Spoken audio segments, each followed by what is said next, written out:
BlizzCon is community. Welcome to BlizzCon!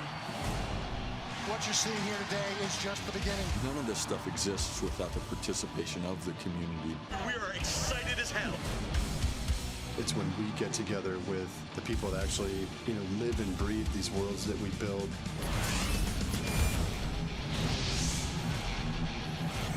We couldn't do anything that we do without the support of our players.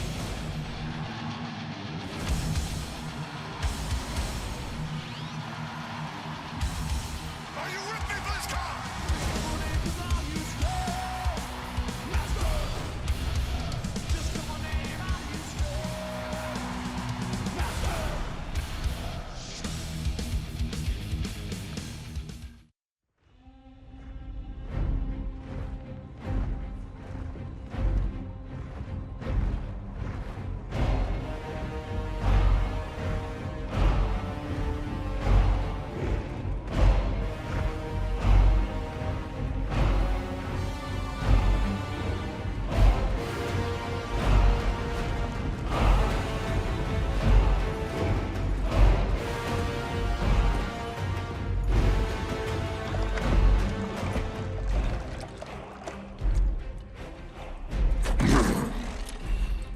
Drink, Hellstream. Claim your destiny. You will all be conquerors. And what, Gul'dan, must we give in return? Everything.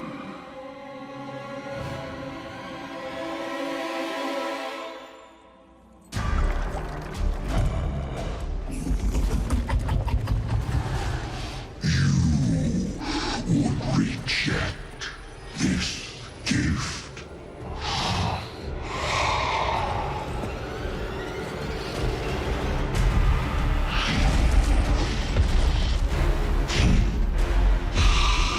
And did you bring these mongrels here? Just to watch you die?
This was not our destiny.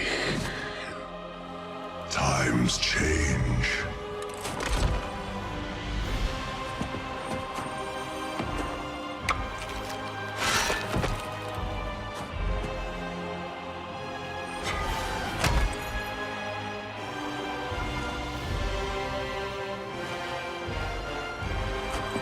We will never be slaves!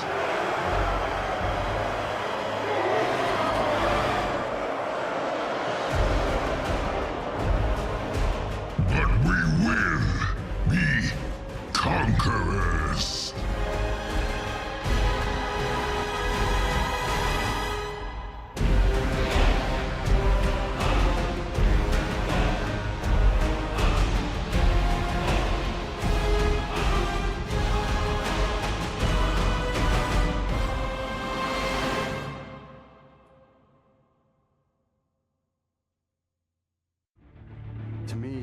BlizzCon is community. Welcome to BlizzCon! What you're seeing here today is just the beginning. None of this stuff exists without the participation of the community. We are excited as hell. It's when we get together with the people that actually, live and breathe these worlds that we build.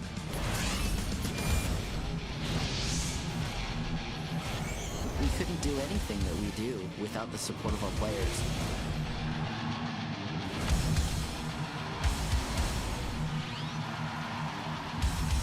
Are you with me, BlizzCon?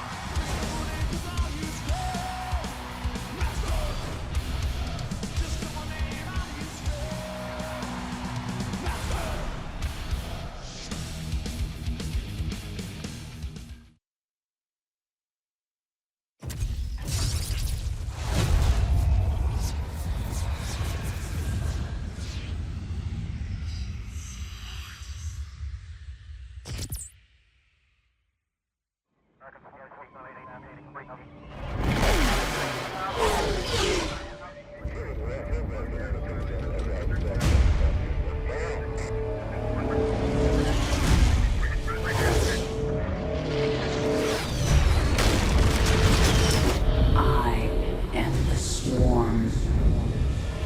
Armies will be shattered. Worlds will burn.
Now at last, on this world, vengeance shall be mine.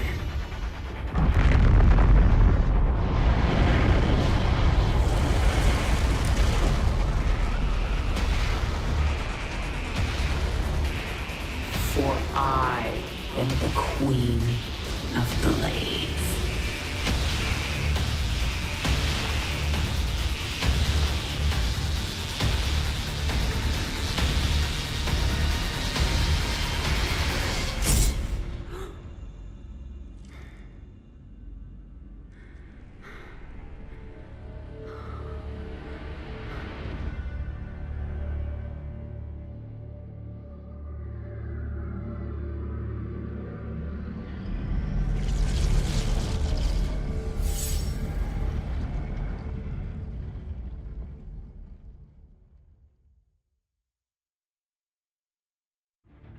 To me, BlizzCon is community. Welcome to BlizzCon! What you're seeing here today is just the beginning. None of this stuff exists without the participation of the community. We are excited as hell. It's when we get together with the people that actually, live and breathe these worlds that we build.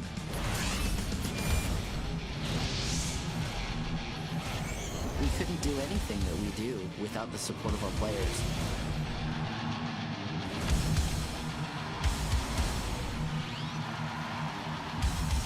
Are you with me, BlizzCon?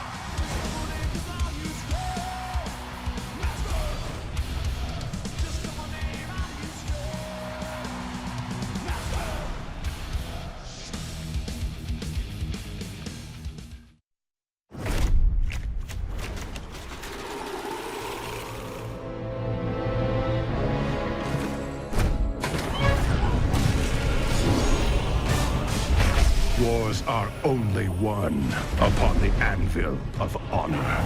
Victory or death! Victory requires strategy. I can help you with that. Only strength can assure total dominance.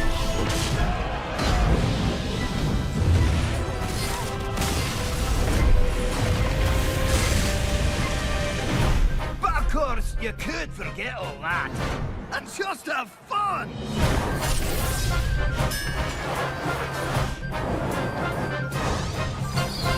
Well played. Hearthstone, heroes of Warcraft.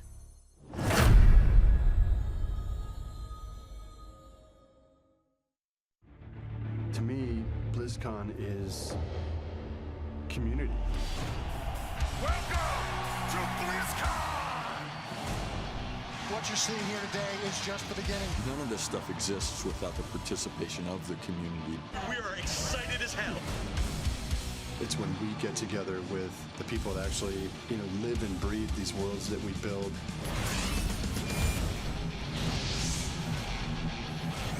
We couldn't do anything that we do without the support of our players.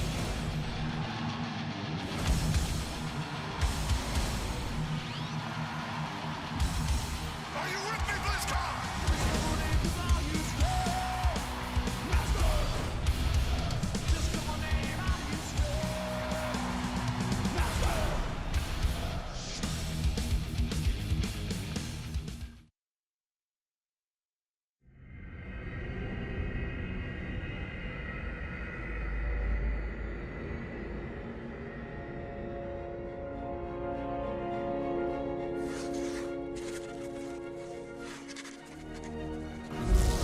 Diablo was defeated. For a time it seemed we would know peace. But it was not to be. For Diablo's essence lingers in the Black Soul Stone. I cannot destroy the stone, nor allow its evil to remain within the heavens. And so it must be hidden, even from the angels. I pray that it will be enough.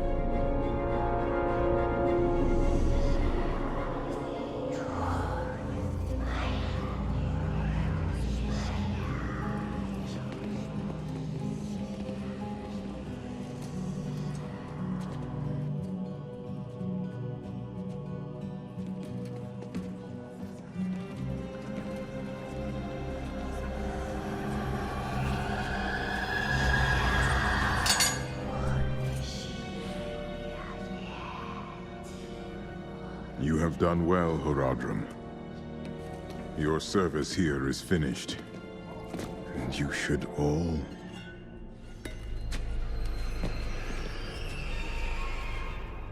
run.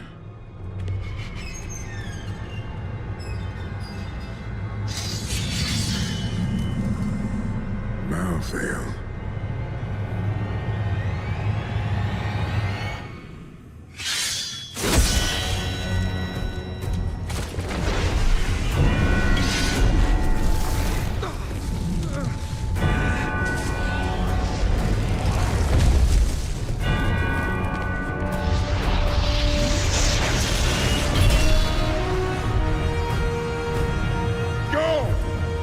Go! Find the Nephilim!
The Nephilim will stop you.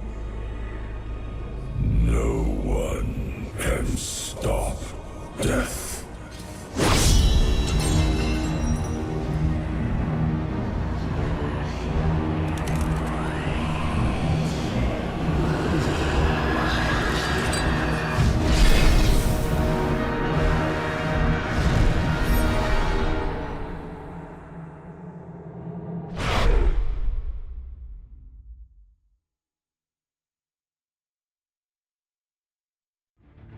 To me, BlizzCon is community. Welcome to BlizzCon! What you're seeing here today is just the beginning. None of this stuff exists without the participation of the community. We are excited as hell. It's when we get together with the people that actually, live and breathe these worlds that we build.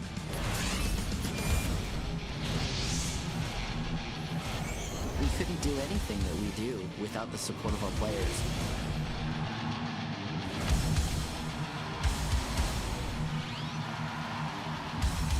Are you with me, BlizzCon?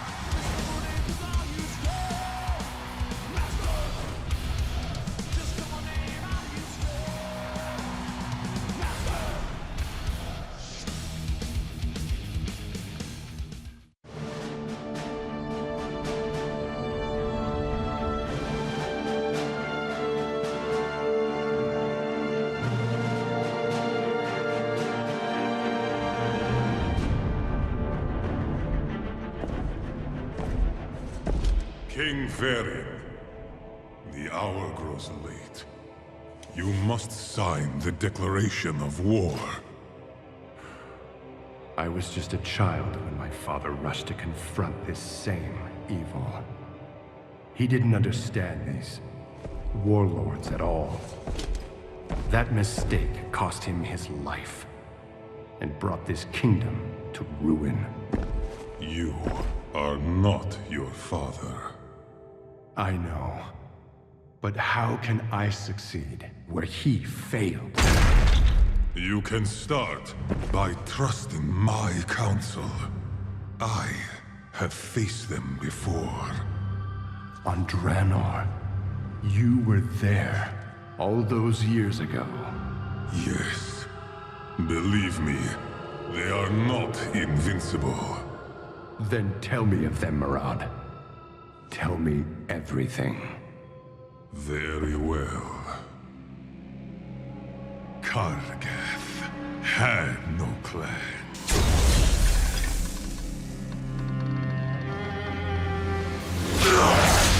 He was raised a slave.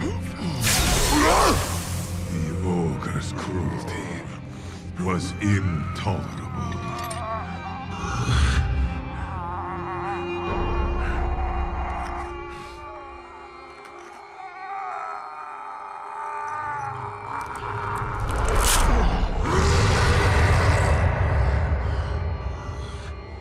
So he sought a way out. The arena. 100 orc lives was the price for freedom. Fight. Kill. Salute.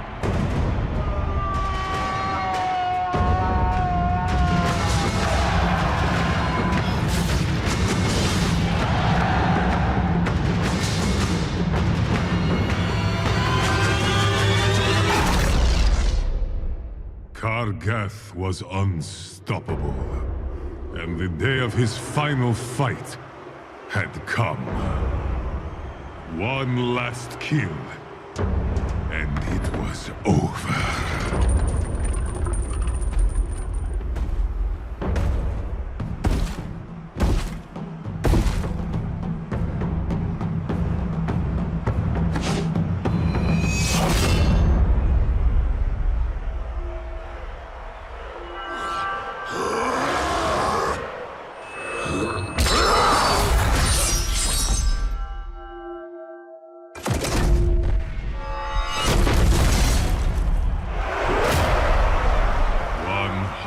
lives. Kargath had earned his reward, like every champion before him. Buried beneath the arena, the promise of freedom, nothing but a lie.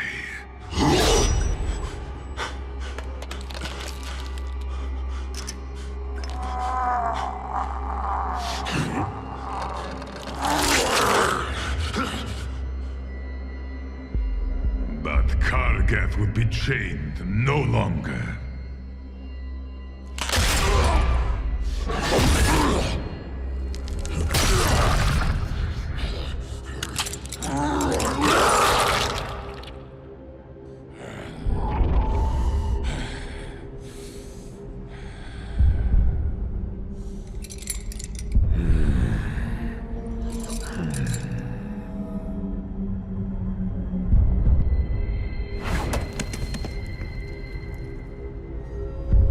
Take your vengeance.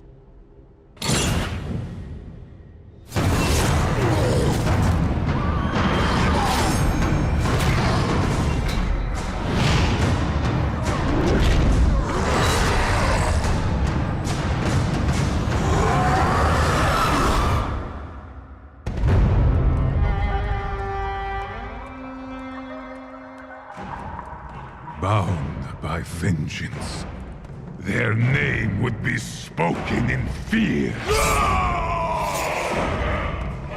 This was the birth of the Shattered Hand. To me, BlizzCon is community.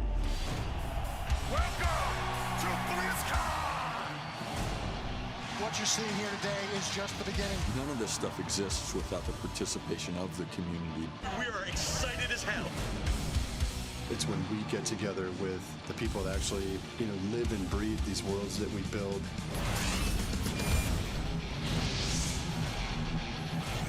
We couldn't do anything that we do without the support of our players.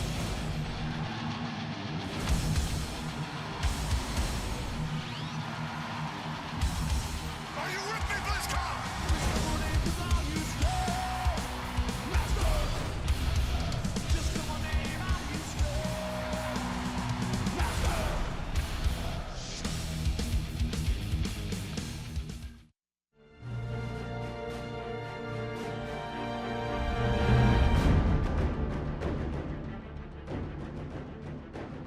I understand your hesitation, my king. This mission will take great resolve. There will be lives lost. There are always lives lost. But marching our forces blindly into Drano Poses unthinkable danger, yes. But you must have the fortitude to face whatever awaits us on the other side. I assure you, our enemy's will is unwavering. Let me tell you of their leader. A warlord whose defiance in the face of death became legend.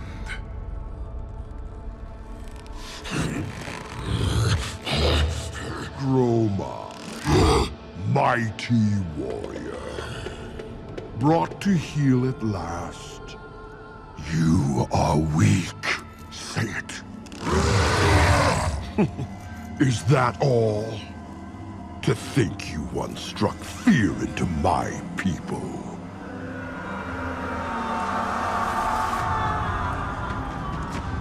Gromash had begun leading raids deeper and deeper into Ogre lands.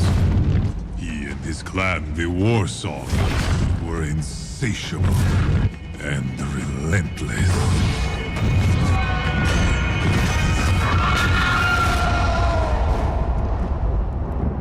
It was only a matter of time until the Ogres retaliated. Among the victims of their retribution was Gromash's mate, Golka. I am done. Give me the warrior's death I deserve. You will not be broken. A true war song spits in the face of death. Don't you see? It's too late. End it. So many of my warriors bent like reeds. And now you are a wolf with no teeth. All of you.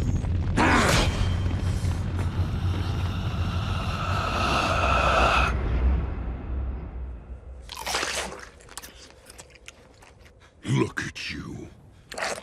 The days have not been kind. Say the word, and I will kill you quickly. I admire your spirit, but I will break it.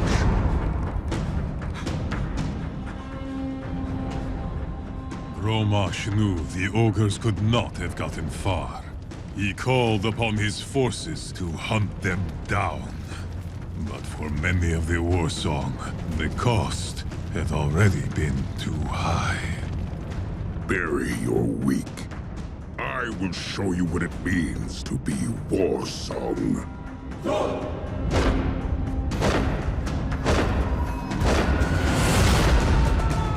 Once again, Gromash struck deep into Ogre land. This time, however, the Ogre warlord and his armies were waiting.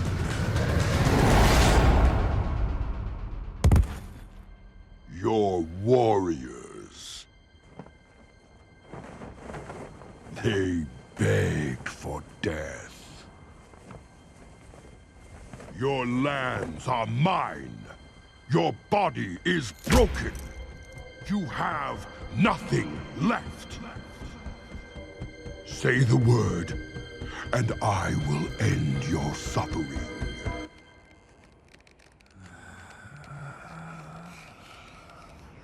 Yes. He was certain that Gromash had given up, was ready to die. The body, after all, had grown so weak, had become so thin. Say it. Say the word, and it's over. This wolf still has teeth.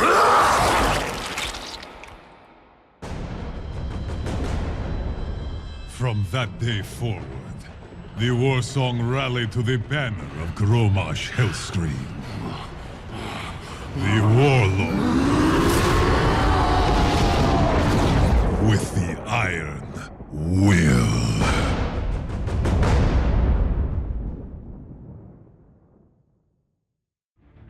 To me, BlizzCon is community. Welcome to BlizzCon! What you're seeing here today is just the beginning. None of this stuff exists without the participation of the community. We are excited as hell. It's when we get together with the people that actually, live and breathe these worlds that we build.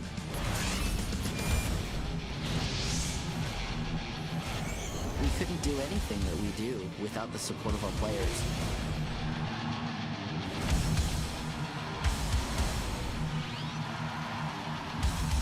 Are you with me, BlizzCon?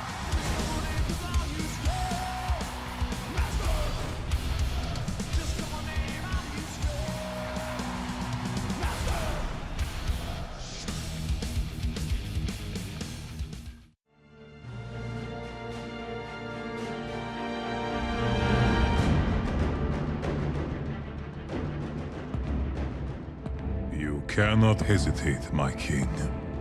The Iron Horde must be stopped. You speak only of their savagery.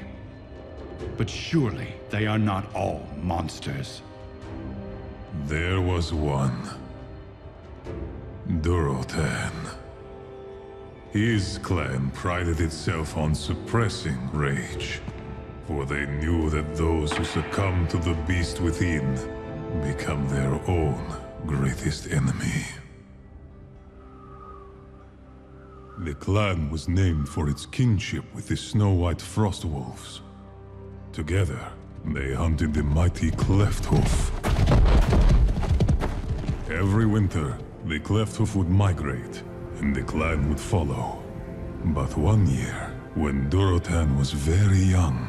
Mother, they're leaving. You've got to wake up. His mother Gaia had been bitten by a drift lurker. Those who suffered its bite fell into a deep sleep, and few had ever awakened. We can do no more for her! If we don't go, the entire clan starves! Or worse, the guard will be hungry! You want them to feed on our mother? Father wouldn't leave her, Gunnar. And neither will I. Father would know we can't carry our dead with us. She's not dead! Calm yourself, brother. You know what your anger can lead to. While the others are gone, I speak for the clan. We leave! Now! I'm not going.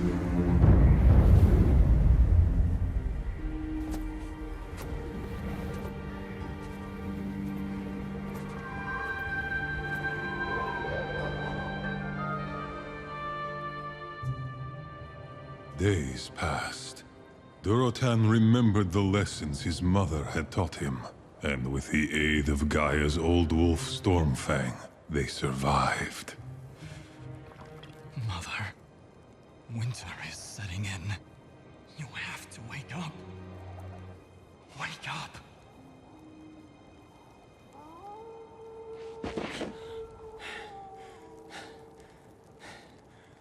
Orc and beast alike feared the Garn. Great black wolves. Among the most vicious and cunning predators on Duran.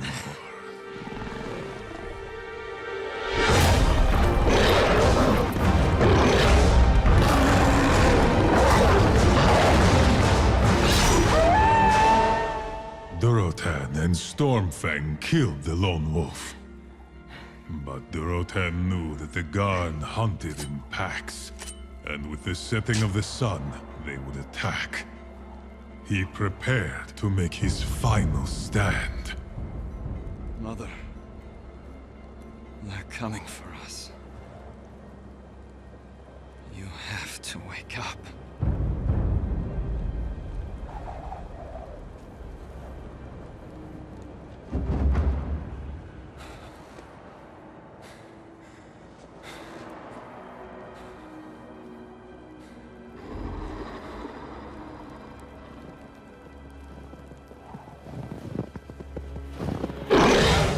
Outnumbered and surrounded, Durotan fought. He fought not just the Garn, but the rising tide of rage within him.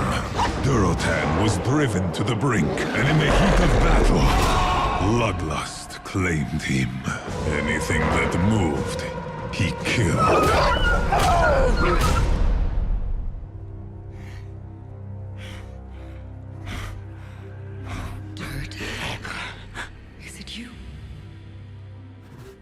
Durotan. Durotan. Mother. What?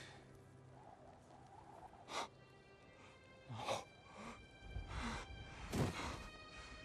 No.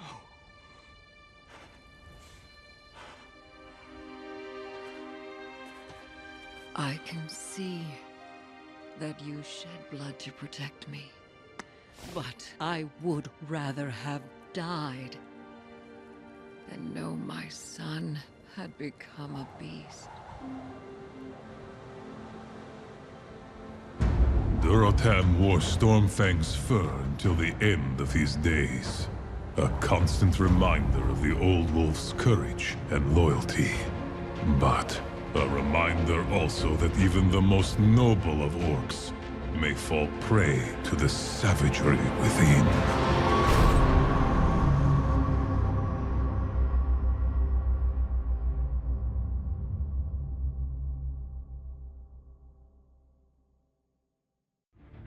To me, BlizzCon is community.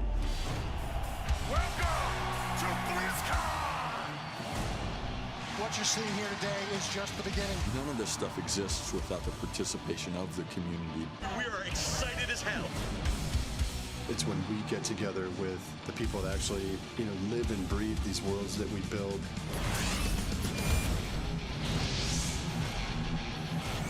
We couldn't do anything that we do without the support of our players.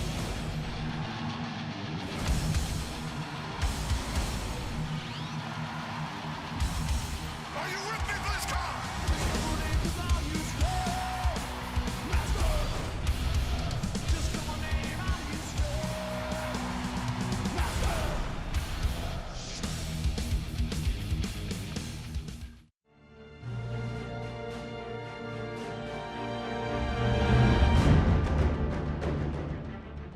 Taking the fight to our enemy may be the only option left to stop history from repeating. This very city was nearly burned to the ground by the same warlords we face! Don't lecture me, Murad. I was there. I lived it. The only thing that got my people through those dark days was their faith in the light. Faith is a powerful weapon. So I'm told. The Alliance has the light from which to draw its strength. What steels this iron horde in its darkest hours? One clan, the Bleeding Hollow, finds truth in the surety of their deaths. They are led by an orc named Kilrog. Kilrog's clan once ruled over the jungles. Until the Arakoa came.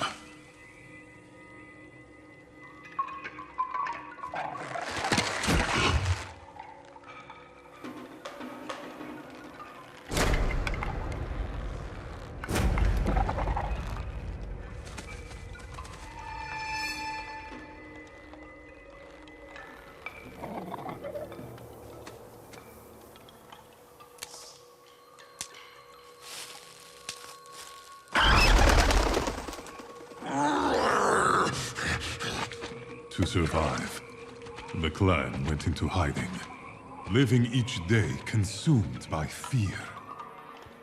Their chieftain even forbade them to stray beyond the borders of their forest refuge. For years, disease had eaten away at the once mighty warrior's flesh. And as he faded, so too did the clan's hope for the future. Father. One day the stream will dry up.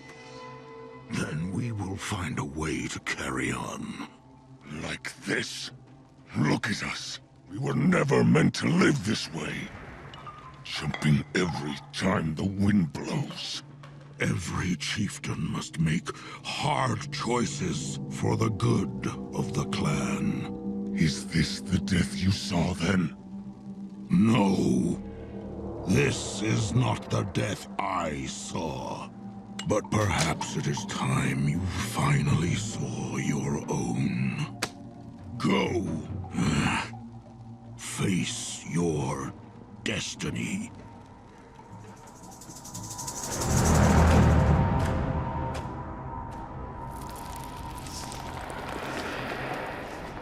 Kilrog was bound by the legacy of his father, and ruled by ancient tradition.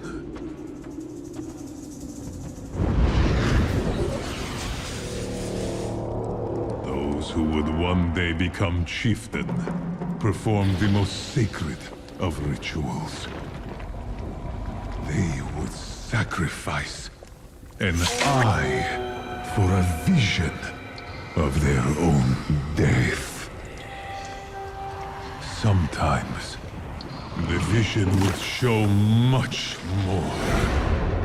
Kilrog saw his clan not as they were, but as they could be. Crushing their enemies in a tide of savage bloodlust. And Kilrog was one of them. His determination unwavering. Even when death finally came for him, he did not fear what he saw. He welcomed it.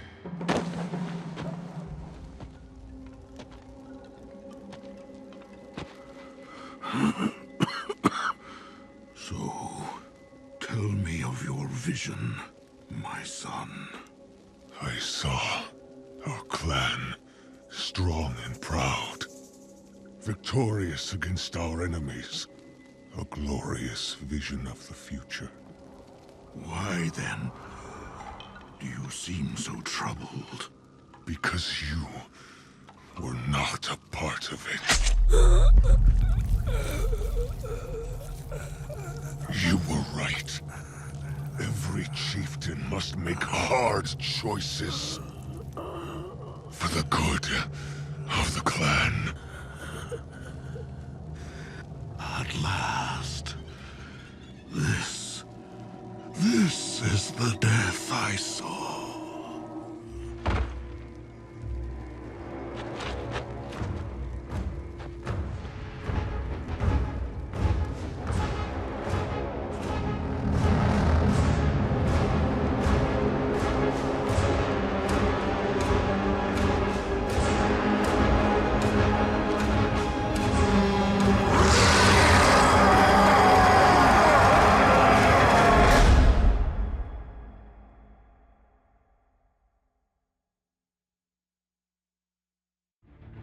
To me, BlizzCon is community.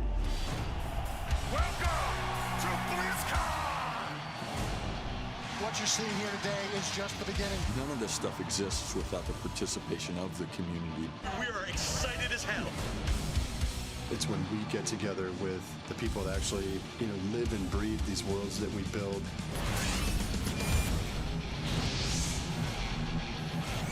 We couldn't do anything that we do without the support of our players.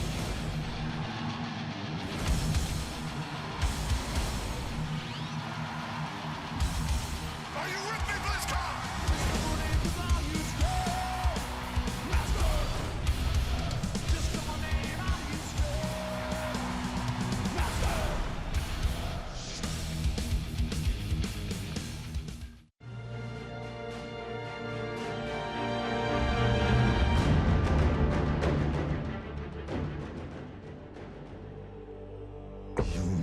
Know their leaders.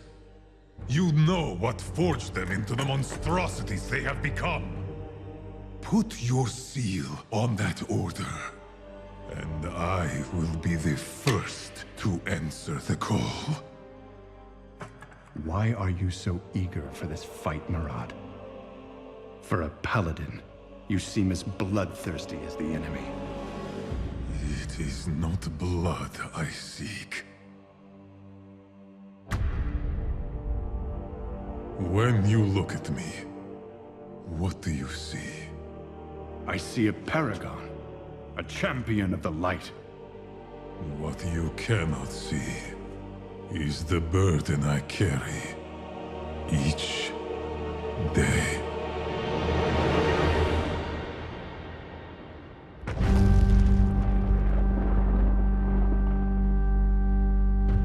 I was there during the assault on Shattrath City. Our beloved dwelling of light, under siege by a relentless army of demon-corrupted orcs.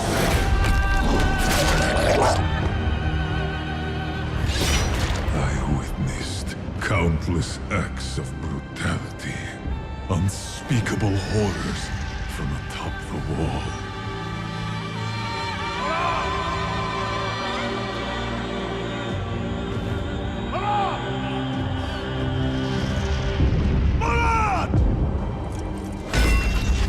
Take the last group of refugees to safety!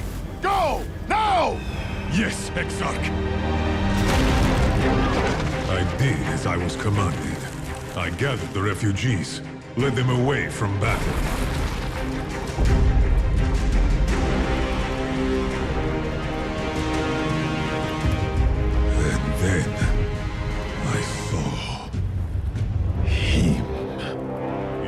charge to see the refugees to safety. Yet the horrors I had witnessed, the suffering, despite all my vows, vengeance burned in my heart. Take the path through the tunnel. I'll rejoin you when I can. We have no weapons. The path is safe. The light will be with you. Now go!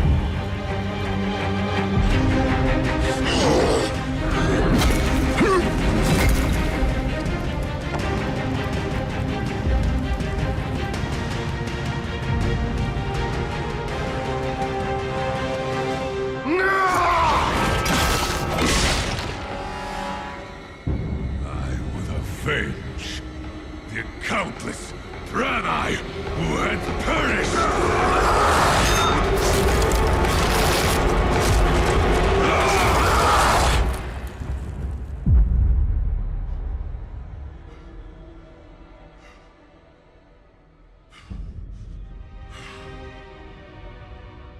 I struck out to find the refugees.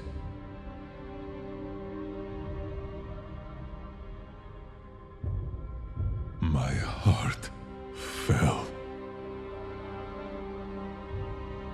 The path had not been safe.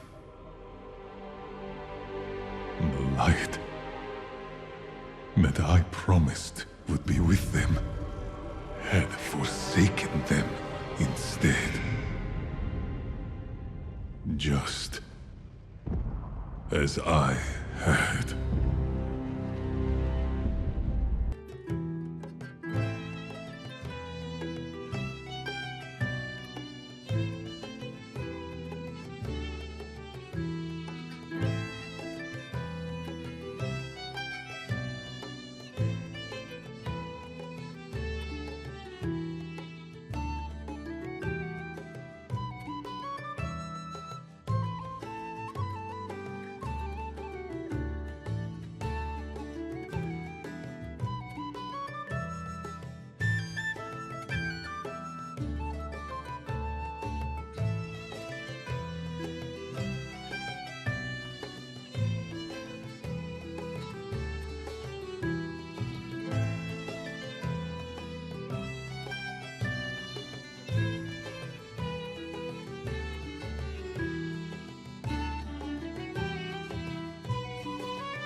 welcome. Come on in, grab a seat. We're at the Hearthstone World Championship opening weekend.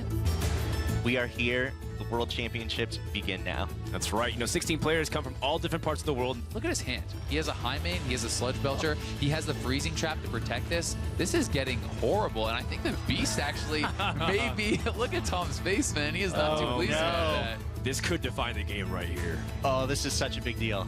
Let's see it. Let's see it. Oh, it looks like We have a lot of exciting Hearthstone action. That's right. I gotta say, I just enjoyed that last match a lot. I think that was so close, so well played. What I really liked about Rios' play is that you keep your health as high as possible because now he's going to be on Soulfire to win the game no matter what. Well played. That's going to do it. What a match. Oh, is he gonna make him overdraw? Trying to overdraw him. Oh, Antonidas! Wow. Oh my God. The What silence. a play! Such Two a problem. fireballs. Wow. Crazy. But he's got explosive trap as his trap. Oh, Well, yeah. Oh, God, yeah. He can never attack. You're right. I think that might be the case. He's going to go for the Azure Drake, and that's not the right play, but Maligos is not in. What a close series. That game was so crazy. I can't. That was the craziest game of Hearthstone I've ever seen. This has been a fantastic weekend of Hearthstone. The road to BlizzCon ends at BlizzCon. We'll see you guys next time. From Frode and Artosis, Ben Brode, and all the people at Blizzard, thank you so much for watching. We'll see you guys this weekend.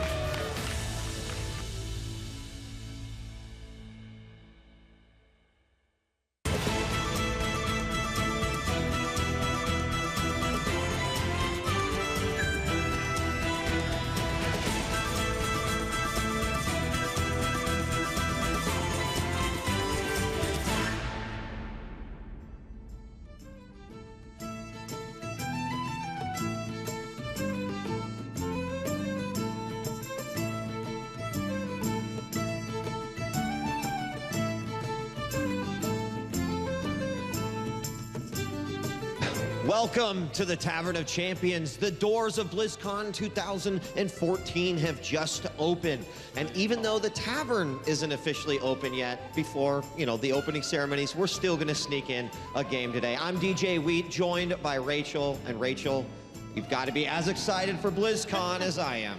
Marcus, you know it. BlizzCon is the shining light at the end of the tunnel. We've been dying for this event. And you know who's been dying for this event? For the past 8 months since we've had competitive Hearthstone, our professional Hearthstone players have been training, working so hard, and now we are down to the top 12 in the world, Marcus, from Europe, Asia, and good old USA. Yeah, every region that qualified for this tournament is here to play, and we've got an exciting set of players. We've got an exciting game before us, and also an exciting prize pool. $250,000 is up for grabs. And I think every single one of these players has a little eye on the prize there, so. That's right, $100,000 to the winner, $5,000 to everyone right off the bat, just for coming here this weekend. So everyone's got a lot of Hearthstone packs to buy in the end. But you know what? This isn't just about our players, it's also about you guys. Yeah, of course, we've got Hearthstone happening all day long. Now, as we mentioned, the tavern's not open, not until after the opening ceremonies, but we're still gonna sneak one game in. Our schedule today means that you have plenty of Hearthstone to watch today. And of course, we'll give plenty of games for these guys to play. But we're gonna be kicking off with one of our deciding group stages, or matches. Then we're gonna have the opening ceremonies. We'll move on to the remainder of the group matches where unfortunately 4 more players will be eliminated. And then the end of the day, we'll see the quarterfinals jump in. I'm so excited for this, Marcus. And if you guys are excited too, the best way to join the conversation is to get on Twitter.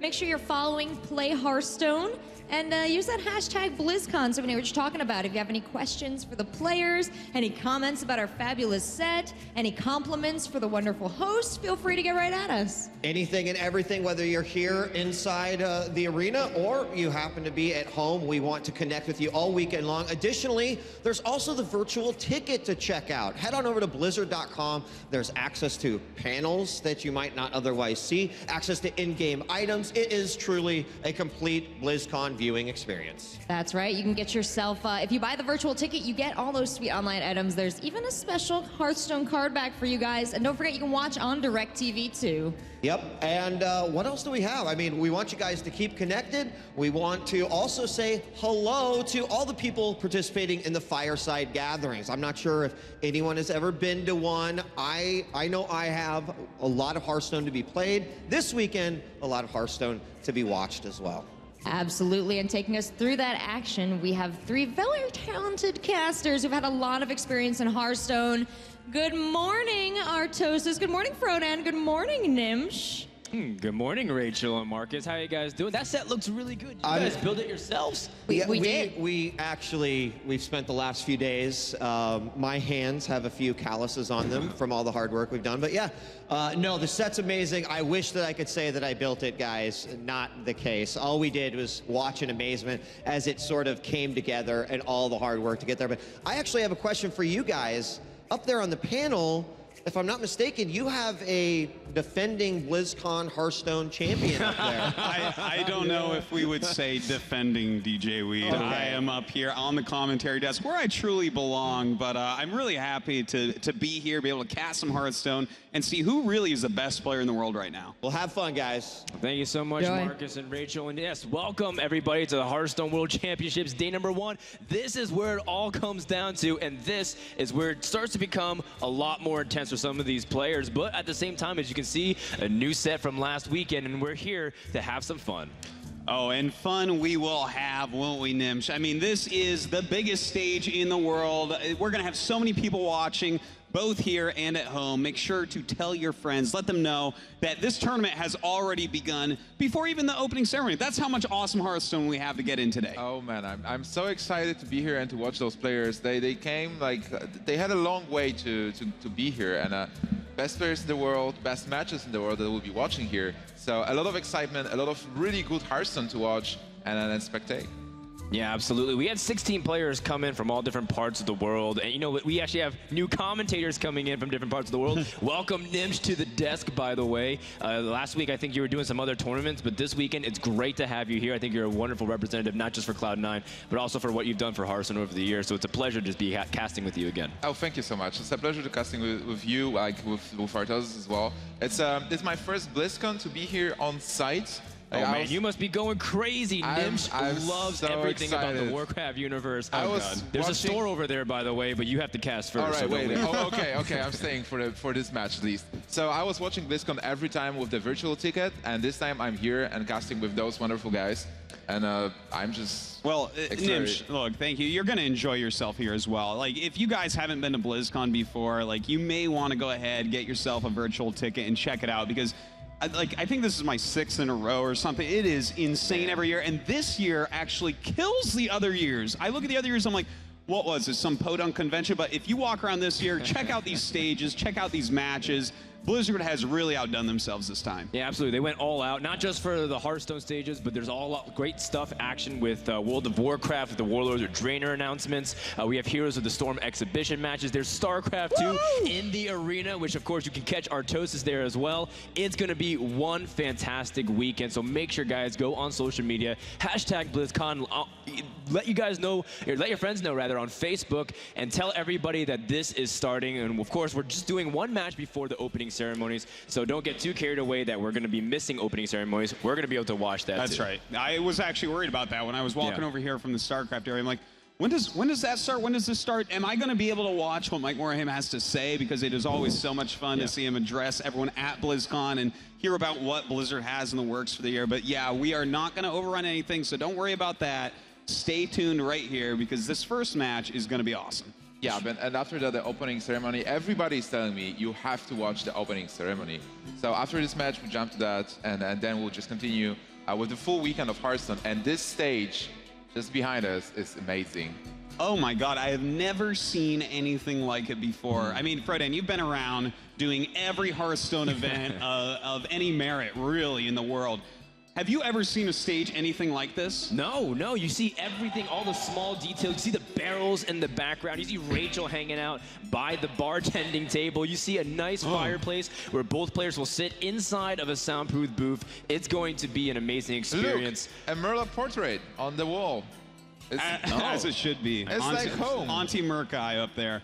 But yeah, you see, look at that. It is just amazing. Guys, that's actually real wood up there. Okay, Oh, I have been to so many different esports events, but the stages at BlizzCon are putting everything else ever to shame. Yeah, that's right. They really want to recreate everything as much as possible to get that tavern feeling, and I think people are really appreciating it. I can see so many people taking selfies already with their Instagrams and their Twitters, just saying, look, I'm part of the Hearthstone universe right here. Yeah. Oh man, this is going to be fantastic. I cannot wait to actually start this action. You know, this past weekend, of course, we were in that Burbank studio getting ready. We did eliminate 4 players. We qualified 4 into the top 8. And now we, of course, have those other matches left to see who else is going to be in that top 8. And so far, the games have been fantastic. Yeah. Who would have thought, you know, a little over a year and a half ago or so, when Blizzard really announced Hearthstone, that it would become this good and this competitive? It's just been a year. It's just amazing. Yeah. It seems like we are here for like a couple of years already with so many games, so many tournaments, and those players coming from nowhere to be like the celebrities of Hearthstone and playing on an absolutely top level. So it's just fantastic. Like this year was really long and short at the same time. It's not over yet, Nims. We're just getting started. It's the beginning of the end, so to speak. And we're going to start things off with D2 versus Numberguy for the deciding match in Group A. These 2 players, the winner gets to move on to the top 8. And we take a little bit closer look at some of these guys. D2 is a player from Japan, hailing from now Team iHeartView, that is, but formerly from DKMR. And D2 is a player who's been surprising people, to say the least. People didn't expect him to be one of the top players in his region. No, certainly not, but his play has been on point. He's had some great matches, but can he get through this guy?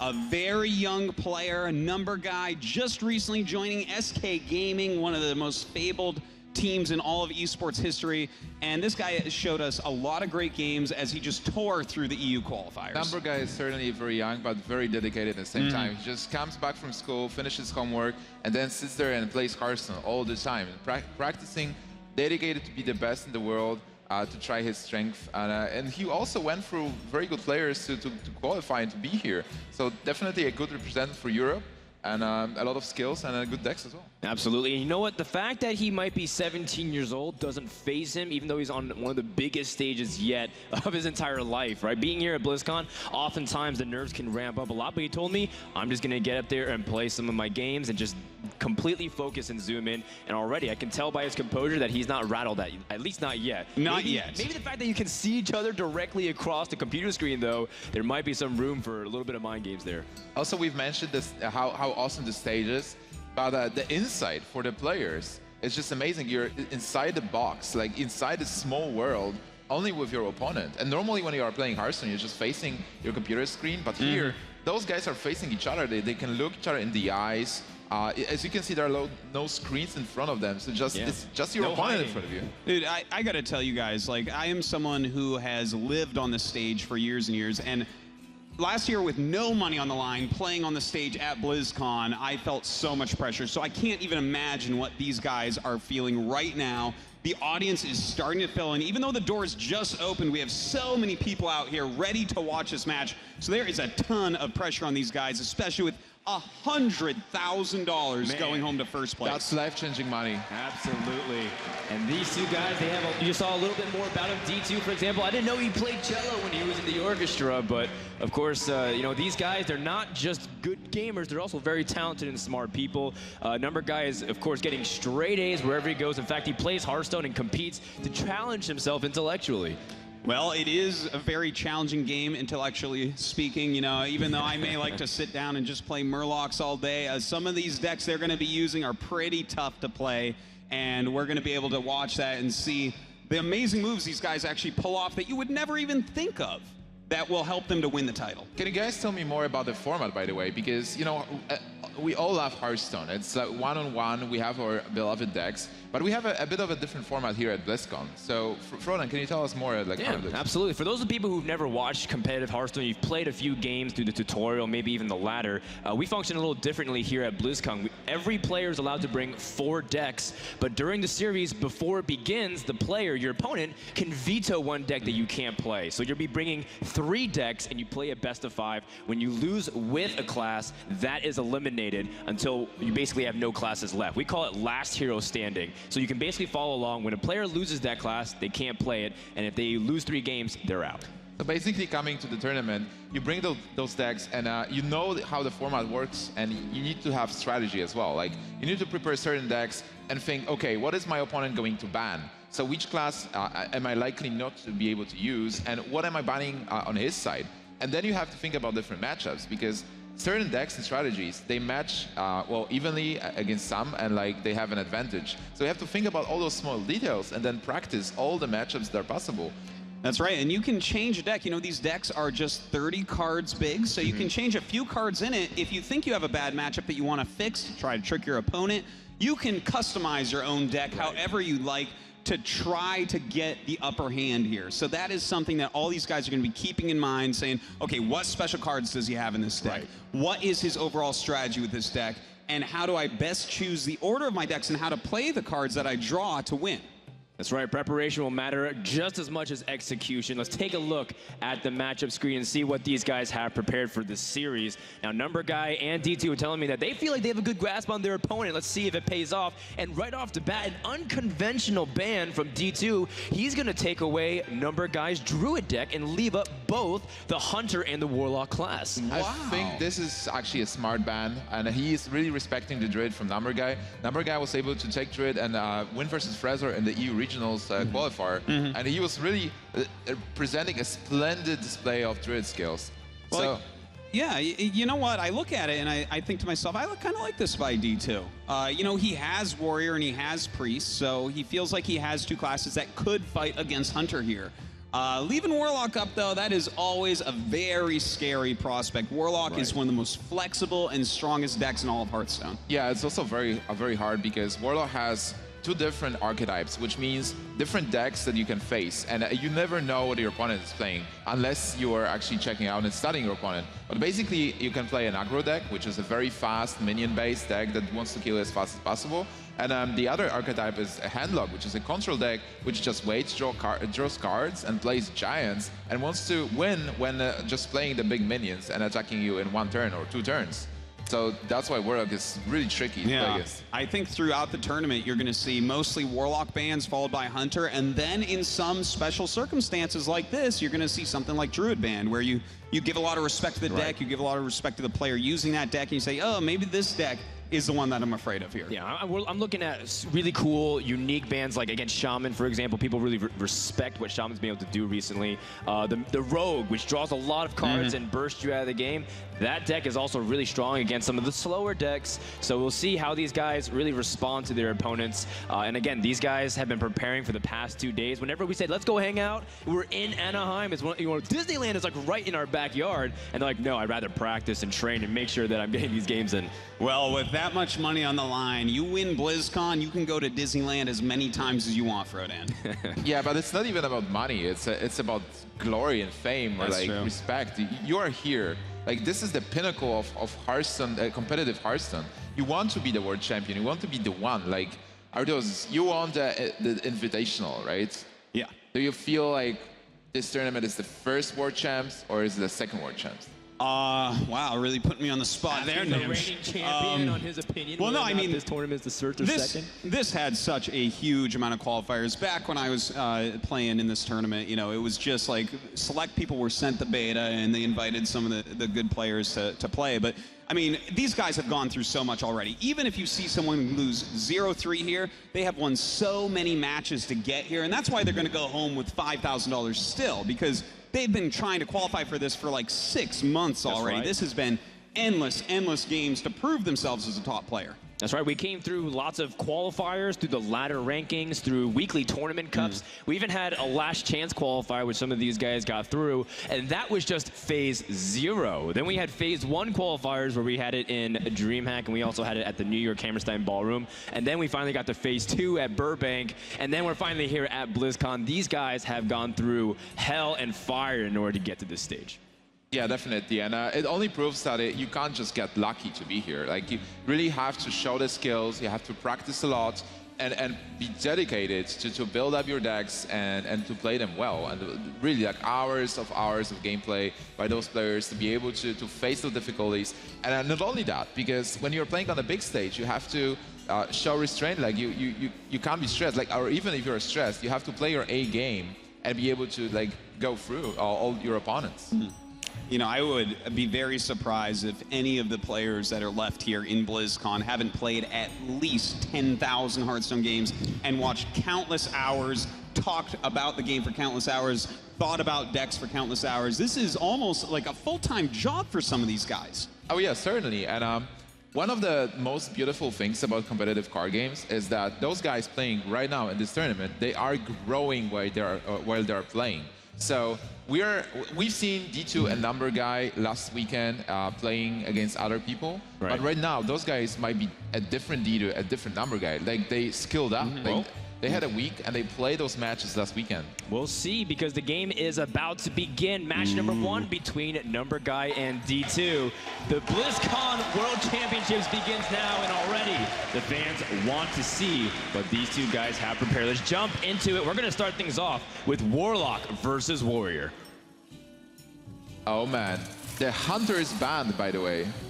That's right. You know, we'll see how this works out for him. Hunter, one of these very strong decks that you expect to see banned a lot. But it looks like, yeah, it's going to be Warlock going up against Warrior. It's going to be a Zoo deck, a very aggressive deck here from D2, going up against a very controlling Warrior deck from Numberguy. All right, already a split in styles where one player is very defensive, one player is going to be very aggressive, and well, it looks like Numberguy is going to be pretty happy with that curve in the very beginning portions of the game. You want to try to get out as many minions as possible and swarm the Warrior player.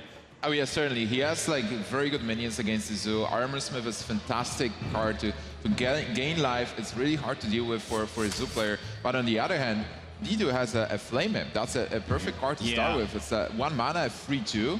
It's some of the best stats in the entire game. He's such a bargain. Yeah, he does some damage to you, but D2 doesn't care. If it comes down to him taking too much damage, he's already lost the game. He's got to get a very fast start. Well, he got a decent carding. He kept the Armorsmith, but everything else seems to be a lot slower. He's going to need some help with the Fiery War Axe, perhaps. Yeah, a Fiery War Axe is exactly the card you're looking for, and I'm almost surprised he didn't draw it. I feel like every time I play on the ladder, guys, that Warrior has his Fiery War Axe. He still has some time. You can draw into the next turn, but he doesn't have that much time. Knife Juggler is going to put a lot of pressure back on the D2. That is a fact. Artosis, you are a control guy. Like you're playing a lot of control decks. Can you let me know how this Warrior works? Like, you know, you want to slow down his board, remove all his minions, keep your life total as high as possible by using your hero power and arming up, and then win in the late game.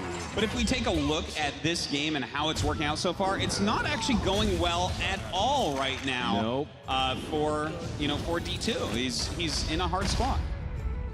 D2 practiced this matchup relentlessly. He had a few of his practice partners simulate it, but he was struggling a little bit in practice. He says, this deck is just sometimes too fast, and I can't stop it. And in this scenario, look, he only can remove 1 minion on board, but it barely does anything to the overall strength of it. To follow up is really difficult. This is just brutal. Like, looking at here, okay, he has Brawl. This is a really important card in D2's hand. This is going to allow him to remove most of the minions on the board, but that Nerubian Egg, that 0/2 you see there, oh my god. He just comes right back to life if he dies. Yeah, this is the power of the Zoo deck.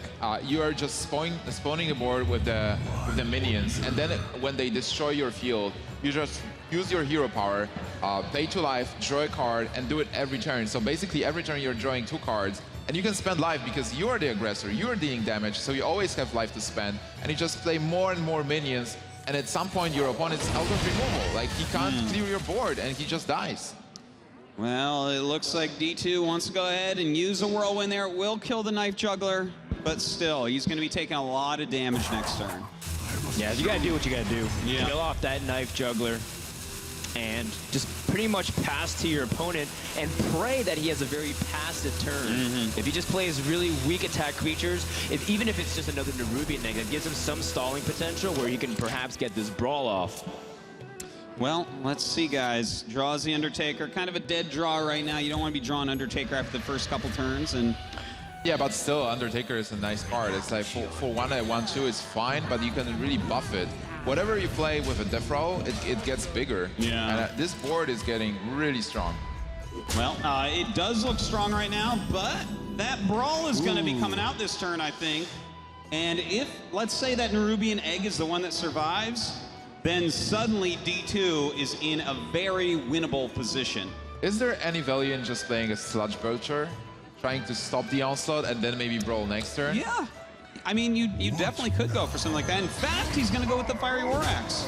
Well, honestly, if you're staring at this board, you only see, well, like 6 points of damage. It's not that much, and Warrior has 27 points of health and 2 armor, so it's comfortable. Yeah, it looks like he's going to wait a little bit longer. Another Death Rattle minion will come out to add a lot more damage to that board, unfortunately. Yeah, that was a nice pickup for a Warlock player. Yeah, I think what we're going to see here, probably, you guys, an axe swing onto the egg into Brawl to try to get rid of that Nerubian. Yeah, so, but what's going to win the Brawl if it's the 4-4? That is going to be devastating. Also, the Harvest Golem has Death Rattle, so it will leave a 2-1 token if it doesn't survive. Yeah, look, that's what he wants to survive. Oh man, the first Brawl.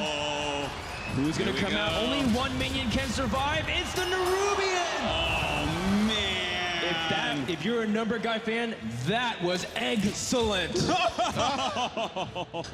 That's right, I'm starting off the cast. That was fantastic, Fredden. I approve of this joke. Seriously, that was amazing to have the Ruby. Look at all these minions he has out here. Oh no, and he's already going to drop below the halfway point here. 15 health, already close to death because he's looking at a lot of damage next turn and no clear way out of it. And that's exactly what we talked about. You clear the board, but look at this board. Do you feel like you just cleared it? Not really. You certainly do not. That is a big and scary board right there.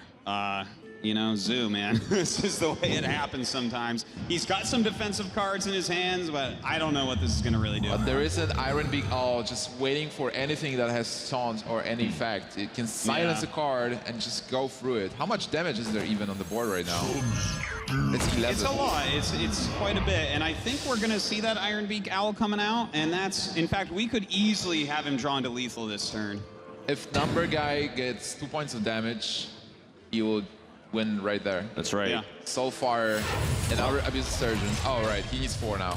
It's painful, but D2 just is in survival mode. And he's going to hopefully rely on this Sludge. So far, he can make it. This is... Oh, that's it. that's 2 points right there. I think that's not enough because he armor up, so he needs 2 more. He actually needs 2 more. That's points right. 2 more. Damage, but Soulfire would be it. That is 2 more, but delayed. Yeah. I mean, that might be all it needs, though. Because even if D2 had a second Brawl, for example, if he kills off the Leopard Gnome, he suicides himself. That is a fact. And in fact, just by playing that Leopard Gnome, this should, like, ensure victory. Well, here's something hilarious. There's too many creatures on board that you can't even fit all of it. First world zoo problems. Well, you have to count the creatures every time. 7 is the maximum number, so you can't play anymore. All right, hope maybe the shield blocking get something Unstable Ghoul. Does that help a lot? Unstable Ghoul is a good card. If he plays Armor Smith plus Unstable Ghoul, like, this is the part where I don't really want to commentate because there's so much math involved, right? This is for them to figure out. But he can gain a bunch of armor. He's at 12 health. It's... So, Frodan, maybe. How does Warrior win from this spot? Well, if you can pull out from this huge onslaught of minions, maybe you can bring out some of your really late legendary cards that can swing the game. And don't forget, look how much health the Warlock player has. So in the instance where perhaps he finds a way to get one of his big, strong finishers for 10 damage, there might be a case where Numberguy is life tapping too much. Yeah, you know, there's definitely a chance that we go into a victory for Warrior here, but I'm still looking at this as very difficult. Take a look at this. Yeah. He is going to get through for so much, even though there's a lot of armor gained. He's got 9 damage remaining, plus the 4 in hand. Wait, that's it. 13, right? That should be it. It's 8, Numberguy 10. has to calculate this one more time. Get in there and fight, maggot! But it should be it, and that Flame Imp is going to do a lot of damage. Oh my god, this is it. That's right. And it looks like D2 will have to go to game 2. A bit of hesitation. Numberguy wasn't sure because he wanted to double check and calculate. Oh, you have to do all the math a couple of times. You have to be sure that you're winning the game. Well, that's why they call him Numberguy, right? He's counting it, recounting it, making sure he has that chat lethal right there, and he did, in fact, have it. Absolutely. He did his homework, for sure. Well, A+. Indeed, that's what he does. Numberguy really wanting to go in that top 8. Of course, D2 does as well, but where do you go with as D2 from here? Well, D2 has his priest available, and he also has, I believe, his warlock available. And we know his warlock is the slower warlock. It's not the same kind of deck that you just saw from Numberguy. It's actually the complete opposite spectrum, where it's much slower. You play a lot bigger creatures, and you're very defensive. So it's very tricky. Like originally, the slower warlock was good versus the faster warlock. But it's not the case anymore because people are playing Iron Begal and can just silence your minions. So I think you should definitely go with the Priest, which is anti-aggro. You have a lot of removal. It also depends what kind of Priest he's running, but if he's running the Control Priest, it's very good versus Zoo. Like you have Pyromancer to clear the board. You have Alkanized Soul Priest with Circle of Healing, which like also deals damage to the whole board. Holy Novas, you can steal minions. So if you're able to like survive a couple of turns, then you're able to take the game. Well, you know, it's hard to say because with the Priest deck, you have to get the right draw. Like, if you get Akanai, Soul Priest, as well as Circle of Healing, you can wipe that board out. Yeah. But if you don't get that, if you get a slightly slower hand, you're drawing your things like Thought Steals to steal cards out of their deck, that doesn't do anything for you. So I'm actually leaning a little bit more towards the Warlock deck that has a lot of taunts that he can throw out there. You know, it has those Molten Giants, so in case he does get rushed down, he still has a chance to come back and win that game very quickly. Yeah, absolutely. I have to agree there. But at the same time, if you don't, you can have the biggest creatures in the world, but if you don't have those taunts, they can still just rush past you anyways. So even if you get the right cards, you need to have the perfect synergy across the board in order to fight back against a deck this quick. Yeah, and that's why Hearthstone is beautiful, because we have those different opinions on what's better. And D2 has to decide what will be better for him to be able to continue playing in this tournament and not get eliminated after a couple of games. Yeah, absolutely, absolutely agree. Now, you know, people say Warlock is one of their favorite classes. Is it one of your favorite classes, by the way? Oh, I just love the class. It's like so flexible, and it's Gul'dan, which is, you know, the Orc Warlock, originally one of the most evil characters in World of Warcraft. So, certainly my favorite. So yes, absolutely. No, Warlock, no. Okay, listen, if you want to be a good guy, you want to play Paladin. That's where it's at. That's right. Okay. But every time you start a game, I bring the justice when I play Frodan. You toss out a well-met, right? You better believe that. That's what I say when I meet my friends nowadays. That's right. But honestly, who wants to be a good guy? Artosis wants to be a good guy. I want to be a good guy. That's right. And you guys should be good guys, too. Don't play Warlock. Don't be like that. Help the ladder. Don't play Warlock. Yes. Play Paladin. And together we can create a better ladder. Is that what we're trying to do? That's right. And then they're like, oh, I'll just play Hunter. No, that's not what we meant. That's not what we meant. No, not at all. You know, in fact, we do have a Paladin player here. I believe Nicholas is still in this tournament. He's also going to be playing later on this morning or afternoon. Gun and run as well, actually. Run and gun. Run and gun. Yeah, I was testing you. That's right. But Gun and Run is actually putting out fires in Twitch production over in the other part of the venue, probably. Oh, yeah. Yeah, that's right. That's right. Shout out to Gunrun. The Paladin class is very interesting because most people feel like it's not a deck that you can bring to the tournament at the moment, but these Chinese players seem to beg to differ. Well, I feel like Hearthstone is really balanced right now. You can play any class. We have a mage player in the tournament. We have Paladin players. Like every class is well represented. Like even if there's one of two players just taking class, still it's not a class. You can play it. You can have fun. So if you just like World of Warcraft and you like classes that are available there, you can play your class. You can have fun.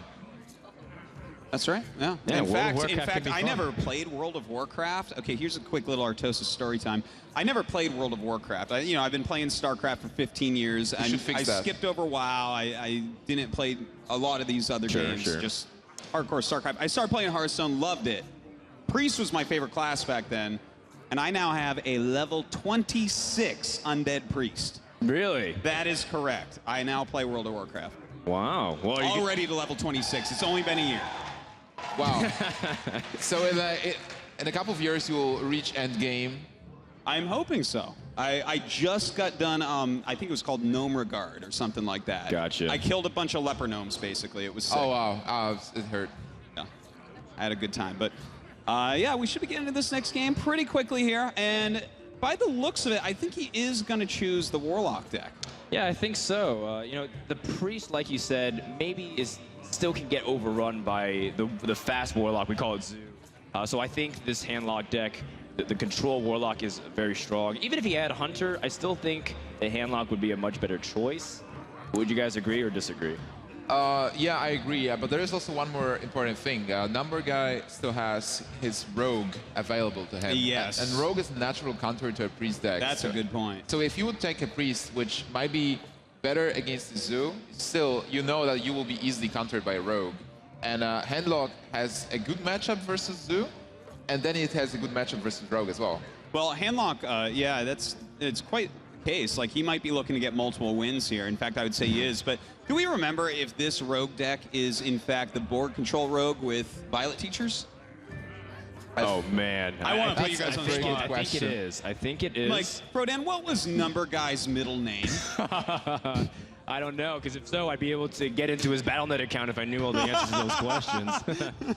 But at the same time, these Rogue decks have also been the big X factor. Sometimes they go on streaks and they win 3 games in a row. Sometimes they fall flat on their face and get nothing done whatsoever. So I feel like it's often the deciding factor in the series how well decks like the Rogue perform for Numberguy rather. If it can perform well with the Violet Teachers, like you said, then all of a sudden the series is blown wide open for him. Oh yeah, certainly. There's also a lot of versions of the Rogue deck.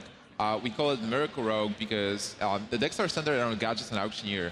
When you play a spell, you draw a card. So you want to play as many spells as possible to draw as many cards as possible. But there are different versions. Like you can have more minions with Violet Teacher, with like spawning tokens. So it's like more mid-range with more minions. Like you are not that dependent on the spells. You can have the Maligus version, which applies like damage spells. So you play this dragon with a spell damage just +5. And you just play a Sinister Strike, which is 3 damage. And with that, it's just 8 for 1 mana. This spectacular finisher. So many different versions of a Rogue. And it's also hard to say, what are you playing against when they just apply it against you? All right. Well, I believe game number 2 is almost ready, guys. I didn't ask for your predictions, but I think now that we saw Numberguy take the first game of the series, he's in a pretty big advantage, correct? He's at an advantage. It is true, but Handlock can kill everything. Like, Handlock is one of the strongest decks in the entire game. If he can take out this Zoo deck, it's still going to be tough, but he absolutely can get 3 kills with the Handlock deck. Warlock, that's why you're talking about how often it gets banned. It is so powerful, it can kill everything. All right. My prediction is if Numberguy is playing Zoo versus Handlock from D2, Warlock is going to win the next match. Okay. Wow, you went all out there. You took a lot of risks with that prediction. Ooh, very edgy and unpopular opinion, Mitch. I like it a lot. I believe the game is ready to go, so let's see if D2 can equalize, or will Numberguy jump out to a 2-0 lead? We will see. It is time, guys. Big audience already, by the way. That's right. Everyone's here is excited. You guys like Hearthstone out there? Okay, just checking. Yeah, this is Hearthstone stage, so. All right. A Leopardome. Hey, look at this opening hand. Not too bad. Immortal Coil. Oh, he might throw back the Iron Beak Owl. Yeah, that's interesting. The Iron Beak Owl can be very useful to the slower Warlock player because you can immediately answer a turn 1 threat. Oh, he has Jaraxxus, which is a card that's very slow, but pretty epic. Yeah, if we get to turn 9, Jaraxxus is very important because he's going to bring you back up to 15 health. All right. And he draws into Iron Beak Owl, which is how Hearthstone works once you throw a card away. Yeah. On the other hand, like Handlock, even if he doesn't have good cards at the beginning, he will be using Glyph Tap for the next couple of turns, like at least 2 or 3. So he can improve in time. But this start from Zoo, oh man. Well, it's pretty sick. You toss out your owls, they always come back to you. Man's best friend, right? Is that the saying? That's exactly what they say. Owls have been helping man hunt for millions of years. For millions of years, Frodan. The Iron Beak Owl. But and look at this. He actually life tapped there. I'm a little bit surprised. I thought we might see the Sun Fury Protector come down and try to start working on this board a bit. I would definitely like a Sun Fury. Oh. Okay, this changes a lot. Yes. So this Molten Giant, the lower health he goes on, the easier it is to play, and he has a talk giver. Now, but the problem is, Numberguy also holds a ticket to get past the Molten Giant. He has the all-access VIP. The Owl. With the Owl. Iron That's Beak right. Owl's name is on every club's Best list. friend. It gets you into the club. Everybody is playing an Iron Beak Owl. At least one. Sometimes two, obviously. Iron Beak Owl is the MVP of Hearthstone. And you wouldn't think so at 2-1 because he dies immediately. But you know what else he does? He also tells you to silences shut eggs. up. Or yeah, silences. That's the other way. So this Owl is doing so much work here. Just silence the egg and we'll be able to trade with a 3-2. Yeah, well, that's what you would hope, but we see there are Voidwalkers in hand, which, you know, 1-3 taunts. Iron Beak Owl doesn't do anything against that. He flies into That's it true. like it's a very clean window and breaks his little Iron Beak Owl neck. You can still use the Shadow Flame, and the Owl will reach the Imp. Oh, that's actually a good point. In fact, that's going to be a fantastic play if he goes for it. Oh man, he has to do it. Killing 3 minions with that one spell? Impressive. Let's see it. You gonna do it? The only thing he could have picked up better would be an Hellfire. Yeah. But in this scenario, Shadow Flame might also be the answer to the board. Dude, if he doesn't Shadow Flame here, I'll be a little bit surprised. But he could do something like Defender of Argus. You know, that would help his Iron Beak Owl to go ahead and pick off one of these 1-3s. But he may want to prevent the damage a little bit quicker than that. Well, being D2 here, you have to plan your next turns. Like, it's not like in Hearthstone, you can't just do the knee-jerk reaction and just, yeah, Shadow Flame, clear the board. Not really. You have to think, what are my other plays? What's the best line that I can take to come back in this game and win it in the end? Well, wow, that's a really nice draw to pick up, but his hand's a little bit awkward to get through. Yeah, it's going to take a little bit. This game not going to end too quickly here, it looks like. But strong cards in Numberguy's hand here. First, though, he has to get through this Owl, which, well, that's never that hard. Lothab is such a powerful card against Handlock, against any deck in particular. If you have the board, if you have advantage, just play Lothab and lock down their hand. They won't be able to play spells. They can still play minions, but you get a 5/5 that's not easy to remove. Man, that Owl was pretty worth it, though, chewing through 2 minions and disabling that egg. And, of course, he had the Defender of Argus backing it up. So that's a good bro right there. Defender of Argus always has your back. He still has a way to Shadow Flame, but I guess you don't Shadow Flame here. Just develop the Belcher. If you didn't do it last turn, maybe not, yeah. But that's good. You know, look, that's a nice big taunt. Again, the Owl can cut through, but if he uses the Owl, Lothab can't come out next. And, you know, Lothab always likes to join the party. All right, another Nerubian egg is not exciting at all, but he still has both Lothab and Doomguard. Well, I think he's going to skip that, probably play the egg this turn. Makes his board pretty strong. But then how does he... Did he just leave up this board and play, or doesn't really play around AoV? He's going to face. So he's not respecting Molten Giants at all, and you can see that Molten Giant is an 8/8/4/0. Dude, that is so big, and he has a Taunt Giver in hand. He can go ahead, play the Molten Giant, give his 2 biggest minions taunt, and, I mean, even clear stuff off the board. He's got everything going for him. He has a full board clear, in fact, if he uses his Soulfire and Shadow Flame in tandem. Yeah, that's true. Sludge Belcher still has taunt. Oh man, this is such a powerful turn. Just cleared. BlizzCon, this is Handlock. Draxus actually automatically goes out with Soulfire. We already know that. Well, how do you get past this one? Lothab tries to disable the turn, but that's perfectly fine. Oh, man. So much damage incoming. Well, D2 has to be feeling pretty good about this, guys. He's got everything he needs and then some. How do you even come back from here? Like, you had so much damage, you had an advantage, you had a full board. No, I don't even. Suddenly. I don't think you come back from here is the answer to that one, Nimsh. Can he do something with a Leopardome? No, I think you don't even play. I think you play the Doomguard and then Life Tap for a Soulfire, but, well, it looks like he wants to sacrifice this in. That's it? Is that it? No, okay. Yeah, his opponent still has only 13 damage, needs 4 more. But he can just still stall for time. He's not in any rush. He has the biggest creatures, and he's going to put Numberguy on his last remaining turn. Siphon Soul to Leopardome. Worth it. The value is real. The value is real. Right. Harvesting. And that looks like that's going to be it. We're going to have this series tied up right now, 1-1. Wow. Warlock taking out Warlock Nimsh. The Warlock wins. A brilliant suggestion by you, a brilliant prediction that Warlock would win that game. That was a tough one, but I did my best. And that's all we can ask for. As these two guys sitting by a big fire, by the way. They have to be careful not to get too close to it. It's very toasty in there. Right. But yeah, that was a nice little series there. And now the Handlock, having won that game, Handlock is so scary, as you saw. Like, if you get the right draw, and you oftentimes do because you're drawing so much off of that life tap hero power, you can do amazing things. 0 mana Molten Giants. Yes. 0 for an AA. We were talking about how 1 for the 3/2 Flame Imp that damages you is really good.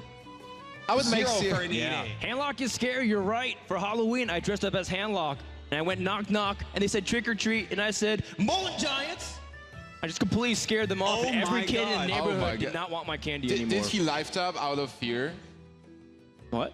Like, you Did he life tap out of fear? Yeah, did they life tap out of fear? Or like, you know, sap you? Okay, I went as an Iron Beak Owl, and you guys are going to be quiet now as we figure out the next deck that's going to be played. It looks like, it does look like he is choosing Hunter, in fact, and Hunter does pretty well against Handlock overall. I would say it's pretty close, but Hunter favored a little bit. Yeah, I'd say so too. If you have the advantage to be able to do direct damage to the Control Warlock player, they'd be able to just finish out the game despite the fact that taunts. Arjosa's, why are you laughing at me, man? I love this. This is so much fun. I hope you guys are enjoying some awesome Hearthstone. This game has just exploded, and I couldn't be happier than commentating it right now with you two guys. Yeah, this is so much fun. But let's talk about Hunter for a bit, because we kind of missed it. Like, Hunter was banned for D2, and Numberguy has still Hunter available. And this matchup is originally it was really good for Hunter. So with Hunter against Handlock, Handlock needs to life tap to get the cards, so your health was going down, then you're getting the cards, and you try to have taunts. But Hunter has a very strong hero power, steady shot. Just deal 2 points damage every turn. Yeah. So you deal as much damage as possible, and then you finish Handlock with kill commands, with steady shot. Right now it's changed a bit because Hunter slowed down somehow.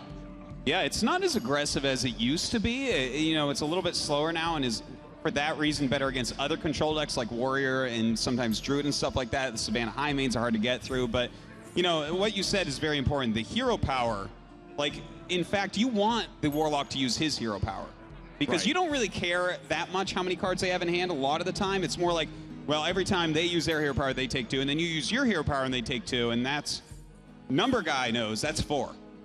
It's That's 4 right. every That's time. Working 2 against 0 because they're killing one person really fast. I believe Game 3 is almost ready to go. So let's see if Numberguy can turn the tides and take the series lead, or will D2 win this game and perhaps run away with the series? We will see in just a moment here. Getting into those opening hands. Very tense situation for these guys. Right. Some of the players also watching intently, Green Sheep, Rainy Hour, etc. Of course, they'll be cheering on for who they're rooting for. We're going to start off with a very quick curve for the Hunter player. He has Web Spinner and Loot Hoarder.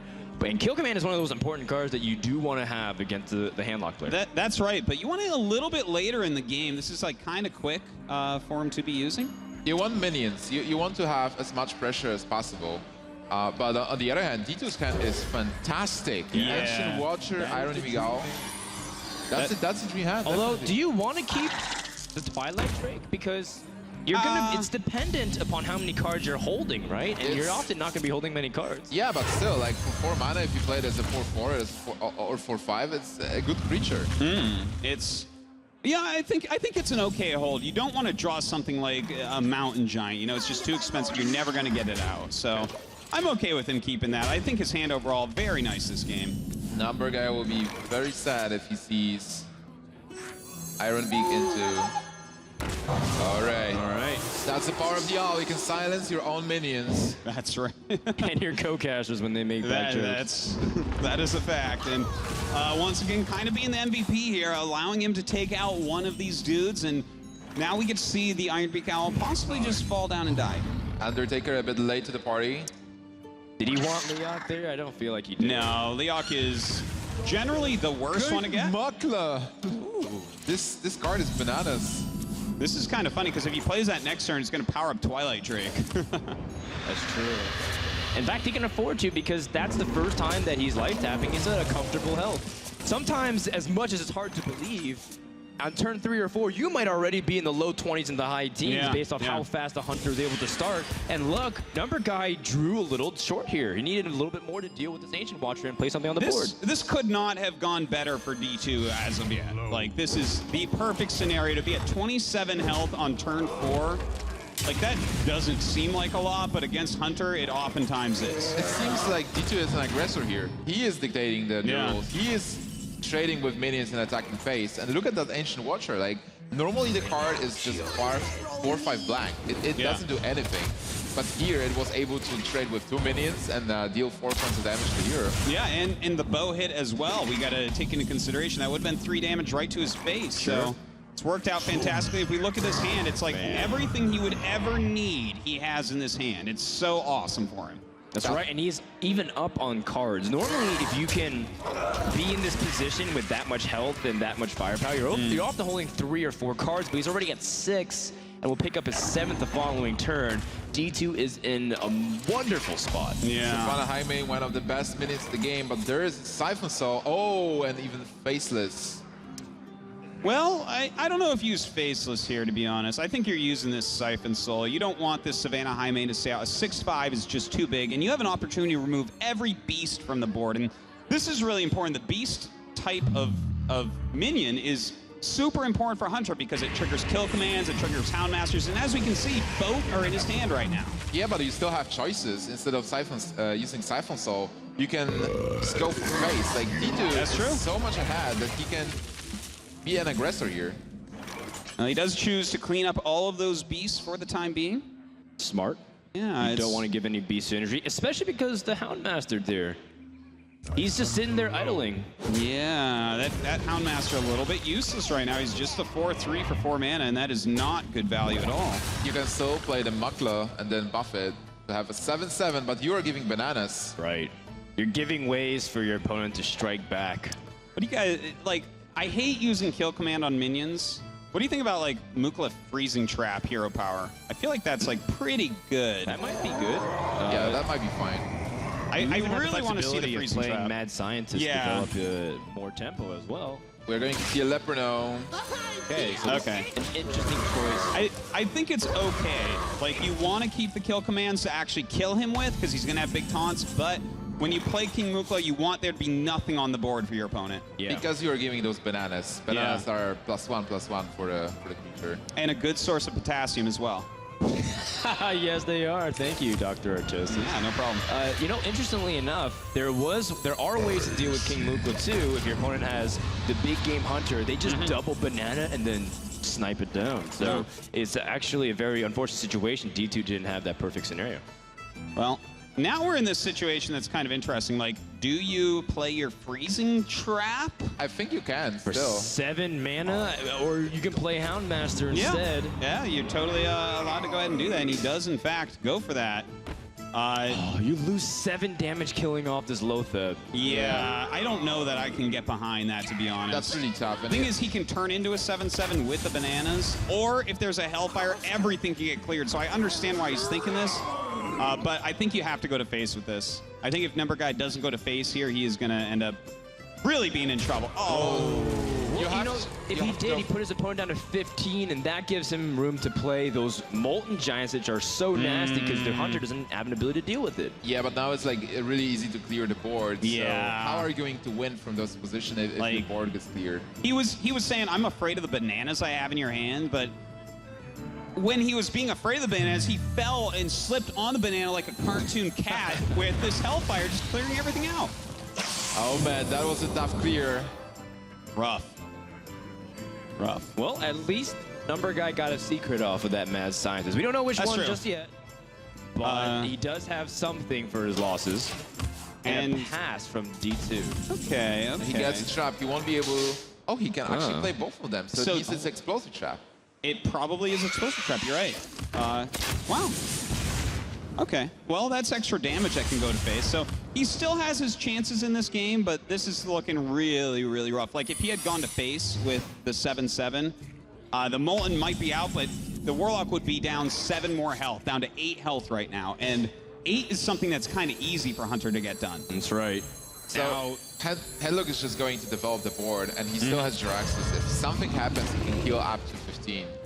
Oh, I mean, how long do you hold on to Jiraxis? Is it your heal back to up to 15, or is it a move to win the game? Well, if you are going to play it and win the game, you can do it. But first, you have so many good cards. Oh! That's a nice top deck. That's an auto cast right there, man. Ooh. You set that creature to 1 health. It doesn't matter how much attack it has. You're able to take it down with just a lowly spider. That's right. And now you get 2 spiders because that's what spiders do, and that's why they're so creepy. Oh, God. But they are not beasts. No, they certainly are not. They're the ghost spider. Yes, he just keeps getting these huge taunts out. And the thing is, he has Jiraxis behind this to heal up with as well. Do you buff the spiders with bananas just for fun? You know, I think you can buff one of your own minions. I don't think you're that far ahead where you're comfortable giving your opponent help to kill you. Look, if he buffs one of his opponent's spiders, he gets 10 out of 10 on his BM rating. That's right. That's for sure. Does he want to impress the judges, or does he want us to go for the win? In my opinion, you should be impressing the judges. I love to be impressed, but I mean, it's up to him. I think he also wants to debate what secrets there are. There's 2 up, and if he can activate one of the snake traps, he can use his Shadow Flame to clear as well. So he's trying to kill 2 birds, or 2 snakes. Or 3 snakes and 2 spiders. With 1 stone. With a Defender of Argus and then a stone of some sort.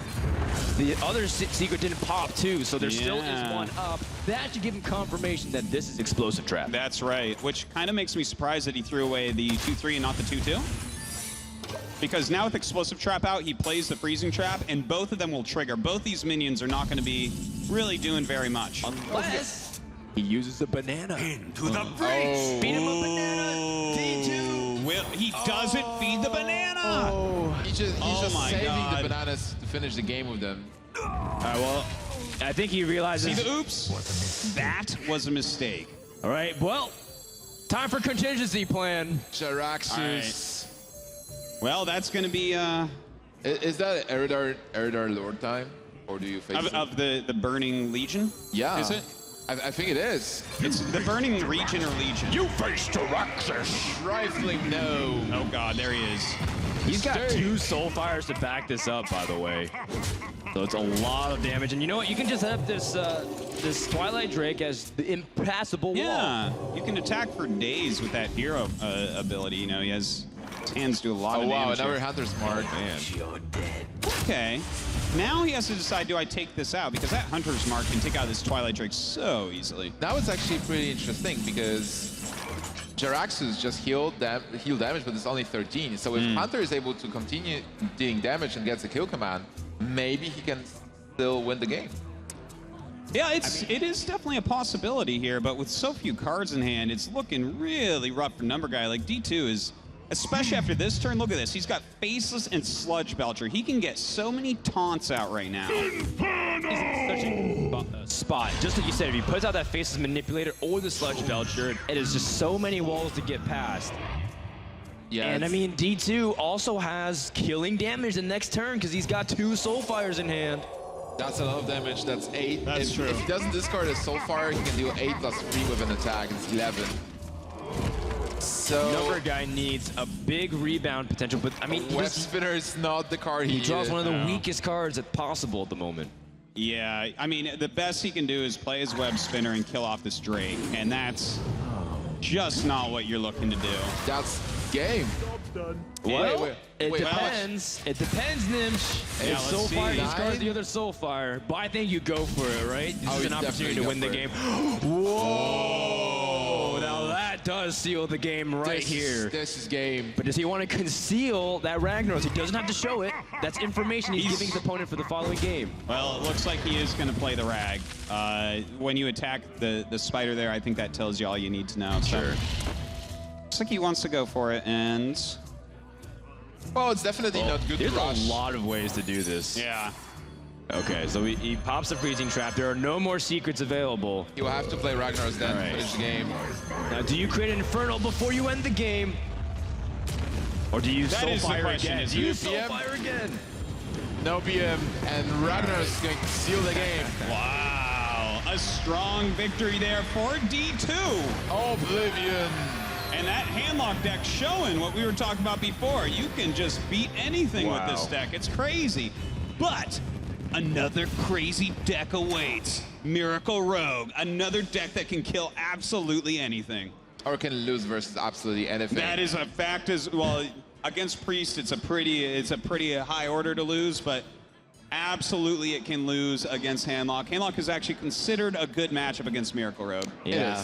The pressure that you can create with really large minions often forces the Rogue to use all of their spells, and then they have no synergy with that Auctioneer that draws in the rest of their deck. So it's a combo deck that's really oriented upon that one card drawing, but you need the resources in order to make it happen. Also, there is a different strategy even, because Miracle Rogue basically needs time to set up the combo. Like, you want to get a Gadget Stand, you want to get a coin, you want to get to the turn 5-6 and be able to trigger the spell drawing turns, the power turns. But Handlock knows about it. So if Handlock plays his Twilight Drakes early, he can start dealing damage, and at some point, Rogue will be on the defensive. And being defensive, you don't win versus Handlock. No, you certainly do not. It is the best deck at being defensive. So you don't want to out-defense it, you gotta out-offense it. Sounds good to me. The Miracle Rogue wants to turn on the flame. This is elimination game for Numberguy. He needs to win here, or his BlizzCon journey ends now. Let's go into game number 4 and see if D2 can close it out. All right, Numberguy needs miracles to happen. Literally, it is Miracle Rogue. He has the Gadget Stand. And he has the coin, and the coin is very important. It does count as a spell and gives you that extra mana. So those are two things that you really, really want as a Miracle Rogue player. Oh man, but look at the hand from D2. Twilight Drake and Mountain Giant. Best hand you can get right there. These cards are so important. Yeah, and very difficult for the Rogue player to deal with. Just how do you remove that Giant? You have Eviscerate and, as I said, that's not even enough damage. Well, you still have a couple of turns to draw the cards you need. To be honest, both these guys have basically the best hands you can get in this matchup. So we're really going to see, you know, who wins in this situation. Is it the Violet Teacher-based Miracle Rogue, or is it Handlock? Violet Teacher is such an important pickup because Handlock doesn't have any AoE clear right now. He will be going for the minions, but he still has 2 more turns. Well, he draws into a sap as well. That's actually a nice draw right now. So do you coin your Violet Teacher? Wow. Maybe. You know, saving the coin for your Gadgetzan Auctioneer can be very good as well. I'd actually like to see him just play the Earth Ring or the SI7. And I think it's the Earth Ring is the one I'd like to see the most. There is merit to playing the Violet Teacher earlier, though, because it's very difficult for the Handlock player to easily remove it. So it does have a minion that sticks. You may be able to respond to the first creature and then get some other things out, but I think you're right. Saving the coin is extremely valuable to the Rogue, especially compared to other classes. And you can still, oh my god, another Mountain Giant. That's so much damage. Well, ooh, that's a good draw right now. He can actually end up killing this off, but I think he's going to want to use his dagger charge for sure here. Do you can maybe just play Violet Teacher and even use preparation and sap. Like, use preparation aggressively to set up a board. But he's we'll use his Gadgetzan instead to go for some card draw. He's going ham, guys. I like it. Gadgetzan already out.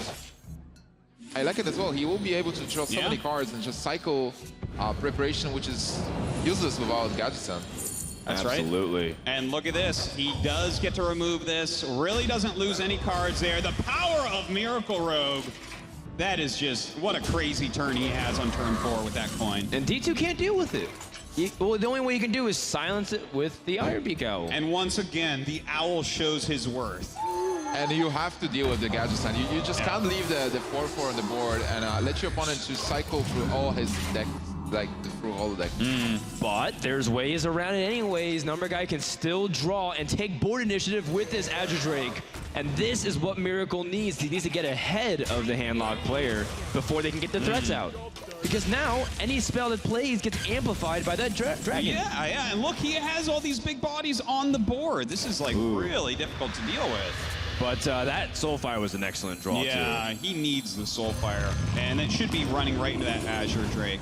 Soulfiring Azure Drake is such a delicious play. a 5-mana creature being dealt with easily with a 0-mana spell. Yeah. Pretty nice. So, Cold Blood. I mean, Wow. there's plenty of things here as well for Numberguy to do. I mean, look at all these different combos he can actually go for. The Cold Blood onto this 4/1 to kill off this giant. Already he's dealt with 2 very hard to deal with minions. And he keeps the board, so Numberguy is able to push with, like, you want to establish a board and deal with the threats. And when you have the board, you can make the push and go for the win. Well, D2 introduced once again with an interesting choice between Sludge Belcher and Mountain Giant. But he says, you know what? There's no way you can deal with the second giant as easily as you did the first one. Yeah, no way. But there is a way. There is a way. No way, but there is a way. Yeah. You can still sap it and draw a card. That's so much value Do you there. want to do that, or do you want to Loatheb sap?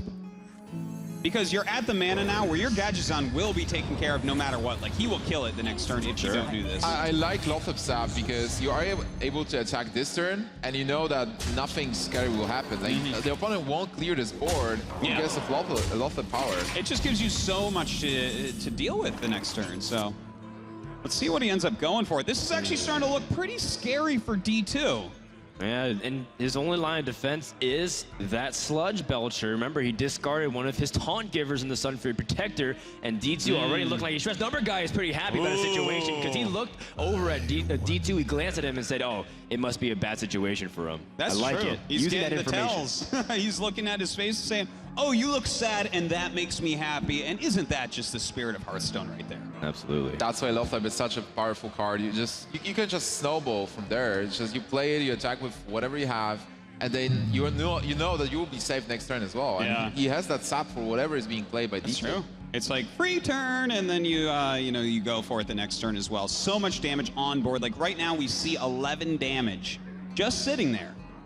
And more damage can just pop right out of the woodwork. And 10 points of damage is not that hard to get for a Miracle Rogue. So D2 might think he's staring at a possible lethal next turn. Yeah, absolutely. It could be.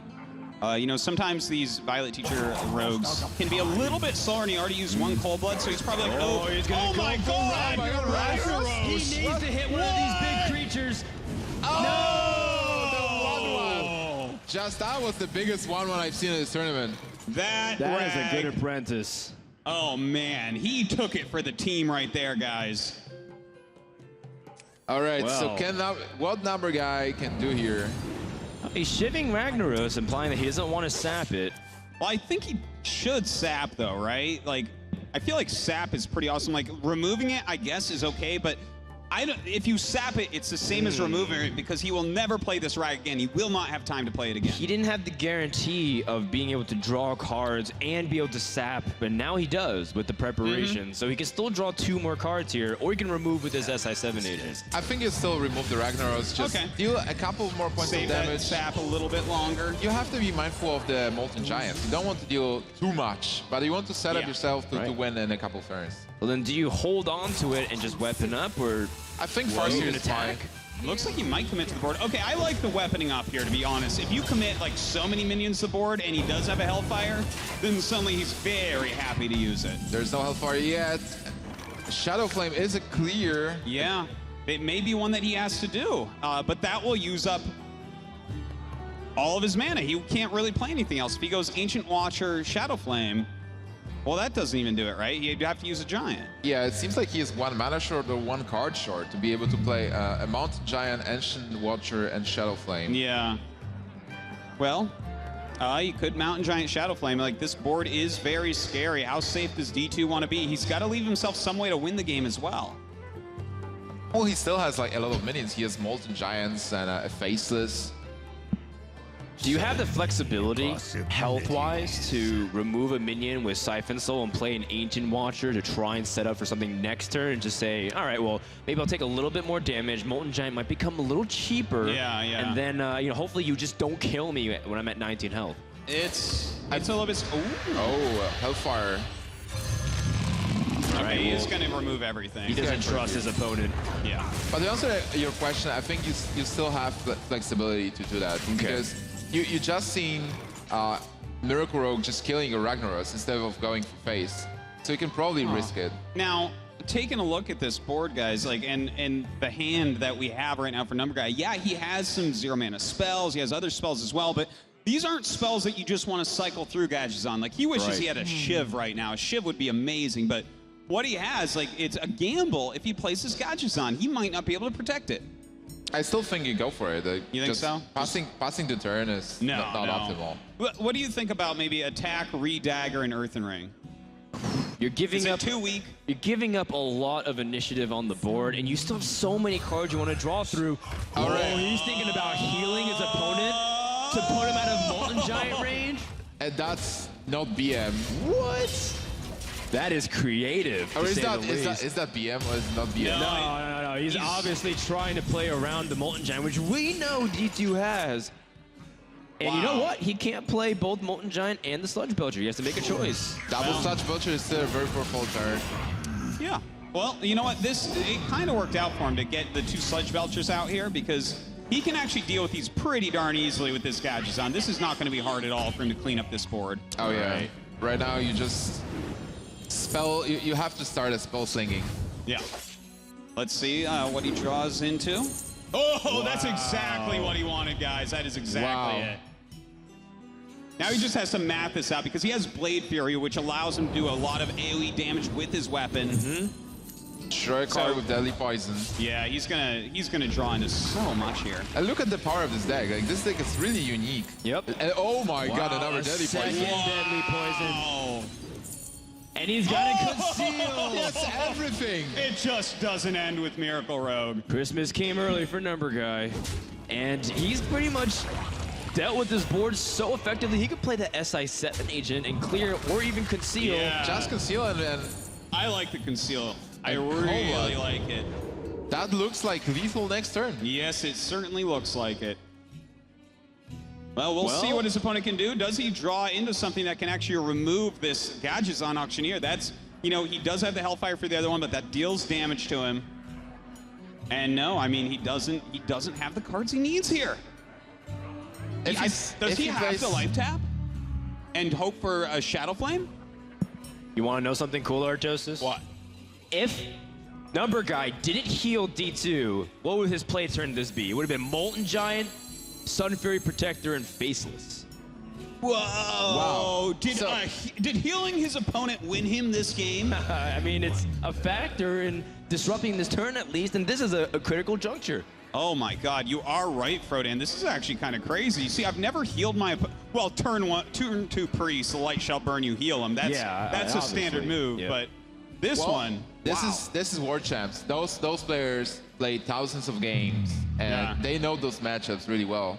I mean, he still can go for a defensive play with the Ancient Watcher instead, but how much would have been more intimidating to have 2 8/8 creatures? Your opponent already used 1 sap, correct? So he needed to deal with the second giant more honestly. Dude, and Numberguy has held on to this sap. Like, look at his hand. He's got a lot of great stuff. He has played so well this game. It's actually amazing. D2, on the other hand, like, has played extremely well also, but he's in a hard spot here. Numberguy has just had every single answer he could ever want. It's a really hard spot. I don't think he can do anything here. If he plays a big taunt, it will be sapped. And he knows his opponent's holding a 5 damage dagger. He needs to go defensive, and this Ancient Watcher is his best chance, along with the Molten Giant, to stay alive. That's it. We know that Numberguy has it. He fist pumps. This series will be tied up. Numberguy did count his numbers. He's just going with the sequence now, sapping them all in. Here we go, guys. That is a big Blade Fury. This is a big sap. And with that cold blood, he is going to end up taking this game and bringing it, of course, to game number 5. Wow, well played. And D2 is going to have to turn to another deck here. His Priest deck is all that remains to advance to the next round. And that's a very bad matchup for the Priest. It can be really hard to use Priest against Miracle Rogue. You know, you're a slow reactive deck. You want to kill other control decks. You want to kill minion-based decks.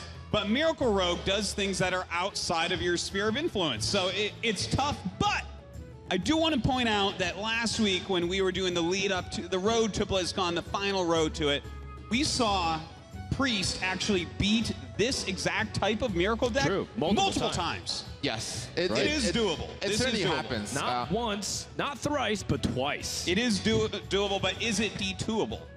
Oh, well. Oh, all right. So I got one in. He got one in. You have to get one in. If he doesn't mix his numbers, then Numberguy might actually lose. You're such a guy, aren't you? Yeah. All right, guys. Not bad, Nib. Not bad. So we have all day though. We can. Basically, it is a bad matchup for the Priest, but a bad matchup means that you still have around 30% to win it. So if the cards flow your way, if you know what to do, if you know if you have to be super aggressive, if you have to hold your cards, you can still win, even if you are in a bad spot. Okay. Well, that doesn't sound like odds that are very comfortable to a guy like D2. 30% is pretty low. That's actually very lopsided if you think about it in the current balance of things. Can D2 use this Priest deck to hold off against the Rogue? Because since the Miracle Rogue player is no longer using charged minions to do damage from their hand, they have to use the board minions. Priest can respond to that. They have AoE, they have board players, they have heals. They can put themselves out of range and stall long enough. And like you said, Artosis, we've seen this Rogue deck fall flat a few times. Yeah, that's true. If the Priest gets the right draw, if he can put on the right pressure and then, well, end up doing what Priests do, which is steal all your stuff, they can kill you off. So you need pressure. Basically, you need pressure because if you give Miracle Rogue time, they will draw all the cards they need. Yeah, and I hear the button. Ooh. That means it's time for Game 5. The last game to determine who's going to the top 8, D2 or Numberguy. Priest versus Rogue. Let's jump into the game. Let's see the hands of the players. Alrighty. The light shall bring victory. All right, so Numberguy. I hope so, Anduin, because you're going to need a little bit of help here. Well, so D2 gets the coin. He did mulligan Thoughtseal away. Thoughtseal is not great in this matchup. Just getting deadly poison. Yeah, it's not very exciting, but this Priest hand is actually pretty nice. A Wild Pyro followed by a Dark Cultist and then an Aucheneye Soul Priest. Oh god, he has the combo. Yeah, he has a lot of great tools here. This is actually a good hand. How does the combo really work? It's like, instead of healing your minions with Circle of Healing, you just reverse it. You just deal damage. Yeah, instead of healing, you deal damage. It's a fantastic clear. Yeah, you look at Circle of Healing, you're like, well, I don't want to heal all the minions on the board, and then you pair it with Aucheneye, it's like, oh! Yeah, it is. Was that your reaction when you first saw the card? Yes, it was. Well, you were one of the first players to show us Circle of Healing combinations in Priest last year. And then we've come a long way. Well, it has stayed strong, Prodan. We'll see if it ends up paying off for him or not. Okay, well, you know, D2 immediately reaches for Thoughtsteal rather than putting Minion on the board. Okay. He gets 2 cards which aren't useless. Yeah. Hey, Azure Drake is a fantastic card. Can allow him to put on some pressure and backstab. It's like, meh. It's not terrible. Well, it's, I mean, it helps get rid of this Hearthstone here. Mm-hmm. Can you really complain about that? Yeah. He can actually coin out the Azure Drake and use backstab to kill the free. Absolutely. That's a fantastic play. It's quite nice. What is your opponent going to think? It's like, oh, he's playing Azure Drake and backstab in a Priest deck. No, you know your opponent stole it from you. The mind games are real. I would hope so. Well, he does use that. At least he knows what the Mind Steel got. Sure, that's right. You know, it's always a mystery if your opponent's holding on to cards that he took from you.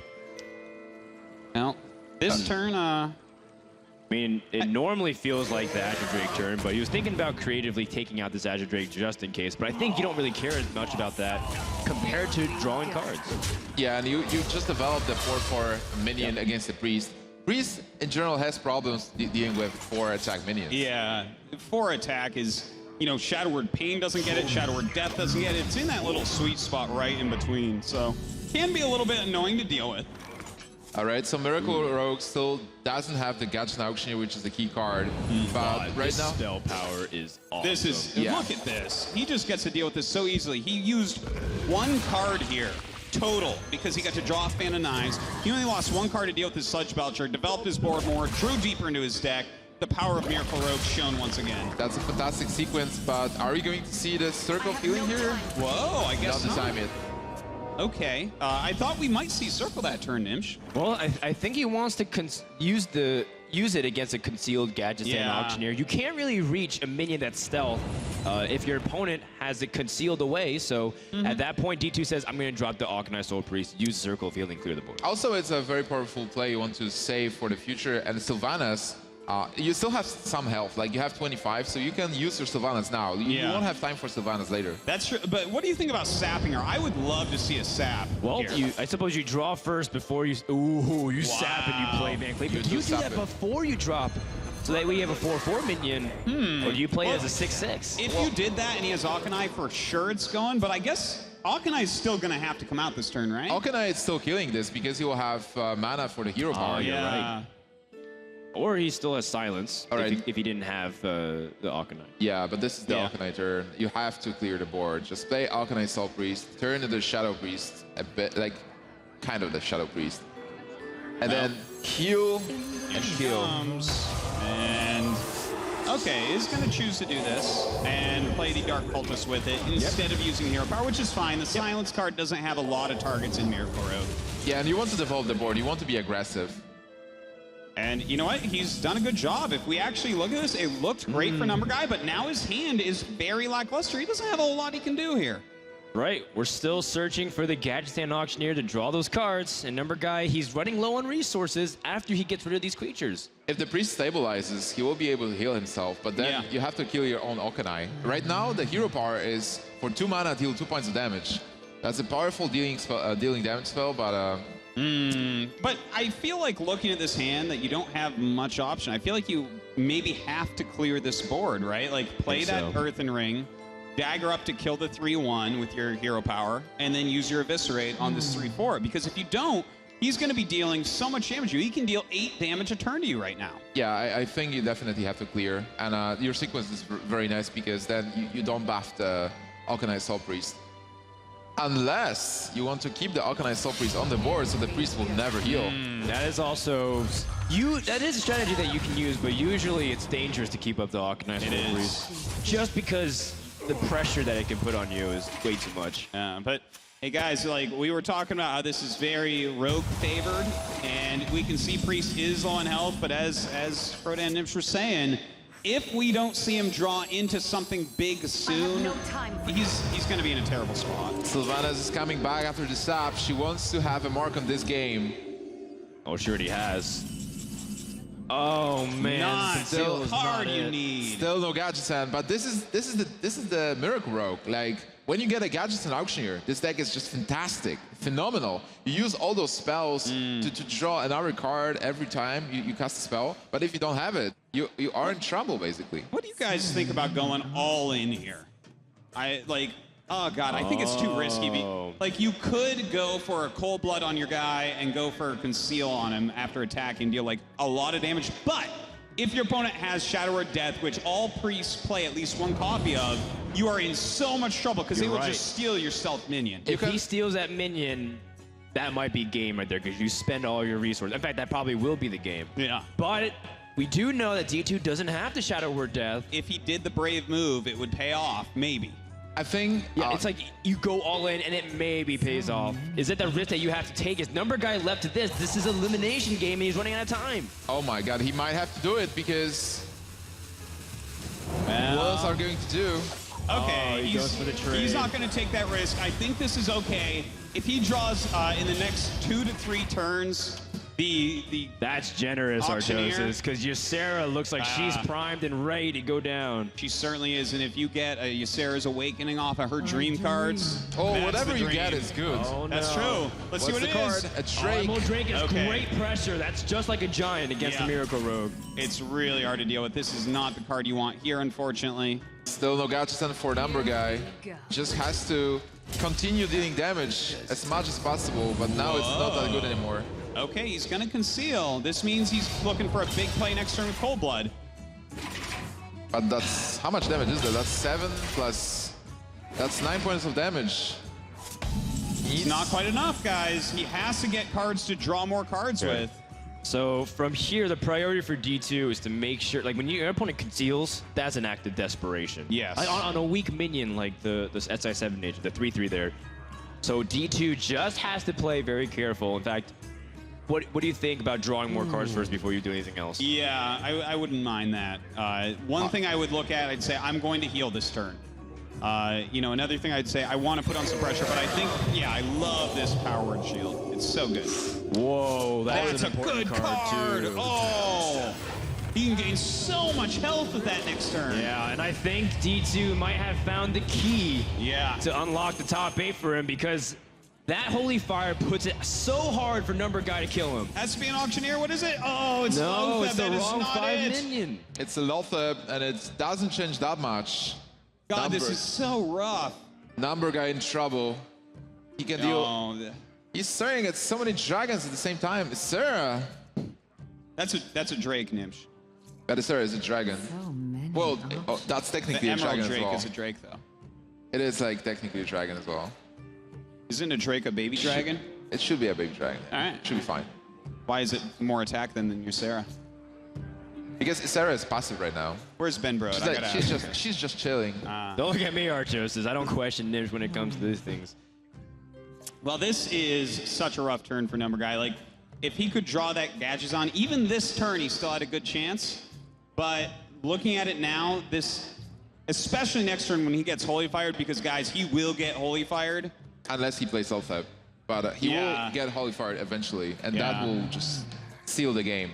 So somehow Priest was able to just hold Steadfast and just not die, and right now he has this very significant board. I think if he still had another Conceal, perhaps he had a chance to go for it, but now he has to rush damage, but we also know that there's ways for the Priest to respond and put himself out of range. All right, let's see what he does with this. Well, hold on, he's got not a lot of spells that he can really play. But he can clear the board. I think you do. You need to clear. You need to clear here. You can't play Holy Fire this turn. Still a chance for Numberguy. It is getting very slim, though. He's not out of the tournament yet. But do you clear by using all of your minion trading down, or can we use Holy Nova here to start putting a little bit counter pressure back on their opponent, or are you just gonna play super safe? I think minions are fine, and you can still. Look, I think you want to heal yourself here. I think I'd sack this 3/4 into the 7/3, or use Sarah would work as well. Okay. Both are pretty good. And that hits exactly what you wanted on. Heal yourself, play your Black Knight, sick pressure board still. Numberguy, I don't even know what he's supposed to draw here. D2 has lethal next turn, so whatever Numberguy draws has to win him. Yeah.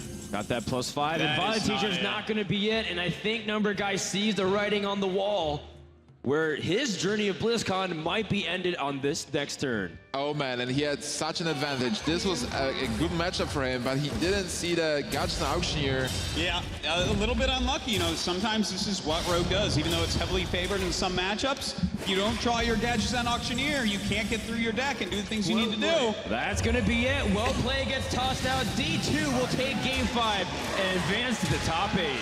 Wow, very well played by D2. Fantastic match. Winning a very hard match there. Well played by both players, no doubt about it. A nice hug between them two. Lots of respect between the two. But once again, D2 surprising people. He is in the top 8 representing Americas. That's right. Great to see him go up there in front of, you know, this American crowd, the region that he did qualify from. A strong contender for the title, I would say. A fantastic comeback. Like that was a great series. 5 games overall. He didn't fall to the pressure. He was able to just use his handlock. And the last match where he clearly was disadvantaged, he was still able to pull through, didn't do any mistakes, and just took the game from Numberguy. Yeah, absolutely. And again, it's not all about the matchups. You were talking about maybe 30, 35% if that Gadgetzon came out. But he never came. We waited for him the entire game. Gadgetzon never RSVP'd to the party. Good deals everywhere, but not for Numberguy this time. Should have talked to Ironbeak Owl, would have gotten him in. That's right. That's because he didn't draw it. Well, you know, guys, that does end the journey for Numberguy, but he still places top 16. I think the future is really bright for this kid. Oh, yeah. Absolutely. I mean, he's got a great team in SK Gaming backing him up. He's someone that's already been invited to a bunch of new tournaments. Everyone's like, wow, Numberguy, he's a serious contender. Yeah. And He definitely could have won that match and went forward. It just wasn't in the cards, as they say. Yeah, absolutely. And I know Numberguy is waiting with Rachel, or sorry, D2, excuse me, is waiting with Rachel. He is the victor of that series. Let's hear a couple of words with him. Thank you so much, guys. D2, an incredible match. You and Numberguy were our first two players here on this incredible Hearthstone stage in the box, looking out at all these players and going to 5 full games. I mean, that had to be nerve-wracking. Yeah. My stomach's literally like hurting from just like the stress of that match. I'm sure I made a lot of misplays. It was really hard to think. It was just so much pressure, and having to win 2 unfavored matchups was really just daunting. And I don't know, I'm like barely standing up right now. So. Well, you did a great job. You're moving on. We're going to see more from you today. But Marcus, what's happening first? Yeah, so we're going to shut down the tavern for just a moment because it is time for BlizzCon 2014 opening ceremonies. But when we return, the tavern opens back up. We've got more group matches, the quarterfinals, all that and more live from BlizzCon 2014. We'll see you back at the Tavern of Champions after this.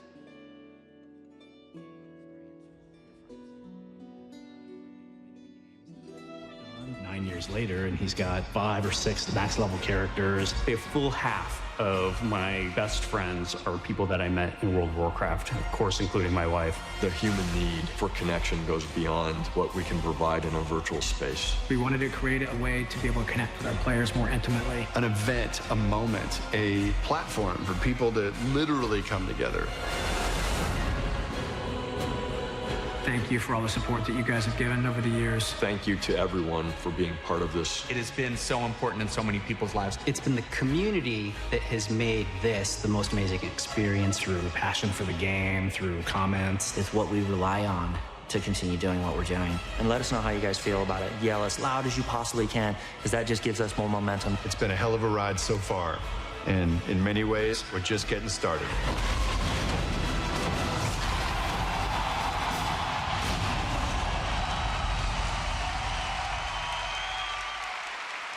Ladies and gentlemen, please welcome President and CEO of Blizzard Entertainment, Mike Morhaime.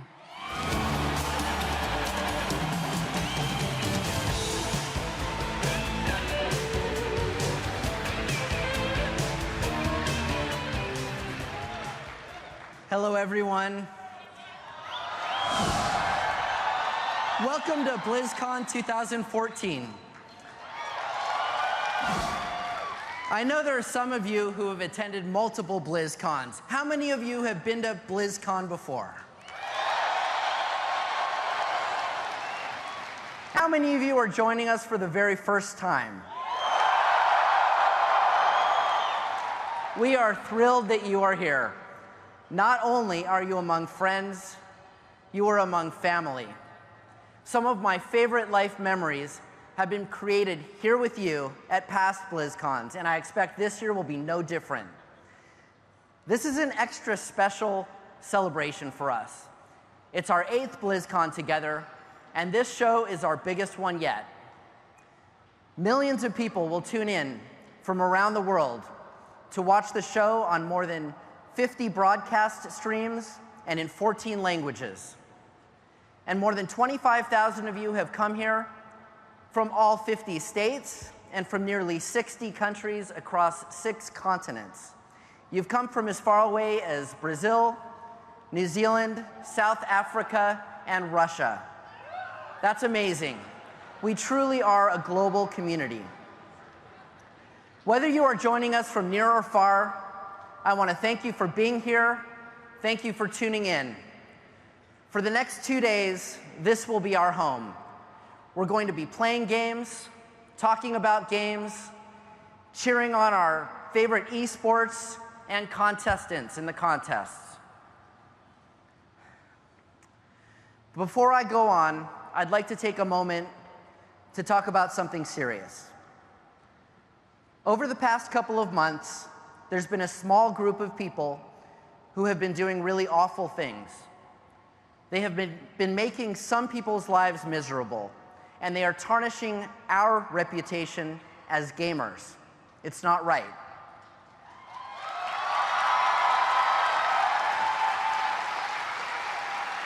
BlizzCon is a great example of how positive and uplifting gaming can be. Let's carry the good vibes from this weekend out into the world all year round.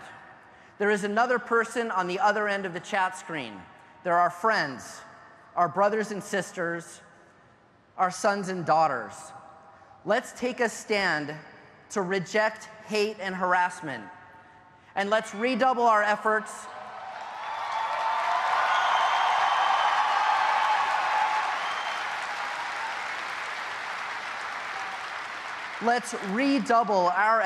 to be kind and respectful to one another. And let's remind the world what the gaming community is really all about. Thank you.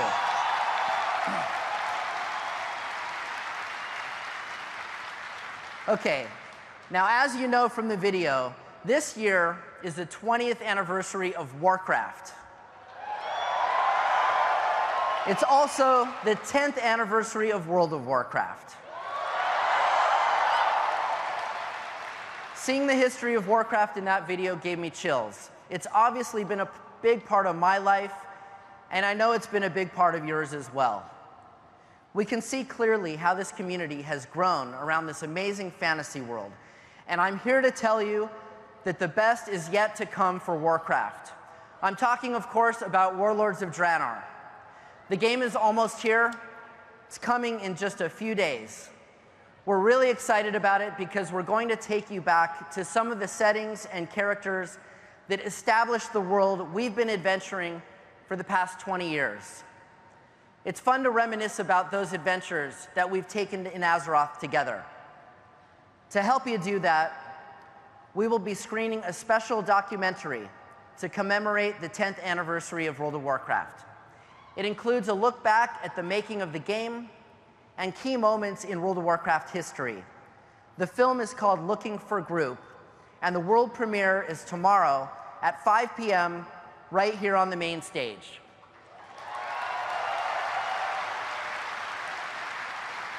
You'll be able to watch it again later on the World of Warcraft site, as well as on the Warcraft YouTube channel. We also have a special party planned for the World of Warcraft 10-year anniversary.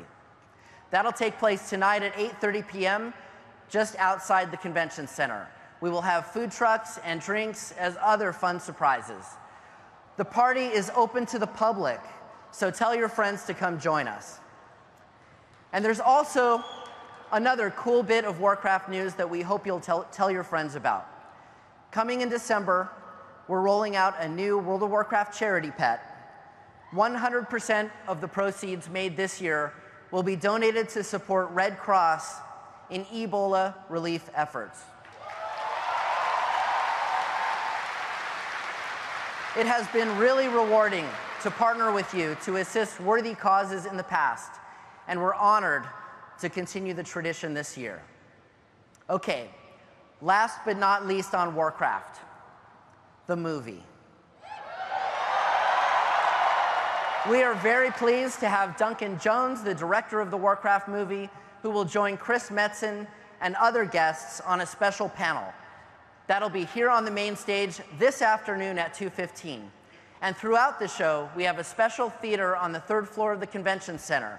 This theater will be running continuously to show you Blizzard's latest cinematics, as well as a sneak peek at work-in-progress footage from the film.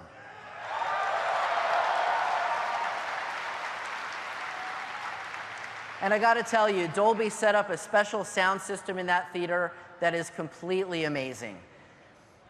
And if you want even more info about the movie, go visit the new websites that Legendary Pictures just set up, fightforthehorde.com and fightforthealliance.com. Choose carefully and be true to your faction.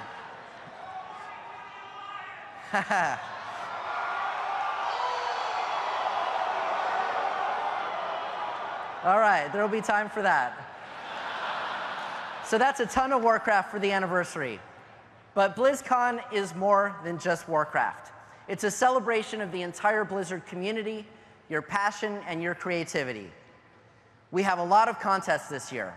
The talent, movie, art, and costume contests will all be hosted by Chris Hardwick right here on the main stage tonight at 6.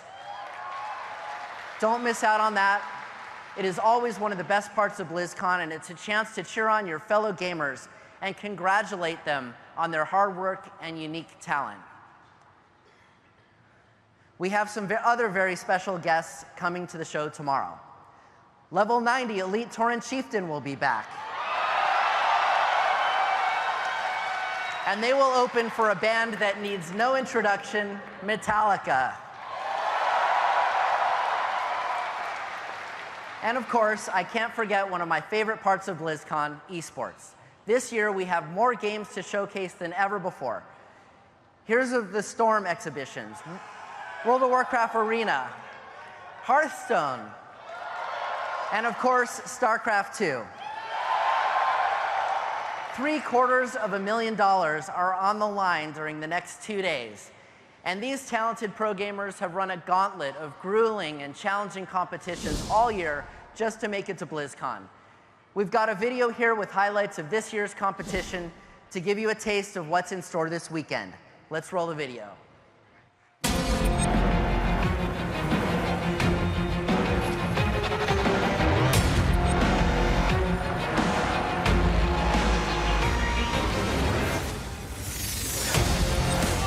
Be very, very careful about this. The Vikings go tumble. That's a big storm to start things off. The wall, he's attempting to raise it. SCV's blowing up. No, it is!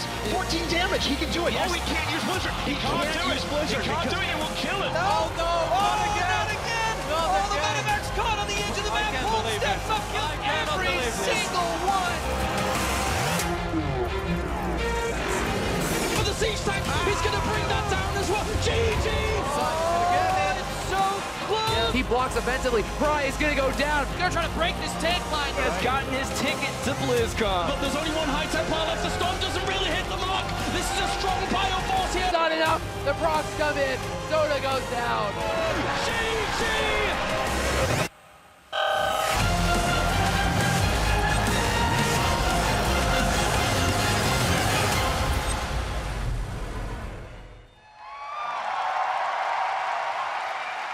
Awesome. We will have esports action going on all weekend. Hearthstone is just next door in Hall C, amazing stage. World of Warcraft Arena and Heroes of the Storm exhibitions will take place in Hall B. And the StarCraft 2 World Championship Series Global Finals will be over in the arena. That's all the way at the other end of the convention center, past Hall A and through the tunnel. We've created a brand new stage for the WCS Finals with dynamic lighting and visuals. We think you're going to love it, so make sure to get over there to check it out. Of course, we have a few new things to share with you. Let's start with Heroes of the Storm, our upcoming team brawler. This game has your favorite Blizzard heroes from all of our universes fighting on unique battlegrounds. Thanks to your feedback during the technical alpha, Heroes is coming along great, and it's going to continue to evolve through the years. We've got fun new stuff to show you here at BlizzCon, so let's take a look. Roll the trailer.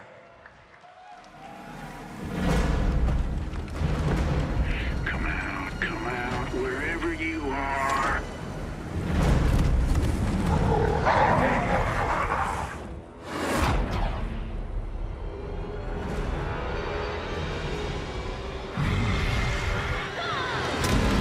For Doomhammer!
So that's right, closed beta is coming January 13th, and we're excited to get more of you into the game to continue helping us make it even better.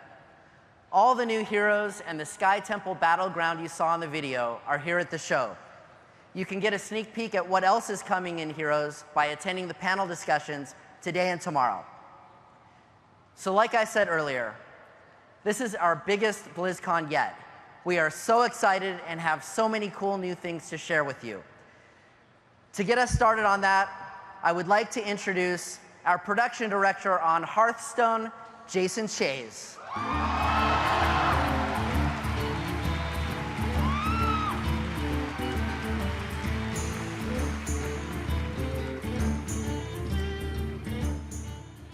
Greetings, BlizzCon!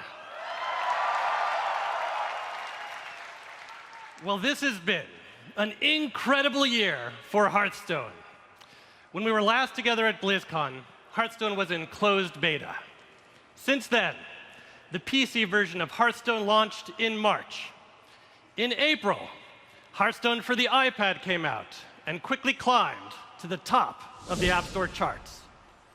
In July, the doors to the ancient necropolis of Naxxramas swung open, releasing the first Hearthstone adventure for players everywhere.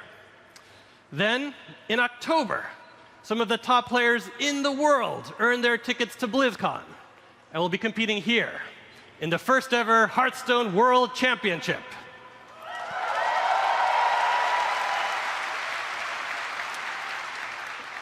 And then finally, coming up this December, we'll be opening the tavern doors for Android tablet players everywhere.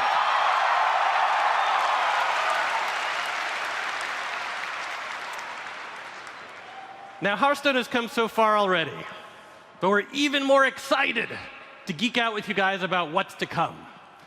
Today, as it turns out, is a very special day in the Hearthstone Tavern, because today we have something new to share with you, something bigger. And for that, we're going back to the very beginnings of Warcraft, to a long-standing rivalry between two proud races. One embodies the nobility and the fellowship of the Alliance.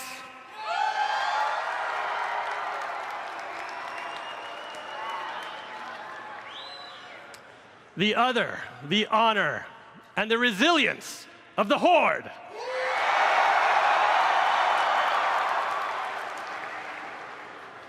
For the first Hearthstone expansion, we've brought these two races together against their will for all of you. And the results are explosive.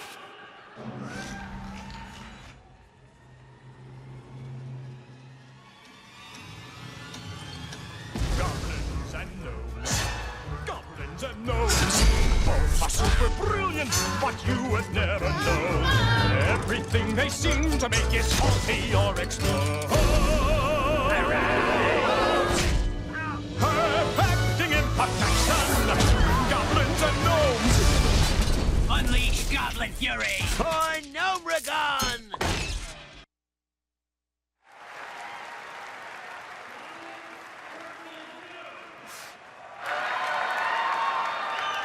Goblins versus Gnomes is the explosive first expansion to Hearthstone. In it, you'll find over 120 of the most dangerous cards you could imagine. You'll find the greatest inventors in Azeroth's history, along with their amazing creations.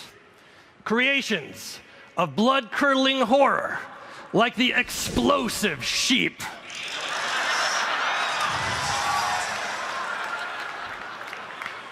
Devices of raw genius, like the amazing Annoyotron.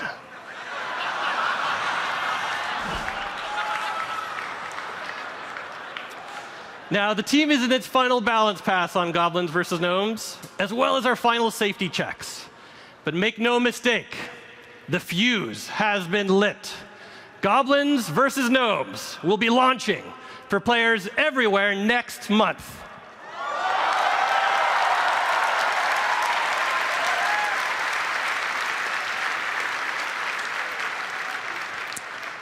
Now, all of you aren't going to have to wait that long, because Goblins vs. Gnomes is playable here at BlizzCon today.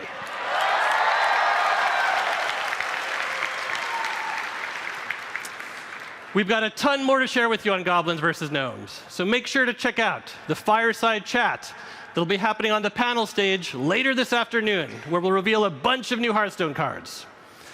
And then finally, on behalf of the dev team, we wanted to thank you all very much for all your incredible support and passion for Hearthstone during its first year of launch. We cannot wait to share with you guys what we have in store. In the meantime, we have many other awesome updates to share with you guys. So for that, we're going to call up to the stage Game Director Dustin Browder.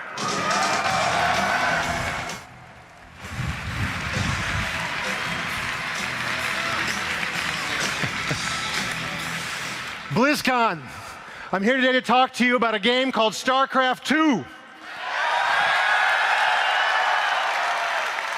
This is a game we've been working on inside Blizzard for 10 years. StarCraft has a tradition going all the way back to 1998 with the original StarCraft and Brood War, where Blizzard created these amazing characters and this incredible science fiction story and put it inside a real-time strategy game. And then, in 2010, we brought you Wings of Liberty, where we had this amazing campaign, and we had a whole game devoted just to the story of the Terrans. And then in 2013, Heart of the Swarm, where we told the epic quest of Kerrigan's hunger for revenge, for her betrayal at the Battle of New Gettysburg, which happened all the way back in that original game in 1998. And now, today, in 2014, we are ready to show you a glimpse of StarCraft 2, Legacy of the Void. Future, and beheld only oblivion. The Zerg swarm came as was foretold. And the Protoss rose to fight them. The invasion fleet stands ready. We await only your command, High Arch. Today, we will reclaim our homeworld! Now, the Xel'Naga that forged us all are returning. The galaxy will burn with their coming. Fitting that we should face oblivion together. Aemon whispered of this from the stars.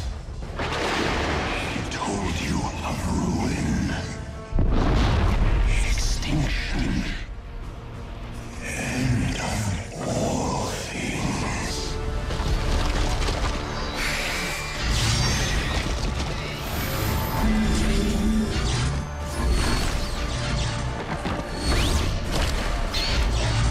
The fate of creation hangs in the balance.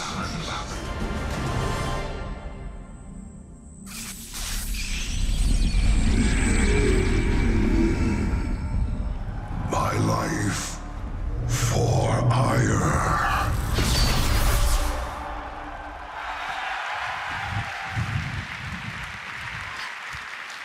In Legacy of the Void, you will command the power of the Protoss.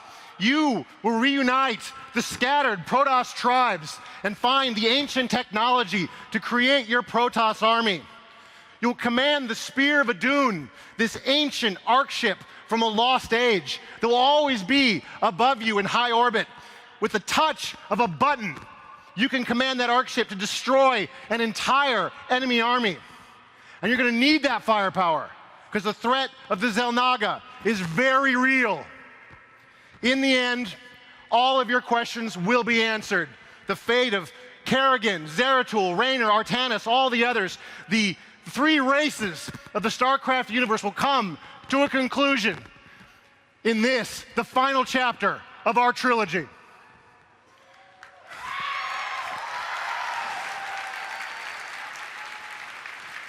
Now, I know some of you have not had a chance to get into StarCraft just yet. And that's okay, because this is not an expansion pack. Legacy of the Void is a standalone product. You don't need a copy of Wings of Liberty. You don't need a copy of Heart of the Swarm. You can just get a copy of Legacy of the Void and jump right into the action. There has never been a better time to check out the StarCraft universe. We have so much to show you here today at the show. You can play as Artanis, and you can build your Protoss army and check out an early look at our campaign missions. We have new multiplayer units for all 3 races. And yes, the Lurker is back.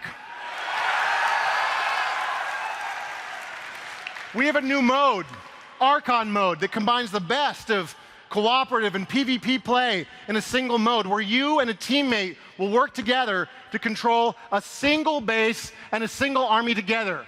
If you want to know what it feels like to be a professional gamer, to be able to be everywhere at once at the same time, this is the mode that can give you that experience. It takes 2 of us to make one of them, maybe more, we'll see. Come to the arena tonight to see your favorite pros playing Legacy of the Void, and check out our panels today and tomorrow to get more information about StarCraft 2.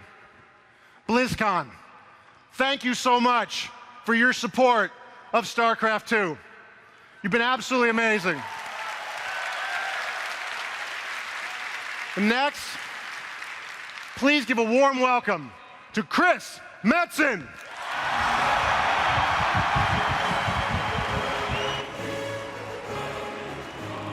What up, BlizzCon?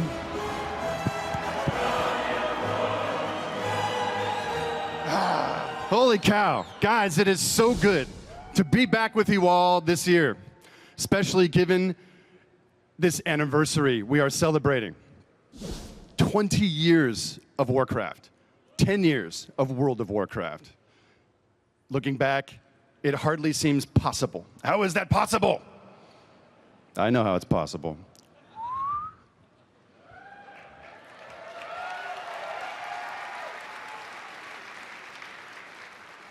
It's kind of crazy thinking about it, guys. As Mike said earlier, this community is everything. And looking back 20 years with all the worlds we were able to build, the stories we were able to tell, the heroes, the villains, the rise and fall of it all, the amazing thing looking back is the friendships we've made, is the connections we've made through this thing. It's so much more than a game in a box. Look, guys, look around. Look at this room. It is amazing to feel part of this thing, almost like this tradition that is uniquely ours. So thank you, and thank you for being here and celebrating with us this weekend.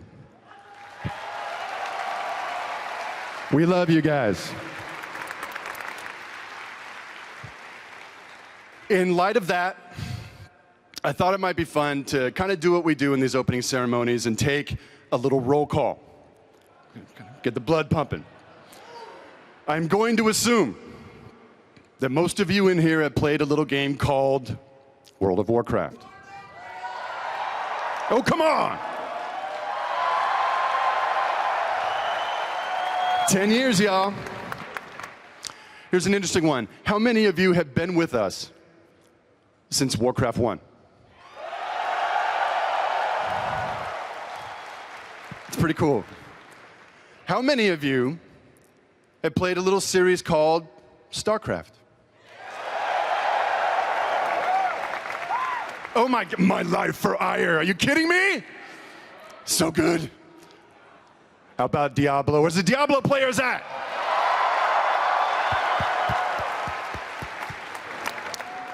And how about a little game called Hearthstone?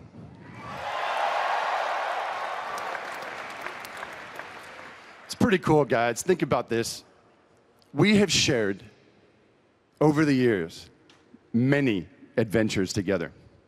Exotic worlds, heroes and villains, probably some convoluted plot lines here and there. It's fine. And at a moment like this, it strikes me. It has been something like 17 years if my math holds up, since Blizzard opened the door to a new adventure. Since we opened the door to a new world of heroes and villains, a new universe of adventure and possibility. And if any of you had ever wondered what kind of new world Blizzard would create, well, I think 17 years is too long to wait. And my friends, the wait ends right now.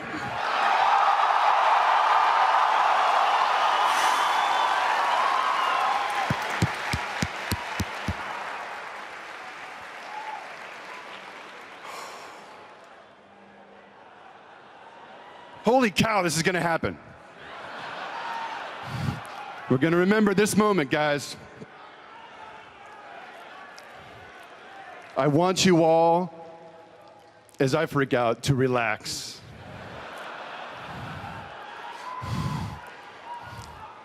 I want you to open your hearts and your minds to what comes next.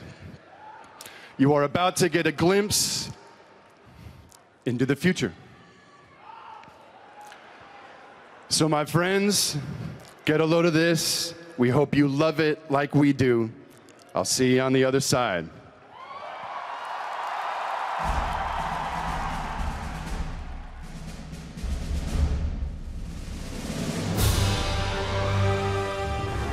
Conflict. As the world teetered on the brink of anarchy, a new hope arose. An elite international task force charged with ending the war and restoring liberty to all nations. Overwatch. Soldiers, scientists, adventurers, oddities. Guardians who secured global peace for a generation. Under its steadfast protection, the world recovered. And today, though its watch has ended, its soaring ideals of freedom and equality will never be forgotten. That was so cool! In that one battle, they had Soundquake. Remember, he has, like, chest missiles?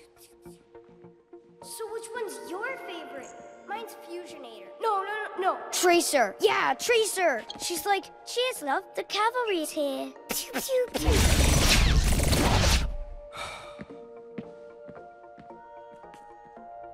Whoa.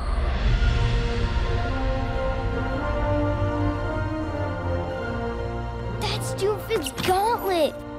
Oh, man. They said he could level a skyscraper. And remember, he was all fighting and Winston beat him and was like, Primal Punch! That's only in the holovids. Everybody knows Overwatch got shut down. Half of them are just mercenaries now.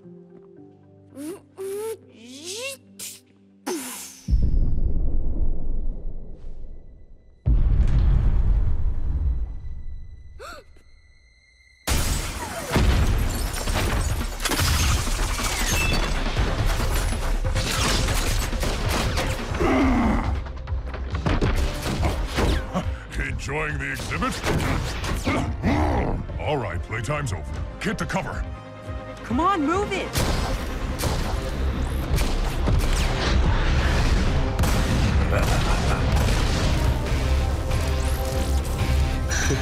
There you are. Psst, what are you looking at?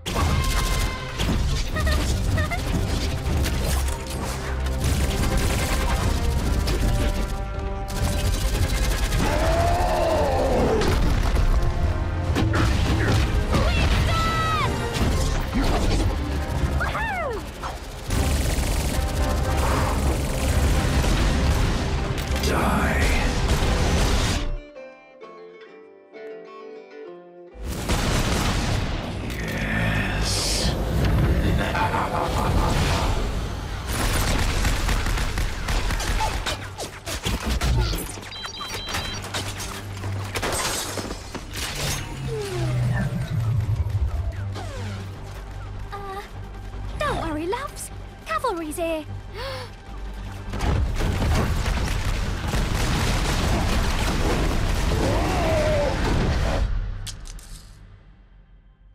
Come on, big guy. Get up.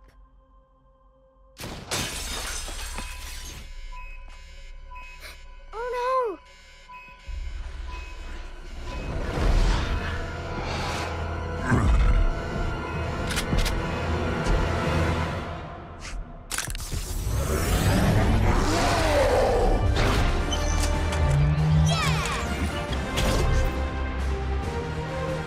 Stay here.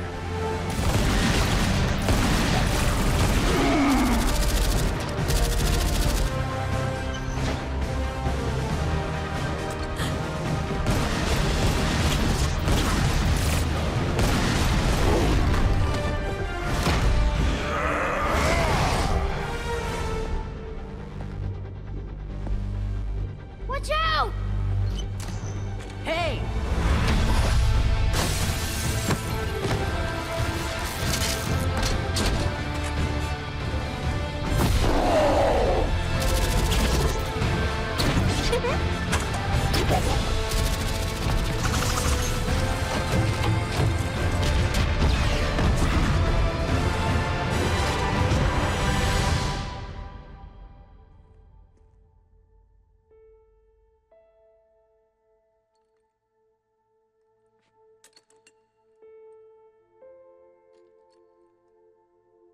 You know, the world could always use more heroes.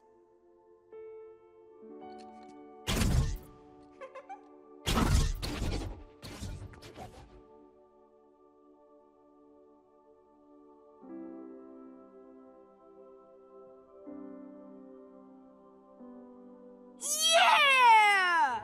That was awesome!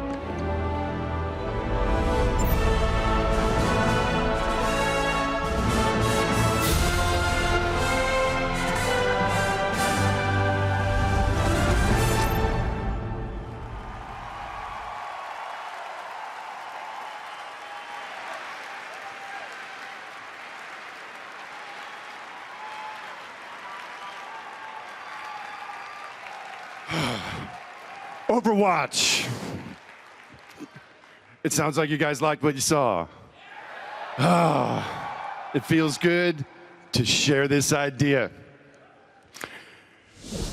Holy cow, that's a feeling. I'm sure you all have many questions at this point, not the least of which is, well, Blizzard, is there a video game associated with this idea? My friends, I am very, very happy to announce that in fact there is, and it is nearer than you think. To tell you a little more about Overwatch, I would like to introduce a good friend of mine. Many of you will remember as your first game director on World of Warcraft. He's one of the greatest game developers in the world. He is the game director on Overwatch. Give it up for Mr. Jeff Kaplan.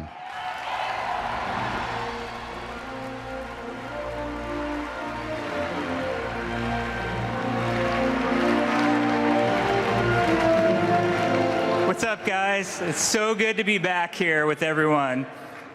You guys look beautiful, by the way. Just a good-looking group. So we wanted to make a game in a genre that we have always been passionate about at Blizzard. So what Overwatch is, it's a team-based multiplayer shooter that is completely action-packed. You guys are going to get to meet our cast of characters. They're absolutely dynamic, over the top. They've got great abilities. But what we're going to do is make the game very approachable and allow for everybody to experience what can be fun about this game.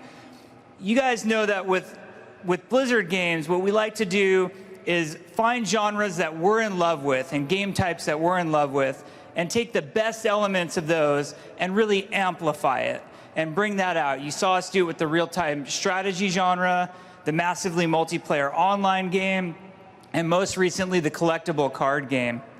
But you guys do not want to hear me talk right now. Would you guys like to see Overwatch? All right.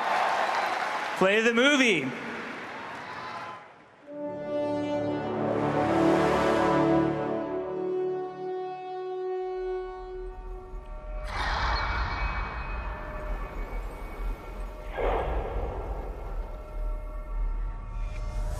Attackers incoming.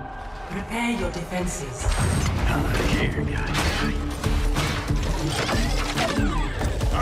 Get behind! Locked and loaded. Prepare to attack. 3, 2, 1. Capture the objective. Let's do it!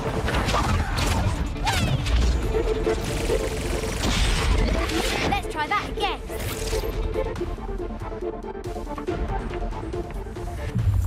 Welcome to my reality. Turret deployed.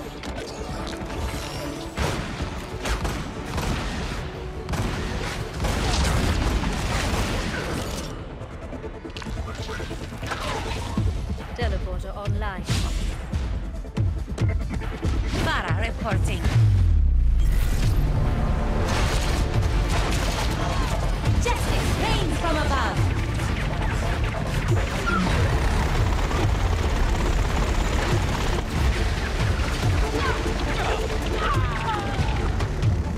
The dragon hungers. The objective is mine. Perfect. Objective captured.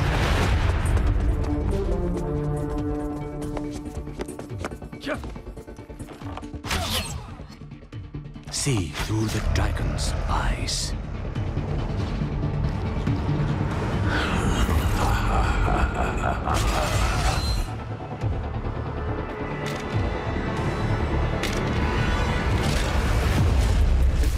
Time to reap.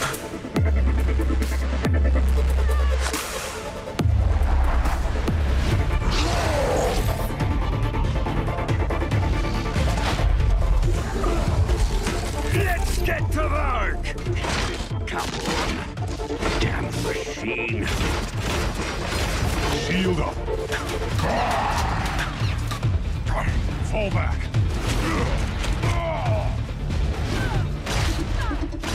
Turret down. Open core!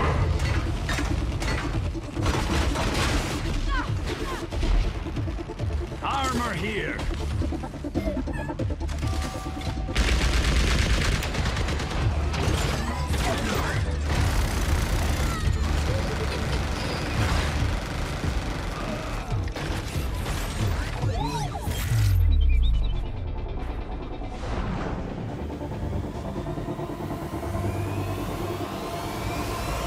Did someone call a doctor? I've got you. Healing stream engaged.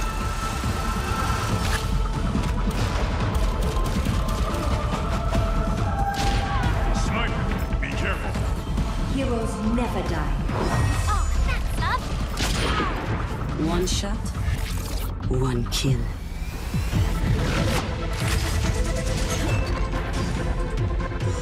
I see you. True self is without form. Pass into the iris. You need a timeout. Ivan takes them all on!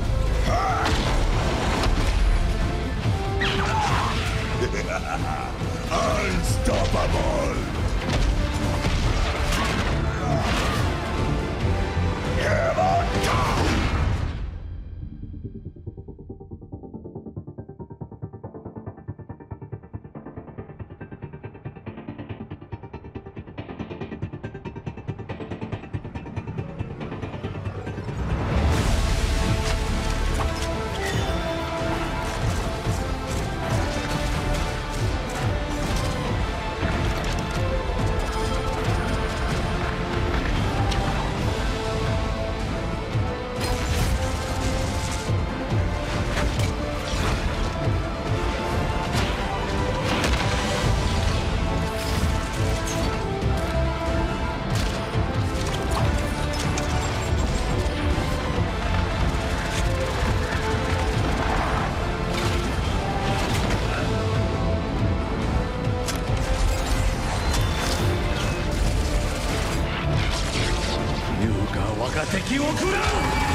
All right, so we weren't lying about that beta 2015. You can sign up at playoverwatch.com. We know you guys want to play. We want you to play. We're very humbled to be bringing this genre to you guys, and we want to hear what you have to say. So it's going to be awesome. So a couple other things you guys should know. At 12:30, we're going to have a panel right here in this hall. Chris and I are going to tell you everything you need to know about Overwatch. So please... Mostly. I kind of lied when I said everything. Some suspense. Some stuff. We'll tell you some stuff at 12:30 right here on the stage. Hopefully it'll be good. But there's one more thing. As you guys were wondering what that space is over there with those mysterious dark computers, Overwatch all weekend long is available for you guys to play in Hall C. We've got 600 machines there for you. We want to hear what you think. There will be Blizzard developers in the space the whole time. We want to make this game with you guys, and we care about what you have to say. Absolutely. And guys, as we wrap up here, please, there's a lot of people in this room. If you're making your way over to the Overwatch machines, just be careful. Take care of each other. There's a lot of kids in the audience. Don't, stampede or anything like that. You got all weekend to play. Guys, thank you for being here with us once again. We hope you've enjoyed your first look at Overwatch. We love you. Have fun this weekend. Take care of each other. Have a great BlizzCon!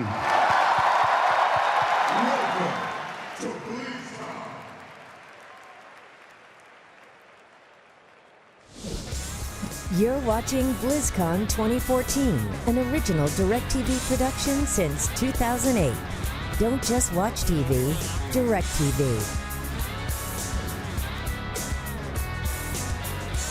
And there it was, the opening ceremony of BlizzCon 2014. Hey everybody, it's Jeff Keighley back here at the DirecTV virtual ticket stage with Michelle Morrow and here with Mike Morheim from Blizzard. Mike, what an amazing opening ceremony. I've been with you guys for so many years doing this, and I got to say, it felt so amazing this year with you addressing, Gamergate right up front there, talking about being inclusive. That was such a strong message for you. You're one of the first executives in the gaming industry to really address that head on, so I want to thank you for that on behalf of gamers like Michelle and I, but also the announcements. I mean, Overwatch. I mean, we saw the interview with you and Kim when you did it at before. You were so giddy with excitement. Yeah, how do you think it went for you? That excited. I know. You're very excited this year for BlizzCon. We've been wanting to show those videos for a really long time. I bet.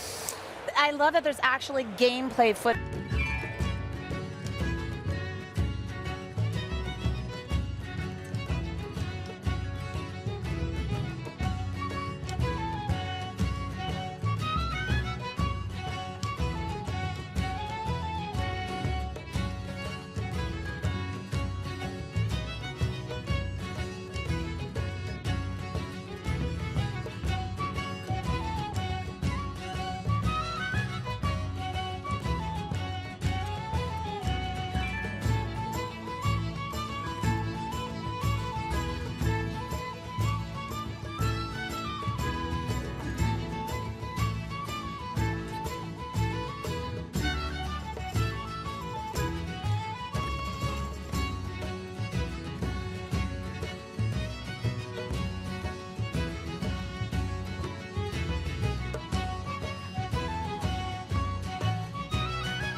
Hello, everyone. Welcome. Come on in, grab a seat. We're at the Hearthstone World Championship opening weekend.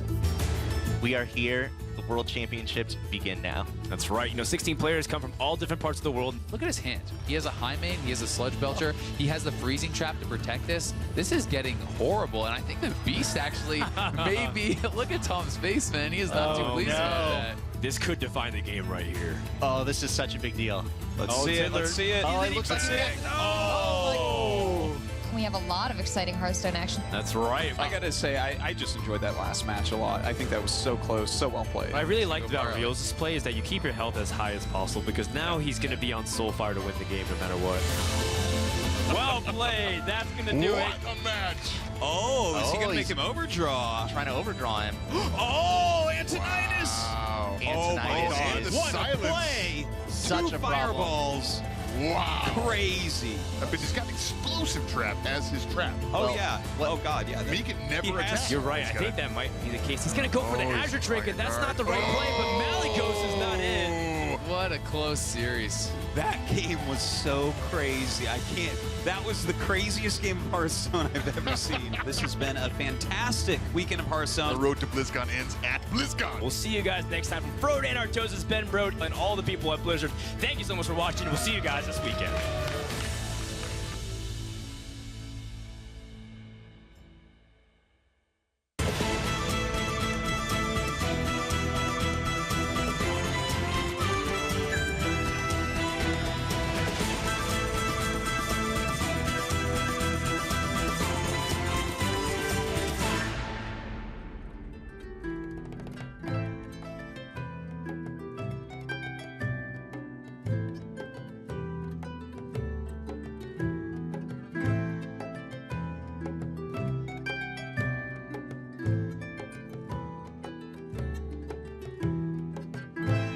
Ladies and gentlemen, please welcome to the stage your hosts, DJ Wheat and Seltzer.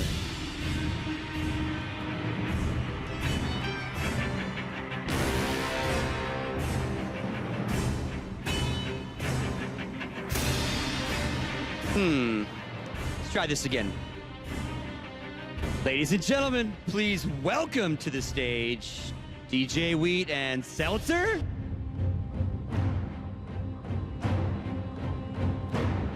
Hey, Ken, can you try to find them, please? Obviously,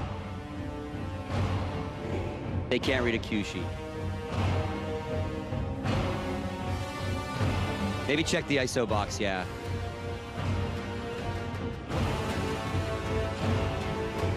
Oh, looky there. Hey, guys, how are you?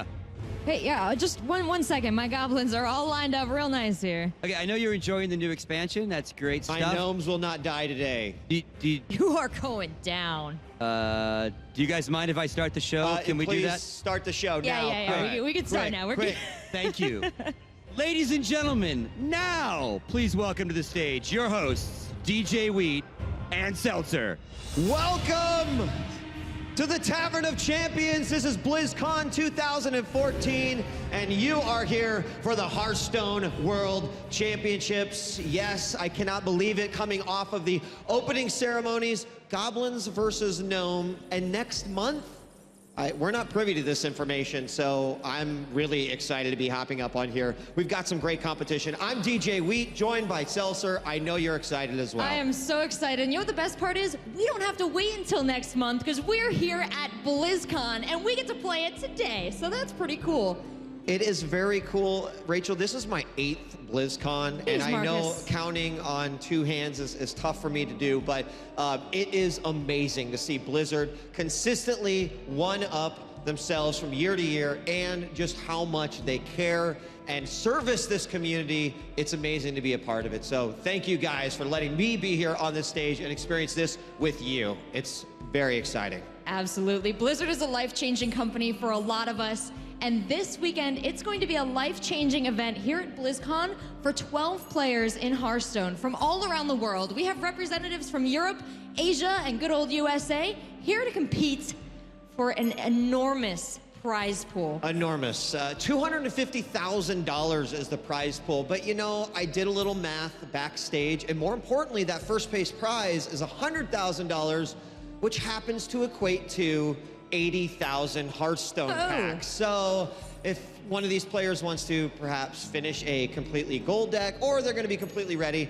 for Goblins versus Gnome, when that's it what the comes money's out, going to. they are going to be set. Either way, a lot of money to be given away this weekend, and it is going to be a fantastic time. Speaking of which, we've got Hearthstone for you all day long, and then going into tomorrow. We started things off with an early match before the tavern opened. One small match this morning. And now we will continue on to finish the group stages, where unfortunately 4 additional players are going to be eliminated. But that means we'll know the top 8 who will be moving on to the quarterfinals, and then the other matches later on tomorrow.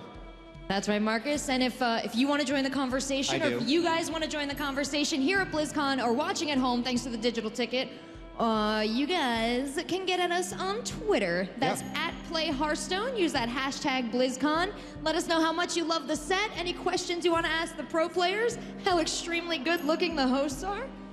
How badly Rachel was beating me in that Hearthstone game. Yes, pretty bad. Everything is pertinent information, whether you are here in the arena or you happen to be at home. Also want to mention that if you want the complete BlizzCon viewing experience, you can get that virtual ticket. Not only gives you access to some of the cool panels that you've heard about during the opening ceremonies, but also in-game items and other cool stuff. You can go to blizzard.com to learn more about that and pick yourself up a virtual ticket. And while you're on the internet, why don't you hop in, check out some of our fireside gatherings all around the world this weekend. We have Blizzard fans getting together, playing games with each other, watching BlizzCon, tuning into the announcements, and writing to you guys to join the conversation online and enjoy yourselves. You know, the fireside gatherings are a great place to go to not only meet people who are also into Hearthstone, but for me, learning about the game. And in fact, many people wonder, because we play things differently, a little bit differently here on the World Championship stage. We do something with picks and bans called Last Hero Standing.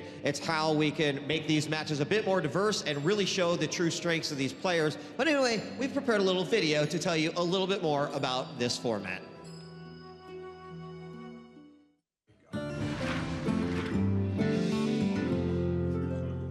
Last Hero Standing is a tournament format created for competitive Hearthstone play.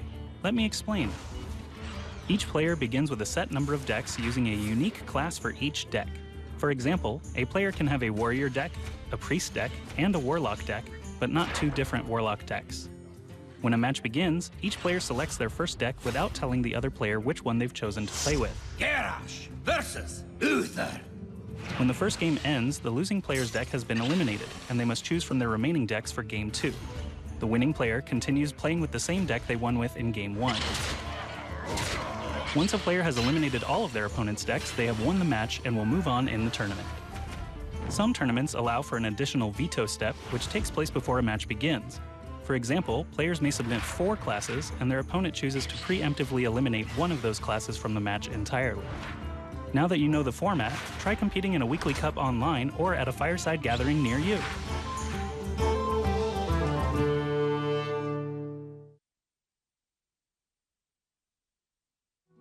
think it's time to officially open the tavern. Of course, we'll be up here with some of the players, some of the people who are visiting us at the tavern and watching some of these Hearthstone matches. But we've also got a few casters, and we were talking about it, and casters, we actually have one question for you. It's a really simple one, but guys, goblins or gnomes?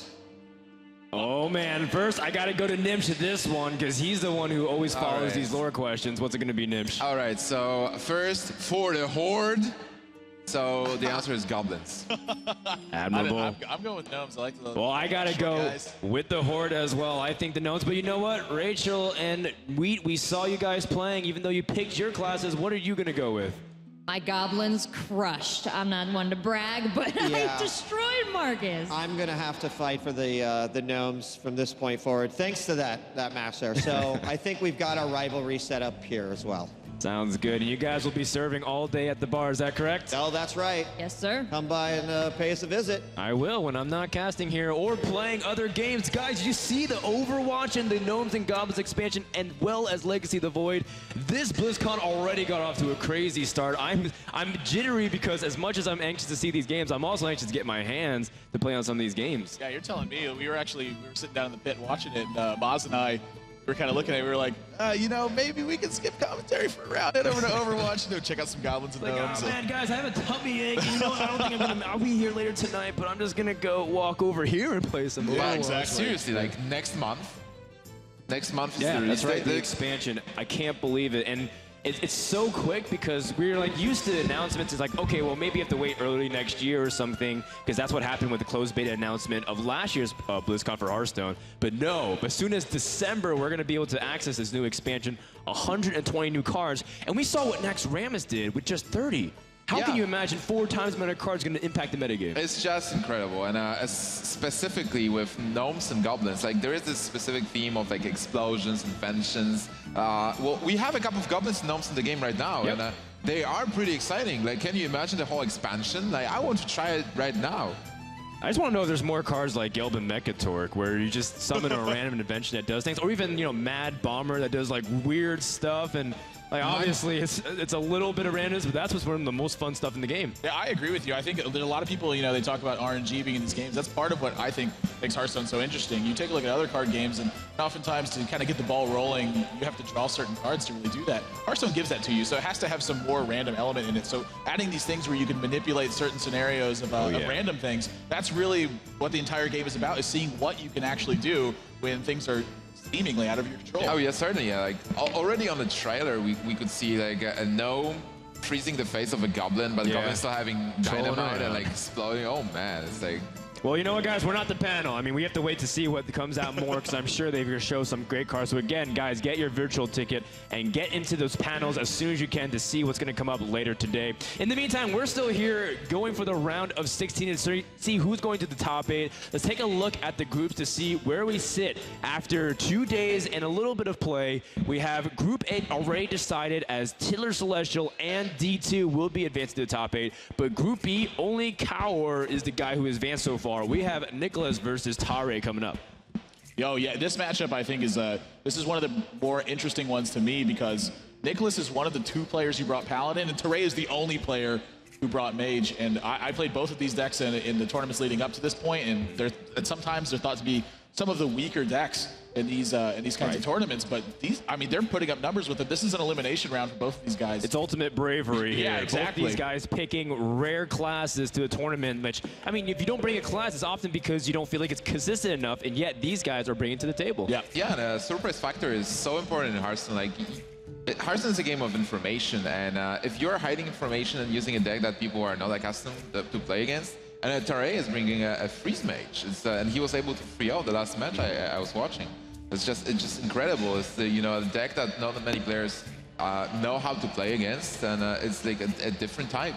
Yeah, absolutely. And I love hearing the stories of both of these guys. You know, I got to talk to Tare a little bit more and just hear more about his journey throughout competitive Hearthstone, and he just wants to do his best because he feels like not only is he getting a chance to win a lot of money, but he's also making friends that he never had before too, because he's able to establish connections with all these players. He gets to meet us, the casters, and interact. Same thing with Nicholas too. He gets to be here on the big stage, all the way from China, which their Hearthstone scene is absolutely exploded. Millions of players, and yet he's one of 4 players to be here. Yeah, that's another thing I love about this game is kind of the community feel and the presence you get from being in a place like this. It's, the fireside gatherings, I think, are awesome. We got our own little fireside gathering going right here with the 3 of us. We were playing Hearthstone right before this cast too, and hanging out and talking about plays and whatnot. Exactly. Frodan just cannot get his hands off of the keyboard. If he's near Hearthstone, he's going to be playing. We had about 6 minutes before some other events we did, and he's just, one more game. Oh, that's me, man. One more game syndrome. Well, we just love the game, and we just love watching it and talking about the game. So certainly, we are one big family, and everybody who's watching the game right now at BlizzCon is a part of this family. Yeah, it's wonderful. Absolutely. Now, again, taking a look a little bit closer at both of these guys, with such a unique lineup we see like Rogue, Paladin, Priest, and Warlock. That's a lineup that's very unconventional for Nicholas. And then for Tare, we have Rogue, the Mage, and the Shaman. Like, you don't usually see these combinations. Like, Tare is not even running a Hunter. None of these guys are running a Hunter. Yeah, that's something else that's really unique about this. When I sort of touching back to the tournaments where I played both these decks, when you play these kinds of decks, you're trying to surprise your opponent. And you're using your proficiency in the matchups that you expect to face against versus the unexpected factor, like the unknown element that you're surprising your opponent with. That really gives you an edge. When you know what they're doing and they kind of don't know what you're doing, they have an idea, but they don't know your exact 30-card list, where you can often piece together 28 or even 29, sometimes even 30 of the cards they're going to be playing with. I think it can really make a difference. Yeah, certainly. Also, you can see on the screen right now that Nicholas is a basketball player. It's a fantastic thing. Man. Like in esports, if you're coming from the regular sports, you can bring a lot of experience.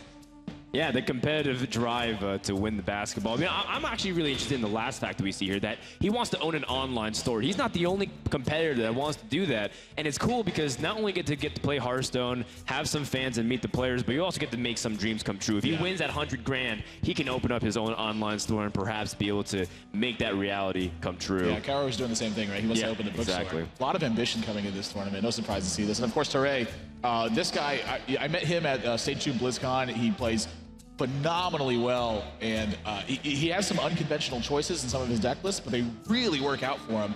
And first, a lot of people, he's kind of unknown. He's just more of a ladder player, but he has been beasting it the entire way through. I mean, this is top 16 in the world right here. This is where this guy deserves to be, I think. Yeah, again, I mean, those players played like tons of games to be here, and they are winning them. They have the really good win percentages. They know their matchups, and definitely contenders. And one of them is a possible world champion, and maybe that's right.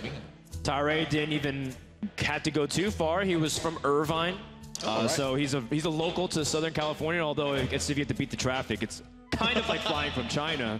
Like, you both go through different stresses and like the 6 stages of denial, acceptance, and whatnot. I was like, oh my God, is the traffic actually happening? Oh wait, the traffic is actually happening, and you just move on past it. But you know what? All jokes aside, Tare and Nicholas have been here for a while, over a week. They should be well rested. They've been practicing a lot, and I expect a great best of 5. Yeah, I absolutely do too. I sort of what I'm thinking about this best of 5 is, what do you ban coming into this? Because both of you guys are like in the same position. Like, you both brought unexpected decks. Are those decks that now you ban out from your opponent, or are those decks that you want to like leave in their lineup and kind of go from there? Like, I don't. Where's the practice? I don't think either of you practiced. That's a very good question. Do you ban Warlock because it's a class that can be either Zoo or a Headlock? Yeah. Or do you ban Mage that Tare was playing, and he was very successful with it before? So definitely a lot of strategy coming into the picks and bans. Well, let's even take a look and see what these guys have chosen for the upcoming match. Remember, this is elimination. In fact, every series from this point on is going to be an important one. And right off the bat, we see Paladin and Mage being banned away from both these guys. So the unique, niche, rare classes aren't going to be available for the series. Yeah, I can't, like, it's no surprise, I think, to see this, because these are one of those decks that's like, coming into this event, these players have had so much experience versus everything else. These are decks that, again, both these players, a lot of ladder experience is what Hearthstone's about. These decks don't show up a lot on ladder, so they had a very finite amount of time to practice for this, a week tops to understand what you're going against. And you don't want to be facing those kinds of matchups when you're playing for a $100,000 first prize. It's just, that's not where you want to be. I like both these bans. Yeah, I certainly agree with you guys. But what do you pick then as your starting deck? You're just one of your favorite decks that you brought to this tournament got banned. So what do you start with? Well, it's different already because even though both of them have Warlock and both of them have Rogues, they are different. We saw Nicholas does end up running that Zoo deck, and we know Tare ends up favoring that Handlock deck as his choice. And then even then, Tare also has that very unusual Miracle Rogue with Sprint, Alex Straza, and Harrison Jones, like 3 cards you rarely see in the Rogue deck, let alone the Miracle archetype. And then we saw a more Malygos spell-centric one for Nicholas. So even though it's the same classes, there's already differences between these styles of play. Yeah. Well, he created this archetype. Like we reference it as a Tare Miracle Rogue because it's so different. Right. But a lot of players had a chance to actually practice against it. So right now, maybe Nicholas is prepared to face it. So that's why he didn't ban it. Okay, well, I call it Raynad Miracle Rogue, but whatever, same thing. All right. That makes a lot of sense. Those unconventional choices you don't see every day. But yeah, I have to agree with you. He plays a lot of strange choices, and they're comfort picks for him. He's been playing him for a very long time, and it's obviously been working out pretty well. He's come this far, but with some cards like that, I would expect it to be a little bit slower paced from him. Yeah. Really focusing towards like the turn 9, turn 10 area where he wants to strike. Both of these decks do. Yeah, exactly. And it's just when I look at these lineups and they have their Rogue and their Mage taken out, I don't think that either of these guys, I'm sorry, their Paladin and their Mage taken out, I don't think either of these guys really expected that throughout the course of this tournament. I'm curious if it really affects the way that they decide their lineups are going to go. Me too. It's a little bit sad because we don't get to see the Paladin, we don't get to see Mage, 2 classes. In fact, I think these are like the last 2 people other than Running Gun also playing Paladin. Right. Like these are the 2 least represented classes in the tournament. But at the same time, like you said, unfamiliarity also throws off your practice regimen. How do you even go about in the series? What's good against it? What's bad against it? Yeah. Those things are all unexplored territory. That's one of the best strategies as well. Just take your opponent out of his comfort zone and then defeat him when he's confused. And this is just a best-of-5 series. So Nips, you are actually a player, as we do have a few seconds before the match ends up starting. You're a player that likes to play outside the game too. You said when you're in your previous WoW TCG pro gamer experience, you used to try to intimidate your opponent when you can see them face-to-face because it was tabletop. These guys can see each other very closely right across the screen and the table. What are some tactics that you use to get into your opponent's mind a little bit? So basically there is a couple of tactics you can use. First, you can use just no emotions face. Like try to not show any emotions. So whatever's happening, if you're in a bind or if you are in a very good spot, you don't show it. Or you show a lot of emotions, like you overreact. So there are those 2 different strategies to confuse your opponent. Bluffing with emotions. You really think that can come into play here?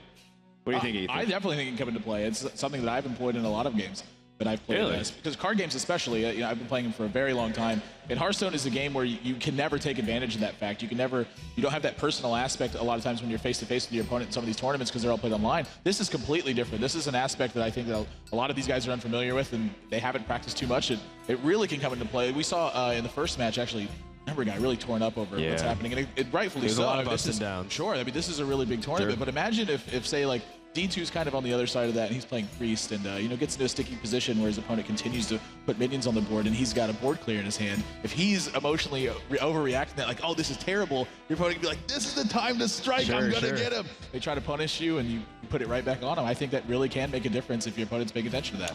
Well, let's see if it does come to play whatsoever between these 2 guys. Once again, an elimination match, a spot in the top 8 up for grabs between Tare and Nicholas. Let's go into game number 1 and see what these guys have in store. All right, well, I'm looking at a potential Warlock versus Warlock, but we know that it's not going to be a mirror match by any means. In fact, quite the opposite. One player is the clear aggressor in the early game, and one person is the clear defender. So let's make a quick prediction. I predict that the Warlock will win this. Oh, my apologies. Actually, Nicholas is not playing the Zoo deck. That was my fault. I really thought he was, but you know what? We've seen a lot of Zoo decks. I got it mixed up, so I'll take the hit on this one, guys. Oh well, I mean, you know what happens. Everyone makes mistakes. That's why pencils have erasers, and that's why we're recording. Thank you, 3rd grade teacher who puts posters on the wall. And that's why we're recording this, is so it can stand there for all time for everyone to see. Oh man. Yeah, both of these guys playing a Giants Warlock deck. This is going to be a lot slower than some of the Warlock decks we've seen before. Very common strategies: apply a lot of early pressure and really look to leverage that to end this game. But these guys really looking forward to having a lot of cards in their hands so they can synergize between Twilight Drake and Mountain Giant. This is my favorite matchup, by the way. It's like a chess game. It's move and counter. It's like you make a move, they want to respond to that. Mountain Giant is really important. But Shadow Flame is the play. Also Lothar, but it's like a great card.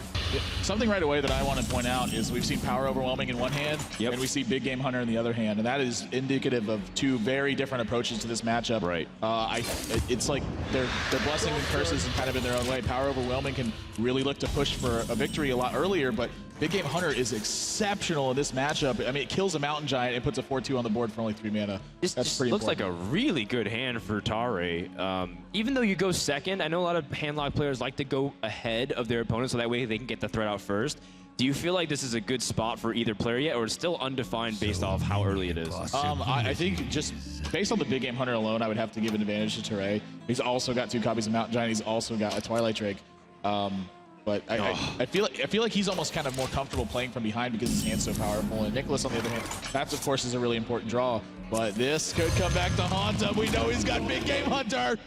And that takes precedence over playing yours for sure, so you can get the swing in. But, you know, Tare did waste a little bit of mana because he'd overdraw if he life tapped yet again, and you don't want to burn any cards in this matchup unnecessarily. And Tare already off to an early lead here. This is something we see from him Big a lot, Game too. Hunter is just killing giants. What do you say to that? Is instead of a beast, just shooting an 8/8?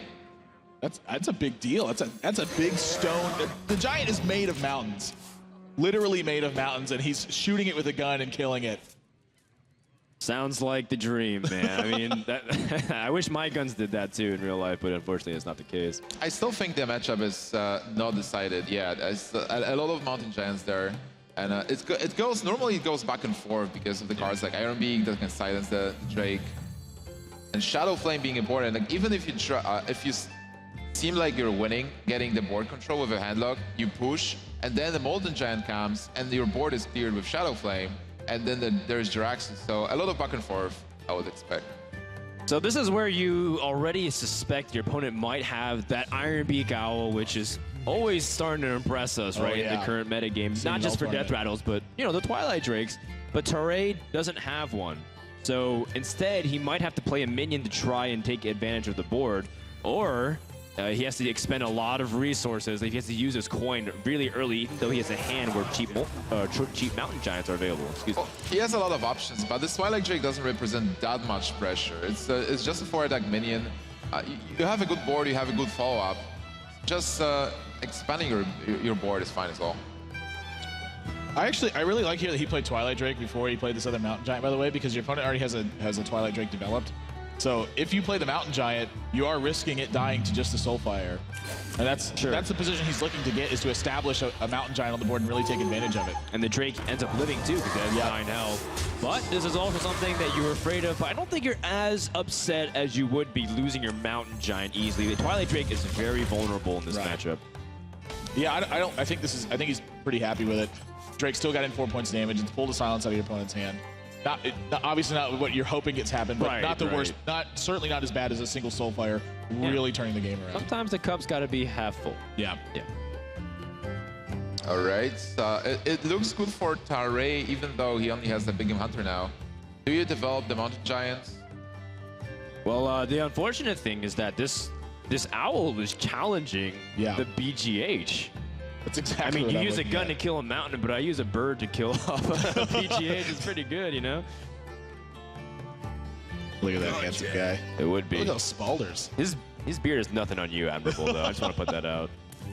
Yeah, he is definitely there. I got to get a full gray one first. Well, in about 20 years, if you're still casting Hearthstone, we can make that comparison. Give yourself some time.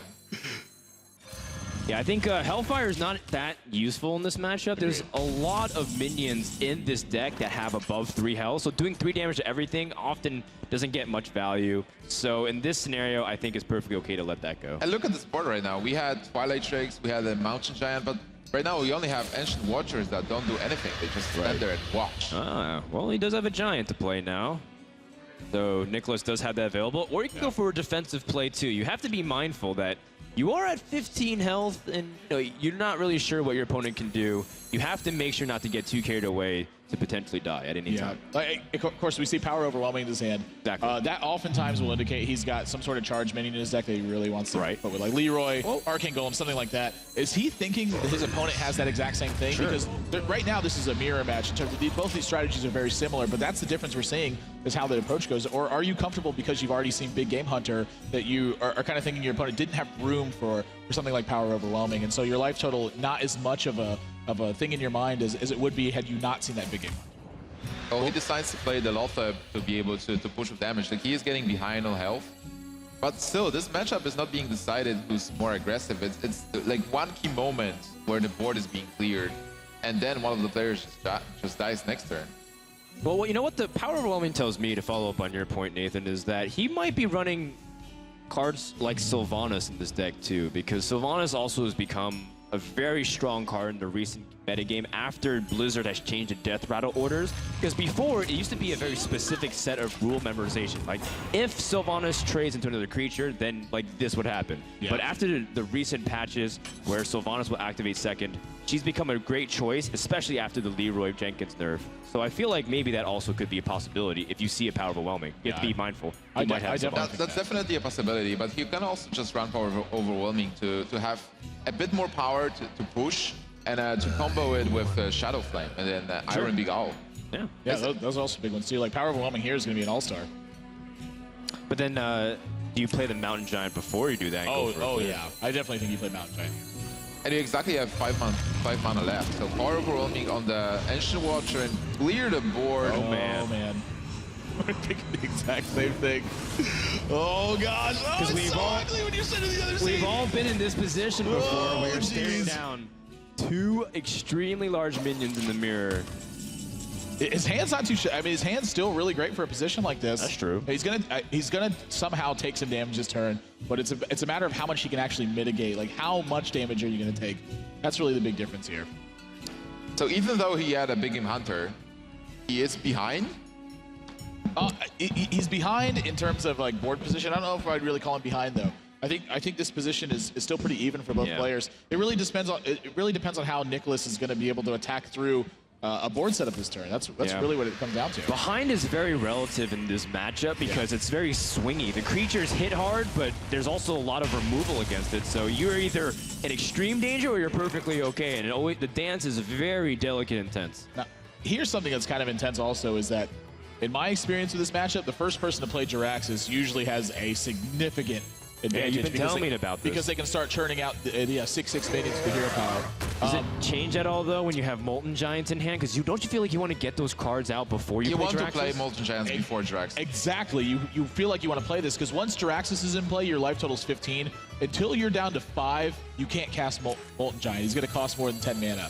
So that's a big issue. That card gets stuck in your hand after that, so you do effectively discard it. So he's got to think about, how do I go forward? Do I want to expend this Molten Giant first? Do I need a Jiraxis? Is Jiraxising right now a better play than perhaps using Molten Giant? A lot of those things coming into account for this turn, and he's played it a little quicker, I think, than maybe he should be, because there's so much to think. This is one of those turns where you have so much to think about. Yeah. And even though you only have 4 or 5 different cards to play, it's very different lines. They go all over the place, and this is a really crazy turn, honestly. You're absolutely right. Like, he had the opportunity to not only play this Molten Giant, but also life tap before. But is that too low health? Does he want that extra card? Because once you have Jiraxis, your hero power gets replaced. It's an entirely new hero, as if you're not Gul'dan anymore, the Warlock. Instead, you get the Infernal, that's a 6/6, so you can't draw cards anymore. Do you feel like you have enough cards to carry you through the rest of the game? These are all questions that these players have to ask before they commit to a big swing like Jiraxis, like you mentioned. It's a very difficult matchup. If you're too aggressive, it can make you lose the game, but also sometimes your opponent just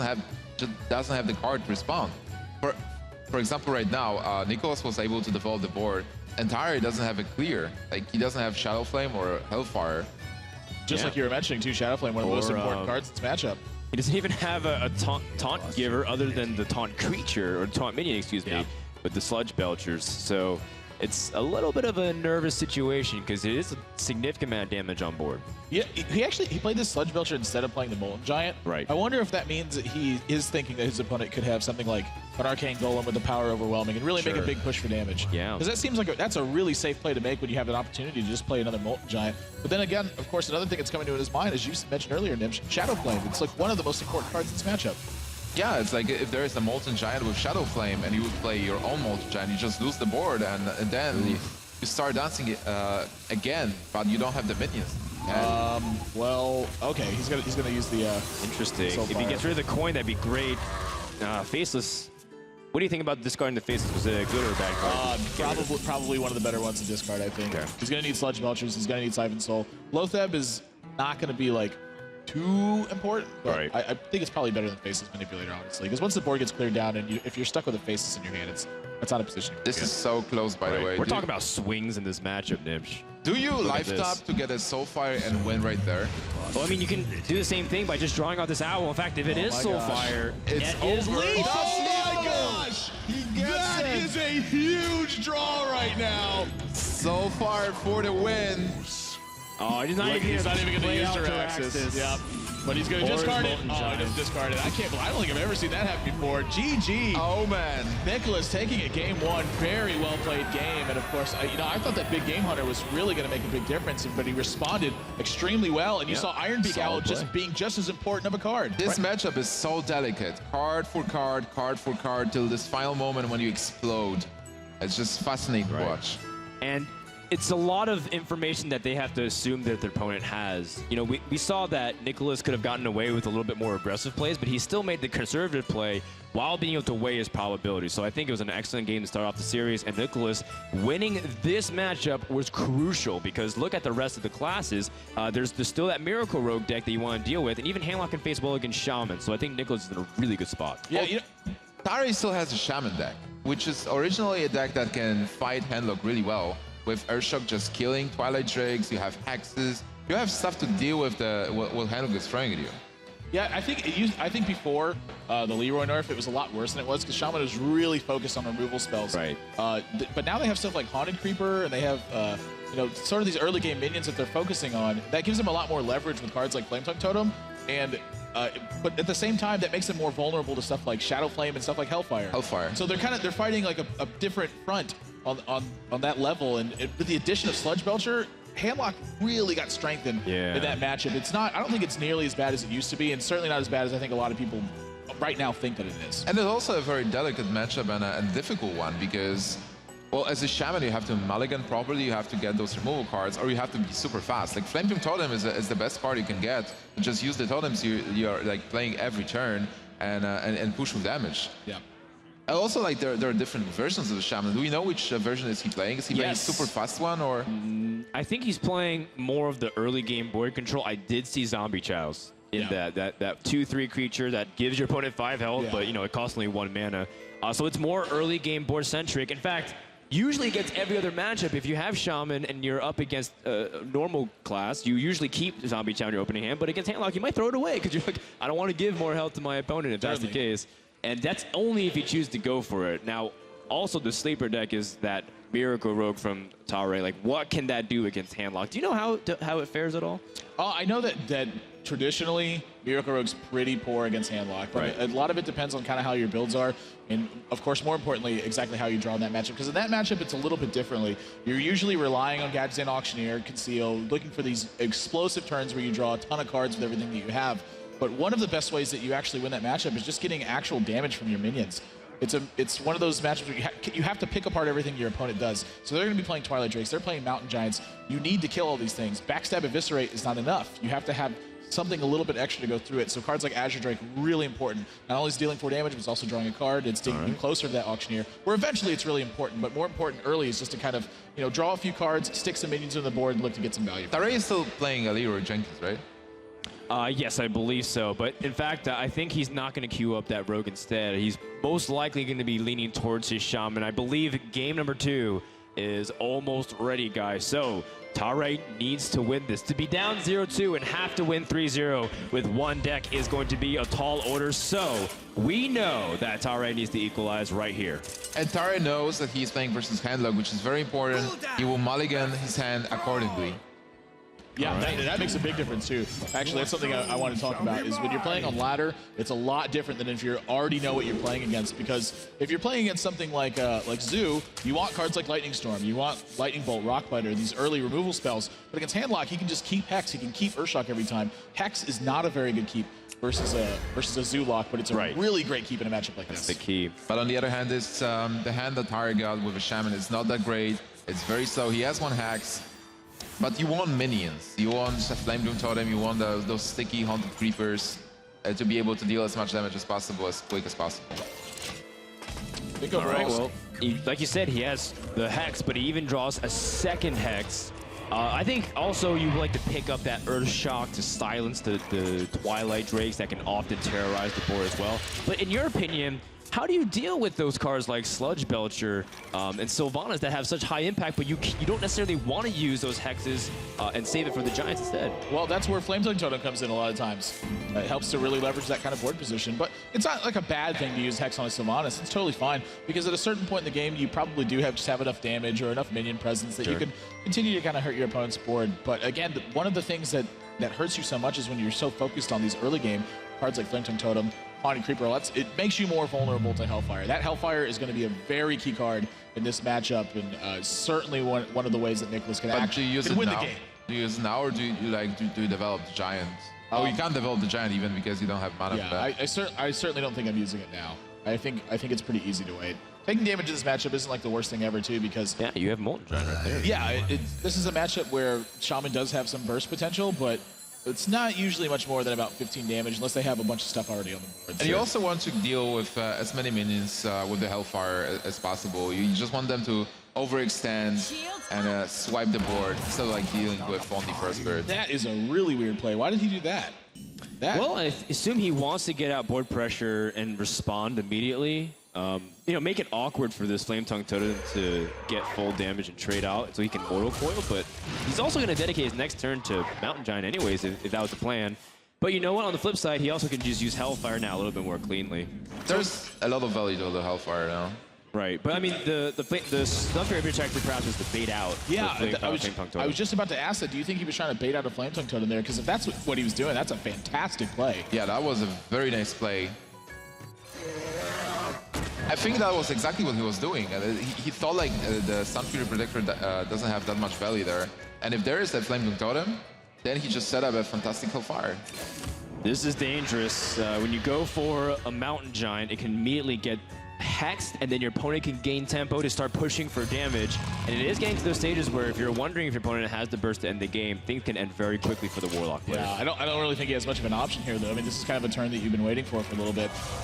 And of course, we just saw, like, Tare, he kept a Hex in his opening hand. His draw has been pretty good afterwards. This is just one of those spots where, sort of what you were talking about, Nimsh, it's a nightmare for Handlock if these removal spells get put together early.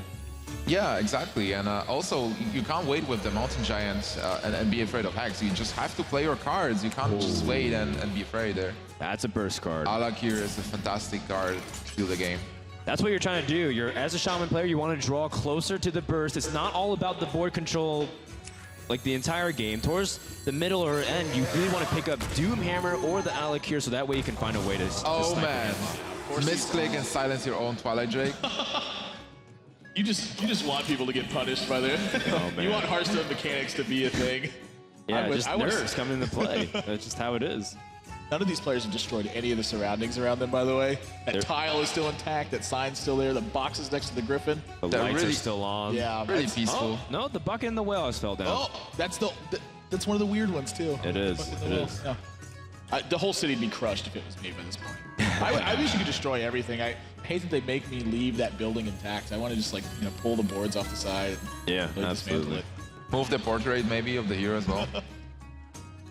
There is no Earthshock, so Nicholas will be pretty happy not seeing his Twilight Drake destroyed by the 1 mana card. Yeah, I think Tare is really considering using Hex here. A 4/10 is nothing to scoff at. You don't want that to stay on the board. My shield! It's a very tricky turn. how low do you get handlock being a shaman? You want to set up a one-turn kill if possible. Sure, this is a really dangerous spot, I think, for handlock to be in, because if you're looking at a couple of burn spells, like maybe you're anticipating lava burst, something like that. That's 5 extra damage from the hand. Or 6 extra right now because he's got the Azure Drake on the board. So the spell damage really, that really is something you're thinking about too. Does he just have 2 lightning bolts?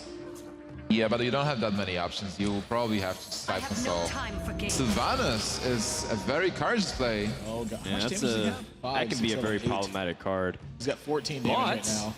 Is Trey going to press in here? Because he does have Lotheb to lock spells out the next turn and perhaps can start pushing for damage. If you play Lotheb and Totem up, maybe. I don't know. That Sylvanas is pretty annoying. Pretty annoying. What do you think about just another Defender of Argus here?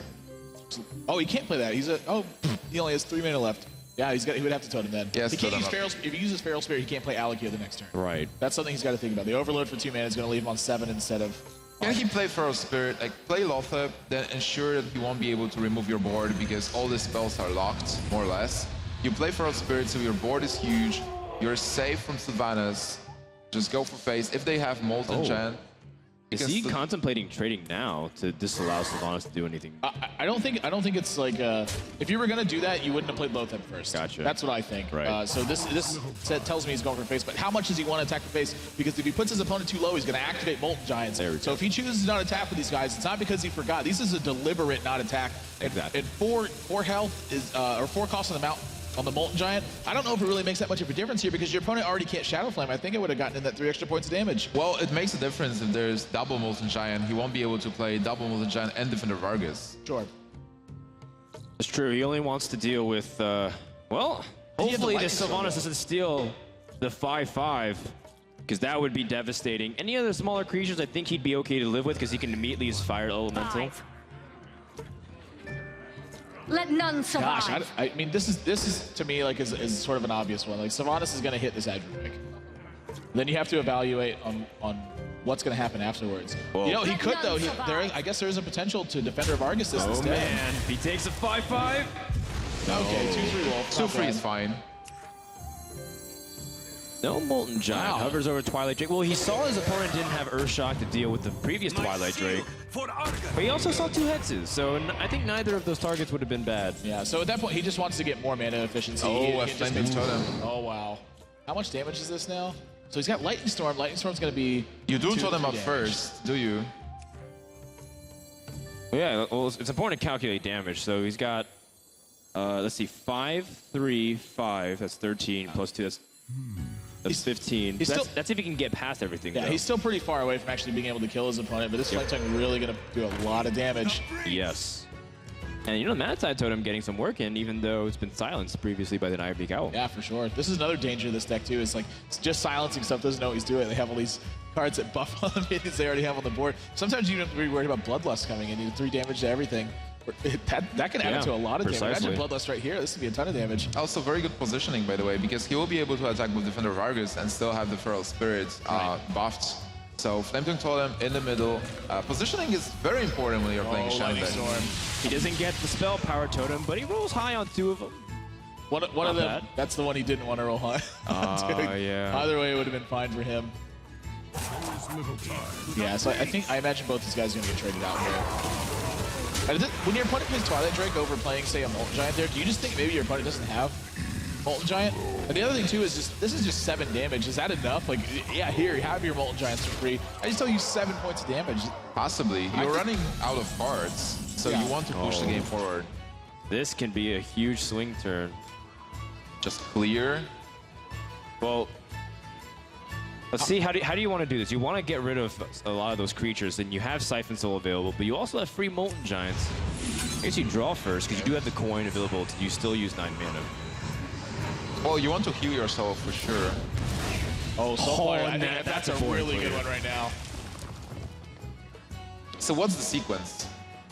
So what we have the ability to, you always want to play Molten Giant for free. Then you can use the Siphon Soul on the bigger creature. Yep. And then still you can coin out the Farseer. Yeah. If you're not afraid of losing it, you Soulfire as well. I like it. You go 6 up in health, you just clear the board. I think you have to take out this Flame Tongue Totem. Yeah. If he doesn't take out this Flame Tongue Totem, okay, so he's going to. He really wants that Defender Argus. Oh my God, he needed that card. Yeah, he needs to stop any kind of onslaught of burst damage. Because even if he has a big board, that's a big card. Oh, jeez. This damage is really adding up. He just saw Defender of Argus discarded too. I think he's going to make a pretty big push for damage right here. I'd be a little bit surprised if either Alakir or Doomhammer did not come online this turn. You have to. You just seen a Molten Giant, and even though Nicholas he has a big board, he doesn't have those Stone Givers. He won't be able to win easily. How do you go about this though? Because if you use Doomhammer, you do lose a little bit of mana next turn, so Alakir is the only thing you can play, versus if you play Alakir now, you can get some damage in, even trade off a little bit of the board, and be able to save your mana for 10 next turn. What's the play here? I like Totem Up and Doomhammer. Yeah, I like Doomhammer too, and the reason why is because this is going to deal 4 points of damage this turn. It's going to leave your opponent at 9.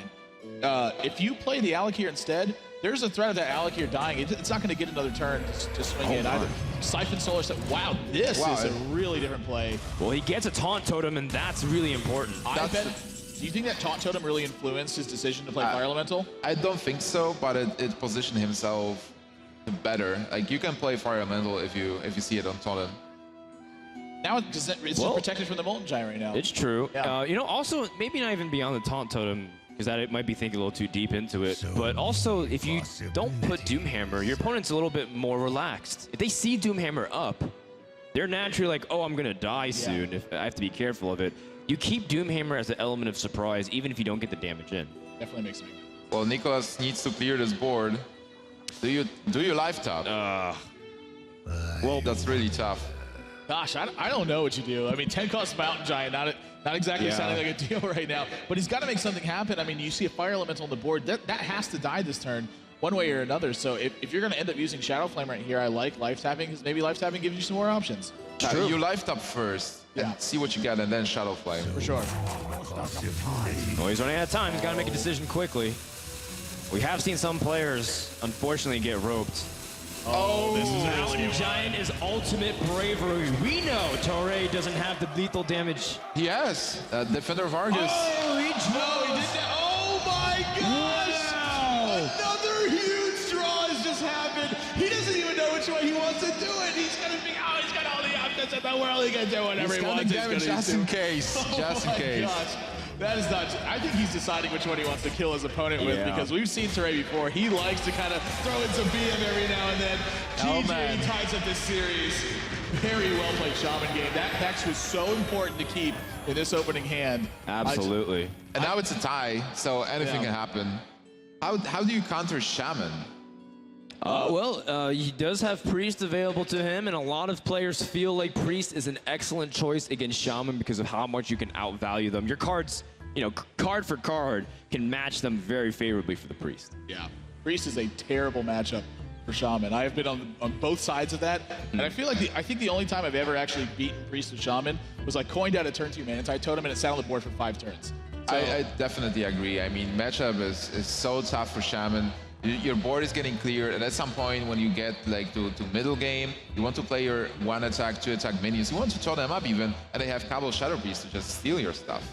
They really have all the tools available. I mean, just not even that, but like Auchenai and Circle, that 4 damage is now going to clear out pretty much everything you have. Yeah, Holy Novas. Just the whole matchup everything feels really bad. And then like they have 3 4s for 3 mana, so like all of your like Rockbiter and Lightning Bolt, those aren't going to take care of them. And like you really want to hex an injured Blade Master. And on top of it, some of the Priest players, they play Harrison Jones to counter the Doomhammer, and that's just painful. Just one more thing, like, oh, blow up your weapon and draw 6 cards. That's a. I mean, I wouldn't be surprised if Nicholas did have Harrison Jones. A lot of the Chinese players, they have that Harrison in some of their decks, which caught him off guard. In fact, that led to one of the craziest series that we've ever seen, where Run and Gun, where you had Harrison Jones, was able to disarm quite metaphorically and literally, Jiraxis, because Jiraxis uses his hands as his weapon. Twice. In 2 games. Yeah, that was what was crazy to me. Is like, it's like 2 times. Like 2 times in a row. I've seen it happen before that, maybe 1 time. In fact, I don't think I've seen it happen. Like a qualifier for the BlizzCon in the first place, or did that happen to you? No, that happened to me. That's actually what I was trying to think. I was thinking about if I had it other than when it happened to me, and it was a nightmare because my opponent drew a bunch of cards. But Yeah, it's like you don't see it very often to see it back-to-back games. It's just insanity. Yeah, it's definitely really rare. But Nicholas also has his Rogue deck, and Rogue deck is not bad versus Shaman. No, not at all. I think Rogue is a really good matchup against Shaman. It also depends on if he has 2 Blade Flurries or not. If he's got 2 copies of Blade Flurry, much better than if he's only got 1. And then, of course, if Fan he's... of Nice. Yeah, Fan of Nice, really big difference. And say he's running like Malagos, and so he tends to end the game with the spell damage and Sinister Strikes. That matchup, I think, is a little bit worse against Shaman, but if he's more board-centric, definitely a lot better for him. But even if it's like a bad matchup, we've seen Shaman winning those matchups before. It's like, what, 30%? Maybe versus Priest, it's like 20% for the Shaman, the chance to win. But it's 20%. You can win it. Yeah, all right. Well, I think we'll worry about that when we get there. We first have to see Shaman versus Priest. I also thought that it is very difficult for Shaman to win, but we saw Shrifko do it before. So if Tare can win this matchup, he'll be in a really good position, that's for sure. Let's go into game 3. Shaman versus Priest. Versus Thrall. For Doomhammer. So how does Shaman win, Froden? What do you have to do to be able to beat Priest with all the roadblocks that Priest can put? Well, I think being aggressive as a Shaman is really good. And that's where I think I'm looking at what Tare will do. Not even just what his opening hand and his opening cards will be, but also his opening emote. He needs to establish dominance from the beginning. Is he going to call him a friend, or is he going to threaten him? Elements. All right, so he lures him into the false sense of camaraderie. Says, greetings, friend, but that's when you throw out threaten. Nope, he missed it. All right. I guess Terrain off to a good start in this game. Yeah, I really like the Wild Pyromancer here, too. I mean, it's good to save it, but he doesn't have any spells in his hand. This is one of those matchups where you kind of just have to fight what's going on. And if you go card for card as a Priest, you feel totally fine about it, because you're just, at the end of the game, like, your cards are just better than theirs. The way that they kind of line up against each other. Again, as you were saying, Cabal Shadow Priest really swinging the board around. But this is one of those spots, again, I mentioned earlier, I coined out a Manatite Totem, and it stayed on the board. That was one of the only ways that I think you can actually win this matchup. And right now, Priest can't deal with this. Yeah, well, he's going to have to attack it at some point, so it's going to at least have dropped well, unless you just draw Shadow Word Pain, that's a pretty good way to go ahead and deal with it. But do you do it, or do you just develop the board? That's another thing, too, is what's he valuing here? Is his board development, or is it denying his opponent cards right now?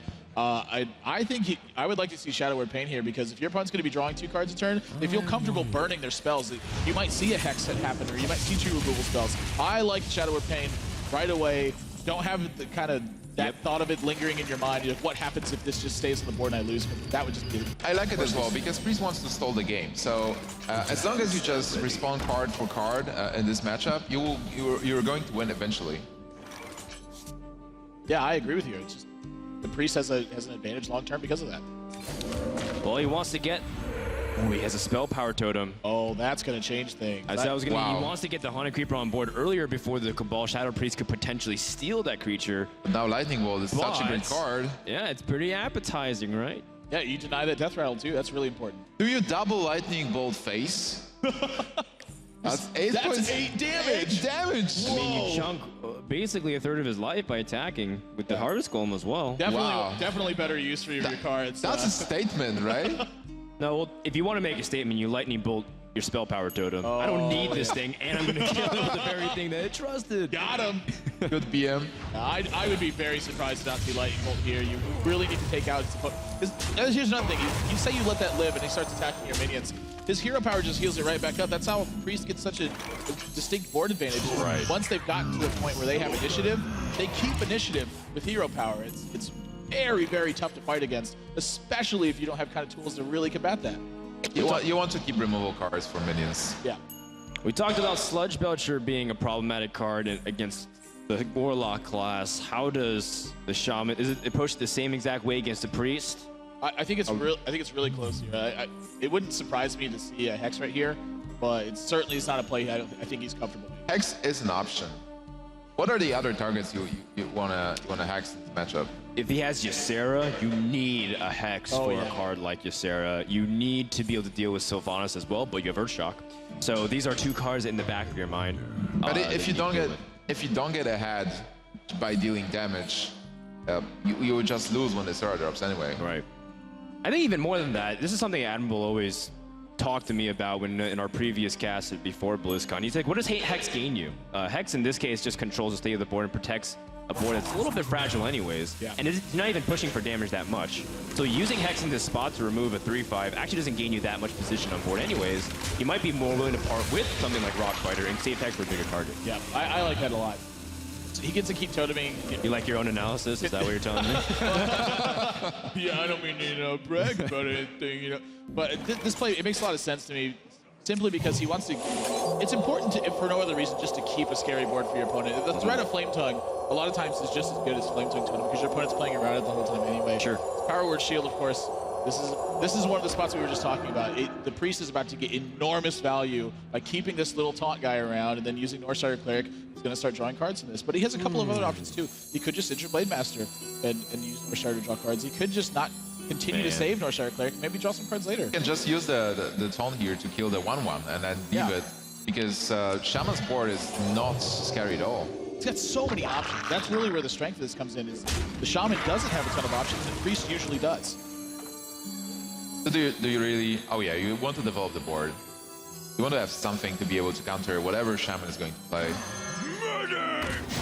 Yeah, and this Singered Blade Master is also a candidate worthy of Hex. Sometimes because of how strong it can impose on the board. Yeah. Is there an easy response from Tare? Other than Hex, sorry. Yeah, clarify. Certainly not an easy one. And this is what I was talking about. Do you really want to Hex an Injured Blade Master? Because this is kind of the same position that Sludge Belcher was. It's like, do you want to Hex Sludge Belcher? Like, what do you gain from doing it? I think Lightning Bolts and Defender of Argus is fine. You play Defender of Argus, you attack the Sludge token with a 2/2 totem, and then you bolt the 4/5 and kill it with the Great eye, Nimsh. I think that's a play that's available. It's easier and doesn't really overload him too much because next turn he can still Fire Elemental. Yep. I completely agree with this play. Really important to be able to not overload yourself on a Fire Elemental turn because you always want to have access to it. And Priest's hand is not that exciting. He wants to draw some more cards. Right now he only has the minions. Yeah, and his Northshire Cleric wouldn't be easy to protect, so it's more of a one and done like the Mana-Tide Totem. Do they just play Sludge Belcher and Northshire, or do you Sludge Belcher and heal yourself? I would tend to save the Northshire, I think, until I can draw some cards off of it. Right. Really have a lot of time in this matchup against sort of like in the handlocks position. You're not too worried about burst until pretty deep into the game, and Priest is going to be healing itself instead of dealing itself damage, so even that buys you just even more time. And again, just the way the cards line up, it's all the time in the world. You want to make sure that you're drawing extra cards. Right. Yeah. You're not in any rush to do anything, basically. He's comfortable kind of taking his time. There's no reason to risk. You can just keep it. A little unfortunate for Nicholas to not have some of those high-value cards that you often look at. We mentioned Cabal Shadow Priest, but we also talked about the Auchenai Soul Priest and the Circle of Healing combinations, or even cards like Holy Nova, which is really strong against what Shaman can do. Nicholas would like to have those cards as opposed to Mind Control, which won't be relevant until 4+ turns later. That's why Northshire Cleric is so important. Because of the power to draw, you will be able to draw those cards eventually. I like the Northshire here personally. I think I would have used this last turn even. Ooh, there's a Sylvanas too. Okay. Just speak of the devil, just as you were mentioning. And gosh, I mean, this is still. Don't speak about my girlfriend like that. This is still some strong turns, but like now, which one of these does he want to kill? Because he's got Fire Elemental, so. Well, he wants to kill both, ideally. Sure, but do you leave up the Injured Blade Master, or do you leave up this Northshire Cleric, or do you have some other sort of strange plan in mind? Because it doesn't look to me like he has any way to kill both of these right now. Well, I think you recognize, like what you were saying, Nimsh, earlier, that Priest is not that high on cards, and normally they're the ones completely controlling the board, and they have 3 or more cards on you, so they have more resources available. This might be a spot where you can say, well, Northshire Cleric takes a little bit of a preference or priority, so that you can deny your opponent the ability to blow you out of the game with just way too many resource advantage. Also, you just got a very important information. A Priest didn't play Cabal Shadow Priest, so we can assume that Cabal Shadow Priest is not in his hand. So, well, not yet. Not yet, but definitely you can leave the 2/3 on board. I think I would just attack into the 4/5, play the Fire Elemental, kill it, and then go for face. Leave the 1/3 on board. Maybe even if the Priest draws 1 card, it will cost 2 mana. So next turn he will have 6. So what would you expect? A Cabal Shadow Priest top deck, possibly a Sylvanas, but then you have a lot of minions on board anyway. I just don't ever trust a Northshire cleric.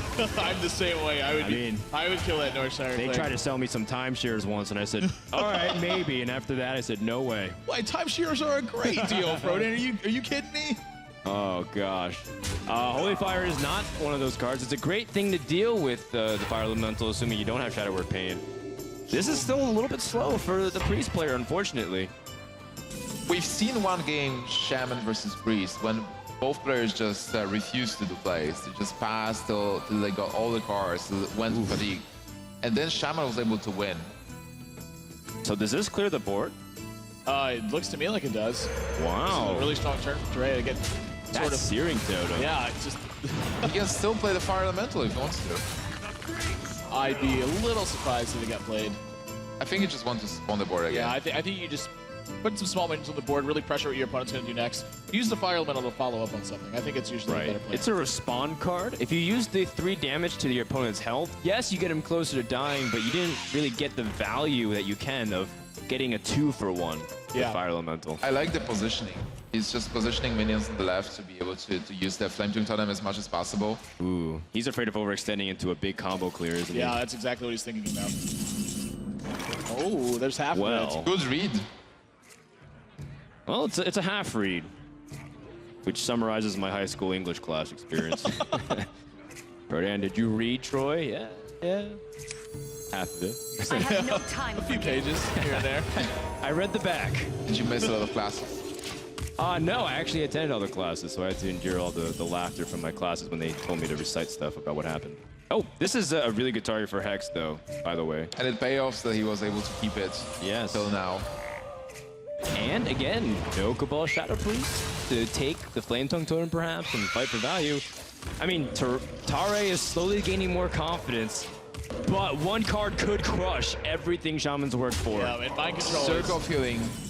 Mind Control is just... Oh wait, that could grab a Lightning Storm. Lightning Storm, and we're back in business. Oh, jeez. Let's see the cards. Oh, he gets it!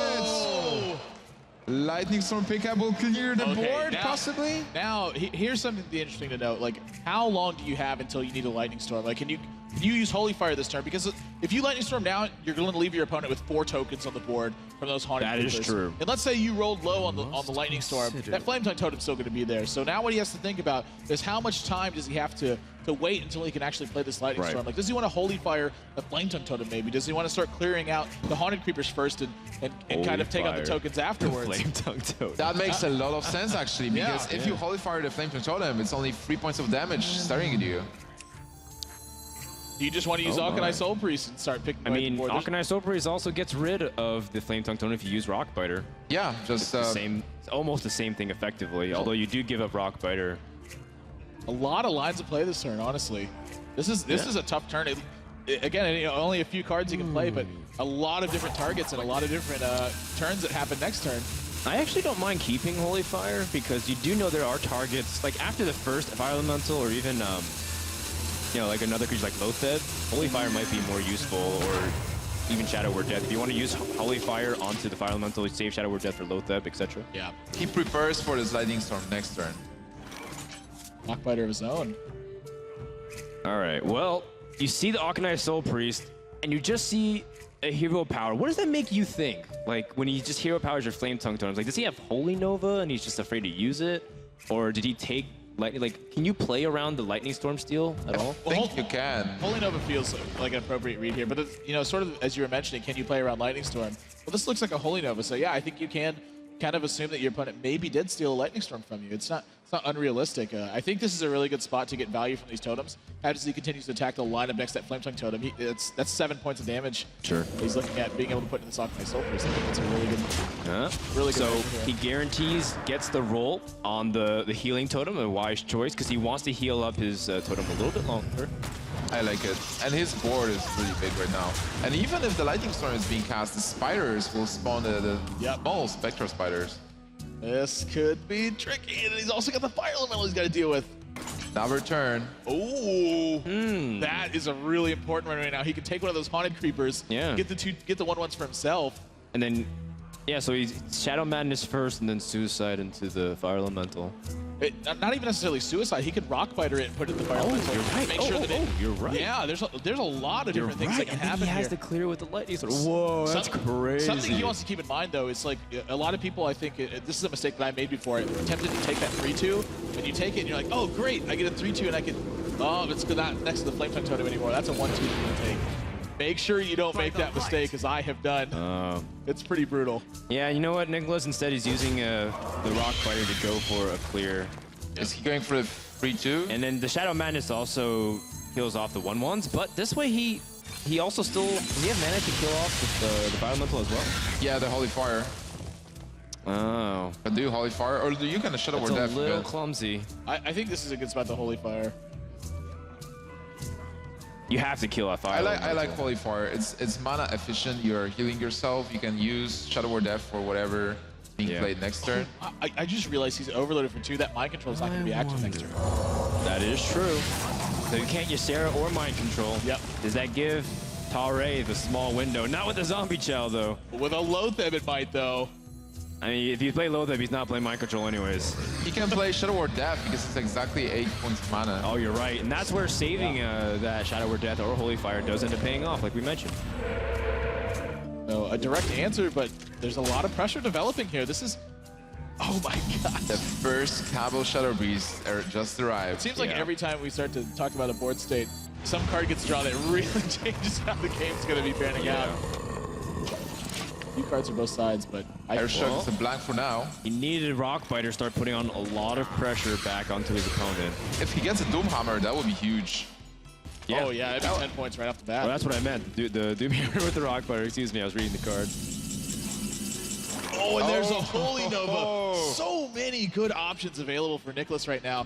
And this is exactly what we touched on earlier, is that the Priest's density of cards that line up good in this matchup is so much more the Shaman's. The Shaman has to do so much to be able to get to a winning board state that once you get to this position, the fact that it takes you so many turns to close out the game gives the Priest so much time to find all the cards they need.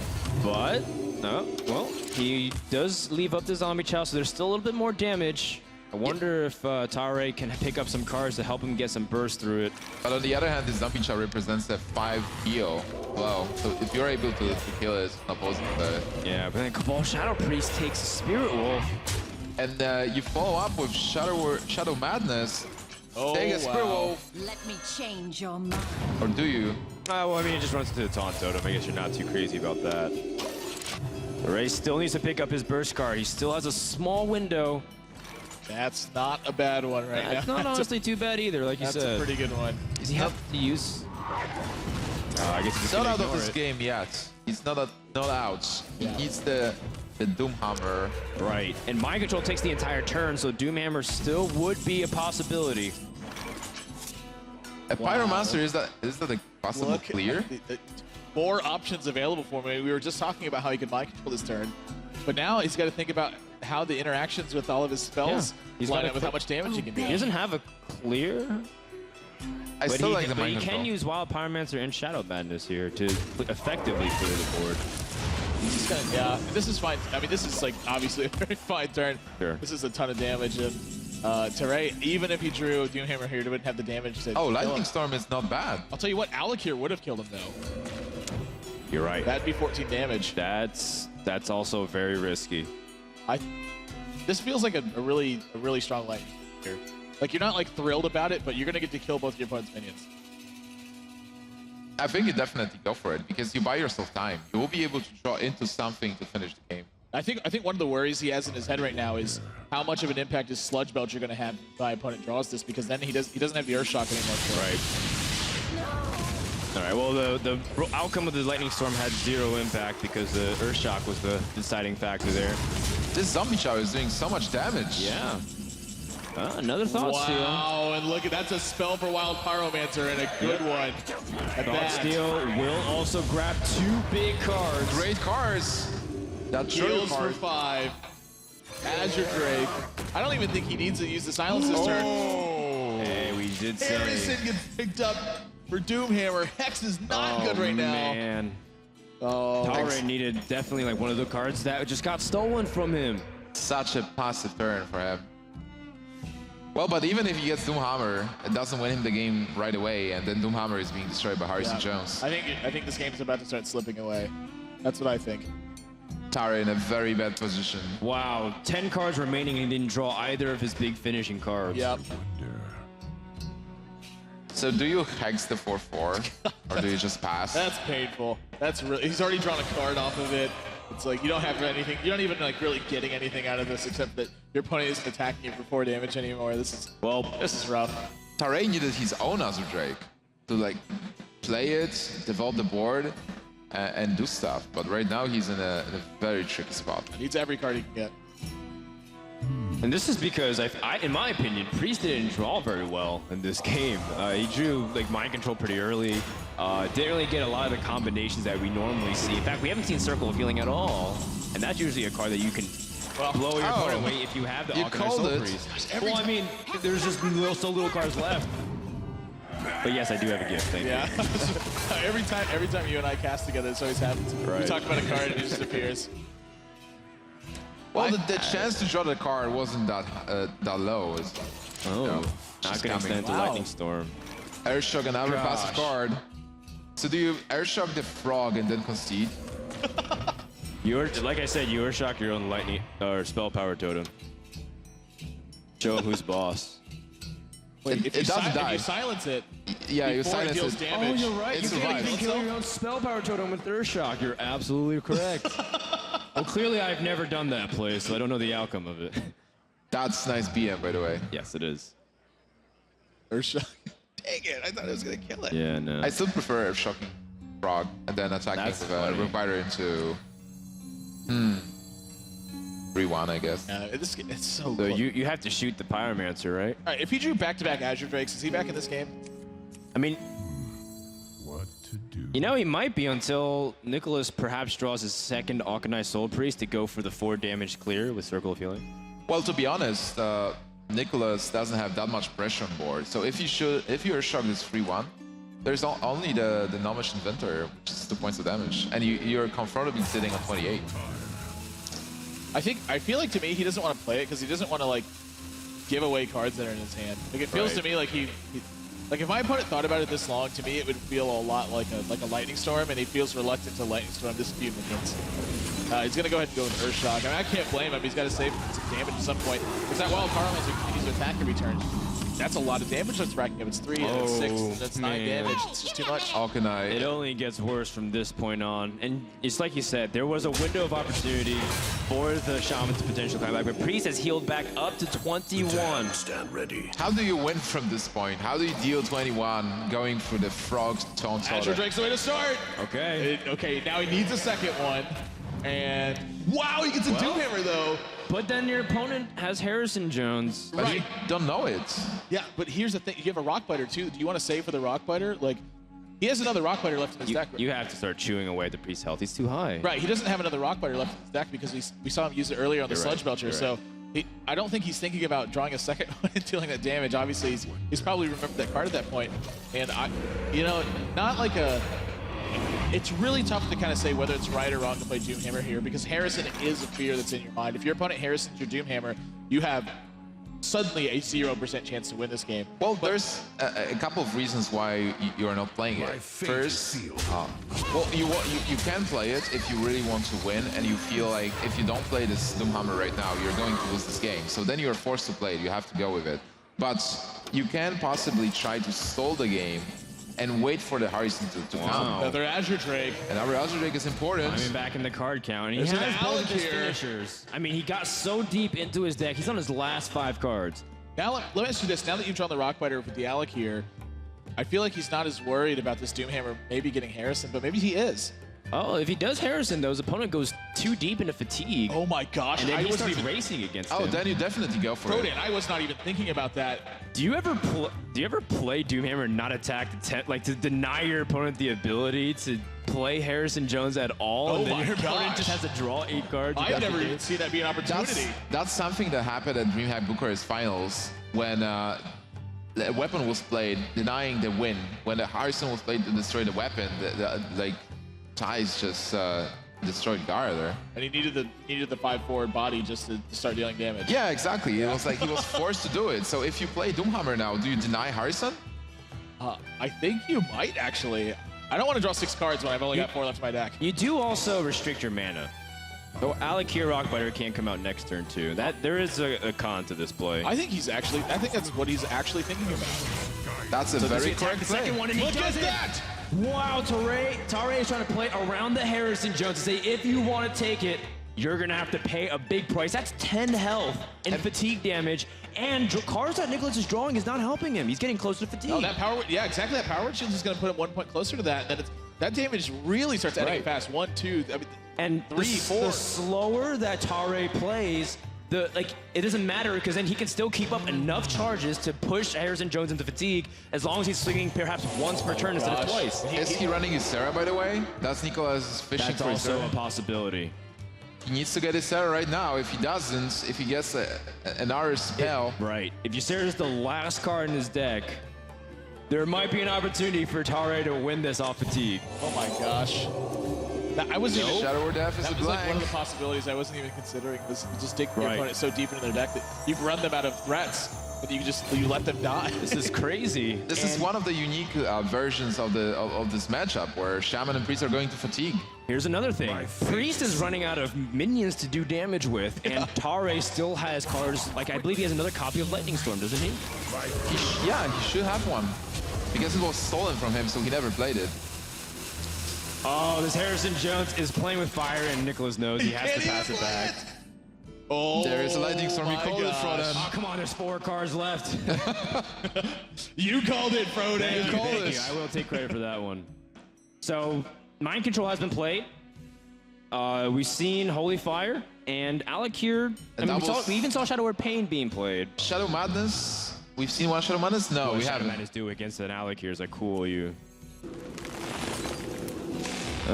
Oh, he's going to kill the 3-1.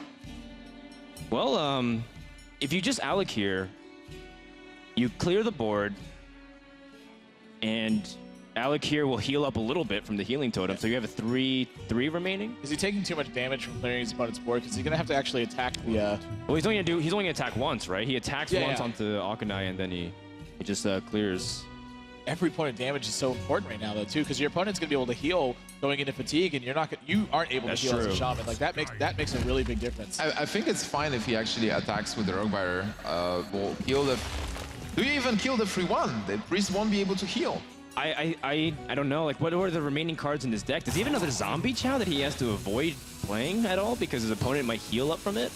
This is a very tight scenario, and it's come down to the point where both these players might even be forgetting what's been remaining in their deck. I think I like your play. I think I like taking out the Akanai Soul Priest and using Alakir to clear up the Dark Cultist. Gotta go from there. He's just gonna push for damage. And no totem roll. Oh my gosh, he knows his opponent can't play Harrison next turn. So it really depends on what his last couple of cards are. If he's going to use Alakir just as direct damage. It says you don't have a taunt. How did we get to the point when you can't play Hearthstone Jones? Wait, has he won because his opponent doesn't have a taunt anymore? How much damage is this? He's got let's see, he's got Alakir plus the... That's 10. Oh, he can silence his own Akanai. That's also a heads-up play. Wow, right, so Nicholas very impressive. This is what he did. This is very next level Priest versus Shaman, and I'm loving it. One card left. My fate. Okay, Priest is also on one of the last remaining cards, so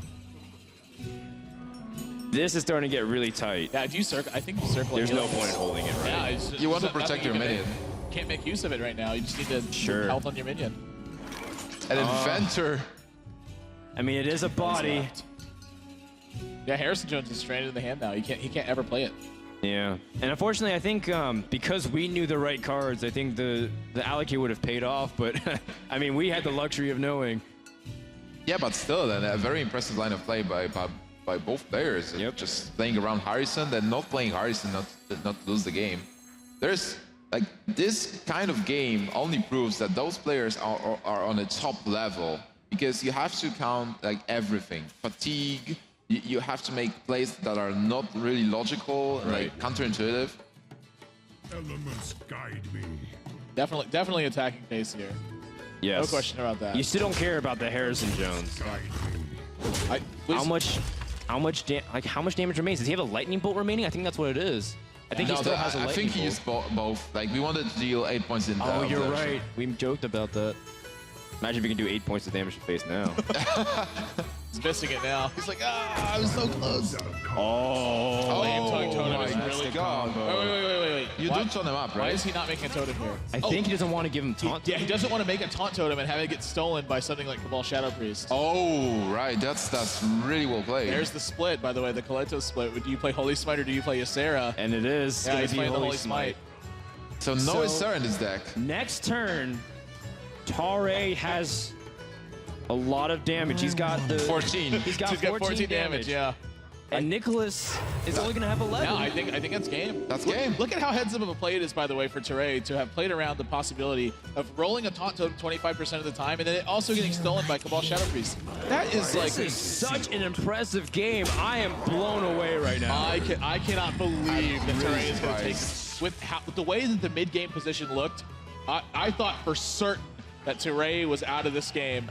I would not have ever picked him to win this, but he has managed to, every single turn he's thought pretty much the maximum amount of time. He's taken everything into consideration. He's thought of every scenario. We went 60 cards deep, and Tare has managed to take the series lead. Unbelievable. Till the last card, I really like not rolling the totems there.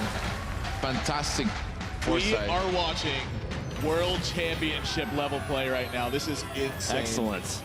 That matchup is so difficult for Shaman. It's very hard for us to stress without just telling you, go try playing it for yourself with these deck lists, and you'll find out more often than not, the Priest does come out on top, but Tare has somehow turned the tables, and he is playing excellently. And he is in the lead right now. He needs to win one more game to advance to the top 8 of the World Champs. So, being Nicholas, how do you defend? What do you pick right now? You're down to the last deck, right? Yeah, so he doesn't really get to choose. Yeah. He has to, Nicholas has his own remaining rogue deck. He's got to says, I got to win here. He's got to mentally be prepared for this because that's a matchup you expect to win so often as the Priest that when you come into it now and you're like, oh my gosh, I just lost that game. How did I lose that? You even drew Harrison at some point. You were so comfortable. You're like, even if he plays his Doomhammer, I'm going to Harrison him. I'm going to draw all these cards. He's going to be totally out of this matchup. That wasn't a possibility. Tare literally waited until Harrison was a liability instead of it being a bonus for him. Well, Nicholas has to recover like instantly. He has to forget that game. I mean, he has to remember still what cards were played, but he can't be affected by what happened. He has to think about winning right now. He needs to win 2 more games with his Miracle Rogue, and I think it's possible.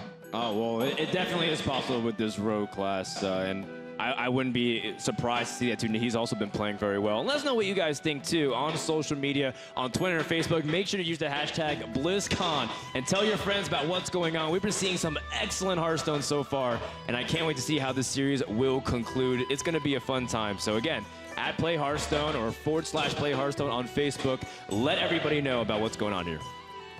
Yeah, like I said, I would not have picked Tare to win that game, but now that he's won that game, Tare's for the series. I mean, we were talking about he might have been a dark horse to go super far in this tournament, to place top 3 or 4, maybe even to win the whole thing based off his ability to just bring unique decks and also be able to calculate very meticulously how to win from positions where it's really difficult. Tare just continues to impress me with his rogue build, which was very unique with Alex Strazen's sprint. Then just bringing the freeze mage to the tournament and winning 3-0 with that, like just destroying the matchups. Right now, this Shaman performance, wow, it's like out of this world. Right. The deck is sham wow, not shaman. Sham wow. That's right. So, he's just cleaning everything up with it, yeah. Yeah, that's right. Oh man, he's whacking everything away with his Doomhammer and trying to take this series, win 3-1, advance it to the top 8. And what an achievement that would be. Again, another unknown player before this entire tournament happened. And yet, if you ask a lot of the top ladder players, they were saying for a long time that Tare is one of the best. Oh yeah, I mean, he was always consistently really high up there, putting up very good numbers, always a threat to win the match, even if he that one of those matchups where it's a lot more difficult to actually pick up the win because it's just we saw it that game. This guy's a world-class player. Yeah, but on the other hand, he's playing versus Nicholas, who qualified as well, and he's an excellent player from China. What else do we know about Nicholas? That he's about to get eliminated if he doesn't win this game, Nimsh. Game 4 is about to go underway. Can Nicholas equalize or will Tare get his ticket to the top 8? it's so gross to think about. These guys have come so far. They've come all this way, grinding out Hearthstone and playing super well. Now you brought a Miracle Rogue deck with you, and you're like, oh, where's my auctioneer? That's got to be such a terrible way to lose. That's the name of this episode of Hearthstone. Where's my auctioneer? Except this one might only end up for one player laughing, and it often is the Shaman player if the Rogue is not able to draw that card. You talked about earlier Sinister Strike being really indicative of something like Malygos. Yes, like a spell-based Malygos build. Right. But still, you really want the auctioneer in this matchup. Yeah, do you think there's one or two Blade Flurries in here? Again, I think that's a really important key to this deck. I think there's two. I know that Nicholas likes playing a lot of those spells like Sinister Strike and leaning towards that Malygos. And if you do, you need those spells to combo with Malygos to get that AoE and damage in. Black Knight is a card we are not seeing that often in the Rogue deck. Yes, that is also true. Yeah, a really unconventional card, I think, to see here, but it makes a lot of sense when you think about it. Sludge Belcher is one of the best tools that you have to sort of fight against the way that Miracle Rogue wants to work. It just provides a lot of pressure. It's a wall for your opponent. They need a way to kill it. So now this is just like something that Miracle does. It's playing a card that tries to take advantage of the fact that your opponent is playing such a predictable card in that nature. Draws Blade Flurry straight away, That's though. That's a great card. One of the most important, like you guys mentioned, against the Shaman. But he's still fishing like for more cards. He needs that Gadgets Auctioneer. Because Malygos, even though it's a fantastic dragon to have and it provides so much damage, it's still like a 9-turn card. Yeah, that's true. I mean, 9-mana cards they're tough to actually get a lot of mileage out of sometimes because you have to wait so long to use them a lot. It's just stuck in your hand. It is. Malygos is like the good old American trucks. Sometimes it doesn't get you very far, but when it does, it's glorious, right? Certainly. I didn't have that experience myself, but I will take you on a ride afterwards. Don't worry. Oh yeah. All right, my first time in California. Let's do it. Right over to the hall next door. So you can play I suppose so. There are some cool stuff on display. I don't know the exact name for the chopper, but there's like a motorcycle thing. Oh yeah. From that's on display that people can go check out BlizzCon. Lotha being played, by the way, a very strong card versus Shaman. Sure. Manatide Totem here is actually like, it's got like a really big target on its forehead. Like Lotha normally in this spot so often would just be dealing 5 damage, but wait, can you go for fatigue as well? Whoa! Oh, there's Gadgets and pickup. Oh my gosh. This matchup just changed. Yeah, there's very few cards I think that change the dynamic of a hand quite the way that Gadgets and Auctioneer does. But wow. How about Deathwing? He doesn't have the follow-up though. He has his Gadgets on, but he doesn't have the spells to. He has a couple of spells, but those are not preparations. You're right. Conceal. He doesn't have a turn 5 Auctioneer kind of hand. This is like a turn 8 Auctioneer kind of hand. So he's going to want to get a dagger up. He's going to want to have 2 charges on it to make sure that the poison's getting maximum value. And in the meantime, he's just going to continue to try to pick away at this kind of board position. Yeah, but still, this is a fantastic He's going to Blade Flurry if he's doing this. I think or Fan of Knives. I'm sorry, or Fan of Knives. That's a possibility. Fan of Knives with. Do you do even foulness? Yeah, but the problem with this is he needs the Manatide Totem. Yeah, that's exactly what I was about to mention. You're giving your opponent another card when you do it this way. Maybe you're just not worried about that though. Like, you've drawn your Auctioneer. You draw your cards. Yeah, he draws his. Yeah, you draw all the cards you want. I'm going to draw all the ones that I want. You will have the answers eventually. Gadgets and Auctioneer is such an important card in this matchup. If Rogue has Gadgets on, it has so much advantage here.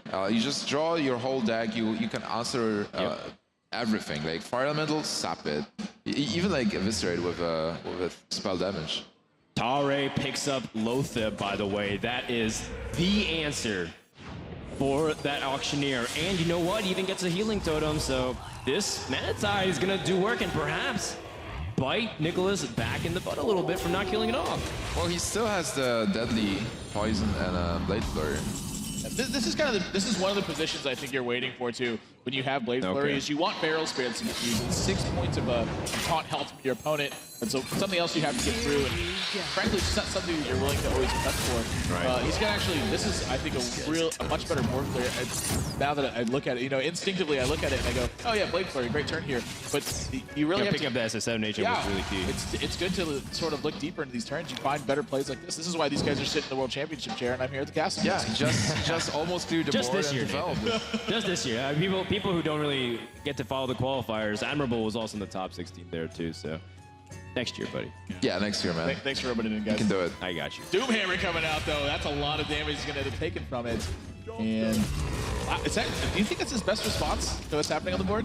Well, it's either that or play minions that can get responded to. And of course, Lotheb is still, in your mind, off limits until that auctioneer comes to deny draws. Well, it's probably coming this turn. I like the Doomhammer as well. You just develop the weapon because this game is a race. You want to deal as much damage as possible. So develop Doomhammer now and then continue dealing damage for the next couple of turns. Miracle Rogue normally doesn't have taunts, and then they can't deal with your weapon as well. They don't have removal. All right, well, he's just going to go with Black Knight. You know, I thought he was going to play Auction in his turns. I thought Prep Sap was just fine. These are cards that I don't think are doing much in your Maybe hand. he's waiting for something on board to be able to use his Sap with preparation. We saw this earlier in the tournament so far. It was like a liability for the Rogue player that their opponent didn't have anything in play. True. It's very rare that that's the case. Hexing a Black Knight that didn't kill anything. This is a weird game I know. And, you know, the irony of it all is that that frog gets taunt, too. But still, he cleared the board. He is dealing some damage and pushing the game forward. And Rogue is dropping to 18. Shaman has a lot of explosion. And Rockbiter is a lot of pressure back on it, so there is a way for Tare to perhaps wiggle in another win. A lot of foresight again from Tare. This Doomhammer. The turn it was developed, it felt really weird kind of to me to play it. But you know, when you look at it 2 and 3 turns later, it's like that's what he was looking at. Like this board position now looks really fantastic. That's right. He's got the option for Alakir or Lotheb next turn. Auctioneer going to counter this turn, of course. A ton of cards going to get drawn. This Sapping the Haunted Creeper is not something you want to do, right? I think you do want to do it right now. You have another copy of Sap and you're just drawing an extra card from it. And so now does he want to save the finishing strike for Malagos or does he want to continue drawing cards? I think you want to draw cards. I agree with you, Brodan. That's exactly what he's going to do. A second finishing strike. Do you keep it now or do you draw cards? You're still drawing cards, in my opinion. You just the more you get through your deck, you also get to eviscerate. You also get to another preparation with Malagos. You never know if that's like what you pick it up here. Now, here's a question. Do you want to draw cards with Blade Flurry or with Sinister Strike? Because now that there's a little bit of thought to holding this, because on turn 10, that is 8 points of damage. That is true. That's true. But I think you can join the a little conceal. bit more flexible. Oh, he's got Assassin's Blade. I didn't know that. That is Do really... it attack with a weapon now then. I think... you save it for the Blade Flurry, don't you? Well, you can always play the Assistant Blade. Well, no, that's true. Yeah, you would lose the charges on it, but I sort of agree with you. I think this is a really good time to start kind of launching your attack on your opponent. All right, Lotheb is a great answer to Gadgets and Auctioneer. From just attack phase. He doesn't even care anymore. He's just trying to race his opponent. Wow. Zombie Chow's gonna have to sit this one on the sidelines. Down to 12. And Nicholas strike back. 5 mana backstab. Yeah, that's not the best one right now. You know, that backstab would be really good if he did cost 5 extra mana next to Malagos. The backstab on this Lotheb, that'd be pretty good. This might sound weird, but do you feel like you can get away with like sapping Lotheb? Yeah, I think... And then just pushing for a little damage with the Auctioneer? This board position, I think you can, but... You might be forced to Blade Flurry here and trade Auctioneer, do you even? This is an awkward spot. He's got to be concerned about his life total, too. I mean, That's he's got true, exactly. That's why the sap is pretty important to kill off the Lotheb. I mean, if you give up your Auctioneer and Blade Flurry, I feel like it's the effective same thing, but the sap buys you a little turn, and it keeps up the pressure a little bit. Okay, like backstab and an attack with Auctioneer, maybe. Oh, you know what the problem is, though? If he draws into a finisher and his opponent plays Lotheb again, then he can't play his spells. So it's a two-edged sword, and that's why Lotheb is such high impact here.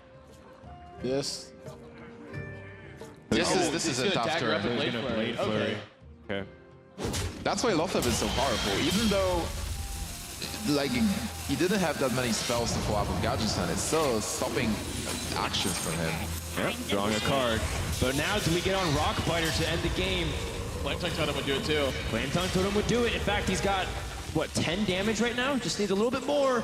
Fire Elemental. Oh, I mean, he needs the more mana to do that. You know, I really agree with playing the Alakir here anyway, though. Yeah. Just because of the damage potential for 5. That's 6, 7, 8. Yeah, you you have only 3 left, so whatever happens, you win. You have exactly 3 damage left after that. And this way, though, you are...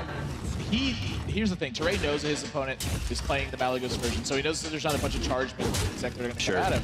But like, if this was like a ladder match, I really would have liked to see the Alex here to get a taunt on the board and try to stifle man attack your opponent may have. But again, just showing that he's done his research and really on top of this game. I mean, this is another matchup that isn't very favorable Shaman, where it looks like he has the winning board position. He needs to get rid of these, like, the creatures and draw into like a heal of some sort, because he's at 6 health and Alec here is 6 damage from the hand. So this is Nicholas's last turn, unless he can draw into something better. If he just goes for removal, he's dead. This looks like a Farseer. Here's the thing. This looks like a really tempting turn to go for Malagos and backstab. Yeah. But again, I don't know if he's playing Farseer or not. If he's playing Farseer, obviously, if he could see the hands, he would know he needs to draw. But he can't see that right now. This Can is Nicholas resist temptation? He bites the apple, and that's gonna do it. Torre is gonna go to the top 8. Oh my God! But that was the correct play because you want to gamble. Oh! And there's the rock biter. More damage. All right, well, I like it. Torre going with a little flair. Well played. Unbelievable. Torre taking 2 matchups that I think are not favorable for Shaman in this matchup, and it just goes to show you so many subtle little things in this game can really make a big difference when you're playing at this high level. You know, it kind of take a look at it, you're like, well, look at his way his draws where he's drew really well to be able to pan this out. But I think in the Shaman versus Priest game, he did not draw that well. In fact, I think he drew pretty poorly, considering that both of them drew pretty poorly. And that his Azure Drakes were like in the bottom 7 cards of his deck. They're some of the most important cards in that matchup. And then sort of again, same thing in this game. It's like, you know, his hand was pretty lackluster. Just kind of had some cards and the Hex like 4 targets, but fantastically played. Yeah, able to have the foresight for that Doomhammer turn, and looking forward, you know, he got 16 points of damage out of it.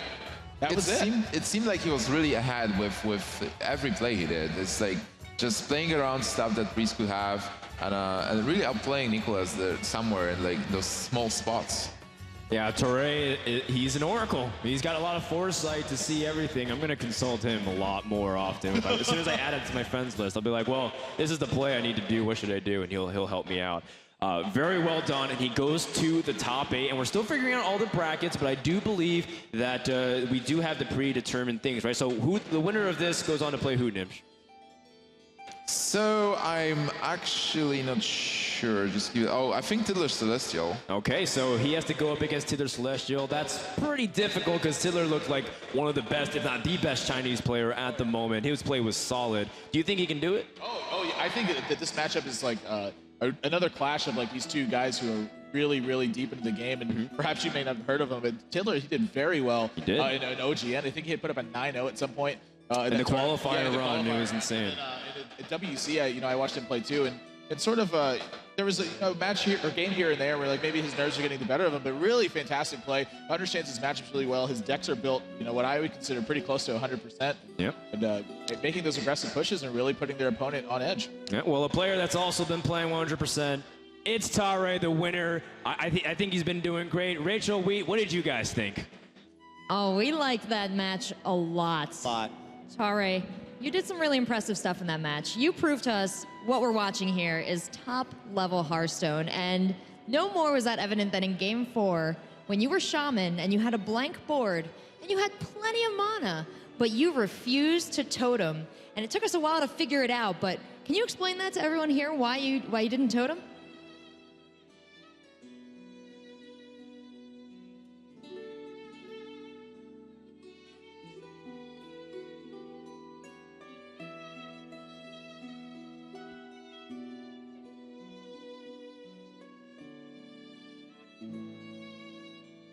Who's this next match?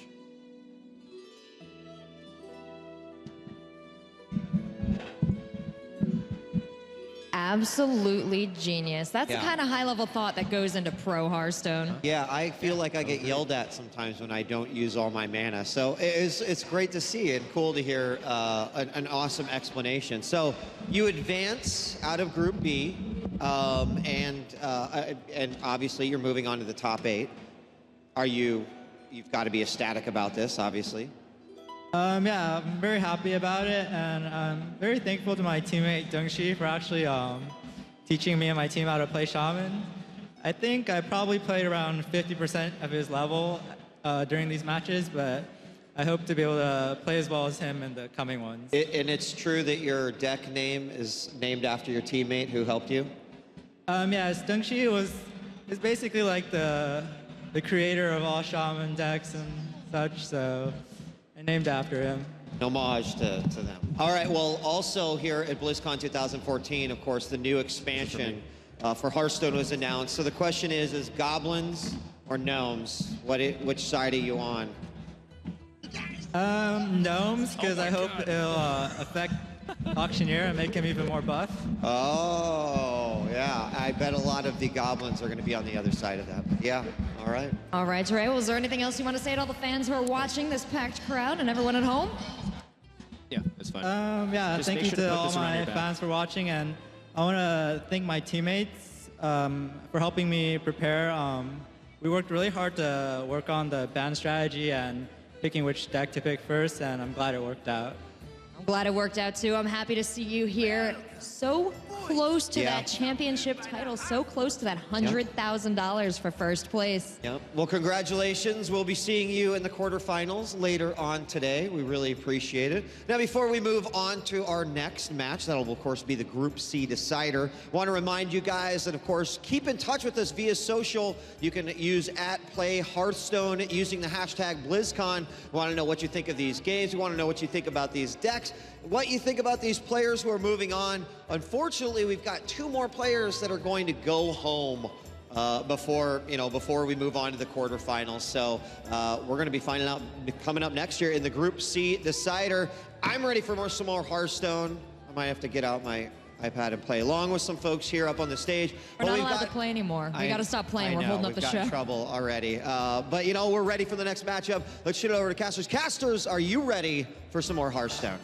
Oh, Wheat and Rachel, I'm ready, but I want to ask my co-casters, Amaz and Ben Brode. We stuck you away from the panels? Aren't you supposed to be talking about the upcoming expansion? Soon. All right, okay. Well, welcome to the desk. I guess we couldn't keep you away for too long. How you doing? I'm so excited to be here, you guys. I am super happy too. I mean, I looked at Blizzard's announcement of all the games, and I basically became a Blizzard fan.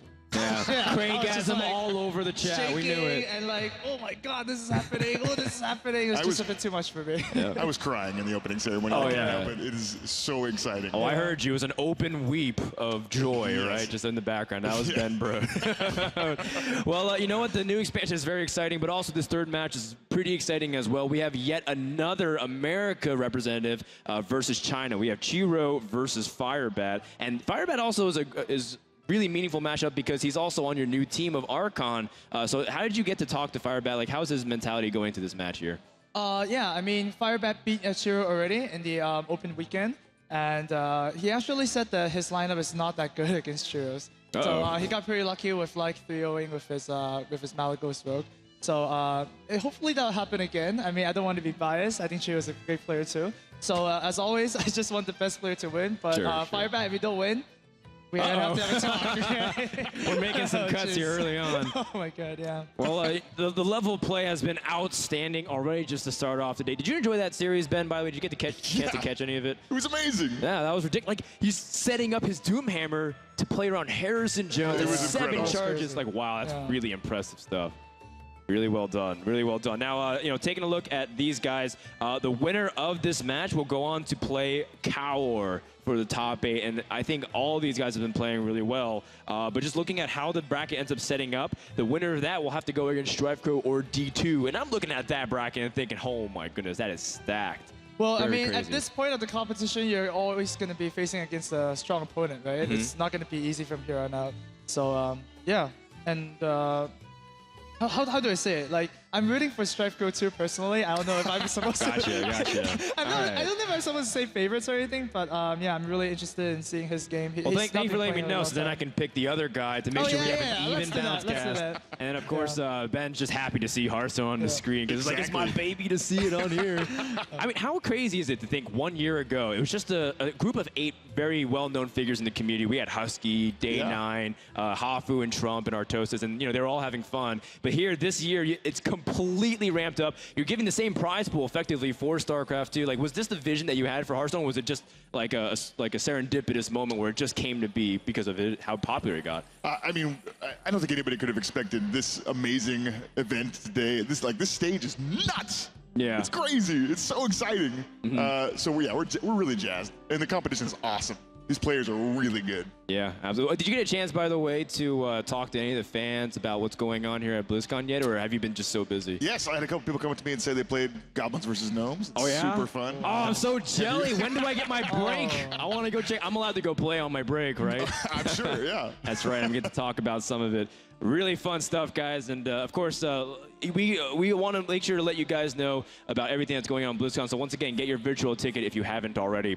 In the meantime, let's take a look at the groups and see where the status report is for the tournament. We're still technically in the round of 16, but we're finishing up the last couple of matches. In Group C, Kranich, the Korean, surprised everybody, advanced in first place, while Green Sheep, unfortunately, was eliminated, leaving Firebat and Chiro. And, of course, the last match for the round of 16 will be Kalento versus Run and Gun, which I know a lot of people are looking forward to, especially because Run and Gun came off of a crazy performance to close out last weekend, Ben. Yeah, it was crazy. Yeah. That was one heck of a Priest versus Handlock match. Oh, you got to catch it too? Yeah, I got to catch it too. If anybody missed it, you have to go back and watch it. It was just amazing.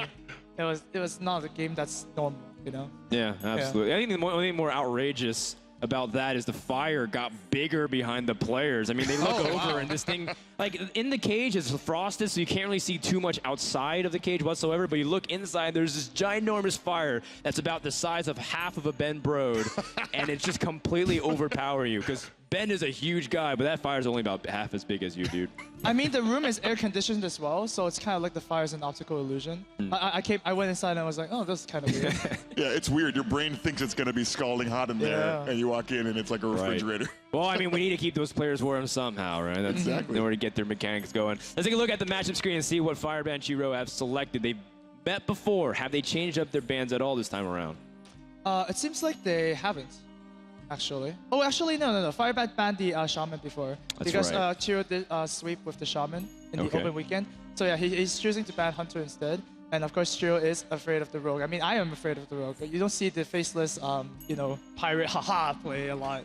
So, you don't really know what to do with it. So That's it's better right. if you don't know what to do, just ban it. It is the South Sea deckhand version, which is very interesting to say. I think Chiro learned his lessons from the previous series.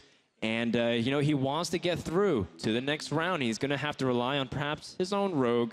Meanwhile, Firebat comes off of an impressive recent streak of tournaments. Everything that he's been qualifying for or placing has been pretty consistent, top 8, top 16 throughout some qualifiers. But this is his opportunity to really put himself on the map. For a long time, people said he's one of the best players in his region, but he didn't get a chance to prove it that much. Time is now. Well, last series, he got a little bit emotional and missed an opportunity, a very small opportunity to win the match.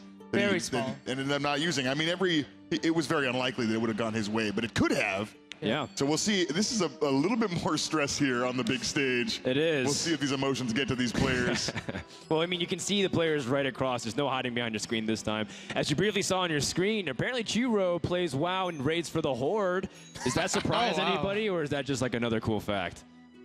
I mean, if you're going to do raids, then you better be Horde, right? Because Alliance is the PvP kind of faction. But that was when I was playing. I don't know what is happening now, but oh man, WoW was really fun. So you raided for the Horde too, Amaz? No, I raided for the Alliance. Oh, okay. Because my friends were like, oh, we're Alliance. We're like little girls. But I am for the Horde, for sure. You play Alliance and you're for the Horde? Double agent, yeah. Terrible Alliance. Yeah. I guess he tries to make everybody happy. It's definitely the Amaz way. Ben, who do you raid for? In this match or the Alliance or the Horde? Or I guess both. Who do you raid for? I play Alliance. Okay. I'm a Pandaren Brewmaster. Gotcha. Alliance. I had to choose, right? Pandaren get to choose. I chose the Alliance. All right, good for you, man. Yeah. Good for you. Well, Firebat, a lot of people are rating for him. One thing that people don't know is that Firebat also has a full-time job. He works, at his own startup, and he also plays Hearthstone while on the job. And he's not doing a bad job either while playing Hearthstone. He's able to do both.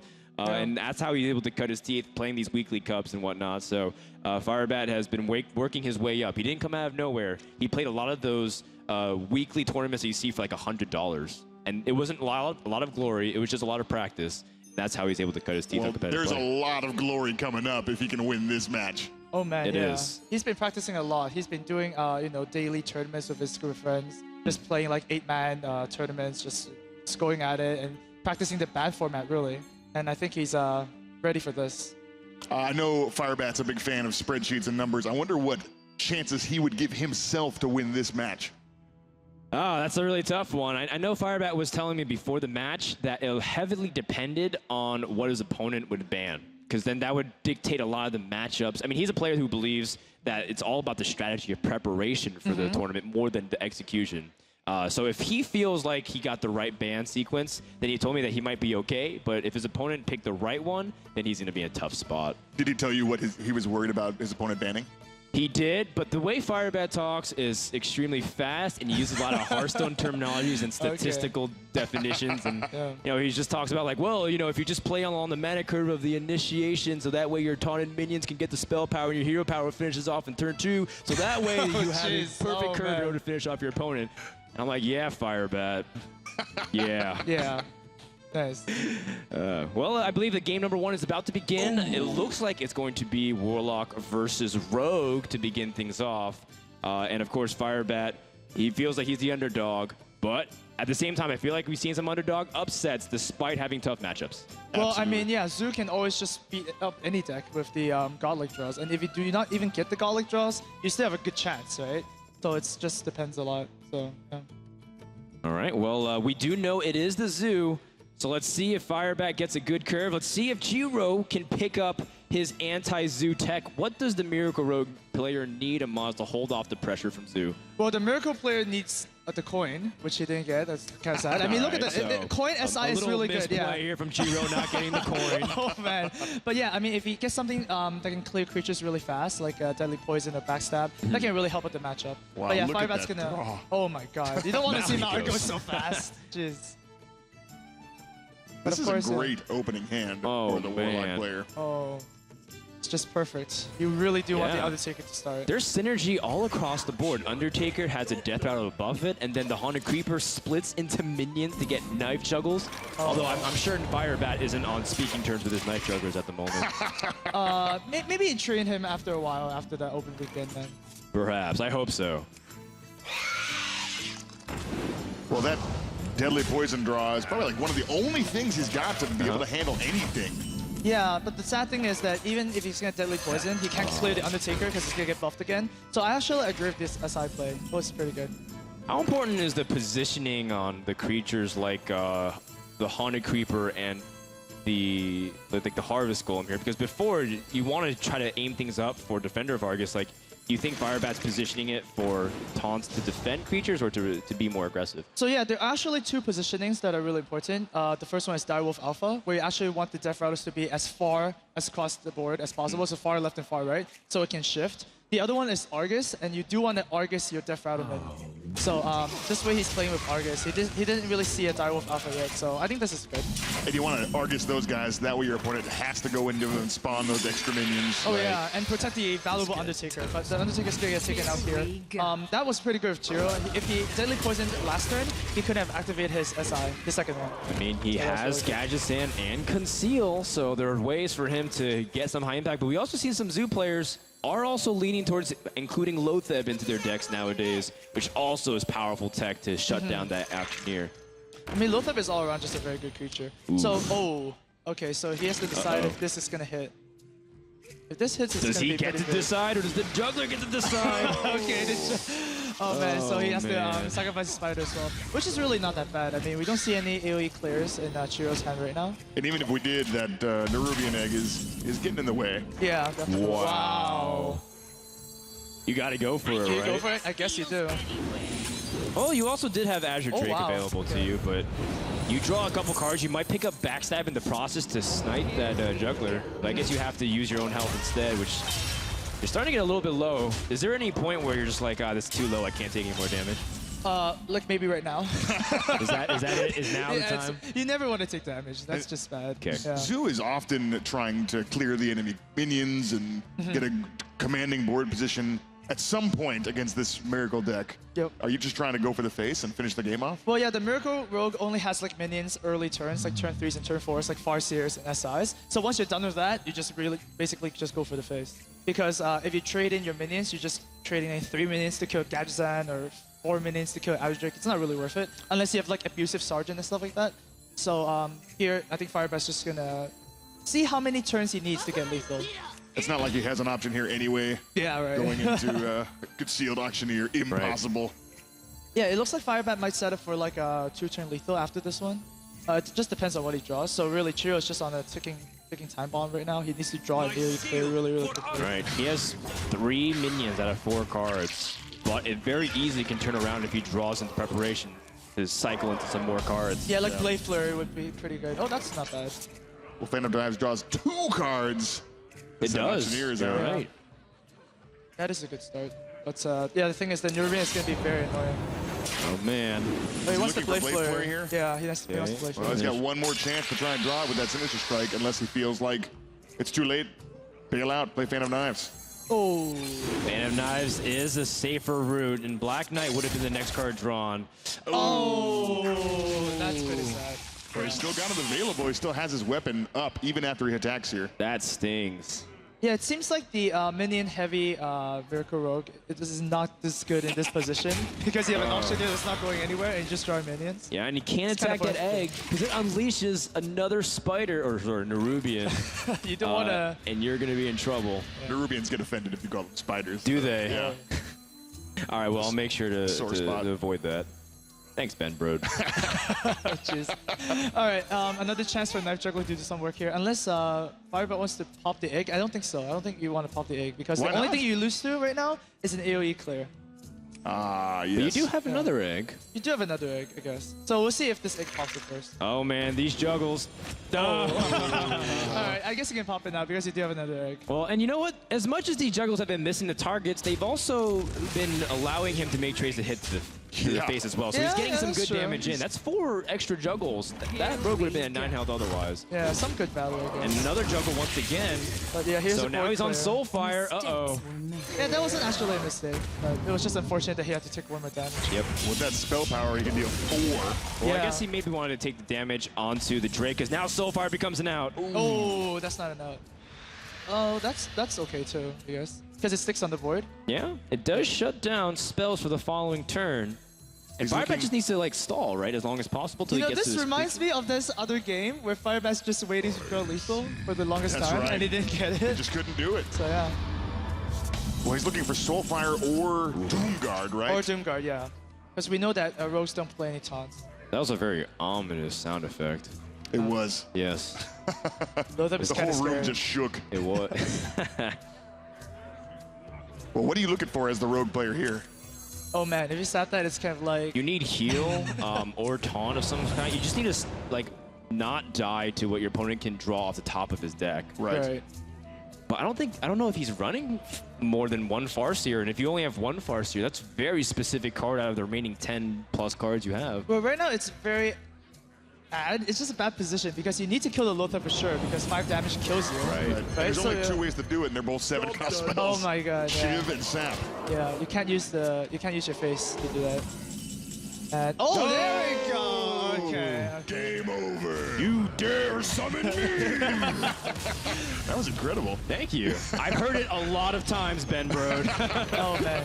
Wait, Ben Bro, did you voice that? Doomguard? Oh, okay. We're wondering if you did. Frodan did though. That was We're wondering like what creatures did you actually voice, or did you none actually of do them. it? None of them, really? I'm in the tavern noise in the background. I'm like the male That's troll. right. Okay. That was me. Oh, nice. I gotcha. Well, I mean, maybe in the next expansion, Ben Brode can make a voice appearance, although I'm not so sure. He's done a lot already. He's designed the game and whatnot. So Voice over all the pirates.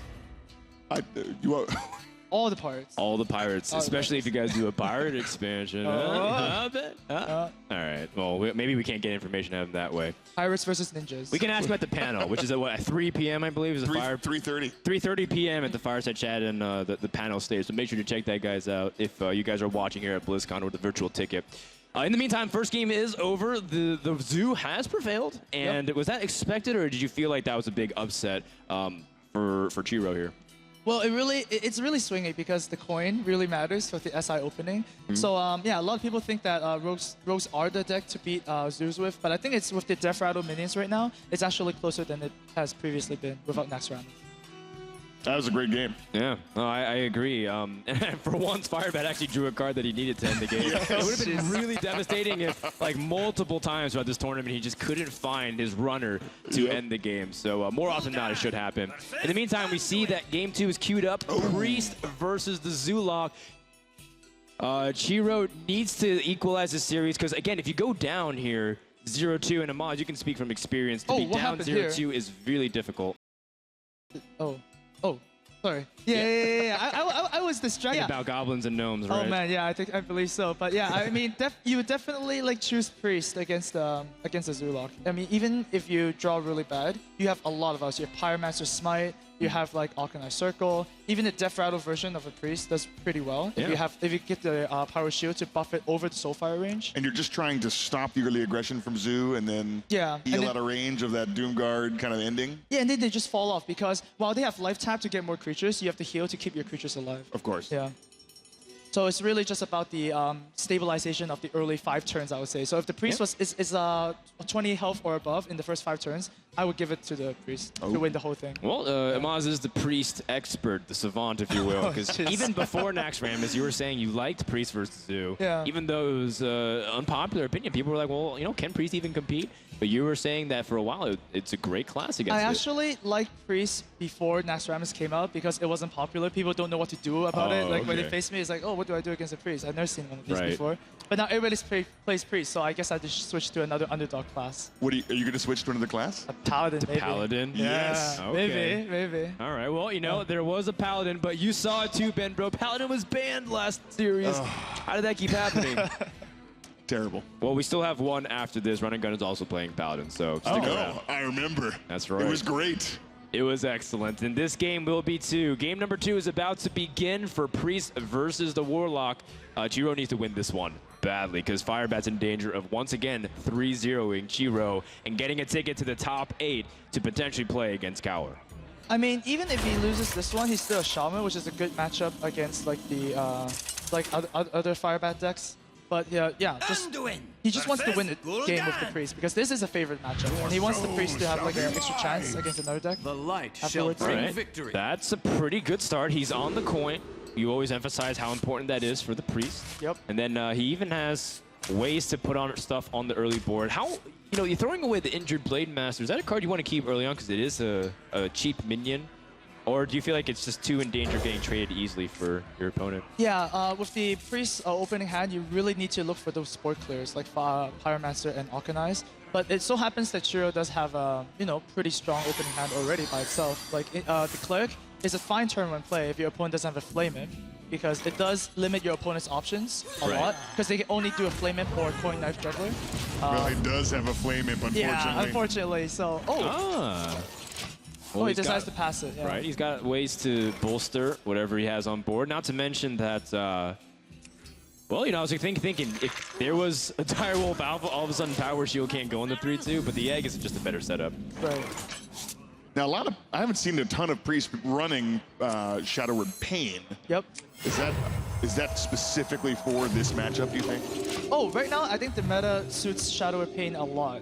Because there are a lot of good targets. People are running Senjin because Senjin Shield Master because there are a lot of aggro decks running around. So it's just a very good answer. And of course, you need that Shadow of Pain to kill that 3-4 Undertaker. That's a turn 1 drop. Yeah, you know, let's be real for a second. Undertaker is hard to deal with sometimes, but Shadow of Pain just stops it right there. Right.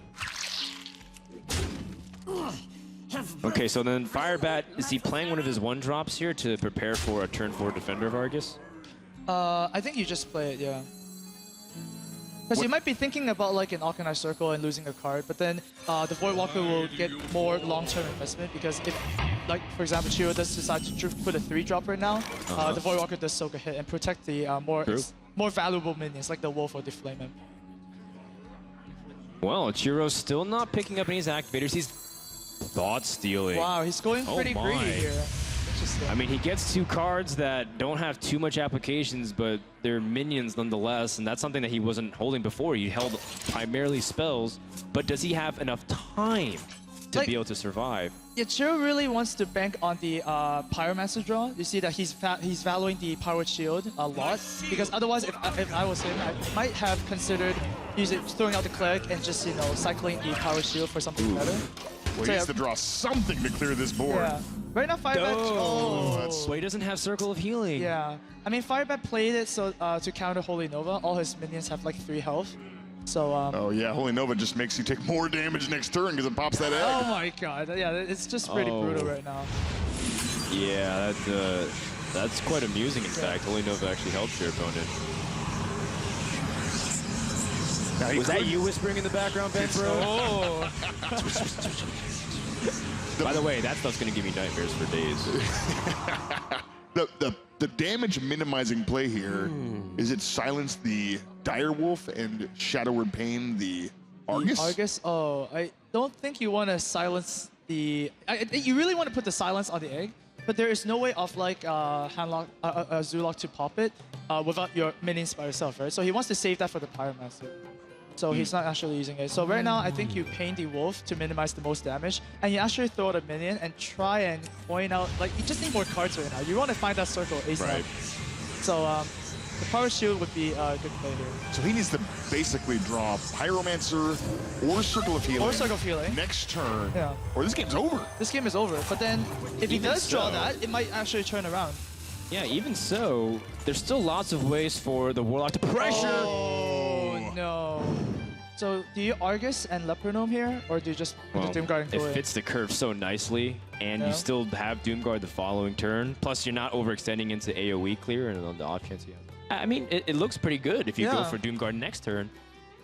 Like, it feels like that if you play Doomguard right now, your opponent can't really Shadow Word Death and clear the board.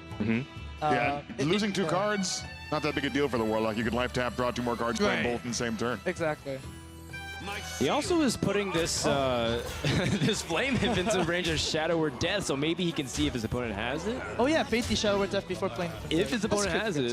I mean, Priest's got 8 health remaining. He's got 10 cards, but he only has 5 mana. He could draw 1 card on the power shield here, and that could be the one. And that's gonna do it. Firebat jumps out to a 2-0 lead. Oh, incredible! Firebat could 3-0 again. But he's been put in this position before. He 2-0'd his opponent really quickly.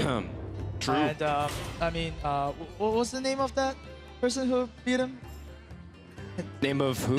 The person who beat in the Firebat? open weekend, yeah, in the open weekend. Oh, it was Kranich. Kranich, yeah. Kranich reversed all killed with the Hunter, and it was pretty surprising. Well, Firebat learned from mistake. No Hunter this series, at least from Chiro. He's gonna have to use his no, it's not. Sorry, excuse me, his Shaman in order to win this series.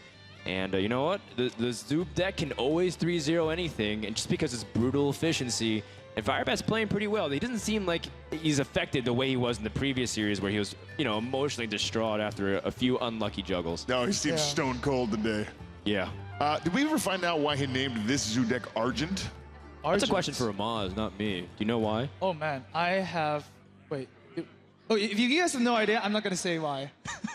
Oh, okay. So you know. I may know. Oh, interesting. Yeah. Oh, okay. Are there cards we have not seen? How does it feel, Blizzard? To be walled with information.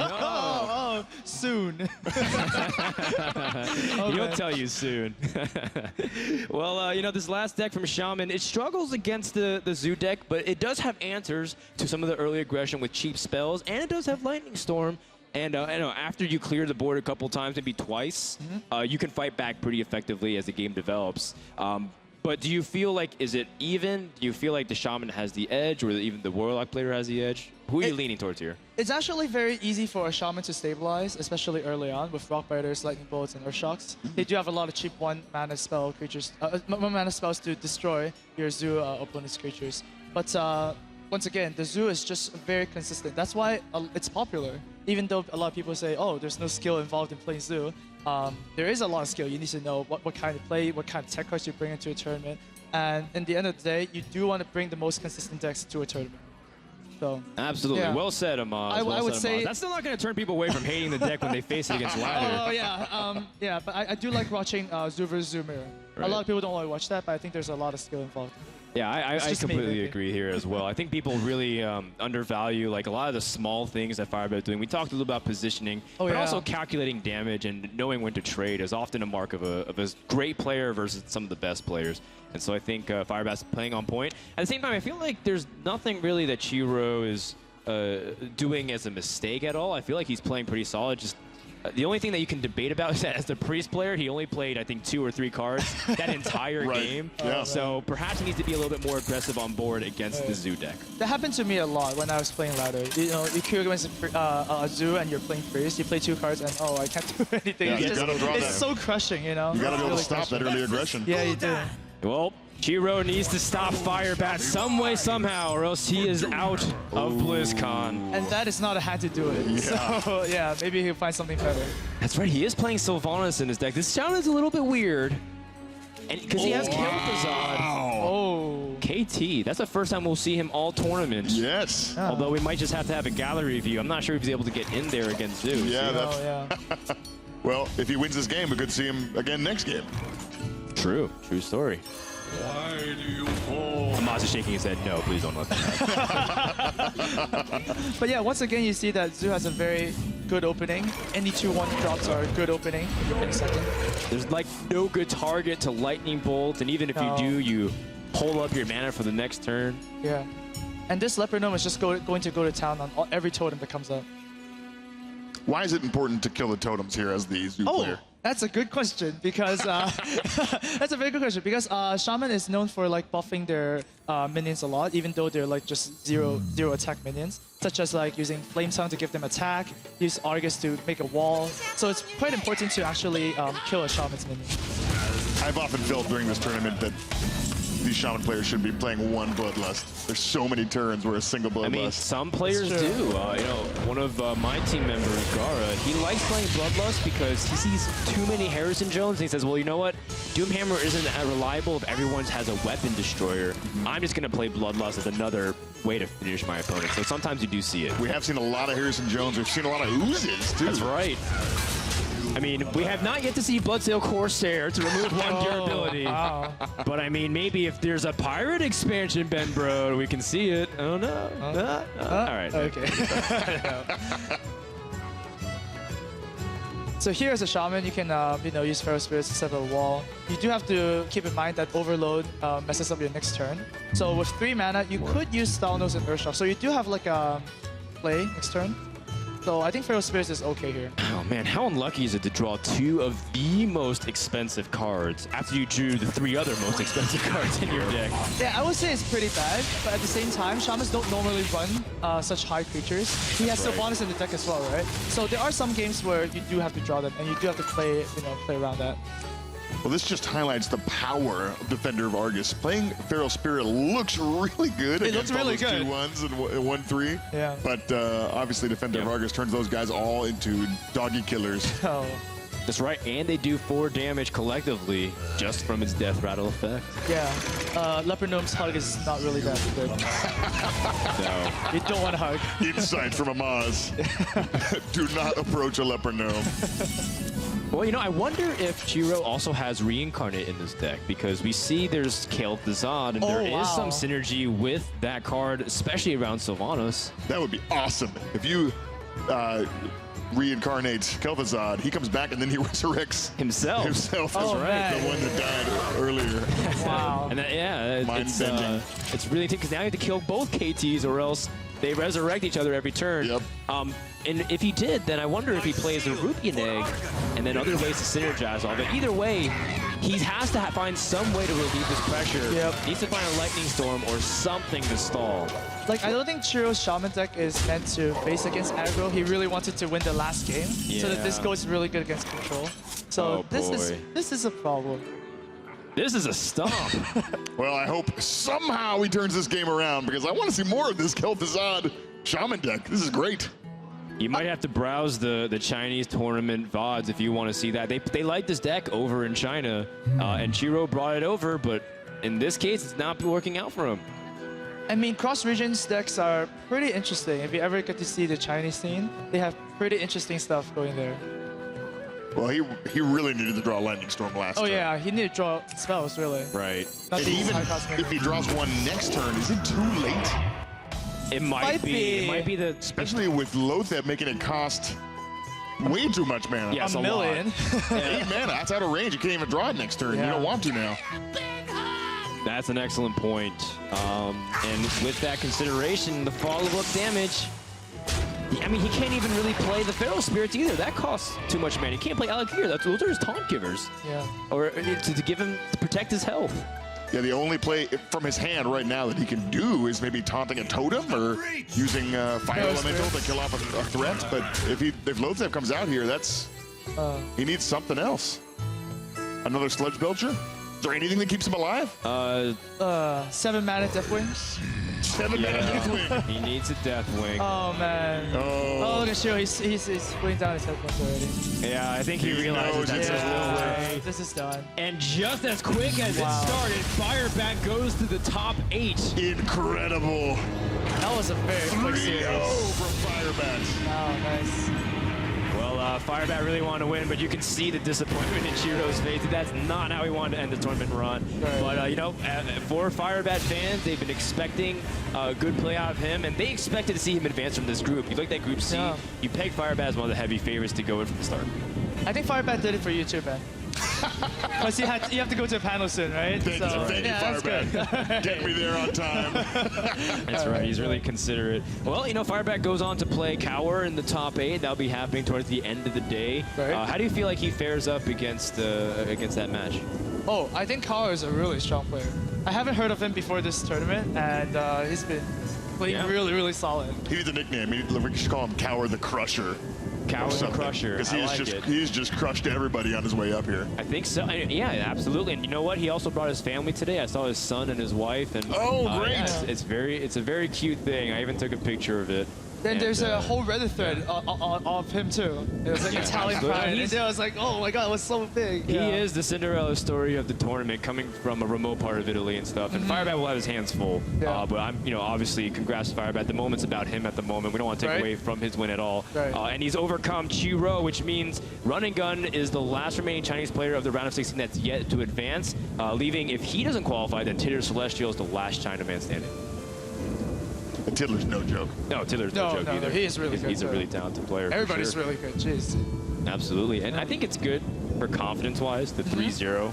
Oh, Just putting it out there. I think winning 3-0 is like a really good confidence boost. Like, all right, I got this. So, Firebat will probably be feeling really good about it. He seems very confident already, and that must just go even further to make him feel great going into this next round. Absolutely. And that does conclude our third match. I do know that Kalento and Run and Gun is also coming up, but before we do that, we do have an interview with the winner of that series. Thank you, Ben. Thank you, Amaz. Rachel, how you doing? Firebat, how you doing? Did you like that series?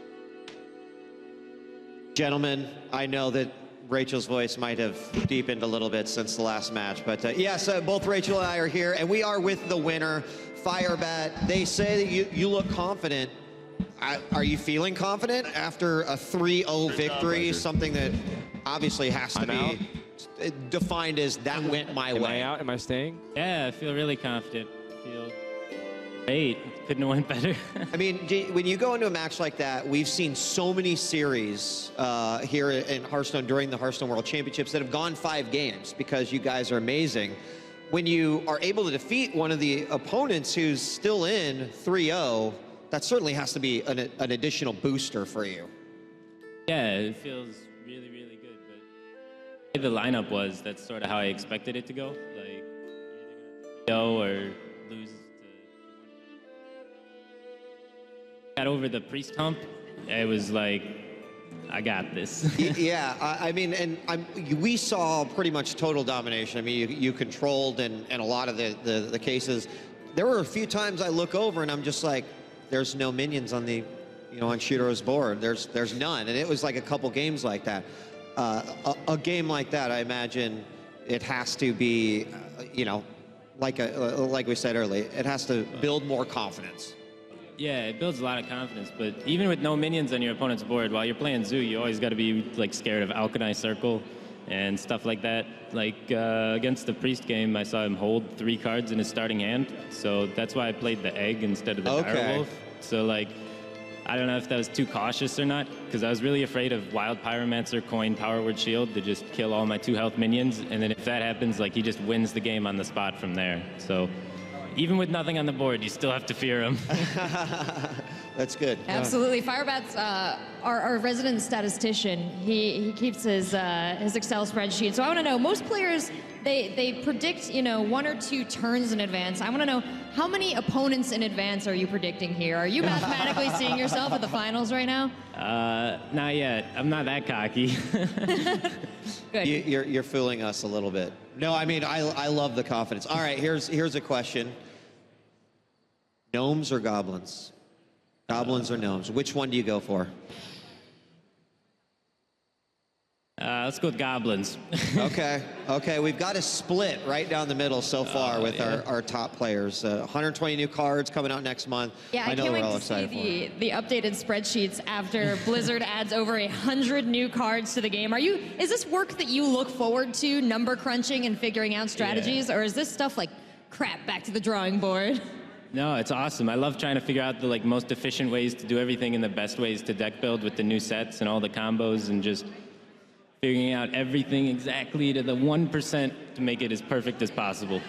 And this is your first BlizzCon. It's already been amazing. New announcements during the opening ceremony. Obviously, the Hearthstone World Championship. Has your opinion changed from yesterday to today, now that the convention has filled up with people and the stage now and the tavern has some patrons? My opinion on what? on BlizzCon, on just the experience overall. No, it's still just awesome. I love it. It's really cool. What I want to know is, this table is amazing because what we saw before was people in separate booths, and then last weekend at opening weekend, we saw you guys sitting across the table from each other, but you still had the wall of the computer up in front of you. Now you have almost no choice but to stare your opponent in the face after him. Are you looking him down? Are you giving him the eyes? No, I'm not looking him down or trying to do anything like sneaky and make him nervous or anything. I'm just playing Hearthstone and trying to do my best and hoping he brings his best too and we put on a good game. That's what Hearthstone's all about, I think. Yeah, what I heard in that answer is that Firebat's saving that for later on. He's got a couple pocket tactics that he's going to be here. Firebat, congratulations, man. Moving on to the top 8. We'll see you later on in the quarterfinals. We've got one more decider from Group B. That means more Hearthstone coming your way. This is the Tavern of Champions. And over there, we've got our casters. Casters, one final game, one more player to be eliminated before our quarterfinals. Are you guys having fun still? Oh man, we are having so much fun. I'm being joined by Reels, by the way. Yeah. And Maz just later, and we're on a second break. And oh man, BlizzCon 2014, World Champs, a lot of stuff's happening. Oh man, BlizzCon has been an absolute blast so far. I could not be happier to be here. It has lived up to every expectation I've had, and I can't wait for even more of it to come. I am overjoyed, and we get to have even one more quarterfinal set by whatever happens in the next match. Yeah, my favorite part right now. So much has happened so far, right? Yeah, so much, right? I really was like, just want to say that the announcements was the best thing that happened so far. What about you? What was your favorite moments of BlizzCon so far? Holding in the Goblins versus Gnomes love that I've had for the past couple months has been really tough, and I'm glad it's out there in the world for you guys to see. I'm also really excited about Overwatch. Well, we definitely need to talk to you more, because right now the NDAs is down, I believe, right? Or is it not? Somewhat down, right? So we can talk about anything that's been revealed. Absolutely. Okay. So we've seen the trailer. So right now we are super excited about Goblins, Gnomes, and like expansion overall. And then it's in 1 month, right? It's just... 1 month is actually pretty surprising. I thought it was going to be announced at BlizzCon and then it will be released like sometime next year. But this 1 month thing is getting people really hyped up. Like, I'm hyped up for it. Yeah, it is coming in December. So get your sticks of dynamite and your Arclight spanners ready. Oh, man. That's nice. All right. So, guys, we are here at the World Champs, and the next players that will be facing each other is Colento and Run and Gun, I believe. So let's look at the bracket and see what's happening. So from Group A, Tidalus, Celestial, Advanced, and D2 Advanced. Group B, Kaor and Tare. Group C, it's Kranish and Firebat. So right now, Group G, Strifecrew is already there in the top 8. And Colento will have to play versus Run and Gun. And one of them will advance to our top 8. And then top 8 is ready to roll. Yeah. Strifecrow made it through. He made it through in a best-of-5 that went all 5 games against Colento. And now Colento, he's 1-1. He has to play one more to try it again. He's one of the heavy favorites, but he also has to play against one of the other players in Group D, excuse me, tripping up on my words here, but Run and Gun had quite a match of his own in Group D in order to be able to make it through. Versus Frozen Ice. Yeah. Abbas, have you seen that match? I've seen that match, man. Run and Gun's Priest is something to be feared, and we know that Colento is playing Handlock, so we might see that happen again. Can you tell us what happened there? Like, not everybody's seen the match, and there was some craziness. I think the whole match was just crazy, but I don't want to spoil it, really. You guys have to watch, but it involved somewhat of a Jiraxis and a lot of draws, and a lot of weird thought steals that actually worked. That's basically what happened. Molten Giants. Oh, you spoiled it, right? I was like, I did spoil it? Like, you know, oh, come on. Yeah, right. a little bit. But that was a match to be played. I think that was the highlight of the whole open weekend. Yeah, it was an interesting note to end on, that's for sure. Yeah. So Run and Gun facing Colento. Who do you think is his favorite to win this? I think I'm gonna bet on Colento to actually take it because I mean he's just really a solid player. And I'm sure you want him to win too. Yeah, Colento, of course, he's got the Cloud9 jersey on, hailing from Cloud9. Nimsh, you are as well. I know that he's sort of certainly the hometown hero for you, and he's considered one of the best players in the world. And he's going to have a very tough challenge here, though, if he wants to continue to try and prove it. Well, Colento is a very good player, that's for sure. But I was talking to him before, and I told him, you are the favorite to win this tournament. And he was like, I really don't like being favorite or not. I feel I'm just going to play my game. So he's really focused on his opponent and just winning and just not making any mistakes. So he's not like feeling, yeah, I'm going to take this tournament down. Like he's mostly about playing the game. And on the other hand, we have Run and Gun from China. What do we know about this player? We know that his Priest is super good, and he did pretty well. Yeah. He plays basketball.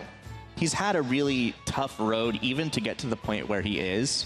Making it through the qualifier, getting here and having basically the group of death in front of him. Group D, for most people, was considered the absolute group of death. And even just being 1-1 at this point in it, and having a chance to play against Colento, having a chance to beat Colento is something to be said of basically him being deserving of it. I certainly agree. If he eliminates Colento from this tournament and advances from Group of Death, that's something that will position him to win the whole tournament. Like, exactly. He'll have momentum. Yeah, the players that we have through to the quarterfinals already represent a huge hurdle to overcome for anyone who makes it through in this match. And that's absolutely true for Run and Gun, but it will be a huge boost of confidence if he makes it to the quarterfinals through Colento. Let's quickly look at the bans. Yeah, okay, sure. Oh, sorry. No, go ahead. I was just about to say that everybody would die for a match against Colento. Yeah. Yeah. And interestingly enough, Colento's Priest is the one banned away by Run and Gun. Okay. And Colento is taking away Run and Gun's Warlock. That means we will get to see the Paladin. And we are not going to see any Hunters again. No Hunters from either player. Neither of them even brought it. Yeah. And that's another interesting point to bring up is that Hunter, which is oftentimes so good, neither player even brought it. They think that they're better off without it. I think both players are really control, more of control than aggro, judging by their deck choices here right now. And even like previous tournaments that Colento played in, he really does prefer the mid-rangey control matchup. You see him trading a lot and going very safe a lot of times, and just likes to win games by that way. And we see it work a lot. Like, his style is really showing through. I mean, that's to like. How do I say it? You contrast that with Strife Crows, really aggressive, always going for the face play, and it's really interesting. Like, there's a lot of strategies in Hearthstone, and it just caters to what you like to do, what you think is best for a tournament, and you just play along with that. That's why I really love the tournament format, because it's so different from ladder, but it allows you for so much strategy and planning. With the bans and picks, you just bring different decks. You don't. Well, you practice on ladder as well, but you don't bring the ladder deck to the World Championships. Like, you have to play versus other people, you have to practice with a team. That's why teams are also so important. That's why Colento is on Club 9, and Run and Gun is, well, he is representing China right now. Does he have like a solid team that he's on?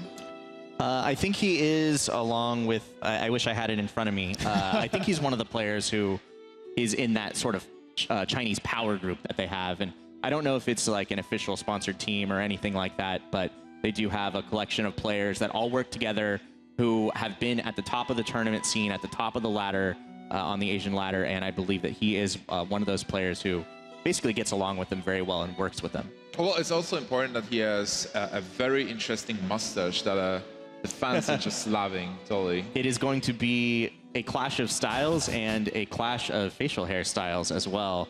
Kalento, very straightforward, run and gun with that little bit of style, that style stash. So we'll see what comes out on top. All right, I think the players are ready, so we can actually start a game right now. Ooh, I'm ready.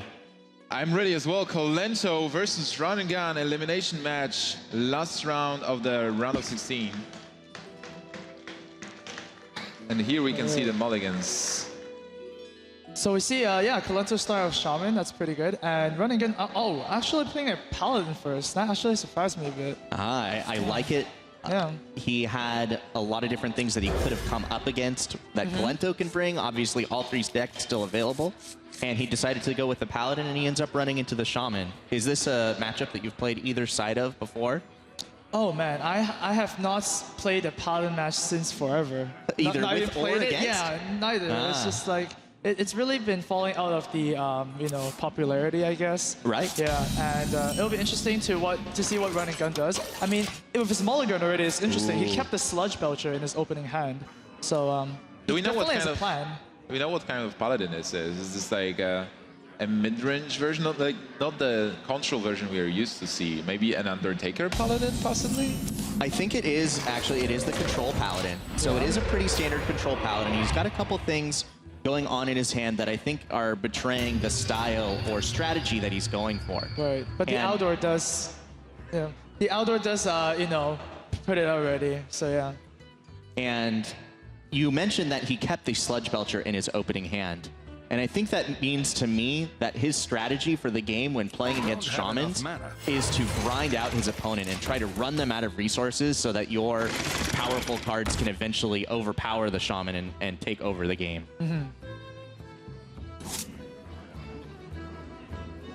So this Harvest Golem is going to be very annoying. It's just going to clean all the totems. But the Feral Spirit's help gets some pressure on the board. Yeah, the Feral Spirit gets in the way, and it is going to obviously stop the Harvest Golem in its tracks.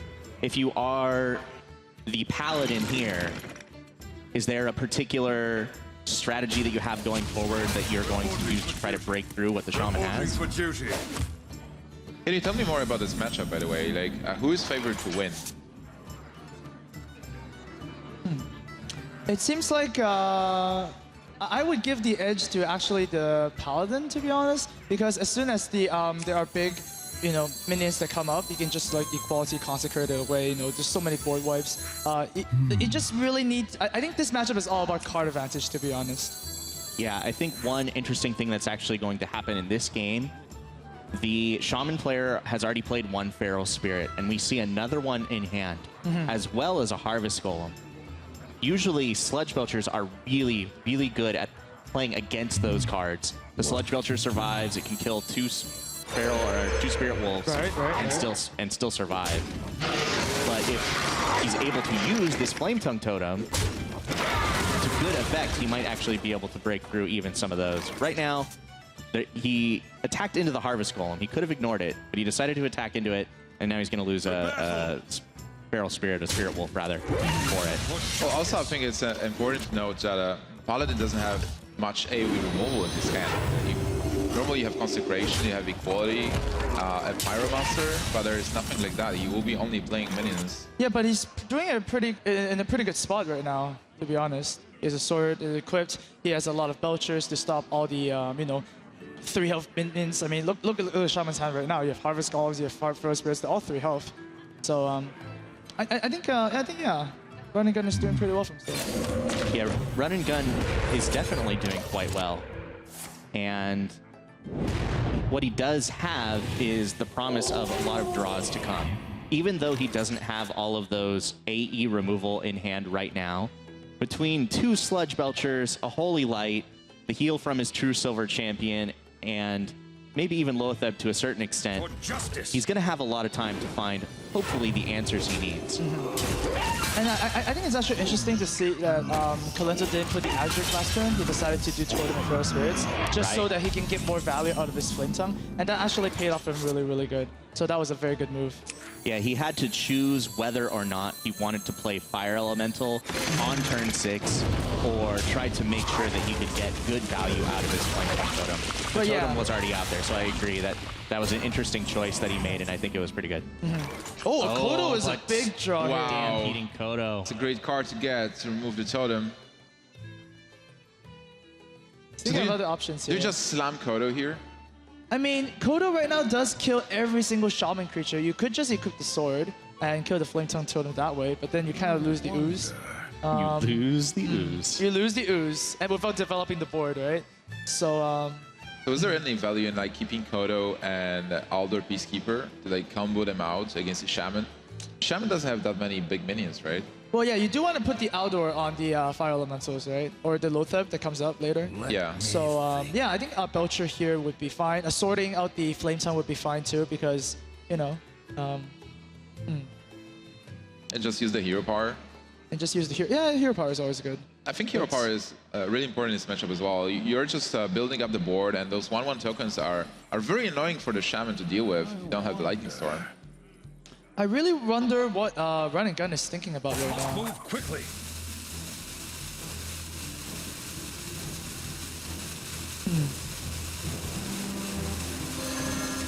For justice. Alright, he does decide to go with the sword. I actually agree with that because, yeah, Kodo is like, you really want to play it anytime you want, and it doesn't seem like a time you need to play it. And if you develop the sword, you do kill 2 creatures. So that was pretty good. Over at Kalento's side here, he could drop Fire Elemental right now and clear the 1/1, so it's really difficult for Run and Gun to kill his Fire Elemental. Yeah, it seems like it would be really powerful right now. He has the ability to clear out both of his opponent's minions and have this Fire Elemental in play that can't be removed by just the true Silver Champion, as far as he knows.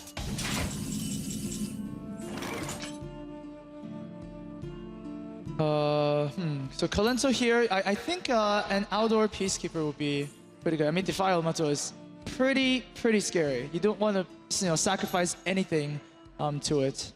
So if you put like Sludge Belcher here, it just gets destroyed. That's really bad. So Aldor Peacekeeper is correct here to just reduce the attack of Fire Elemental and Well, there are a lot of good plays. I mean, even the Lothep here is completely fine because it only loses to Hex, and if your Lothep gets Hex, it's not really the end of the world, right? But the Fire Elementals stay on the board.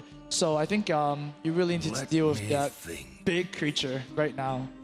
Yeah, and is Aldor Peacekeeper the best way to do that? Just try to reduce its attack so you can survive as long as possible? Yeah, it seems like that way. You can also use Humility with something like a 5-drop, like a Sludge Belcher, if you want to develop the board further. Yep. Is the Paladin's plan to just survive as long as possible? Is that sort of just the Yeah, it does. The main swing point comes when the Paladin gets moment of truth. Forceful play. Okay. He hits the Fire Elemental there. It's not bad. But yeah, the swing point comes when the Paladin can clear the board with Equality Pyromancer or Equality Consecrate, something like that, and then just swarm the board and, pressure the Shaman and overwhelm them with minions. Well, overall, whatever Shaman is involved in the game, you have to deal with the board. So Shaman wants to expand the board, and Paladin wants to cut the board short. Yeah. You see that both players are trading minions really well, like efficiently. So a good way to see who's winning is looking at the cards. That's usually how I approach this matchup. So who is winning right now? So right now it seems like Kalento is winning because minions on the board are also cards that you just played already, right? So you just count the number of cards and count the number of minions. That's a rough way of doing it, really. It looks like he was having a tough time deciding what he wanted to use his True Silver Champion on. He ends up taking out the most power he can by killing the damaged Golem. He wants the Outdoor to stay on the board, so... Yeah. Well, he's going to go ahead and play Lotheb as well, which is going to stop his opponent from playing any big removal spells. That Hex is going to be locked out at least for a turn unless he wants to pay basically his entire turn for it. Right, but I don't think Run and Gun would be Oh, I mean, Kalento would be wanting to hex Renegan's minions. They're not really high value. You have like stuff like Tyrion, you have Izera, you have Guardian Kings. Those are better hex targets. Yeah, than, if you were playing all of against this. a Paladin deck, would you say make sure you always had a removal in hand just in case Tyrion came out? Oh yeah, you do not want to fish an Ashbringer. That Yeah, would be the definitely. worst case scenario. You definitely want to stop Tyrion from being played there. You just developed the board here, right? Yeah, it would seem like it. Play those sticky minions and then play around removal. We know that Run and Gun doesn't have removal in the hand, but Skolento doesn't know. He has to play around it. Right, and you were pointing out, Kel'Thuzad is possibly Wow. such a huge draw. Unfortunately, he can't take big advantage of it this turn, so it's probably going to stay in hand. It's not going to get played just yet. Because if you play any big bomb against a Shaman, it's just going to get removed. Right, Yeah. Usually when you play Kel'Thuzad, the best time to play it is on a turn where you can crash in your minions and have them die, and then return them right away. So you make sure that you get value out of your Kel'Thuzad. Exactly. So it's effectively giving all your minions their Frato summon themselves in return. Right. Yeah. Which is awesome. It's a fantastic card to get. Like this turn, he can just develop the bird, the bird in third turn, just trade with the minions, and then Kel'Thuzad next turn will be fantastic anyway. Yep. And he does have the Owl in hand this turn as well. And Nimsh, do you think that it's worth it to get rid of one of the death rattles with the Owl, or is there something that a Shaman deck might have that you would want to hold on to your Owl for and save it? I think you can use the Owl here. Some of the Shaman decks they might be using Sylvanas, but I wouldn't expect Sylvanas in their decks. And silencing Alakir is not that valuable as well. Yeah, most of the time when a Shaman plays Alakir, it's when you're already dead, right? They're just using it to finish you off. Yeah, and this Iron Beak, even if you use it here, next turn you might be able to trade with it, and Kel'Thuzad will resurrect it. So it's interesting that Run and Gun is he's going all the way down on his rope before deciding to play Sludge Belcher. He could do it. Oh, is he not playing? Oh, he doesn't play, so he actually is playing around Lightning Storm, and there's the Alakir. Wow, that was a very surprising play. We'll see if it pays off. Kalento is still fighting for the board, trying to develop his, and that Lightning Storm will do a lot of damage. No RNG rolls. The Lightning Storm is still going to be great, but credit to Run and Gun for an amazing play by holding back minions in his hand.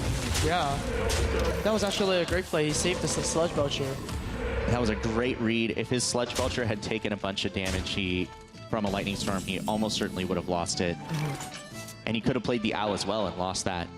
And of course, we know that Owls just love to run in there and die. It's quite amazing that Run and Gun has still not drawn the Pyromancer combo with Equality, or just Equality Consecrate. Oh, but he's fishing for as many cards as he can get. And oh, that's one of them. Well, just one is still double Equality in the deck, possibly. Is he even running Pyromancers? I would assume so. Pyromancer's just combos with so many cards in the Paladin deck that it's just so valuable. Yeah, he has Wild Pyromancers in his deck, and he's going to need to get them pretty soon. The good news is he's still at 30 life. The bad news is his opponent has a much more developed board than he does, and his opponent also has a lot of removal in hand. Oh, and there is the Sylvanas, so immediately after playing Owl, Sylvanas comes out, but his Paladin deck is not quite the same as others. He has even a Spellbreaker waiting in the wings. Two silences is definitely pretty good this meta, with all the Death Routers running about. Is Sylvanas something really surprising in the Shaman deck? I haven't seen Sylvanas, well, very often. It's more of a 50-50. We do see a lot of Shamans playing around with that card nowadays. Because all a Shaman needs is board control, right? And then burst at the end. Oh, so Sylvanas Wild Pyro. Oh, wow. Can he clear with this? Possibly. He could use his Holy Light and actually clear the board. Because the Harvest Golem is effectively 4 health. And if you cast Pyromancer Consecrate, it deals 3 damage. And then with another spell, it deals the remaining 1. So we could actually clear the board here. I think you have to clear. Yeah. So what do you do, Amaz? Like, do you play Pyromancer? Yeah, I play Pyromancer Consecrate and actually Holy Light my Pyromancer so it stays alive. Right. Because it's really difficult for a Shaman to remove 1 health minions. It's not as easy as, like, say, a Druid or Mage. Right, they have to commit usually a whole card unless they have something like a Spectral Creeper still alive or a Searing Totem. Yeah. But he silenced the Haunted Creeper. Yeah, I mean, it was okay. He would have killed the Honor Creeper if he didn't silence it too, but it is okay. All right, well, he goes for exactly that, and he gets the board back. So this is the turning point. We'll see if Paladin can maintain the board control, because usually after a board clear, Paladin wants to just keep applying pressure with like big 5-drops, because 5-drop minions are really annoying to deal with. But the Shaman has a lot of huge monsters of his own that are going to be just coming out right now. That's a bit unusual for the Shaman. Like, Shaman mostly uses the small creatures, and here we can see, well, a lot of Sylvanas and Alakir. Yeah, it's definitely not something you see every day in the Shaman's hand. So I'm sure Colento saw Run and Gun's deck from before and knows that he has multiple silences in his Paladin. He could have chosen to play Flame Tongue that turn as well. Oh, and if he had, Big Game Hunter would have been so bad. He would have been punished for it. All right, so Colento, greater than I. I would have considered it to try to bait out another silence onto the Flame Tongue. You think he was really playing around the Flame Tongue Totem? I mean, he was playing around being a hunter by not playing Flame Tongue? I guess so. Well, I mean, if you play the Flame Tongue Totem now, it really doesn't accomplish anything, right? You're not getting value out of it. You're not even using its attack immediately. So usually Flame Tongue Totem, you want to drop it the turn you can use it.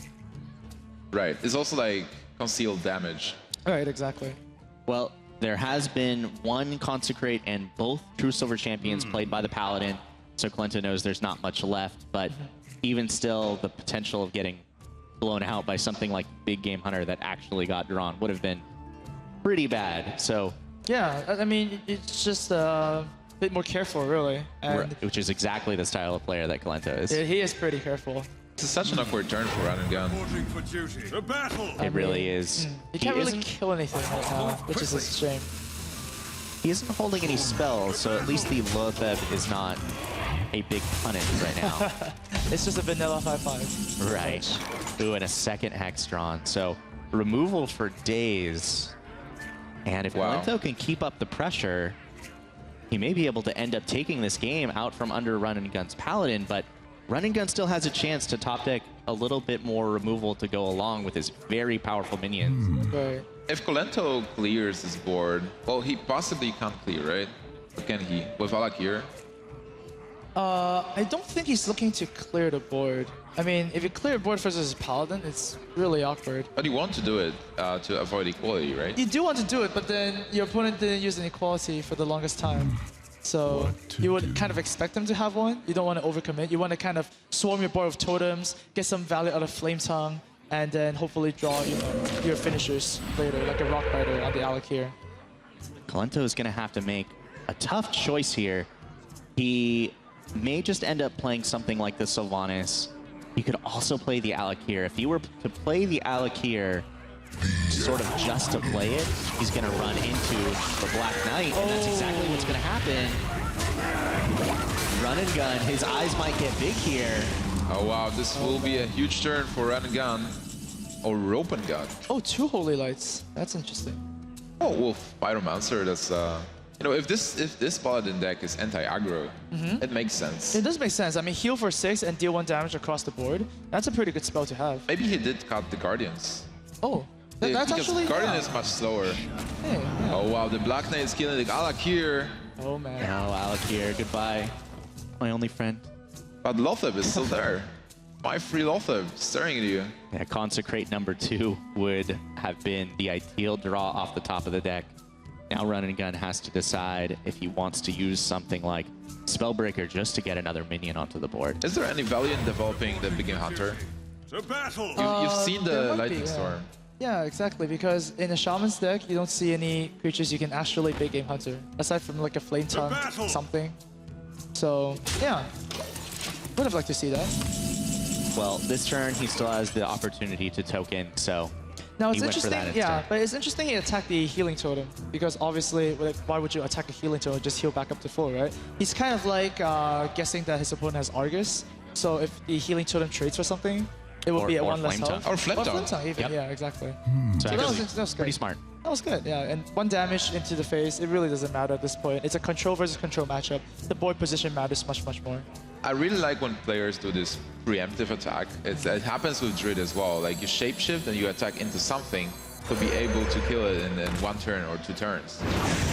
And it really signals like when somebody is on the world level of Hearthstone, or just starting to learn. All right, well, the trades come in for Colento, and he is debating whether or not to play the Sylvanas, and he decides to go against it. So, oh, wow. Sword of Justice drawn by Run and Gun. That actually would have been very valuable earlier. Now he's behind a little bit on board. Doesn't have a great way to That is not that useful. Kill the Flame Tongue. So the Spellbreaker's likely to come out here. Yep. Your magic Which means Sylvanas will not be able to be silenced as far as we know yet. But I still like Run and Gun is in such a good position. He still has 23 points of health, a lot of good cards in hand, and a board where Colento. Yeah. Well, Colento is in a tough spot. Yeah, it's pretty difficult to come back right now, especially 2/2s are going to pop up every turn in the minimum. So, Amas, can you tell me what is the way for Colento to win from this spot? It's pretty difficult because I want to say he wants to draw Doomhammer, but he doesn't know that his opponent has Harrison.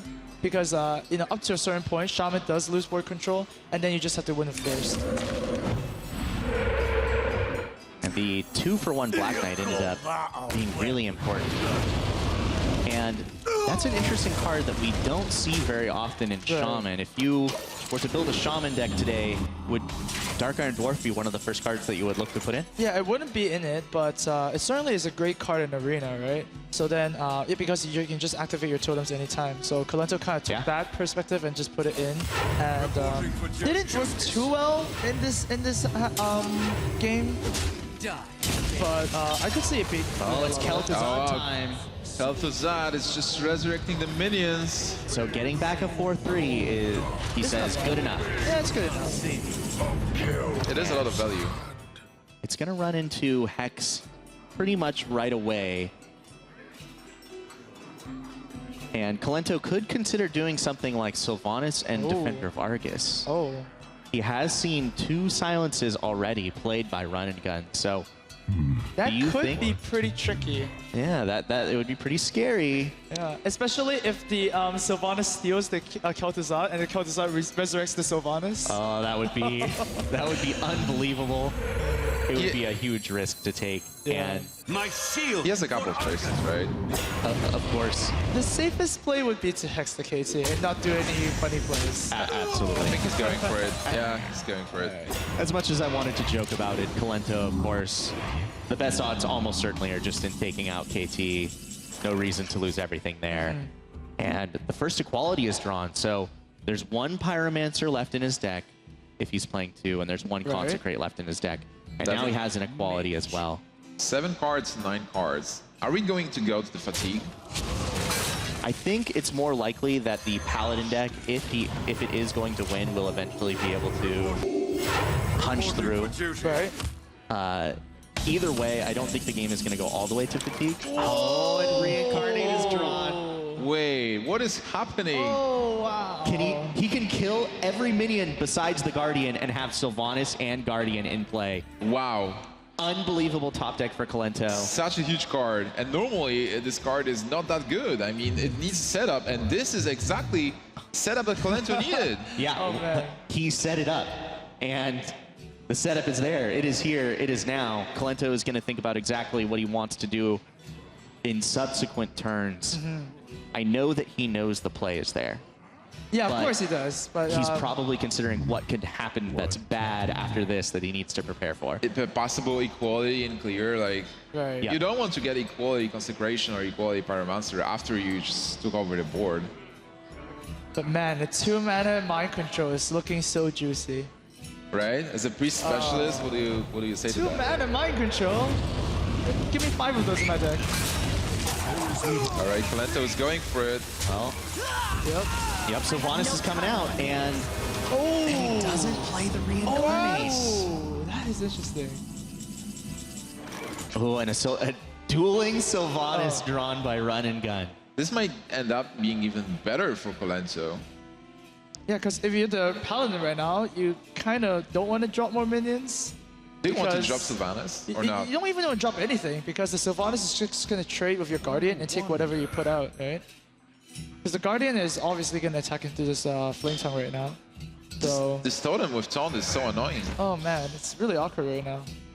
Oh, he's even considering playing Harrison Jones at this point. Just have some force on the board. Well, he could do something like play equality and try to force a trade. Could. Can you just hero power pass? You could hero power pass will probably be better just because if you put a Sylvanas into a Sylvanas, you usually lose because if you can kill, if that person can kill his own Sylvanas like that, you just take your Sylvanas and it just gets really confusing. But the point is, don't put a Sylvanas into a Sylvanas. It usually doesn't end up well. Even if it's a golden Sylvanas, how can you avoid playing a golden Sylvanas? Oh man. Defender of Argus is an interesting card to get. You just seen your opponent attacking into Zone's hero power pass. Right. Maybe you just taunt up the totems, kill the 1/1 and go full face and just leave the Sylvanas without a taunt. Yeah, you could, but then at the same time, I think you do want to use the Searing Totem to at least kill the 1/1 so your Sylvanas just doesn't die to trading if you do use Argus like that. Let none survive. Oh, she's gonna take it right now. Oh no, really? That's interesting. Well, as far as he knew, he didn't have a really great way to defend his Sylvanas. Okay. He could have played the Defender of Argus. Yeah, I'm interested to know if there's another target for Reincarnate. I mean... Ooh. Kel'Thuzad maybe? Oh. That's a good combo. Amas, can you explain exactly how it works? Yeah, if you reincarnate a Kel'Thuzad, the Kel'Thuzad actually resurrects the Kel'Thuzad that just died. So it resurrects himself.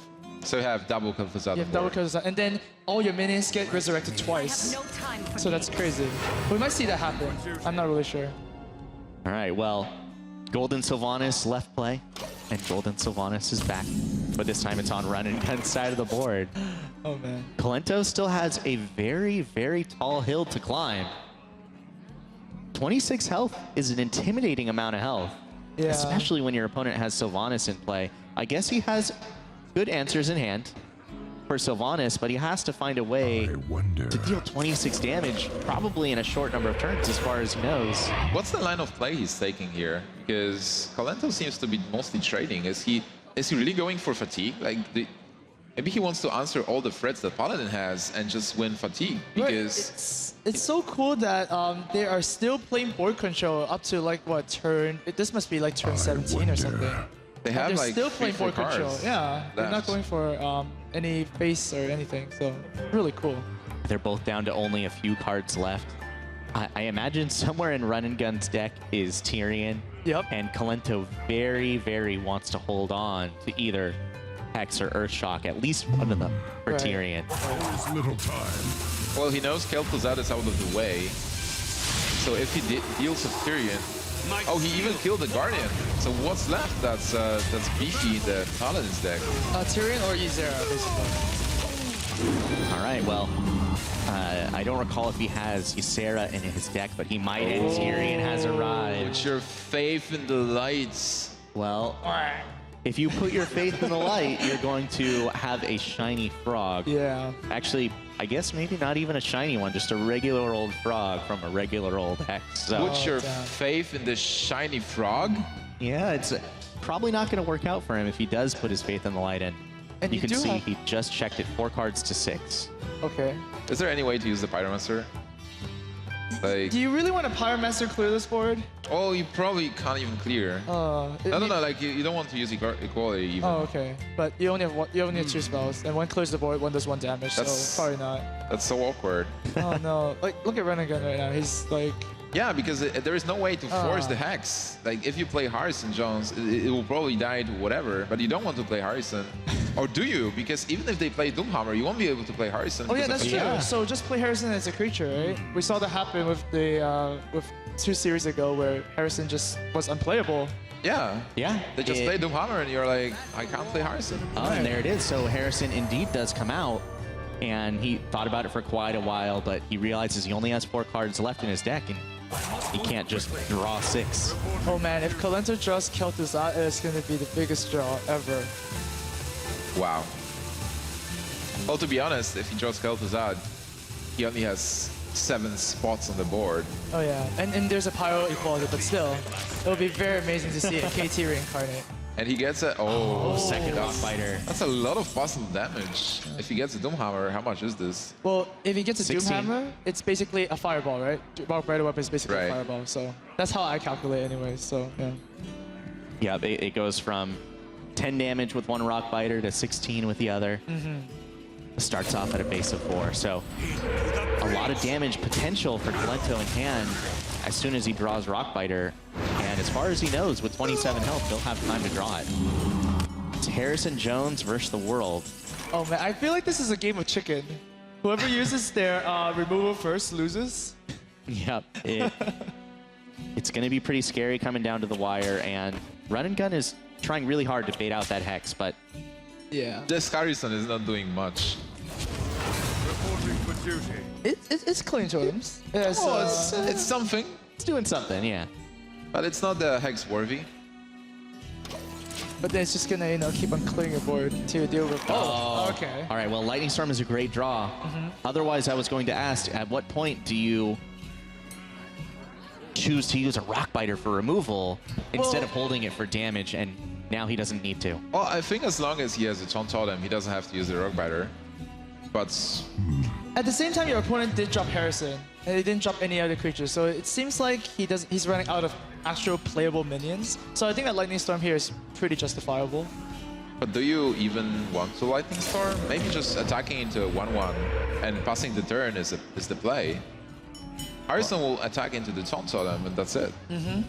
Well, at this point, Colento has a Searing Totem and no other minions that can attack in hand or in play.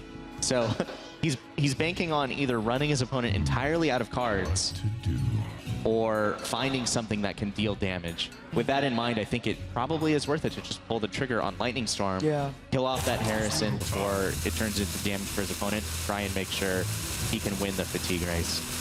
Do you think like Colento is winning the Fatigue Race anyway? I mean, or maybe he thinks he's winning because he already saw one Holy Light and he saw Leon Hands as well. Right. So like healing is out of the question, and he knows that he has a lot of potential damage with double Rock Biter here. And yeah, with double Rock Biter, it's like a sprint at the end of the race, right? Sure, you're each dying, but at the end you get that power move to get you through. Wow, so you think like Colento is going to have a sprint on Run and Gun? Yeah. Oh jeez. Well, I think if you are sitting in Run and Gun seat, you're probably not too scared of 1 damage a turn. Yeah, but you're not too comfortable either. Well, you're much more worried about your dwindling number of cards than you are. Oh no, you have to use Aldo on the Searing Totem. Well, just for the minion. I respect it. I respect the desire to get any board presence he can in play. And even if it just means a 3/3. Oh, and the Rock Biter does come out. So the Rock Biter comes out, takes out the Eldar Peacekeeper. Colento knows now that his opponent was more or less run out of resources. Do you use Reincarnate now? 4/4/4? I think you just keep it. You haven't seen a single equality yet. He definitely does know his opponent still has equality. Yeah, definitely. And if he doesn't have Wild Pyro yet, of course he does, but even if he thought he didn't have Wild Pyro yet, he's drawing it soon. One plus card is a Sun Fury Protector. It's actually a pretty good draw here with 2 attack. Yeah, at this point, anything that can draw out removal or resources from Colento is what Run and Gun is looking for, but it's not enough to draw out a Hex. Well, I have to tell you guys, I did not expect this game to like go to Fatigue and look like this. Yeah. Oh, neither did I. This is a real slugfest the whole way through. It's really surprising. How many cards Colento has left? Like what? Colento has 1 card left, and Run and Gun looks like he has 3. No, Run and Gun has 1 card left for sure. Oh, Run and Gun has 1 card left. Run and Gun has 1 card left next turn to draw. Okay. Colento, I believe, still has 3 cards left in his Right, okay, I got it the other way around. Right. Well, if you reincarnate the Ruben Egg, you get a 4/4 and you still have the egg. Yeah, but it dies anyways to equality, right? So it But you get a spider then. You do, but it's gonna die. So it actually accomplishes nothing, weirdly enough. Wow, Colento has to do the calculations now. Who is winning the Fatigue Race? Last card for Run and Gun is... I believe it's Consecrate. Oh, yeah, it is, of course it is. Consecrate number 2. has arrived. Unfortunately, that egg is going to be pretty annoying. And it may mean that I'm not sure how Run and Gun can force removal out of Kolento. I think Kolento is going to win this game with just that Hex in hand, regardless of what else he draws. Yeah, even if he gets a Doomhammer, I mean, it will be helpful to get Fatigue, but Run and Gun is just out of his guns. He has to run. Yeah, just run. All he has left is run. Yeah. No more gun. That's a tough thing for a Paladin. Right. So do you start spamming well met? You just can't.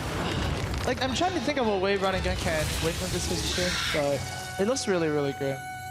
Yeah, well, he's going to end up with a 3-1, and I like this line of play. This is actually the best play. I like this. A strong clear, and it gives him, although it's only 3 damage, the most pressure he can get his hands on going into the next turn. If there is a Doomhammer, this guy...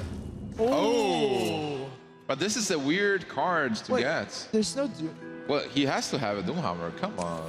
Maybe he really doesn't. Doomhammer, the last card. He doesn't have Doomhammer. Wow. Doesn't have Doomhammer. He's just playing a reincarnate deck. Wow. And he's going to have a tough choice to make on whether or not to use the Hex on the 3-1. I'm almost certain, of course, Kolento knows that Tyrion is sitting in the hand of Run and Gun. Whoa. And he's not going to pull the trigger on the Hex. If he were to.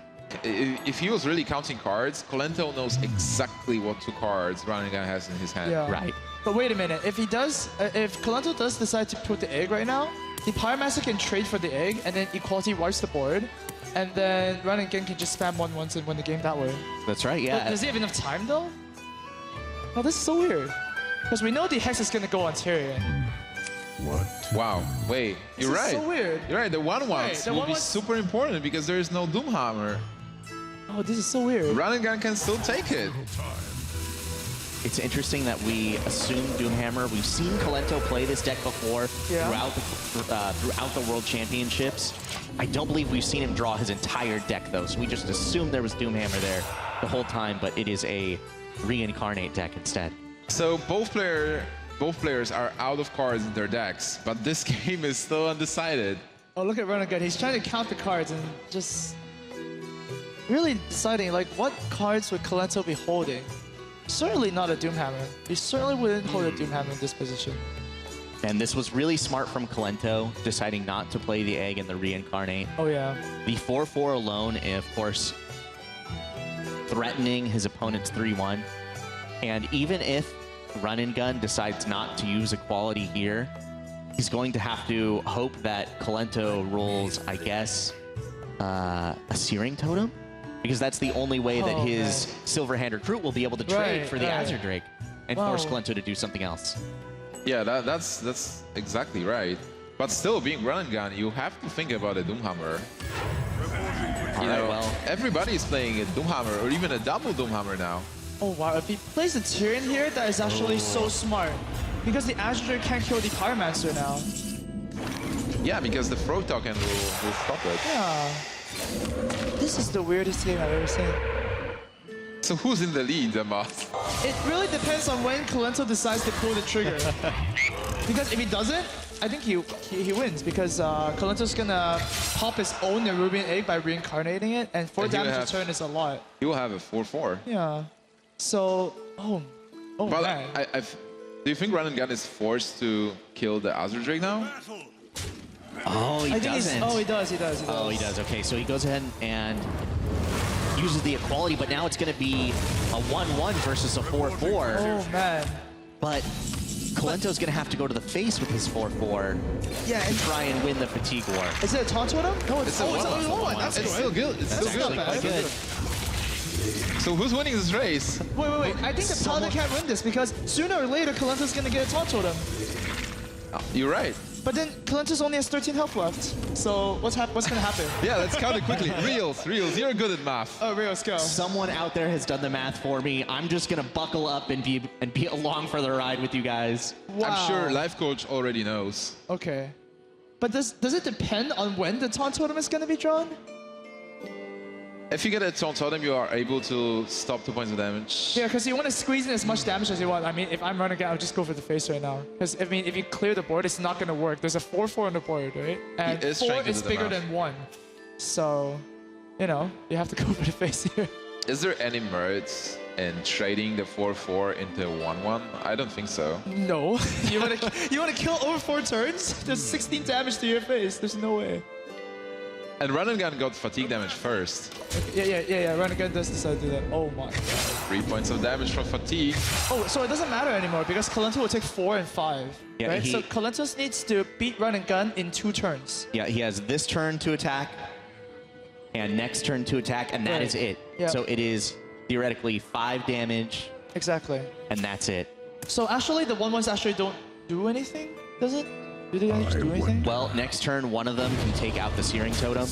He needed to get in his guaranteed damage. Oh, yeah, you're last right. Turn. But a Taunt Totem! A Taunt Totem! All right, well, the Taunt Totem is here, so but how much I still think that means that Run and Gun wins the game, does he not? I believe Kolento... 4 damage! 4 damage! Not going to be 5 enough. damage enough? Oh, no. All right, wow.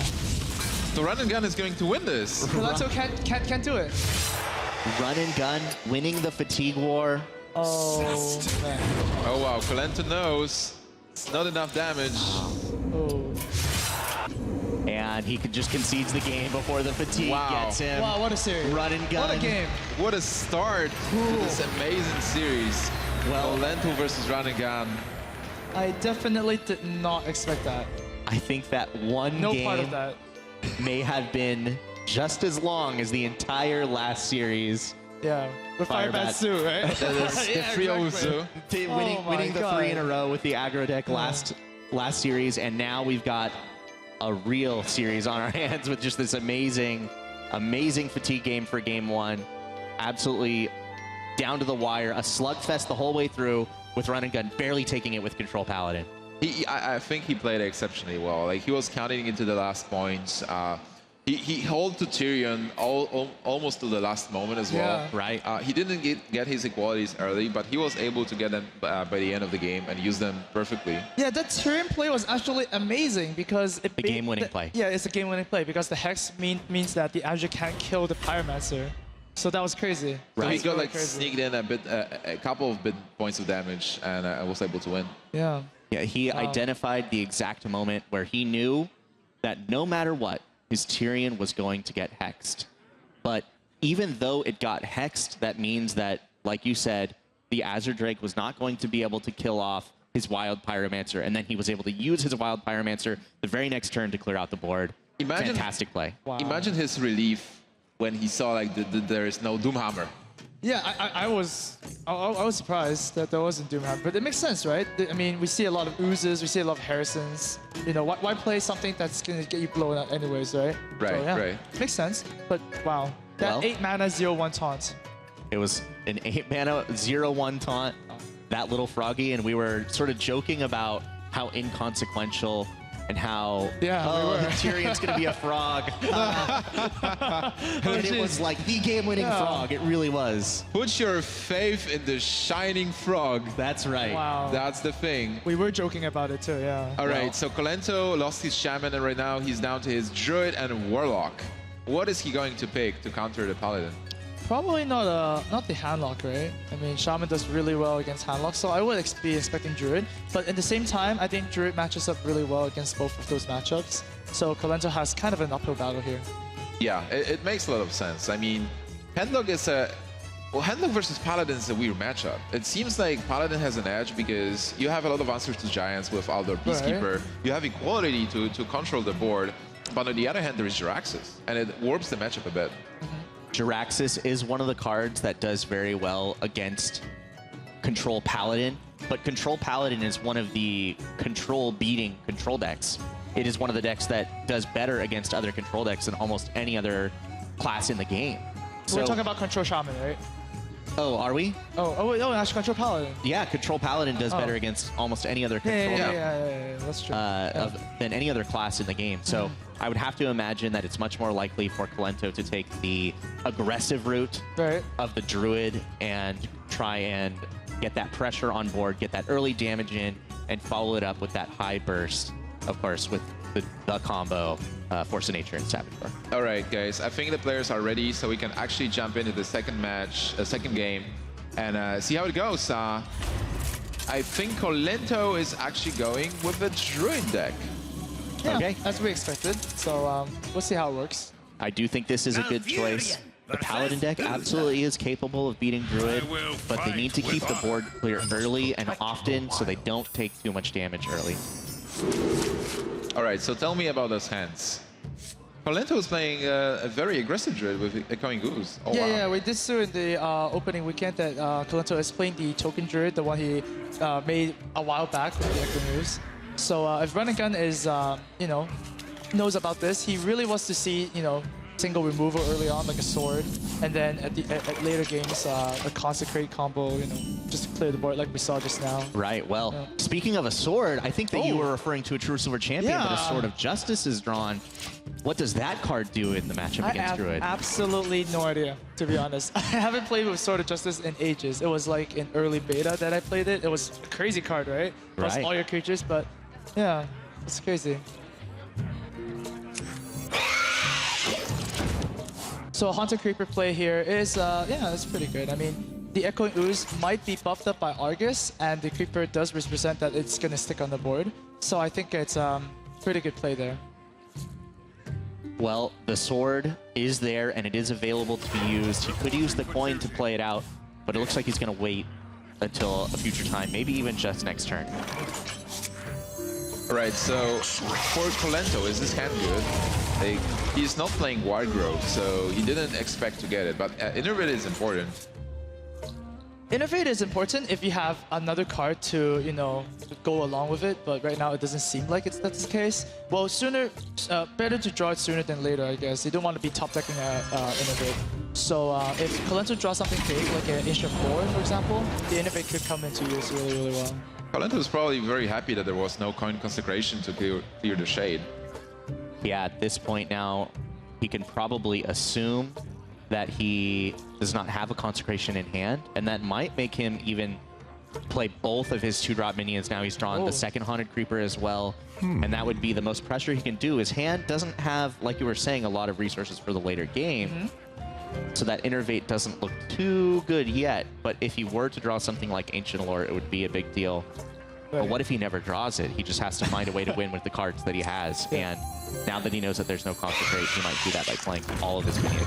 Well, the benefit here is if he just spawns the board and there is no Consecration, next turn he has Lothep to seal a possible Consecration top deck, or even Equality Consecration to just clear it, which is really a lot of damage incoming. Yeah, he goes for the maximum pressure play. And now Run and Gun really is going to be on the back foot, finding a way to stop the pressure that Colento is putting in front of him. Yeah, it's only turn 4, and look at your opponent's board. There's like so much stuff that you can't kill. I just going up the Sludge Belcher and pass. Actually, Sludge Belcher here is pretty sweet. You summon a 4/6 that Death Rattles in turn 2/3. Yeah. That's pretty sweet. I like that play a lot. It means that he wants to, if he can, try and grind out his opponent and start trading with the resources that are already in play. And it might work out really well. Last game, he was able to take his opponent all the way to fatigue and win that way. And a lot of it was on the back of the healing cards that he already has in hand. So he's trying to use his healing cards as well as he can, get the Sludge Belcher out there, trade with stuff, use the heals to heal up, and hopefully find a big sweeper like that Consecrate again later. Yeah, that's true. He does play 3 heals plus the lay on hands as well. Of course, if you heal yourself, you do need to put some board as well, because, I mean, even if you heal yourself, you're not killing creatures, right? So you need to do both to dodge the Savage Roar combo that, you know, Token Druid has. I just love the combination of Sword of Justice and Sludge Belcher. Like, look at this. He can't even play Lothep. He needs to use Swipe to not lose the whole board to the Sludge Belcher. But even if it's dead, there's the 2 free taunts. Yeah. How do you deal with that? Pretty good use of Sword of Justice. We might see this. We might see Sword of Justice being back in the meta sometime after if this Paladin works out really well. We saw it work out well against the Shaman. So Colento is able to deal with this board somehow and push 2 more points of damage. Yeah, but he was expecting to deal a lot more than 2 this turn. Yeah. Sludge Belcher along with that Sword of Justice ending up being a very good combination. Another good card though, Consecrate. That's a fantastic card to get. You can attack the 1/1 with a weapon and then almost clear. And Druid is like running out of cards. I do want to point out that Colento had to make a difficult choice last turn. He had his 2 Echoing Oozes in play and these 2 Haunted Creepers. Right. The most damaging thing he could have done, or the biggest board pressure he could have had, would have been to use the Creepers to kill the Sludge Belcher. Instead, he used the Oozes and let them die, keeping the Creepers, the Haunted Creepers, the front end of them in play. Yep. If he had suicided them, Consecrate would be clearing his entire board. Yeah, that's definitely interesting, because then you kind of bet if your opponent's going to draw Consecrate first, or if you're going to draw Savage Roar first. So Colento didn't really take that bet because, I mean, look at the Paladin's hand. It's like swarmed with cards. Yeah, but even still, like this Consecration is clearing almost everything. It will just leave on board 2 Spectral Spiders, which is not something that Colento can use to deal huge amounts of damage. Yeah. Well, it would have been a more obvious Consecrate if the Spiders were to be killed and the Spectral Spiders were to be formed. So who would you say has the advantage from this position right here? Oh man, I think the Paladin is by far a favorite right now. Yeah, I agree. Well, given that that's the case, what does Colento need to draw in order to get himself back into the game or try to take an advantage? Yeah, some bigger Force of minions. Nature, Savage Roar, maybe. Oh, do you think you want to get the combo right now? I think you want something to develop more, like, you know, Spectral Knight, Ancient of Lore, you know, something bigger, really. All these minions are really tiny. What about just Lothab and Innervade's Shade? So your board is becoming big again, and maybe you can go face. Because you know that no spells will be played. So you attack face for 4, you get the Paladin to 19, and you develop something really big. Like Lothab and Shade is another potentially 8 points of damage. Sure. I mean, the more you keep Innervate, the more useless it becomes, especially in a token deck. You're not really like dropping 2 big minions, like a 7 and a 5 drop ever. So yeah, I actually do like that play. And even like if you top deck Savage Roar, next turn you'll be able to play Keeper and Savage Roar possibly. And Run and Gun decided not to use his Consecrate, even though he could have killed the 4/2 Shade. Yeah, and he may be rewarded for it now. Yeah, he might be punished for it. Oh wow! Oh, look at this. That is interesting. Well, Colento looks like he's got a little bit of a snafu or a little bit of lag or something like that. It does cost 3, so it does cost 3. Seems like there's a disconnect issue here. All right. All right. Well, we're seeing now over on Running Gun's side that things are starting to move. Oh. Oh! Whoa, whoa! He didn't get to play the Shade. That might be game-changing. That is interesting. So Run and Gun is for sure confused about what's happened. Well, Run and Gun, it seemed like he DC'd as well. Yep, so it looks like we may have both players having disconnected, unfortunately. Okay, we haven't run into this just yet. We've actually gotten through the great majority of the World Championships without any such issues. Right. Now, given the position that we were in, if we were able to have both players reconnected and both players able to keep going from this point, still, what would Colento be able to do to climb back in from this position where he did seem so disadvantaged? Well, it really depends on what he's going to draw. Because if he gets a Savage Roar, is Savage Roar lethal here? Savage Roar would be a lot of damage. It would be a 12 damage Savage Roar plus whatever he has. Lethal. Yeah, it would have been lethal. 12 plus 9. If Colento doesn't draw Savage Roar here, then we might need an admin decision on what happened, because the Shade does change a lot of things. It doesn't die to Consecrate anymore, so we'll have to see. It does seem like that Colento is like... How much damage would be Savage Roar here? This is like... Yeah, Savage Roar would have been lethal here. Savage Roar represents 12. 12, right? 12 plus 9 is actually 21. Right. Right. Is 22. So 22. Oh, not quite. And he had a Keeper. Oh, yeah, Keeper. Of the Road. So he had it a was. Keeper in the hand. Oh, okay. So it was. But we can... All right, so we are just restarting here. So overall, if Colento loses with Druid, what's his last deck? All right. So guys. yeah, if Colento does lose his last deck, he has his handlock left. But right now, we are going to sort things out because, you know, it didn't happen through the whole term. It just happened now. So unfortunately, it was during a very important play, I would say. Yeah, they're going to get it sorted out, though. So bear with us for a moment while they get the players reconnected. for now, we are in a situation where, of course, we are looking ahead at what these players are going to do. Sure. We may end up seeing those two decks again. If we weren't to see those two decks again, then, of course, we would be seeing Kolento with his handlock deck as his last remaining deck. Yeah, but even though like the game was not decided at that point, even though it seemed like Run and Gun has an advantage, Kolento could just win getting a Salvator. That's true. So whatever is happening, like you know, if we have to remake the game anyway, like it wasn't a point where it's hard to say who had an edge really, because it could have just ended in one turn. So let's assume for a moment though that the game were to continue on, and of course Run and Gun did have a little bit of an advantage.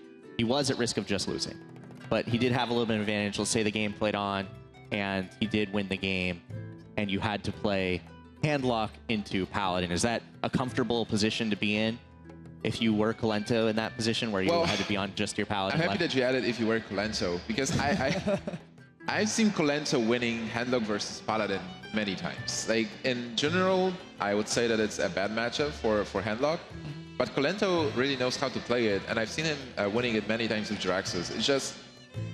It's about patience. You just want to exhaust the removal. You want to play your threats one after another. If they don't have the removal, you just win there, because if they can't answer the Mountain Giant, you just win the game. But if they can answer every threat you throw, they are not able to build up their own board. So you just trade blows, and then at some point you play Jiraxxus and you start spamming Infernals, and they're like, oh right, I used both my equalities, I used all my like humility and then Elder Peacekeeper, so what do I do now? And then there's a short fight, Infernals versus whatever's left for Paladin, and eventually Handlock wins the fight. So one of the interesting things that we have seen as well from Run and Gun's Paladin deck is that he has 2 Holy Lights as well as the other heals, 1 Guardian of Kings, 1 Lay on Hands. So he also Holy has Light a especially. Big Game Hunter as well in his Paladin deck, right?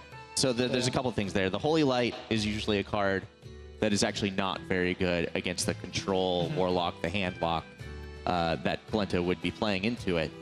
But the Big Game Hunter is good. Important. Which one is more important there? The kind of the dead card, the heal that you don't need, or is the Big Game Hunter the more important card that sometimes isn't in Control I think Paladin? honestly the importance is the same. Big Game Hunter is a great card when you have it at the moment when they play the Giant.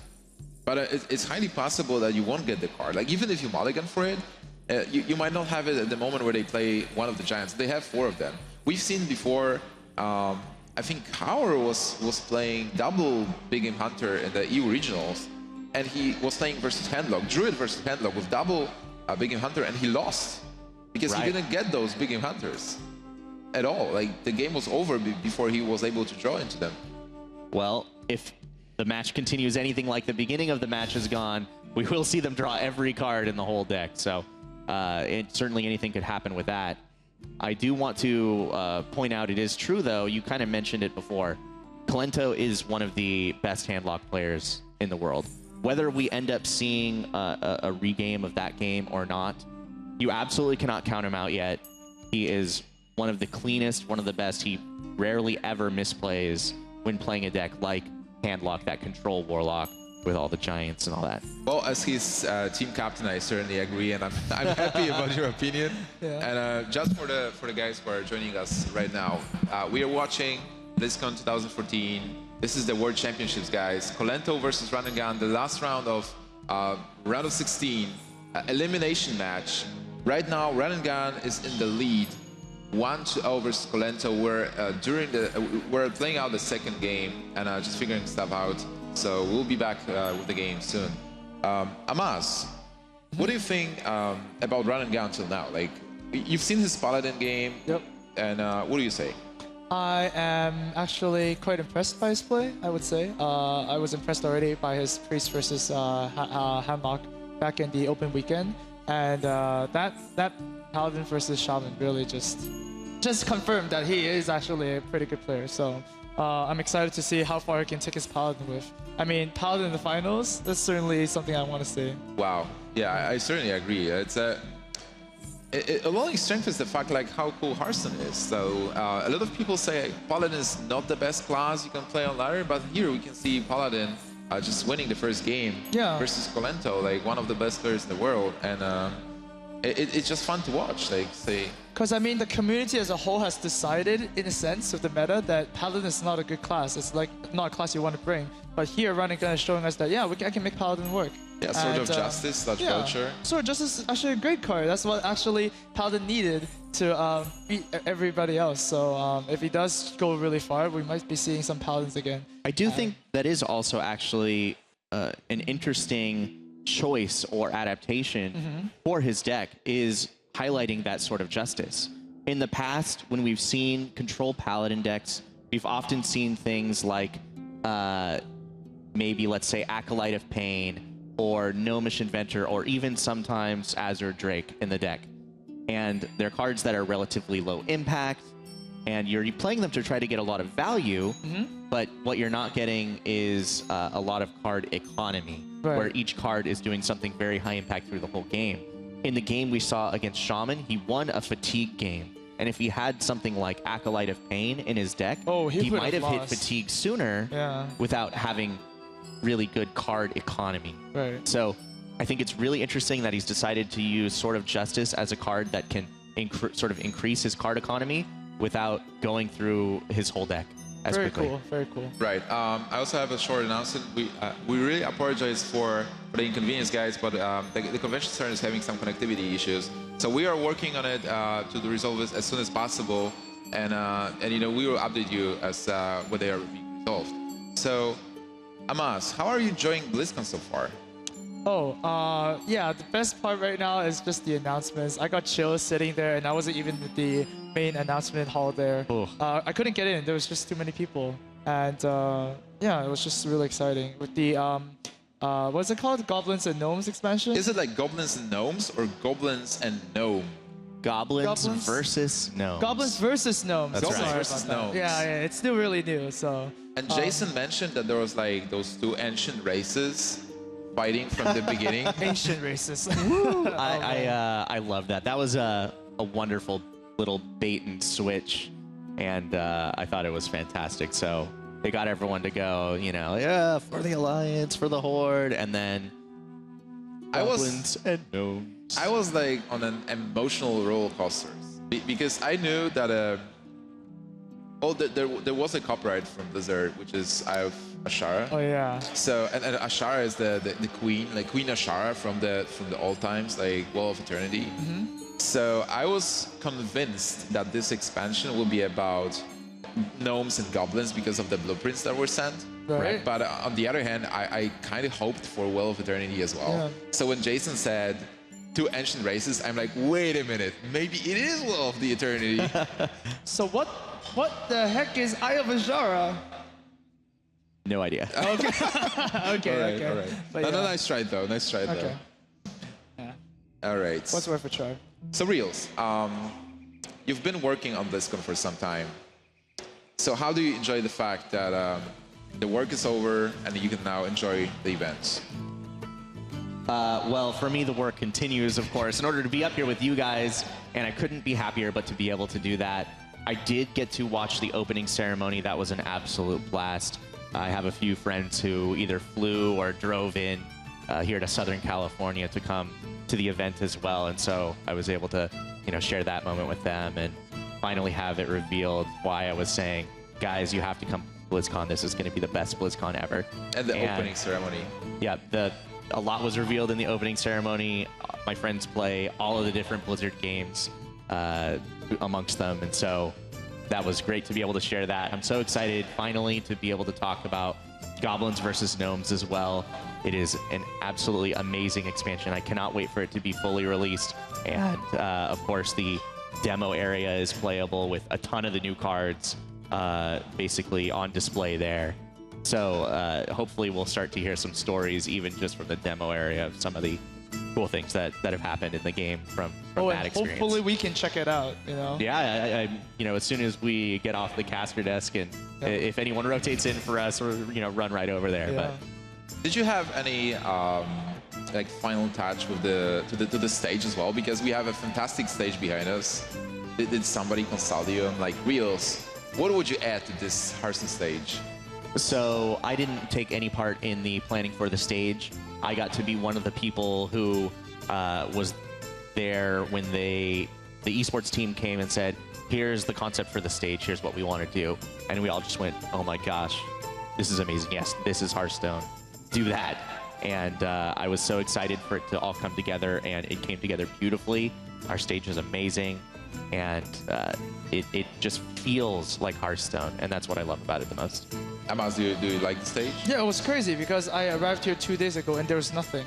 They built it from scratch, from the ground up. And 2 days, and then this happened. So there's a lot of people behind this. So yeah, shout outs to the construction, really. It's just awesome. We'll definitely have to hang out on the stage at some point. Yeah. But guys, for now we are going to have a short break. We're resolving the technical issues that we have right now.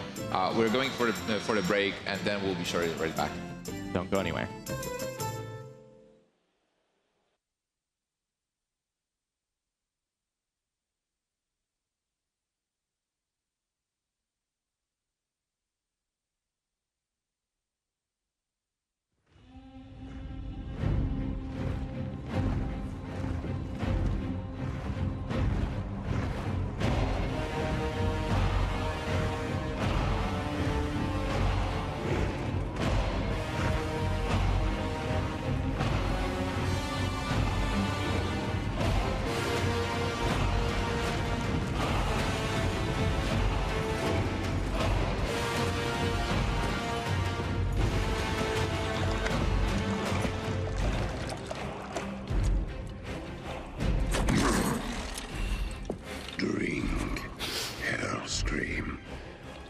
Claim your destiny. You will all be conquerors. And what, Gul'dan, must we give in return? Everything.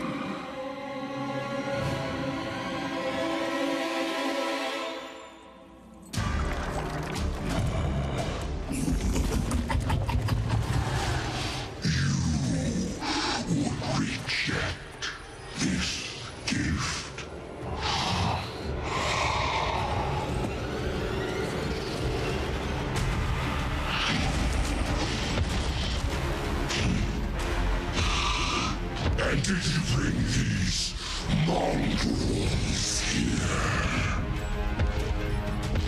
Just to watch you die?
Not our destiny.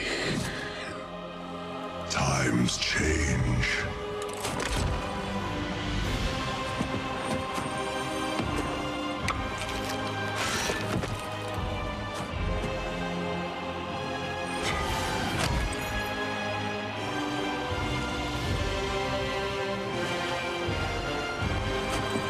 We will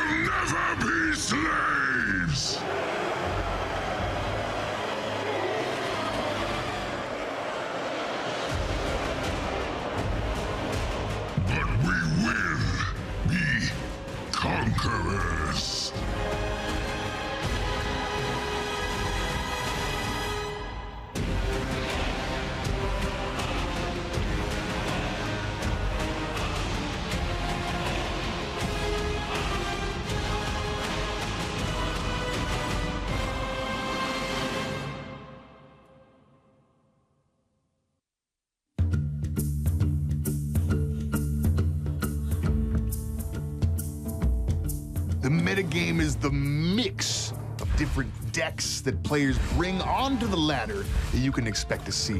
And if you know what decks players are bringing, your deck can be especially good against the meta. Metagame is like all the different styles of decks. For example, Freeze Mage, or Warlock Zoo, or Handlock, or maybe a Murloc Rush. What's winning, what's losing, what's popular. It keeps changing, it keeps morphing. Sometimes some changes happen that we expect, and a lot of times things happen that we don't expect. Well, back in mid-2013, we had the rogue hero power being a little bit different than it is today. So back then, the rogue hero power was equip a 1/2 dagger like it is today, or if you already had a weapon equipped, it gave that weapon +1 attack permanently. They would equip the weapon, they would slowly build up that attack so it got to 6, maybe 7 attack. You'd play in Venom twice and have 28 attack and kill the enemy in one swing. That rogue deck was so frustrating, we actually had somebody rip the mouse from their computer and throw it against the wall, and it exploded. We've modified the rogue hero power a couple of times since then. And finally, we have it just to the right spot where it's no longer the most powerful hero power in the game by a wide margin. The Freeze Mage was basically a deck that would play multiple area of effect freezes and defeat their enemy without their enemy really being able to attack them with their minions.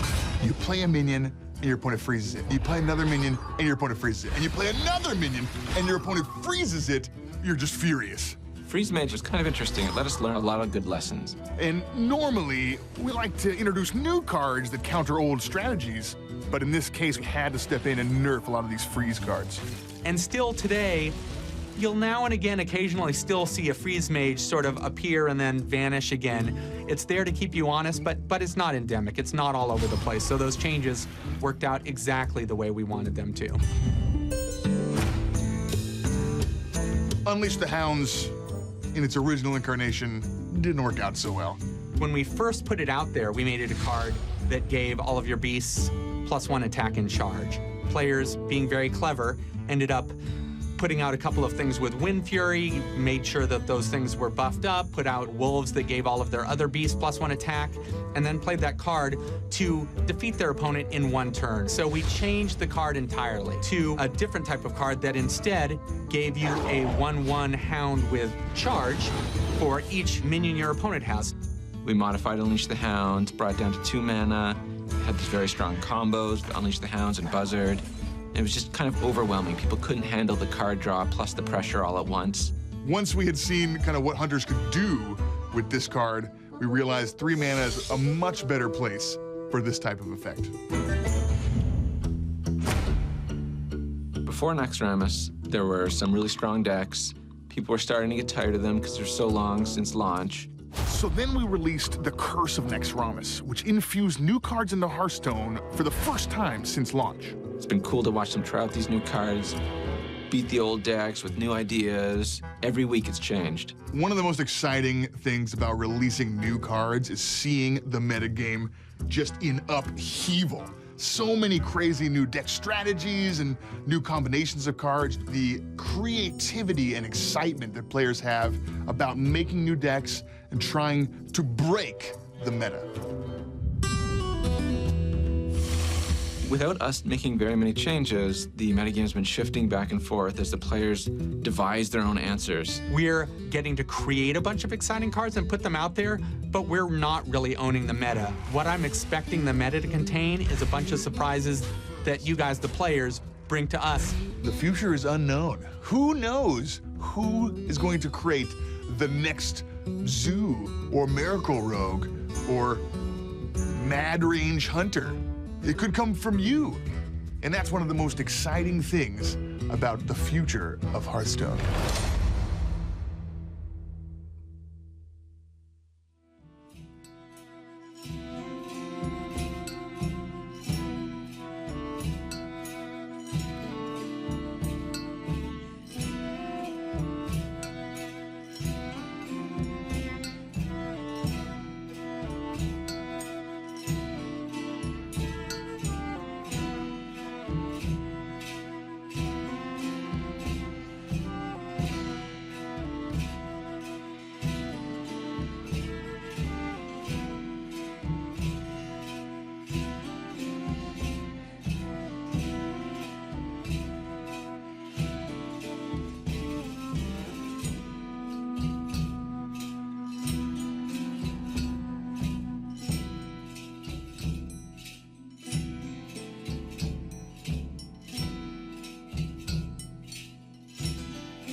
Hey, welcome back everybody to BlizzCon 2014 World Championships for Hearthstone. I'm Nimsh, joined by Amaz and Rios, and we are super excited to go right away to the game number 2, Colento versus Run and Gun. Yeah, so if we want to do a recap first, Run and Gun did beat Colento with his Paladin against Shaman. So Colento would have to use either his Druid or Warlock deck against it. We had some troubles, but I think Colento will be sticking with his Druid deck. So Druid versus Paladin. Yeah, we're almost certainly going to see a repeat of the game that we started before, which was Paladin for Run and Gun versus Druid of Colento. Right. We were right in the middle of the game. We had a few technical issues, which are now resolved, thank goodness. And we are back into this match. Let's see the mulligans quickly. So Druid versus Paladin. And what do you think about those hands? Well, those hands are pretty good for both players. You see the True Silver Champion for Run and Gun can remove some early pressure, unless he wants to go the Sword of Justice route again, which worked out really well, as we could see. Colento's hand is pretty good too. There's an Ooze, there's a Harvest Golem, exactly what you want to see, a 2 curve into a 3. Pretty good starts for both players, really. Yeah, one of the things that Run and Gun does have is that True Silver Champion in hand early, which can be quite important. He doesn't have any AoE clear yet, though, so he will have to contest for the board with his own minions if he wants to not fall too far behind to Colento's Druid. Oh yeah, and we can see that Colento already has double Savage Burst, so anytime Run and Gun doesn't deal with the board, we can see explosive damage from Colento. Yeah. Okay, can you tell me about this matchup, by the way? Who has an edge? How does it fall through? Well, I have played a good bit of both Paladin and Druid. Usually you want to be on the Druid side of this game. The burst that you have is something that Paladin sometimes struggles to deal with, and so Colento can stay on board with as many minions as possible until a turn where he can start playing those Savage Roars. He will be in a very good position to win this game. Right.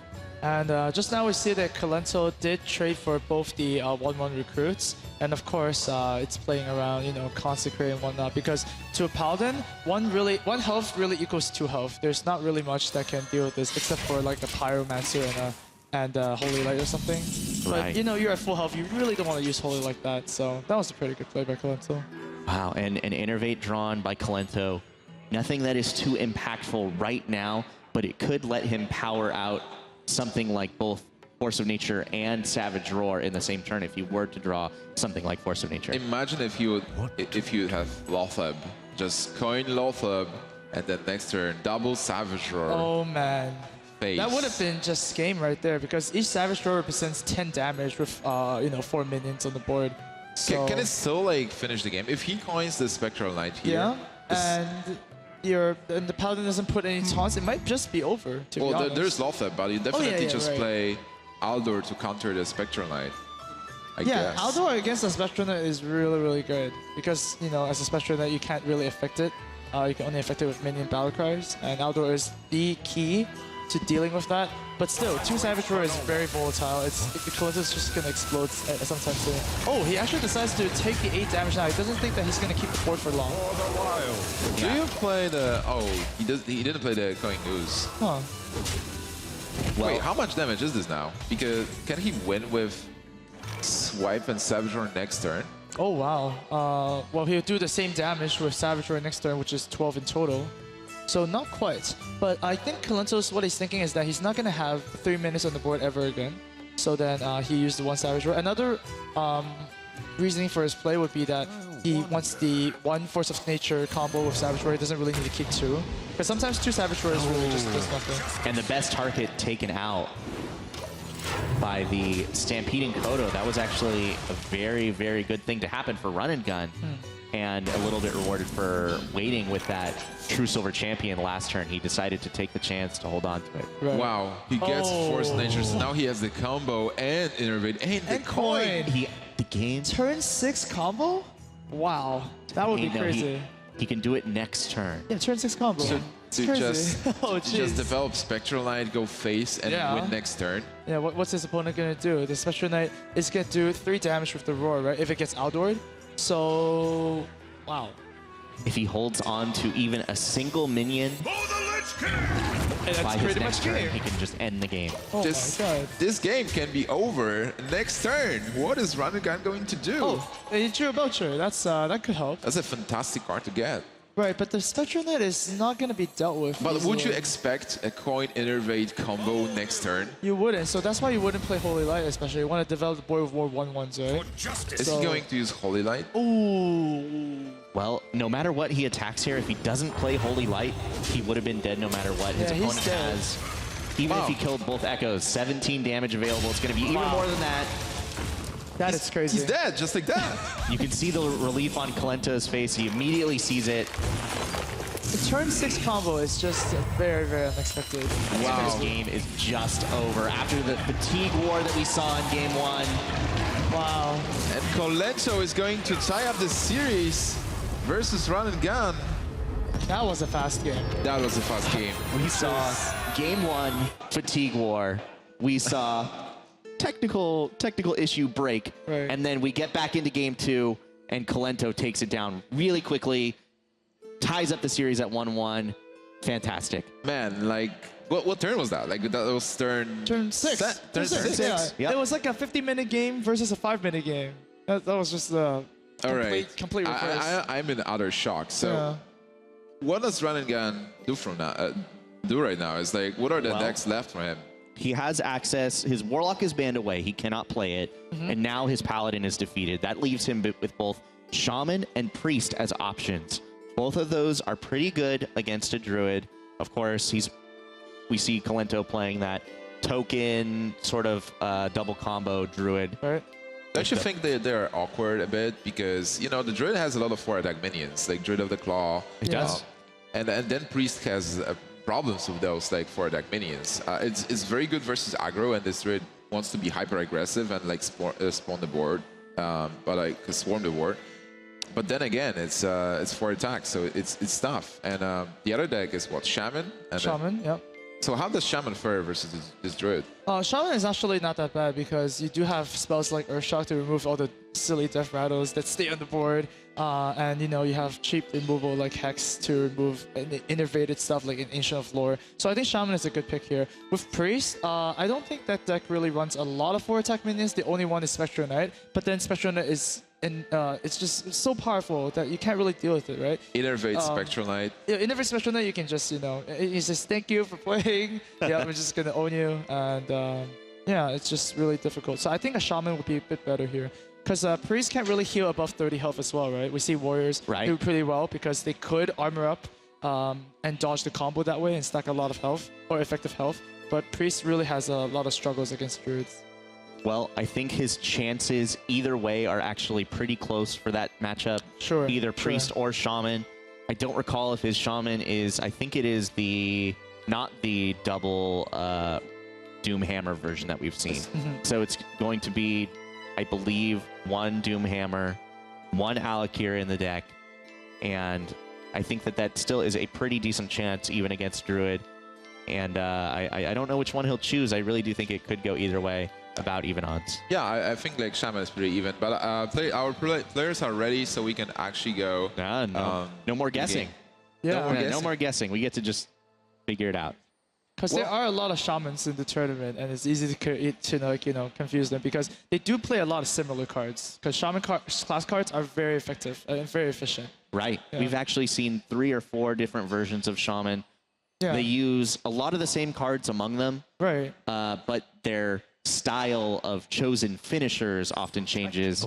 And Run and Gun deciding to use his Priest instead of Shaman. Okay. So Amaz, you're kind of the Priest expert at the table here among us, if that's fair to say. Right.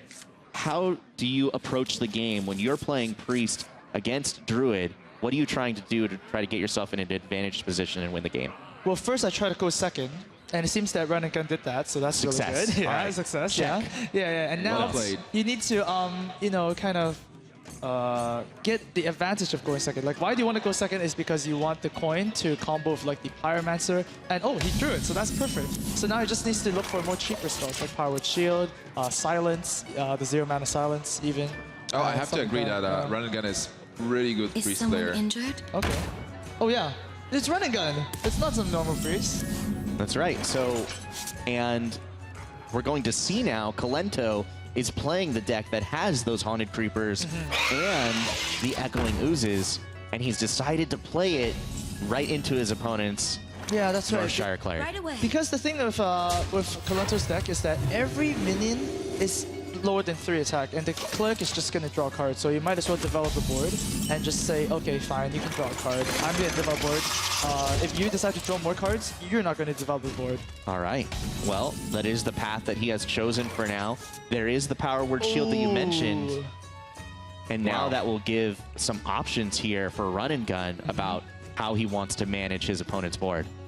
Amaz, is this like get clear right now? Not the best Pyromancer clear right now, exactly.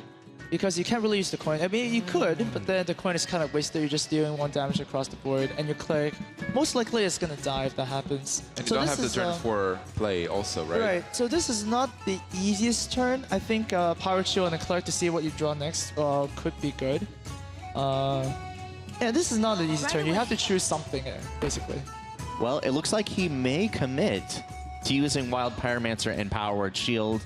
If he were to do so, it would leave the Harvest Golem as a 2/2 and able to clean up either minion of its choice.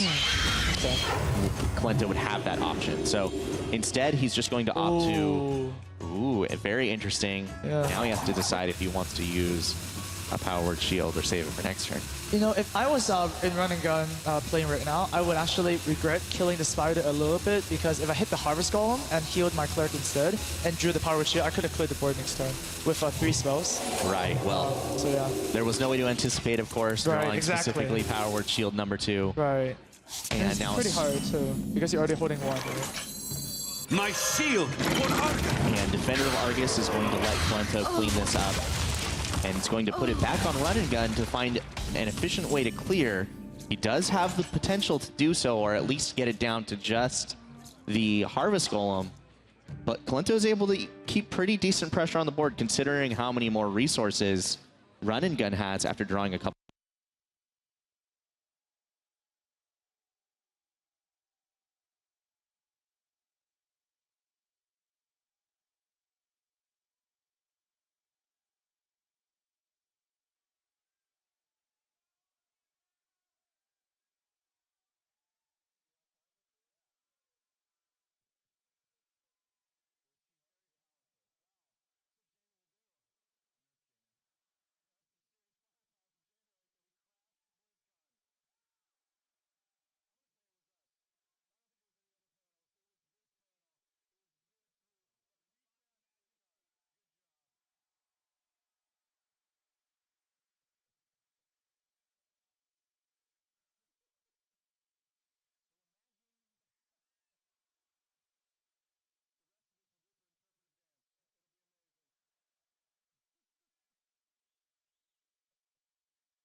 To me, BlizzCon is community. Welcome to BlizzCon! What you're seeing here today is just the beginning. None of this stuff exists without the participation of the community. We are excited as hell. It's when we get together with the people that actually, live and breathe these worlds that we build.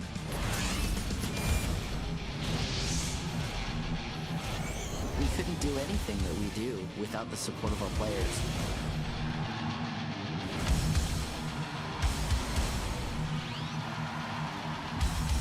Are you with me, BlizzCon?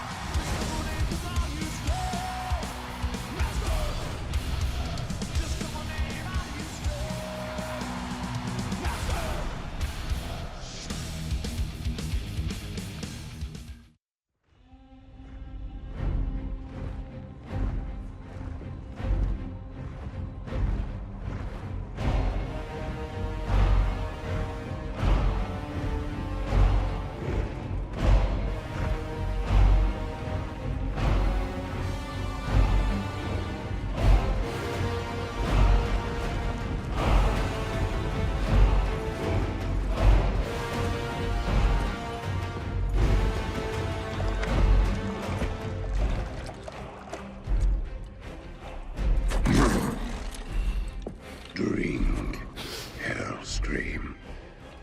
Claim your destiny. You will all be conquerors. And what, Gul'dan, must we give in return? Everything.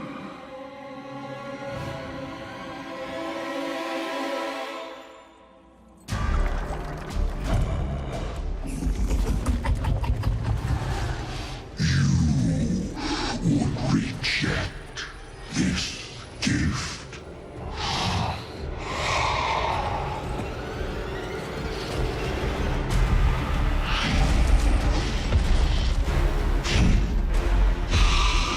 And did you bring these mongrels here just to watch you die?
This was not our destiny. Times change.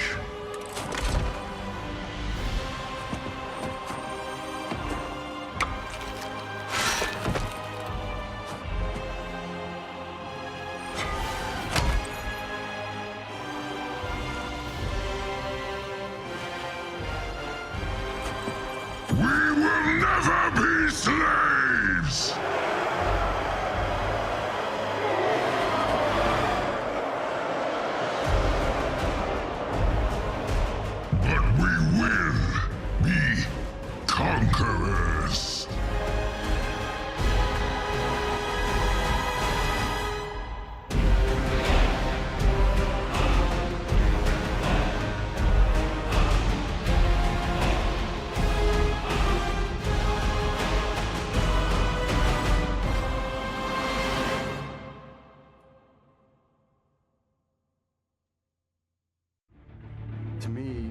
BlizzCon is community. Welcome to BlizzCon! What you're seeing here today is just the beginning. None of this stuff exists without the participation of the community. We are excited as hell. It's when we get together with the people that actually, live and breathe these worlds that we build.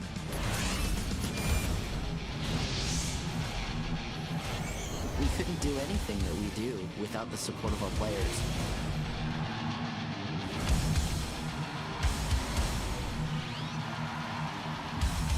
Are you with me, BlizzCon?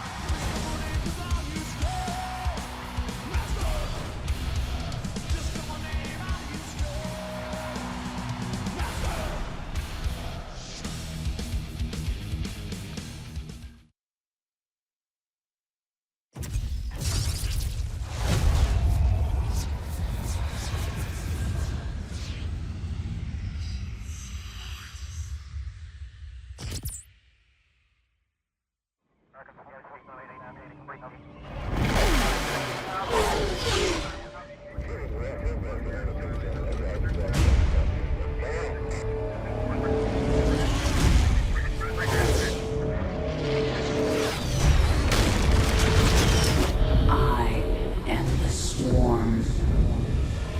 Armies will be shattered. Worlds will burn.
Now at last, on this world, vengeance shall be mine.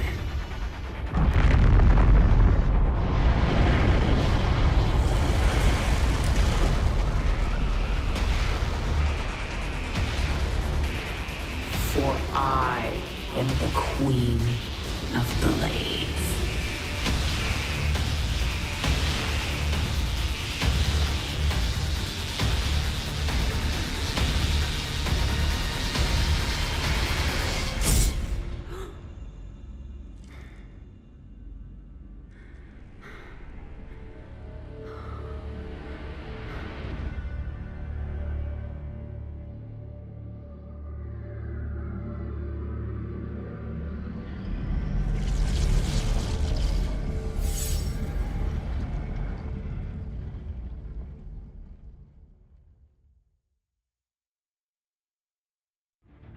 To me, BlizzCon is community. Welcome to BlizzCon! What you're seeing here today is just the beginning. None of this stuff exists without the participation of the community. We are excited as hell. It's when we get together with the people that actually, live and breathe these worlds that we build.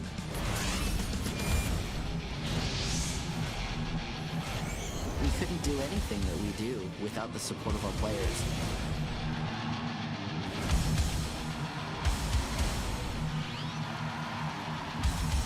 Are you with me, BlizzCon?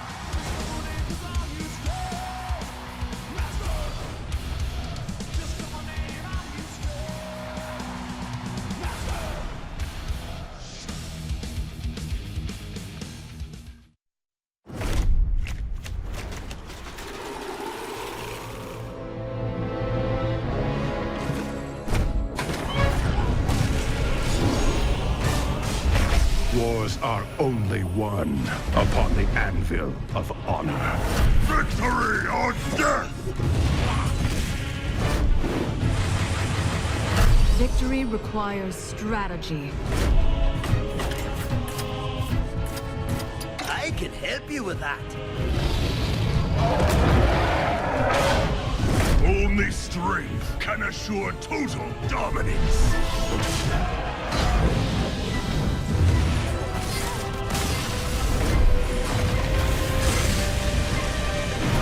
But of course, you could forget all that and just have fun.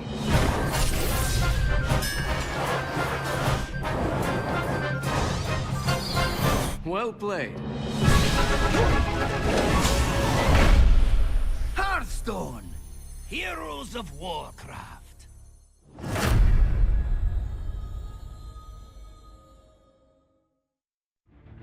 To me, BlizzCon is community.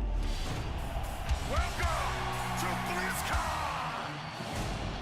What you're seeing here today is just the beginning. None of this stuff exists without the participation of the community. We are excited as hell. It's when we get together with the people that actually, live and breathe these worlds that we build.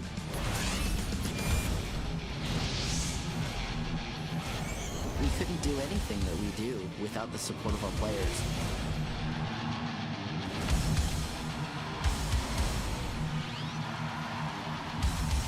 Are you with me, BlizzCon?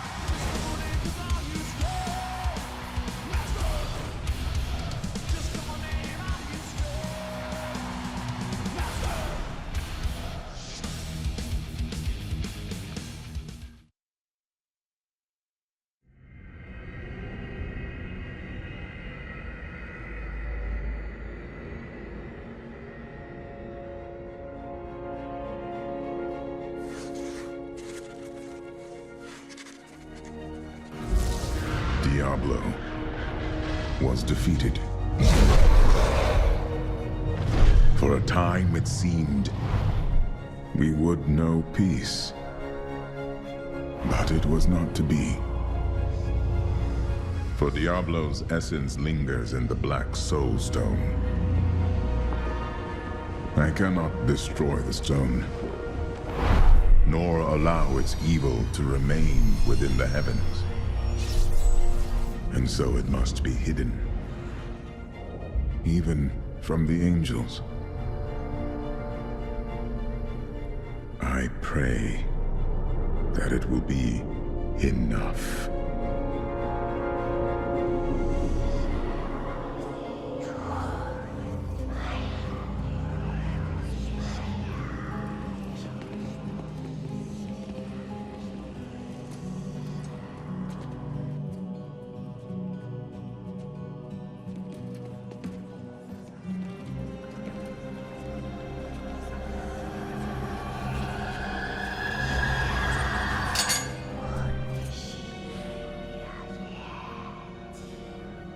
You have done well, Horadrim. Your service here is finished, and you should all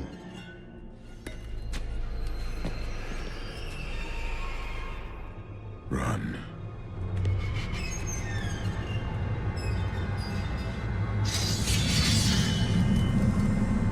Malthael.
Why?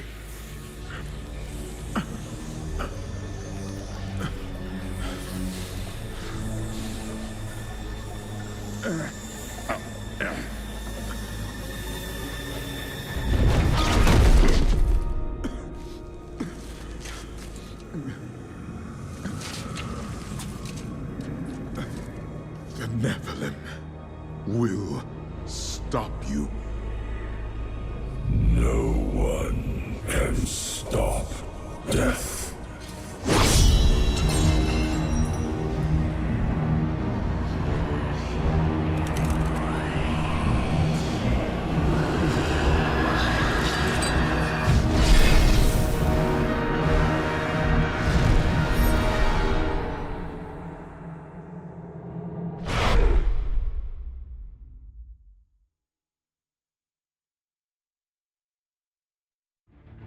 To me, BlizzCon is community. Welcome to BlizzCon! What you're seeing here today is just the beginning. None of this stuff exists without the participation of the community. We are excited as hell. It's when we get together with the people that actually, live and breathe these worlds that we build.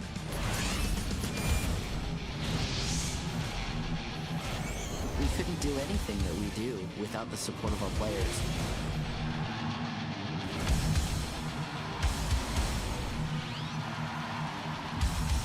Are you with me, BlizzCon?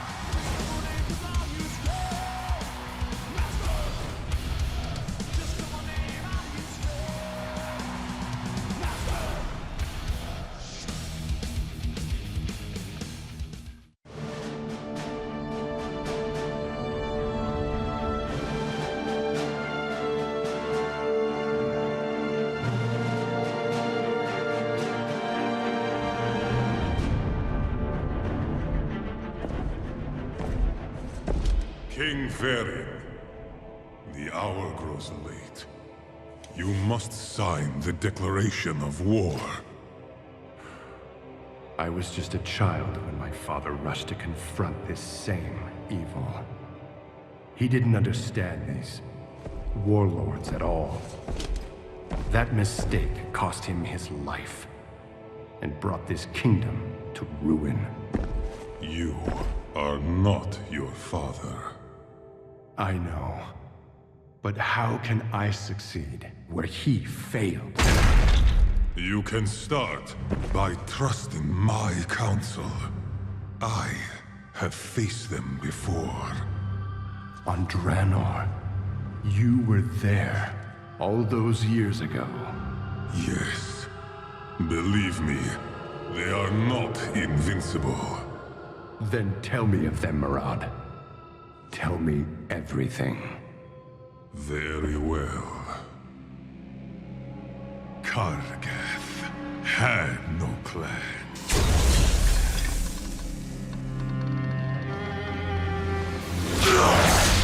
He was raised a slave. The ogre's cruelty was intolerable.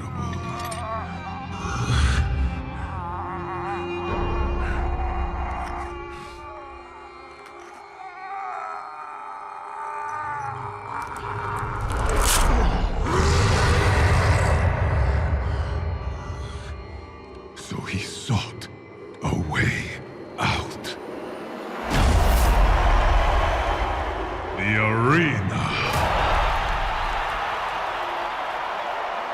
100 orc lives was the price for freedom. Fight. Kill. Salute.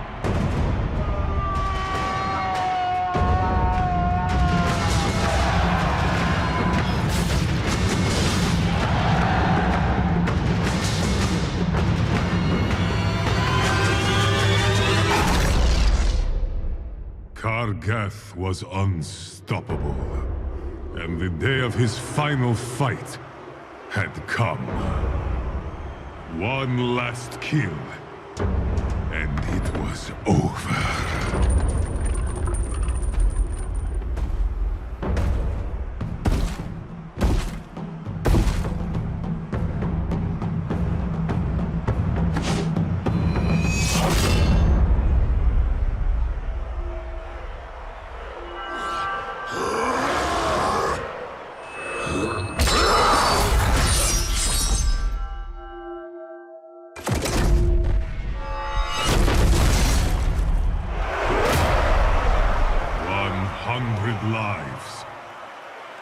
Kargath had earned his reward. Like every champion before him. Buried beneath the arena. The promise of freedom. Nothing but a lie.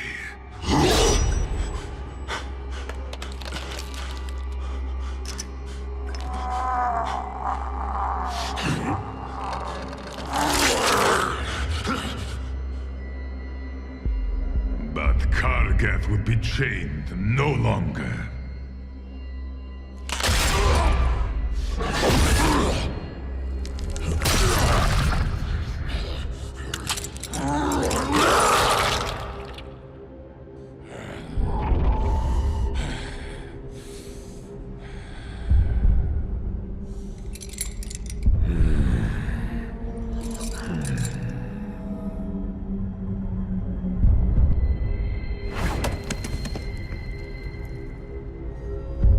Take your vengeance.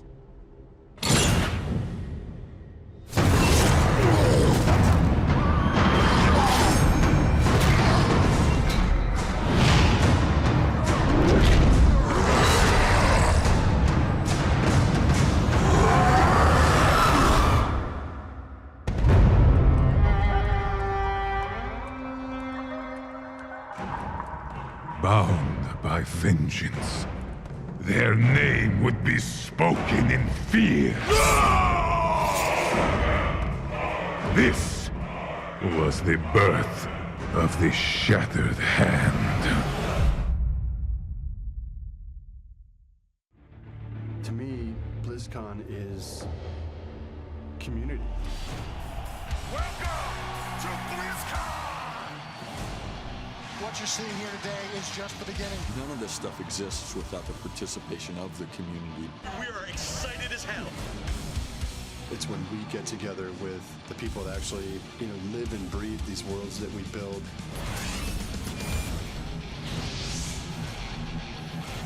We couldn't do anything that we do without the support of our players.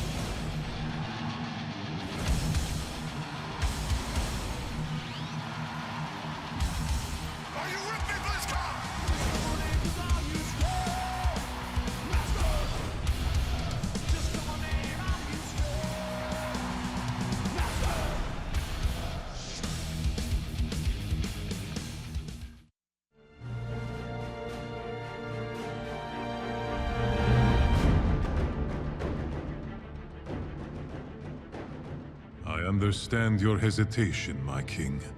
This mission will take great resolve. There will be lives lost. There are always lives lost.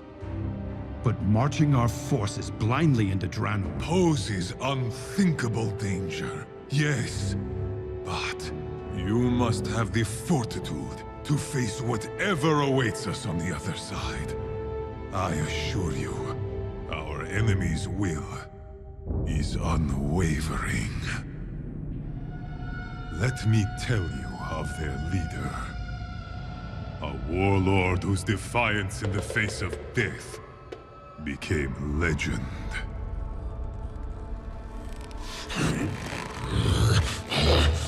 Groma, mighty warrior. Brought to heel at last. You are weak. Say it. Is that all? To think you once struck fear into my people.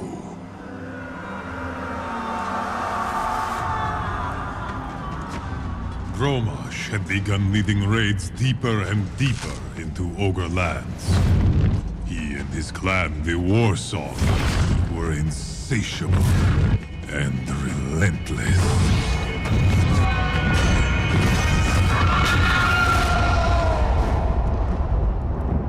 It was only a matter of time until the Ogres retaliated. Among the victims of their retribution was Gromash's mate, Golka. I am done. Give me the warrior's death I deserve. No, you will not broken.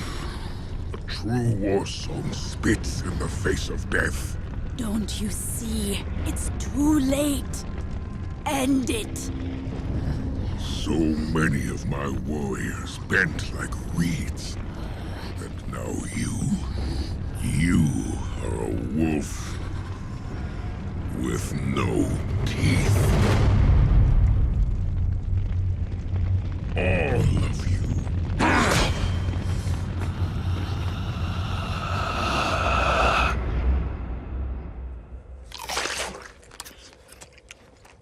Look at you. The days have not been kind. Say the word, and I will kill you quickly. I admire your spirit, but I will break it.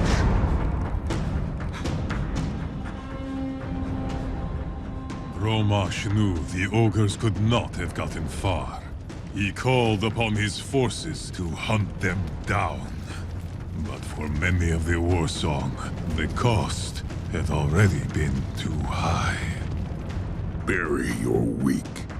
I will show you what it means to be warsong.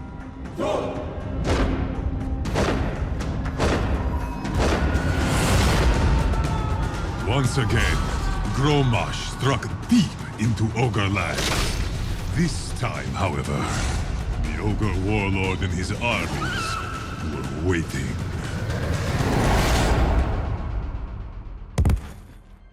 Your warriors. They begged for death. Your lands are mine. Your body is broken. You have nothing left. Say the word, and I will end your suffering.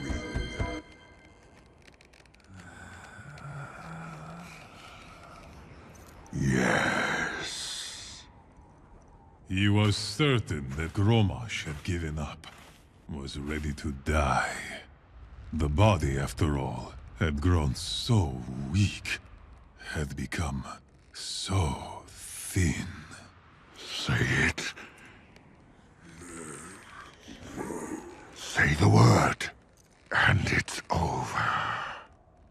This wolf still has teeth.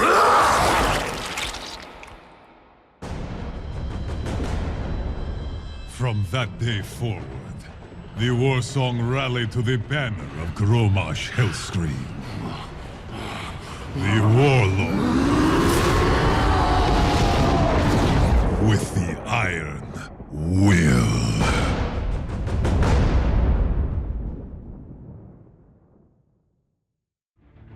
To me, BlizzCon is community. Welcome to BlizzCon! What you're seeing here today is just the beginning. None of this stuff exists without the participation of the community. We are excited as hell. It's when we get together with the people that actually, live and breathe these worlds that we build.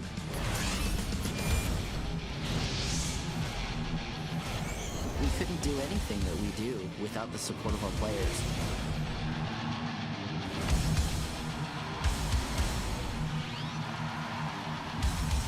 Are you with me, BlizzCon?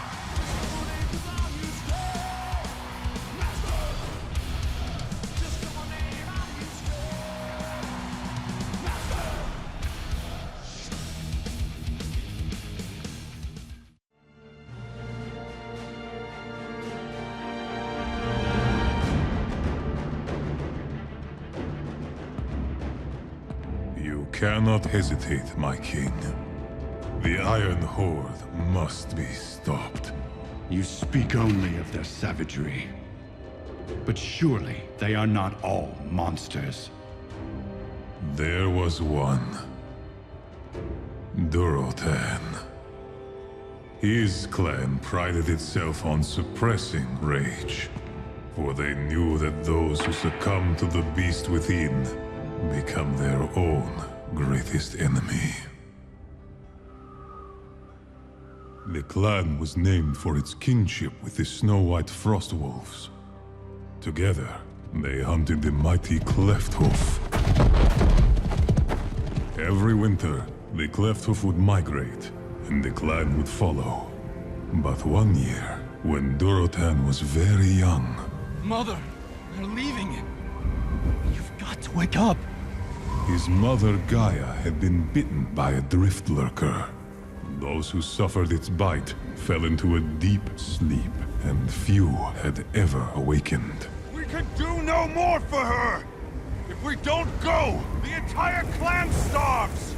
Or worse, the guard will be hungry! You want them to feed on our mother?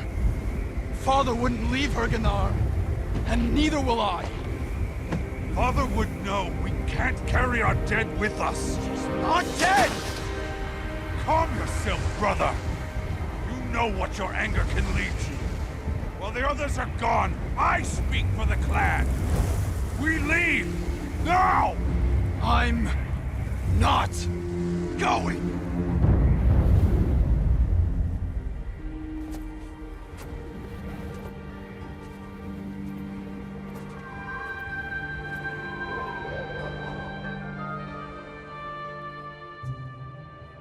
Days passed. Durotan remembered the lessons his mother had taught him, and with the aid of Gaia's old wolf Stormfang, they survived. Mother, winter is setting in. You have to wake up. Wake up.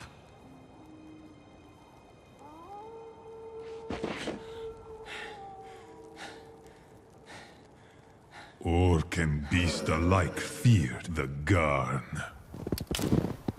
Great black wolves. Among the most vicious and cunning predators on Duran.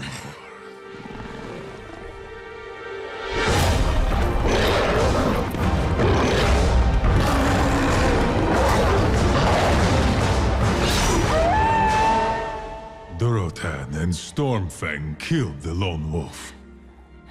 But Durotan knew that the Garn hunted in packs, and with the setting of the sun, they would attack.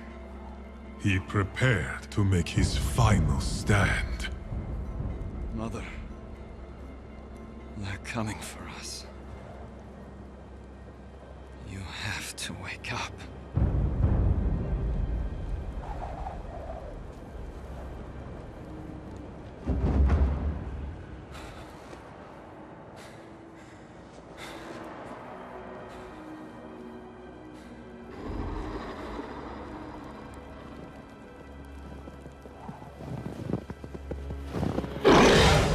Outnumbered and surrounded, Durotan fought. He fought not just the Garn, but the rising tide of rage within him. Durotan was driven to the brink, and in the heat of battle, bloodlust claimed him. Anything that moved, he killed.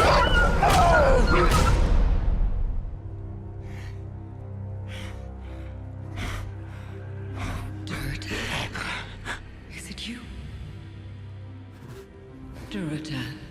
Durotan. Mother. What?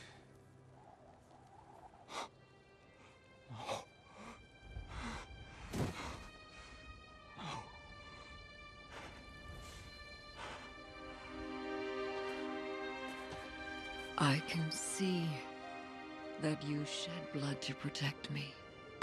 But I would rather have died than know my son had become a beast. Durotan wore Stormfang's fur until the end of his days. A constant reminder of the old wolf's courage and loyalty. But a reminder also that even the most noble of orcs may fall prey to the savagery within.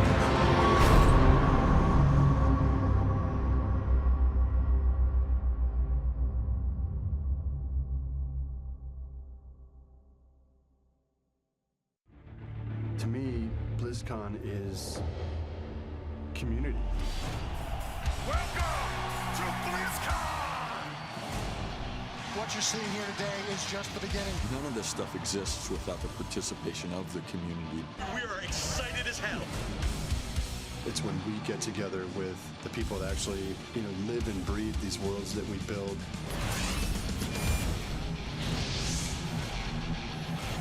We couldn't do anything that we do without the support of our players.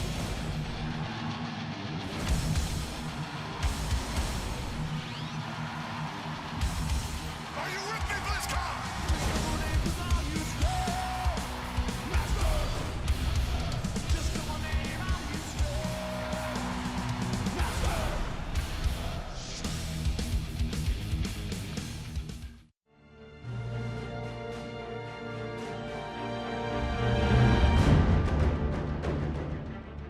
Taking the fight to our enemies may be the only option left to stop history from repeating. This very city was nearly burned to the ground by the same warlords we face. Don't lecture me, Murad. I was there. I lived it. The only thing that got my people through those dark days was their faith in the light. Faith is a powerful weapon. So I'm told. The Alliance has the light from which to draw its strength. What steels this iron horde in its darkest hours? One clan, the Bleeding Hollow, finds truth in the surety of their deaths. They are led by an orc named Kilrog. Kilrog's clan once ruled over the jungles. Until the Arakoa came.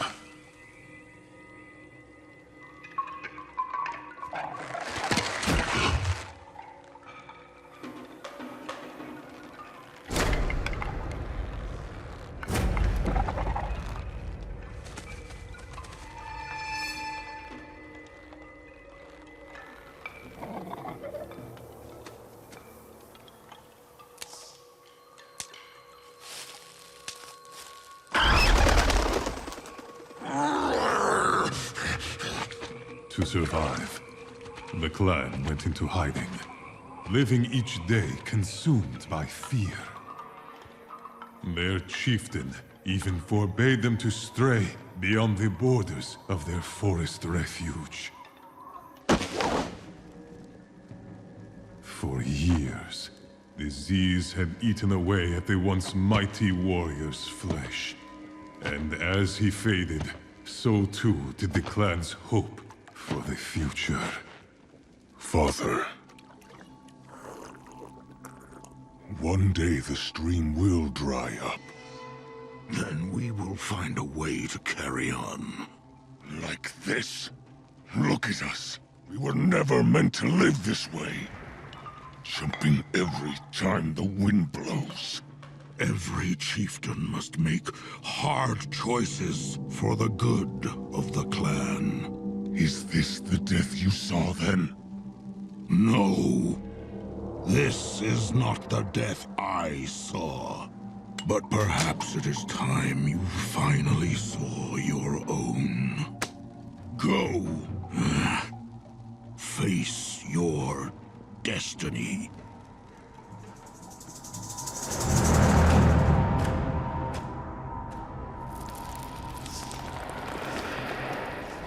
Kilrog was bound by the legacy of his father, and ruled by ancient tradition.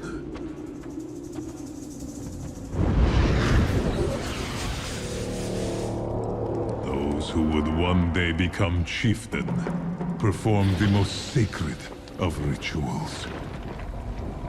They would sacrifice an eye for a vision of their own death. Sometimes, the vision would show much more. Kilrog saw his clan not as they were, but as they could be. Crushing their enemies in a tide of savage bloodlust. And Kilrog was one of them. His determination, unwavering. Even when death finally came for him, he did not fear what he saw. He welcomed it.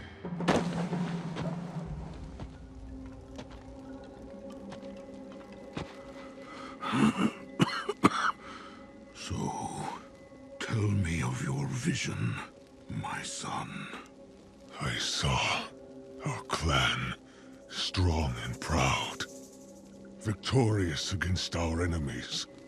A glorious vision of the future.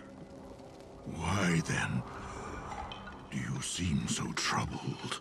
Because you were not a part of it. You were right. Every chieftain must make hard choices for the good of the clan. At last. This is the death I saw.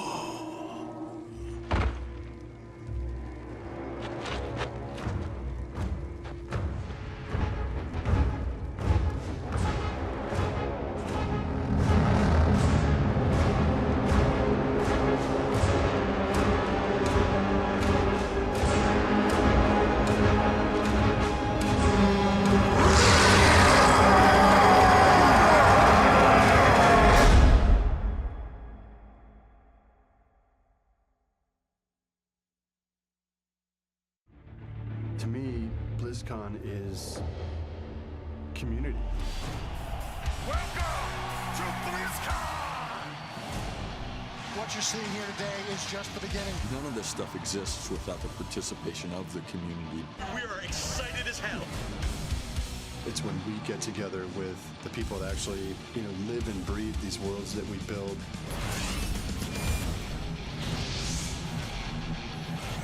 We couldn't do anything that we do without the support of our players.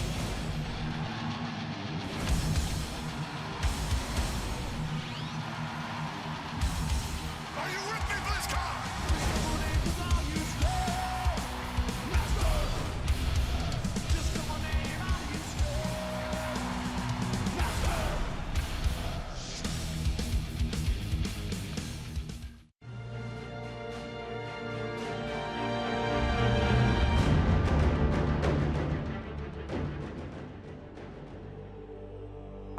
Now know their leaders. You know what forged them into the monstrosities they have become. Put your seal on that order, and I will be the first to answer the call. Why are you so eager for this fight, Murad? For a paladin, you seem as bloodthirsty as the enemy. It is not blood I seek. When you look at me, what do you see? I see a paragon, a champion of the light.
Hi guys, and welcome to BlizzCon 2014 Hearthstone World Championships.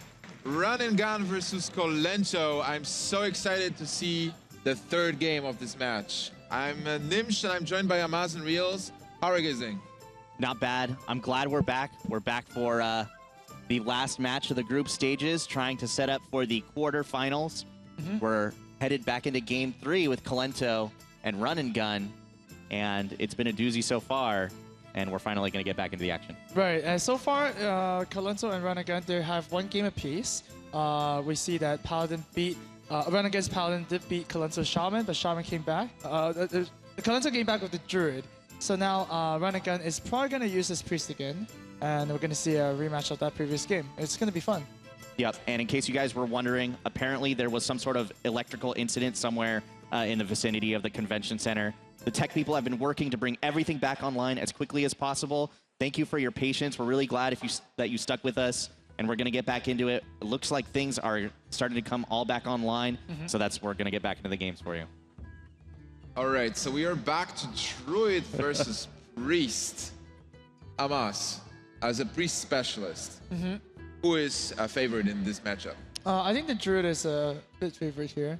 It just depends on what other cards the Priest chooses to run, because we know that there are some tech cards that Priest could like sub in to help out with the matchup. But then Druid is one that usually we don't consider too much, because if we do have a good draw like a Blade Master into Circle, we just win the game, and if we don't, we struggle a lot anyway. So not a lot of tech cards can help with that matchup. I'd say that if Run and Gun can start with that Blade Master draw really early on, and Colento doesn't have a Wrath or something to remove it, it could be pretty good. But otherwise, I favor the Druid to win this one. All right, the players are ready, so we can actually jump into the game and see the mulligans. Reels, do you agree with what Amaz just said? I generally do agree. I think that Druid does tend to have a slight advantage against Priest. It is actually a match that is really close to 50-50, but maybe slightly in Druid's favor most of the time. And there are those swing cards, those swing combinations of cards that sometimes let the game jump towards the Priest's favor. And so those are the cards that Run and Gun is going to be looking for, especially early on in the game. If we do see something like Injured Blade Master plus Circle of Healing, or Akanai Soul Priest, Circle of Healing, a way to make sure that the Priest can take over the board before they take too much damage. And Innervate is definitely one of those cards that helps the Druid matchup a lot. Like, you just accelerate so much, and this Shade is probably going to come down, and it's just going to start going. Yeah, Priest doesn't usually have a great way to stop a Shade, especially after it's grown above 4 health. Yeah, 4 health is kind of like the magic number where there's this like last chance to kill it. Otherwise, it's just going to stick there forever. It reminds me, Tick Master might be useful again. Yeah, I suppose if you were staring down a gigantic Shade, you might as well try and give yourself a chance to turn it into a lily squirrel. Right. And if it was big enough, you wouldn't even be sad about a Devil Sword. The mind games from Run and Gun, trying to play a card for 3 mana to show that he possibly has a Pyromancer that he can play this turn. Yeah, but Colento's giving that nothing. It's just going to drop down the Ooze and pass his turn, make a Shade a little bit bigger before attacking. Now, if you were on Colento's side of the board, you would have the opportunity, probably as soon as next turn, to do something even reasonably powerful with your Shade. Right. Do you cash it in right away, or do you let it grow as much as possible because you know your opponent won't be able to stop it from growing? Oh, I guess if you're Colento, then you would cash it in, like you can see, which is pretty good. I mean, you do take control of the board immediately. If he didn't attack the Shade, the Dark Cultist will start trading with those small minions and maybe even start healing again. Right. So yeah, that's not bad. Run and Gun seems like he needs a Circle of Healing to clear this board. He gets another Akanai, which doesn't do much. Yeah, what he has is a bunch of minions in hand to play out instead, and so he's just going to have to try and compete that way with what Colento's trying to do. Wow. Another Innervate.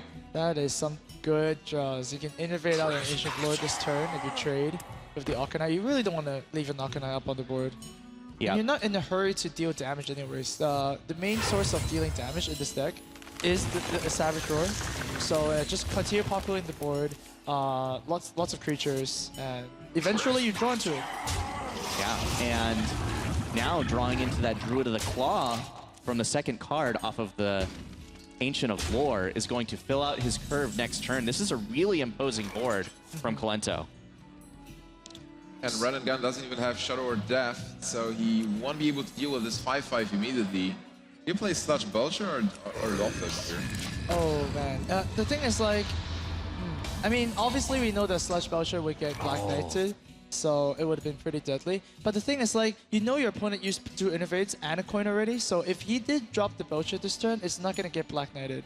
Because there's no way of other mana acceleration, right? So I might have liked to see the Belcher a little bit more there. Maybe he's afraid of the Savage Roar or... Oh, already? Oh, wow. Well, there's maybe even good reason to be afraid of it. Yep. If Loatheb hadn't come down, this would be a 10 damage Savage Roar. That's true. With 5 characters in play. Now, he probably wants to keep the pressure up regardless of what he does, and he needs to choose the best way to do it. The charge should be pretty good here. Yeah, I really like the charge. Oh, I'm not sure if I like the trade. Oh, that's interesting. I suppose maybe Kolento will end up right, especially if Run and Gun draws Circle of Healing.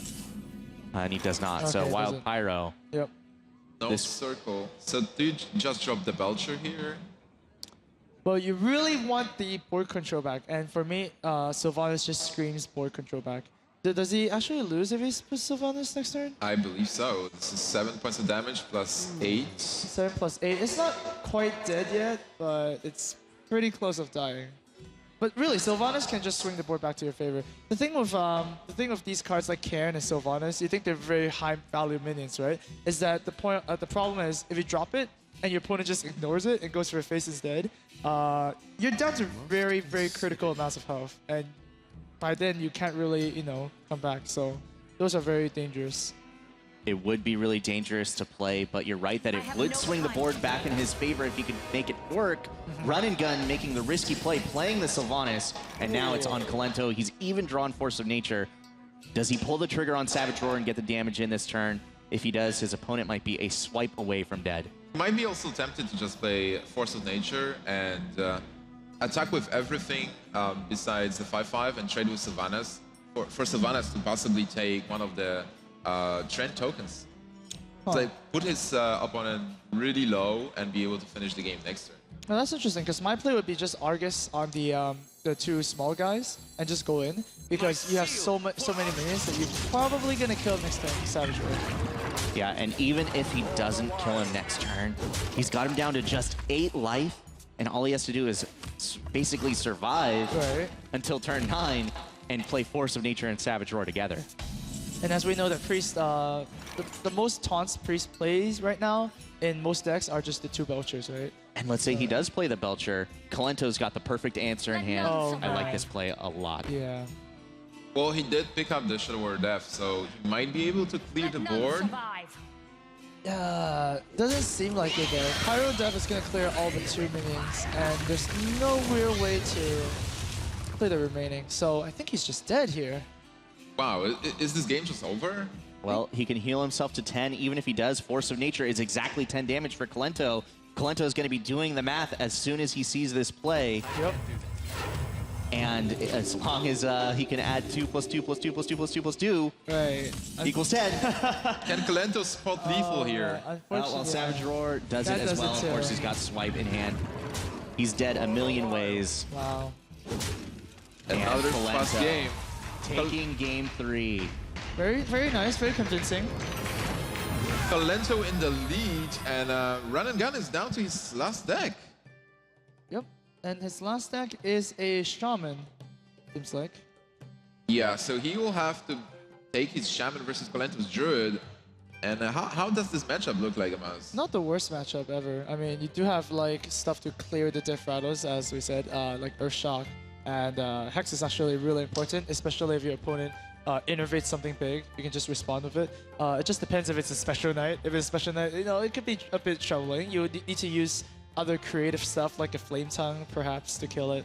So yeah, I'm pretty sure that throughout the long game, the Shaman will have an edge. but it's getting through the early turns that's going to be very challenging. It's mostly a board control fight, right?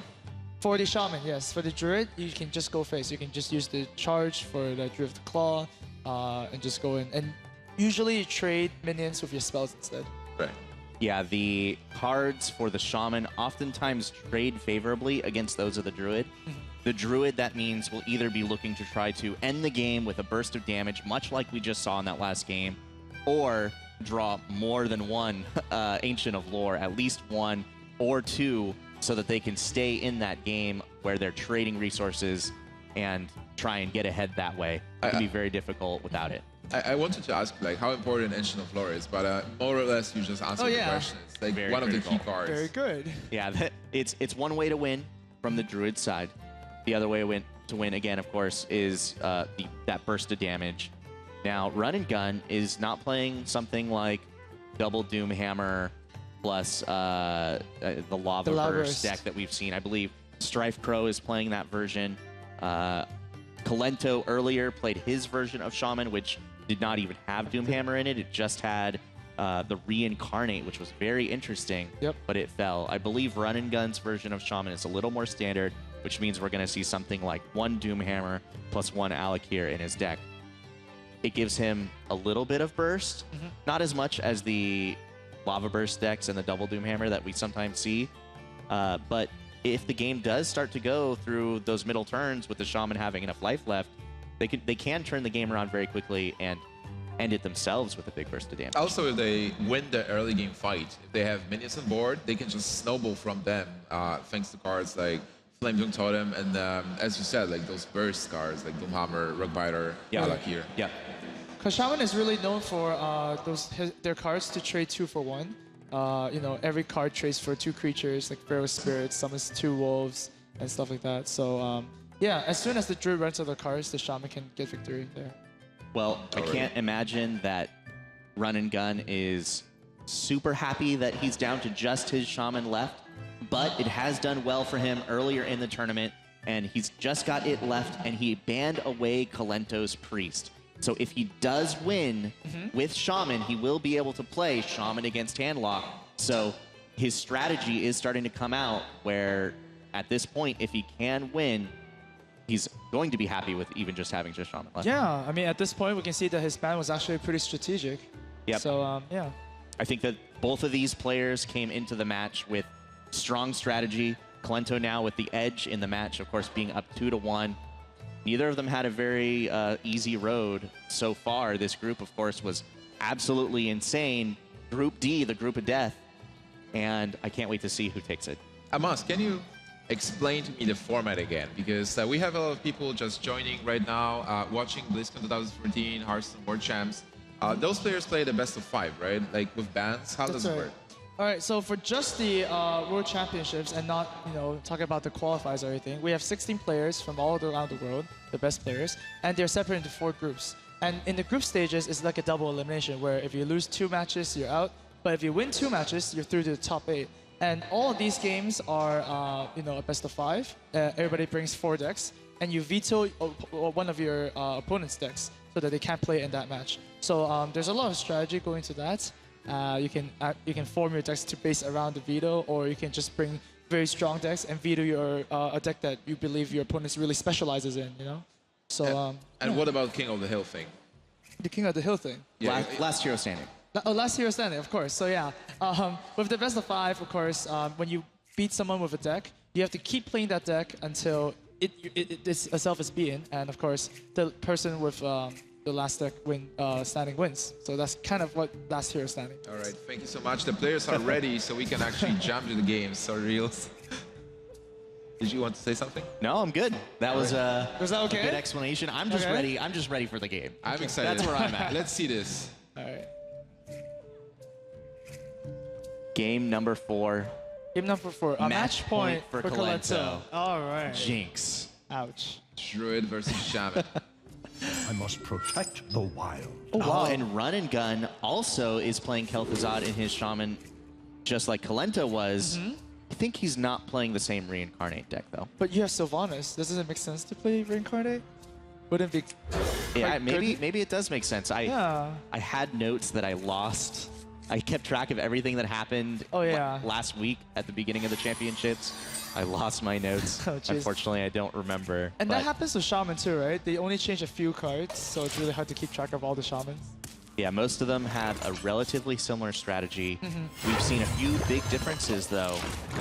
One of them has been like that reincarnate, and I'm just wondering to see exactly what's going on with Run and Gun and whether or not he'll have the tools to be able to survive the onslaught of Kalento's Druid. How good is a double hex Shaman?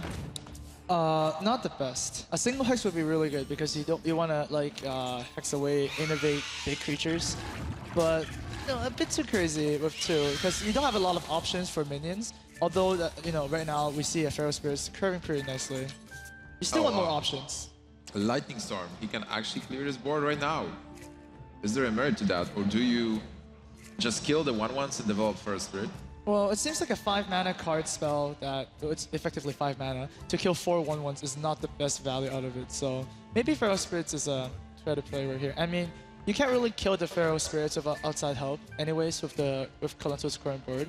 So yeah, Run and Gun should probably play with Pharaoh Spirits here. Also, he will get Overload for turn 4, where he can just play the Totem, and then on turn 5 he will be able to play the Sludge Belcher. That works pretty well. Yeah, it is a good plan, a good curve for Run and Gun so far. Kalento is going to have to find a way to punch through and start getting that damage in. For now, it looks like just developing the Shade, starting it going, start letting it grow as quickly as possible. Maybe the order of business for Kalento. Little does he know that there is actually a Lightning Storm available in Run and Gun's hand, but he won't be able to play it yet because of the Overload. So over back at Run and Gun's turn, if he gets a Healing Totem, he might be inclined to kill kill as many spiders as he can instead. But if he doesn't, it'll be interesting if he chooses to trade or not. So are you saying this game will be mostly about trading minions?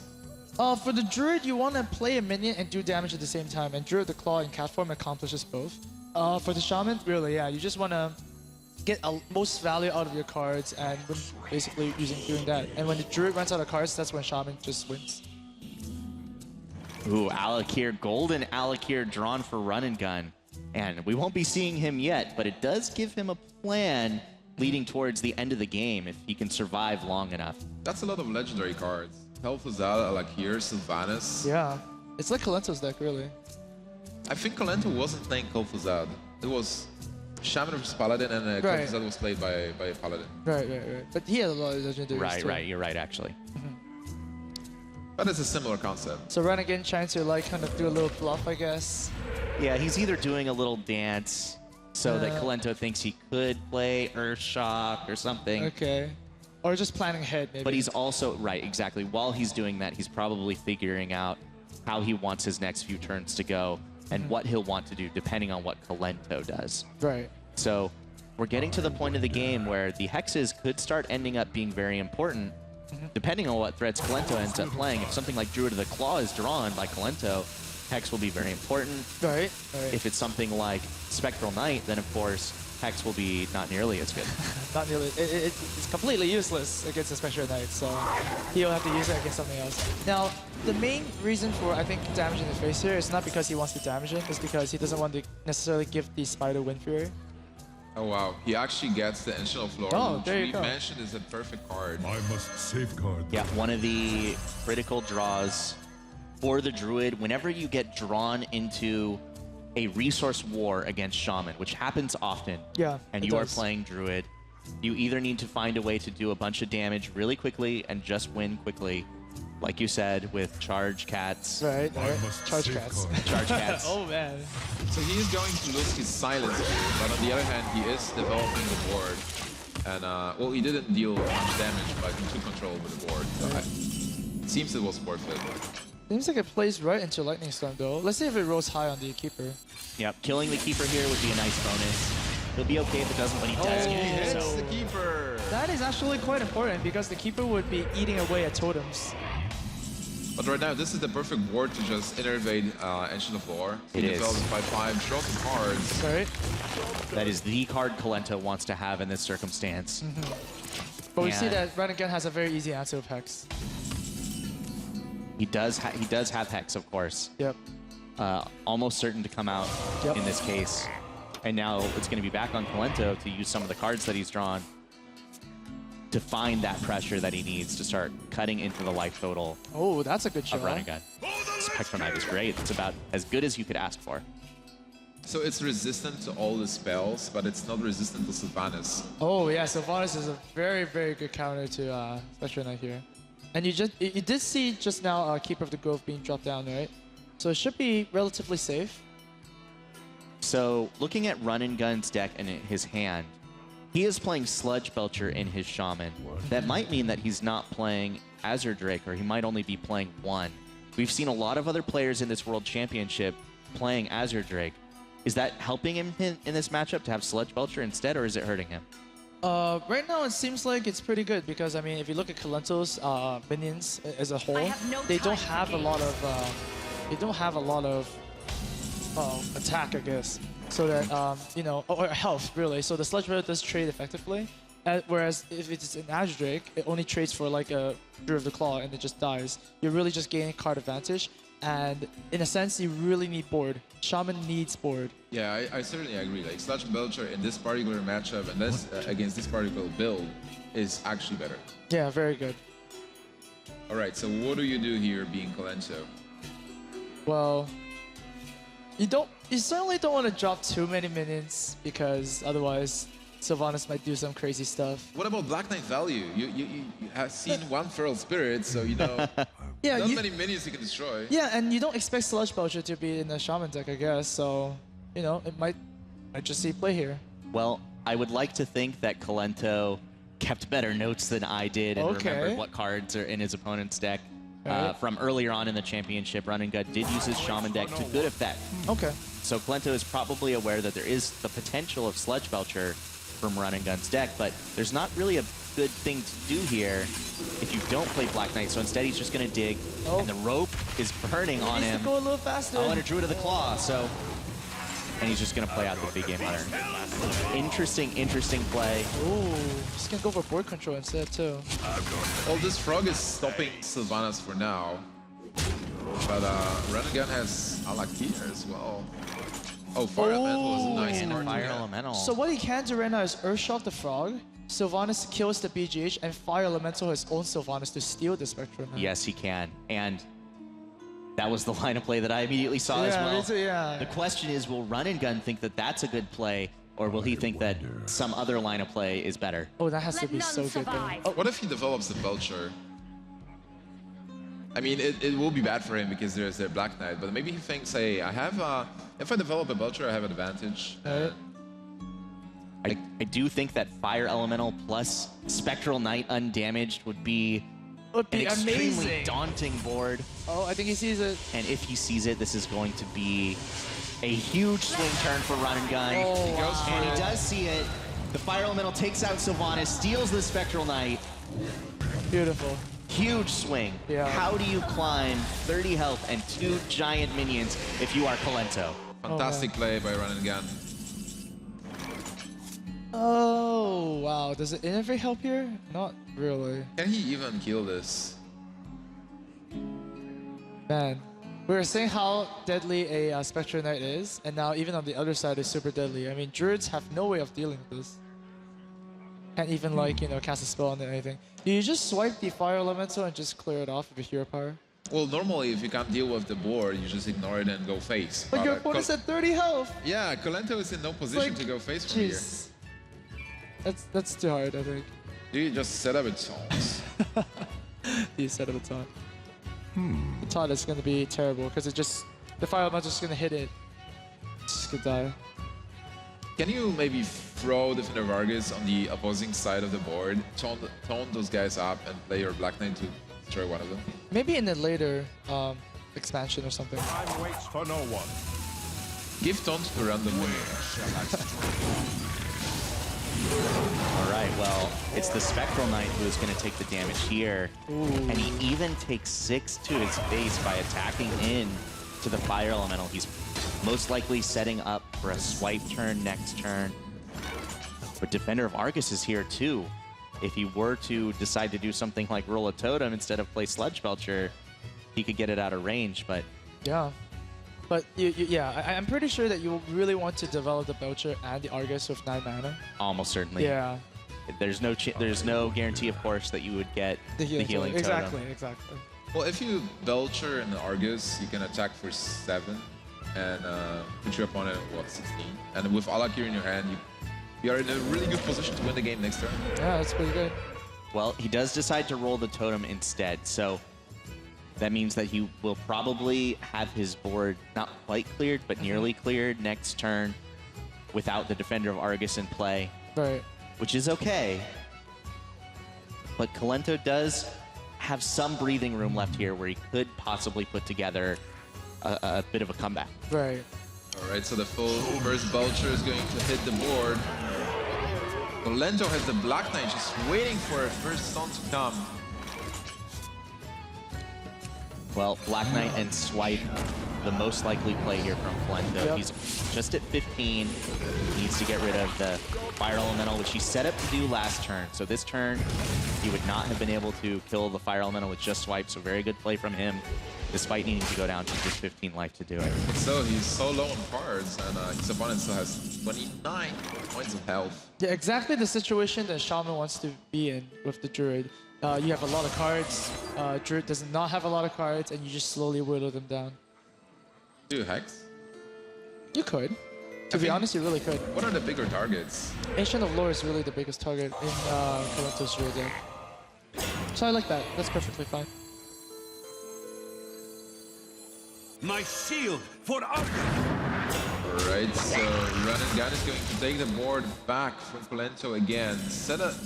Setting up 2 taunts and sitting comfortably on 29. Yeah, I mean, right now the Druid has to use like creatures and spells to clear the board and fight back for board control. And in this case, it's just like a losing battle. It's like an uphill battle, right? Where the Shaman's gonna put more stuff and the Druid's gonna clear more stuff. So at some point, you can't clear everything, and then, you know, the Shaman just wins the game from there. Yeah, but you definitely don't concede. You want to see yeah. as many cards as possible because you know you will be playing versus the Shaman next game. And an interesting method of clearing here. This lets him get the 2-3 into play, which maybe it could do something, but unfortunately there's just so much power left in Run and Gun's hand. And Sludge Belcher plus Loatheb, no possibility of Black Knight out of Kolento already used. And Run and Gun really does have a very dominant position here to push this to a game 5. Yeah, Run and Gun has how much damage is this even? 8, 9. Like here, if he gets something to silence or amplify his damage, he's just winning right there this turn. Like a Rock Biter or like an Earth Shock. A Big Game Hunter is not the card, but still, he's so far ahead. It's a Big Game Hunter instead. 9 damage this turn is still so much. And Alakir crashes in, takes out the taunt. I wonder if he'll use it to clear, and he does. So full clear here, but no cards in hand for Kolento. And making use of even just the value of just the healing totem. Oh, that's not fair. So Harvest Golem is not it, and Kolento is going to concede the game. At tie 2-2, Kolento versus Run and Gun. Wow. We're going to game 5. Yeah. Wow. I am ready for game 5 in this one. I wanted to see Kolento play Handlock. I get to see Kolento play Handlock. The bad news for him, he has to play it against a Shaman. Yeah, that's a very weird matchup. So Amos, can you tell us more about Handlock versus Shaman? Oh man, the history has been pretty weird in this matchup because it's generally, I guess, agreed that Shaman is the counter to Handlock with Earthshock on Twilight Drakes. You have Hex on the Giants, but then lately people have been saying that Handlock is actually pretty good in Shaman. You know, Hellfire clears the whole board, and then afterwards you have Loatheb and shuts them down completely. So it's definitely interesting. It just depends on the key, changes that they make into the deck. I mean, if you suddenly put like BGH inside a Shaman, it's that much better, right? Yeah. And if you have like an extra Shadow Flame or a board clear in the Handlock, that's so much better. So it really depends on the little decisions they made when they made the deck. And Rios, how much important Jaraxxus is in that matchup? Well, Jaraxxus is one of the better cards in the matchup if you can play it in a circumstance where you've already traded a lot of resources with your opponent. If the game ever turns into a slugfest, that's the situation where Jiraxis can come in and make a big difference in the way the game plays out. It basically gives you infinite resources, but if your opponent has a lot of things they can do, a lot of the time that means that they can potentially burst you down. They have access to so much burst with Alakir, Rockbiter, maybe even Doomhammer in his deck as well. We didn't get to see it that game. It really is just a question of which things they draw and how well they play it. Run and Gun's Shaman play that last game was very clean. Very good decisions, and it's going to make it tough on Kolento to find a way to play out his hand in a way where he trades efficiently with what Shaman is doing when they do, like you said, have so many great answers to the threats of the Warlock deck. Even a Big Game Hunter. Even Big Game Hunter. Right, yeah. That could also be a big deal. It really just depends on exactly how their draws go. All right, guys, the players are ready, so let's jump into the game number 5. This is BlizzCon 2014 Hearthstone World Champs. Warlock, Handlock versus Shaman, Kolento versus Run and Gun. I'm so excited to see the game. Let's see the mulligans. This is a do or die situation. Only one person was going to advance from this match. Yeah, one person goes into the top 8 and one person gets eliminated from this tournament. Oh, man. Yeah, one player very sadly gets to enjoy the rest of BlizzCon.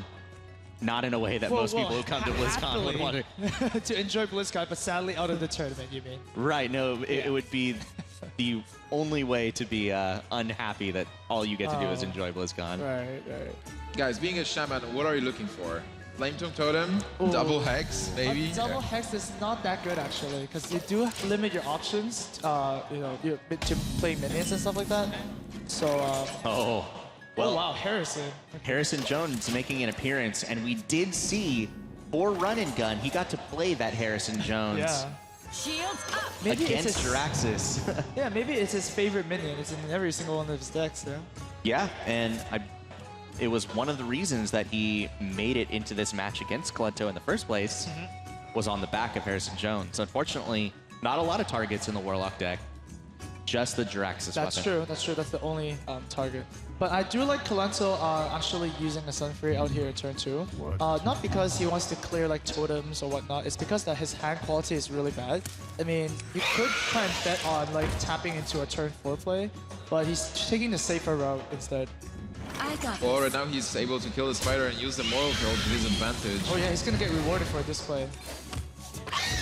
Yeah, very, very strong play by Kolento. Because he played the Sun Fury Protector on turn 2, though, it does mean that the turn 4 Mountain Giant will not be able to be played, but that's the way Kolento usually plays. He doesn't even when he can play Mountain Giant on turn 4 against Shaman, I've seen him hold back in order to do other things. And the reason why is because of those hexes that are in the Shaman's hand. That is the card that he usually plays around. Right. So basically he is like forcing Hex earlier, forcing Hex and Sludge Belchers and different minions than like a Giant. It's interesting that Kolento didn't get a Twilight Drake, and there is also no Airshock from Run and Gun. Twilight Drake would be an amazing top deck here if he could get it. It would almost certainly force a Hex instead of the Earthshock, which is the better answer. But then Owl's not really gonna do much here. Either Farseer here or you tap, pretty much.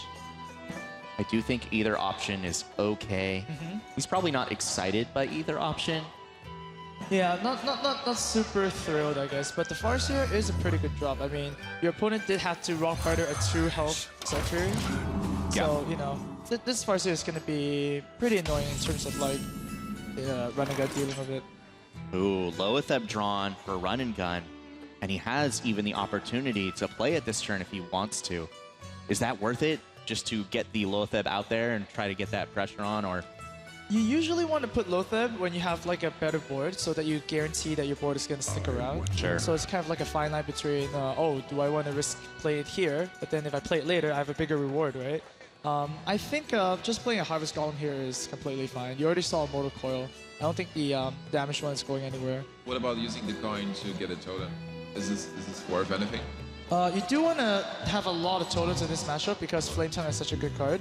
But at the same time, you do not have the Flame Tongue. So you might just save it. But it seems like the coin is useless for now. Yeah, the coin is not really doing much. Yeah, it's just not really doing much. But it's interesting that Run and Gun is running the reincarnate version. So maybe as soon as we see like Sylvan or something, we might see like 2 mana mind controls. Wow, another Mountain Giant. This will be important. It's double Mountain Giant in hand for Colento against double Hex in hand for Run and Gun. Ooh, and a Hellfire drawn as well. So there's a lot of opportunity here for Colento to clear out his opponent's board and maybe start to get something going. But even if he were to clear out what Run and Gun is doing reasonably efficiently, there's still those hexes waiting in the wings. Right. But unfortunately, if I was Run and Gun, I wouldn't want to see those hexes until a Giant is dropped, right? Right. He had a very mediocre turn 4, I guess, with just the Harvest Golem. He could have played something else that's much better, like Coin of Belcher, for example. So how about this play? Earthen Ring Farseer attacks Spider.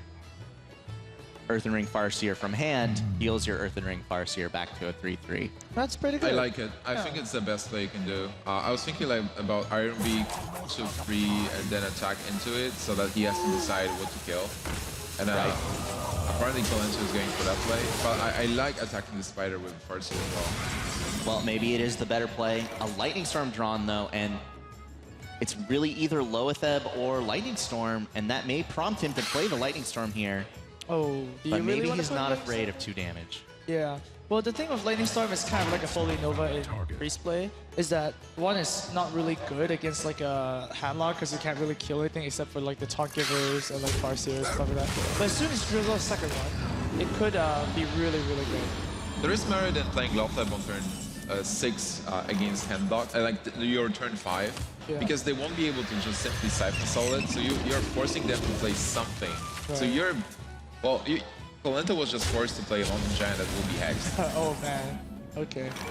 Yep, Hex is almost certainly going to come down. I wonder if he will kill the 2/1 Owl with Loetheb first or not. He has that option, and he does protect his totem with it. So he uses Loetheb to protect his totem. Now it's back on Colento, and is it a Hellfire turn now? Is that worth it just to clear out Mr. Loetheb? Oh, Soulfire is pretty good here too, though. You just saw Hex. True. You saw that your opponent needed to like Rock Biter your Sunfury. It's getting like his hand is pretty bad, so it might make sense to use Soulfire after dropping down the Giant and say a Farseer. And Argus is in this deck is not really that good. You want to drop it as soon as possible because if you die, you want Sunfury to protect yourself, and you want the Argus buff as soon as possible. Well, unless you're going to Drax, then Defender of Argus is a blessing. Oh yeah, sure, that's true.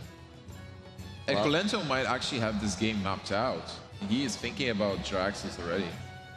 I like his sequence of plays so far.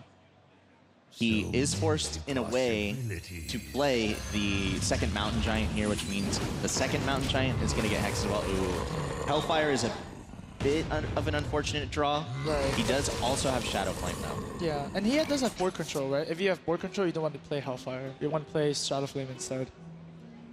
Right. So that was unfortunate, but it's fine as long as he maintains board control. All right, so Run and Gun is he forced to play Hack? You have to play Hack. Oh yeah. They're designed to kill 8/8s. Are you playing around Faceless? Would you expect Faceless reels, like in a handlock? I think that it's actually uncommon now, is it not? We don't see Faceless as much anymore. Once upon a time, of course, Leroy Jenkins was 4 mana. Oh man. You would play a Power Overwhelming on it, and then Faceless it and deal 20 damage all at once. That's not really a part of the handlock deck anymore.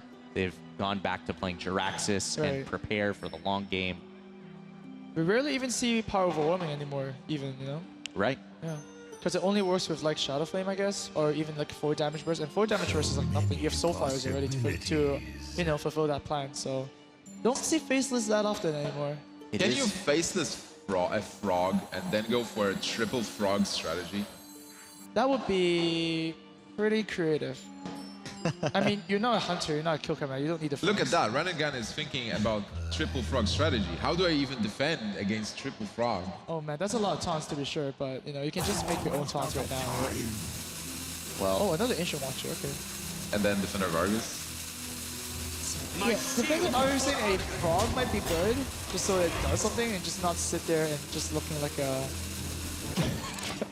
Looking like a green pudding, I guess. Yeah, well, he's doing something now, isn't he? Frog is going to battle for Colento. Yeah, 1 damage. That frog hits hard. It's a lot more than 0. Infinitely more. This one frog is a survivor.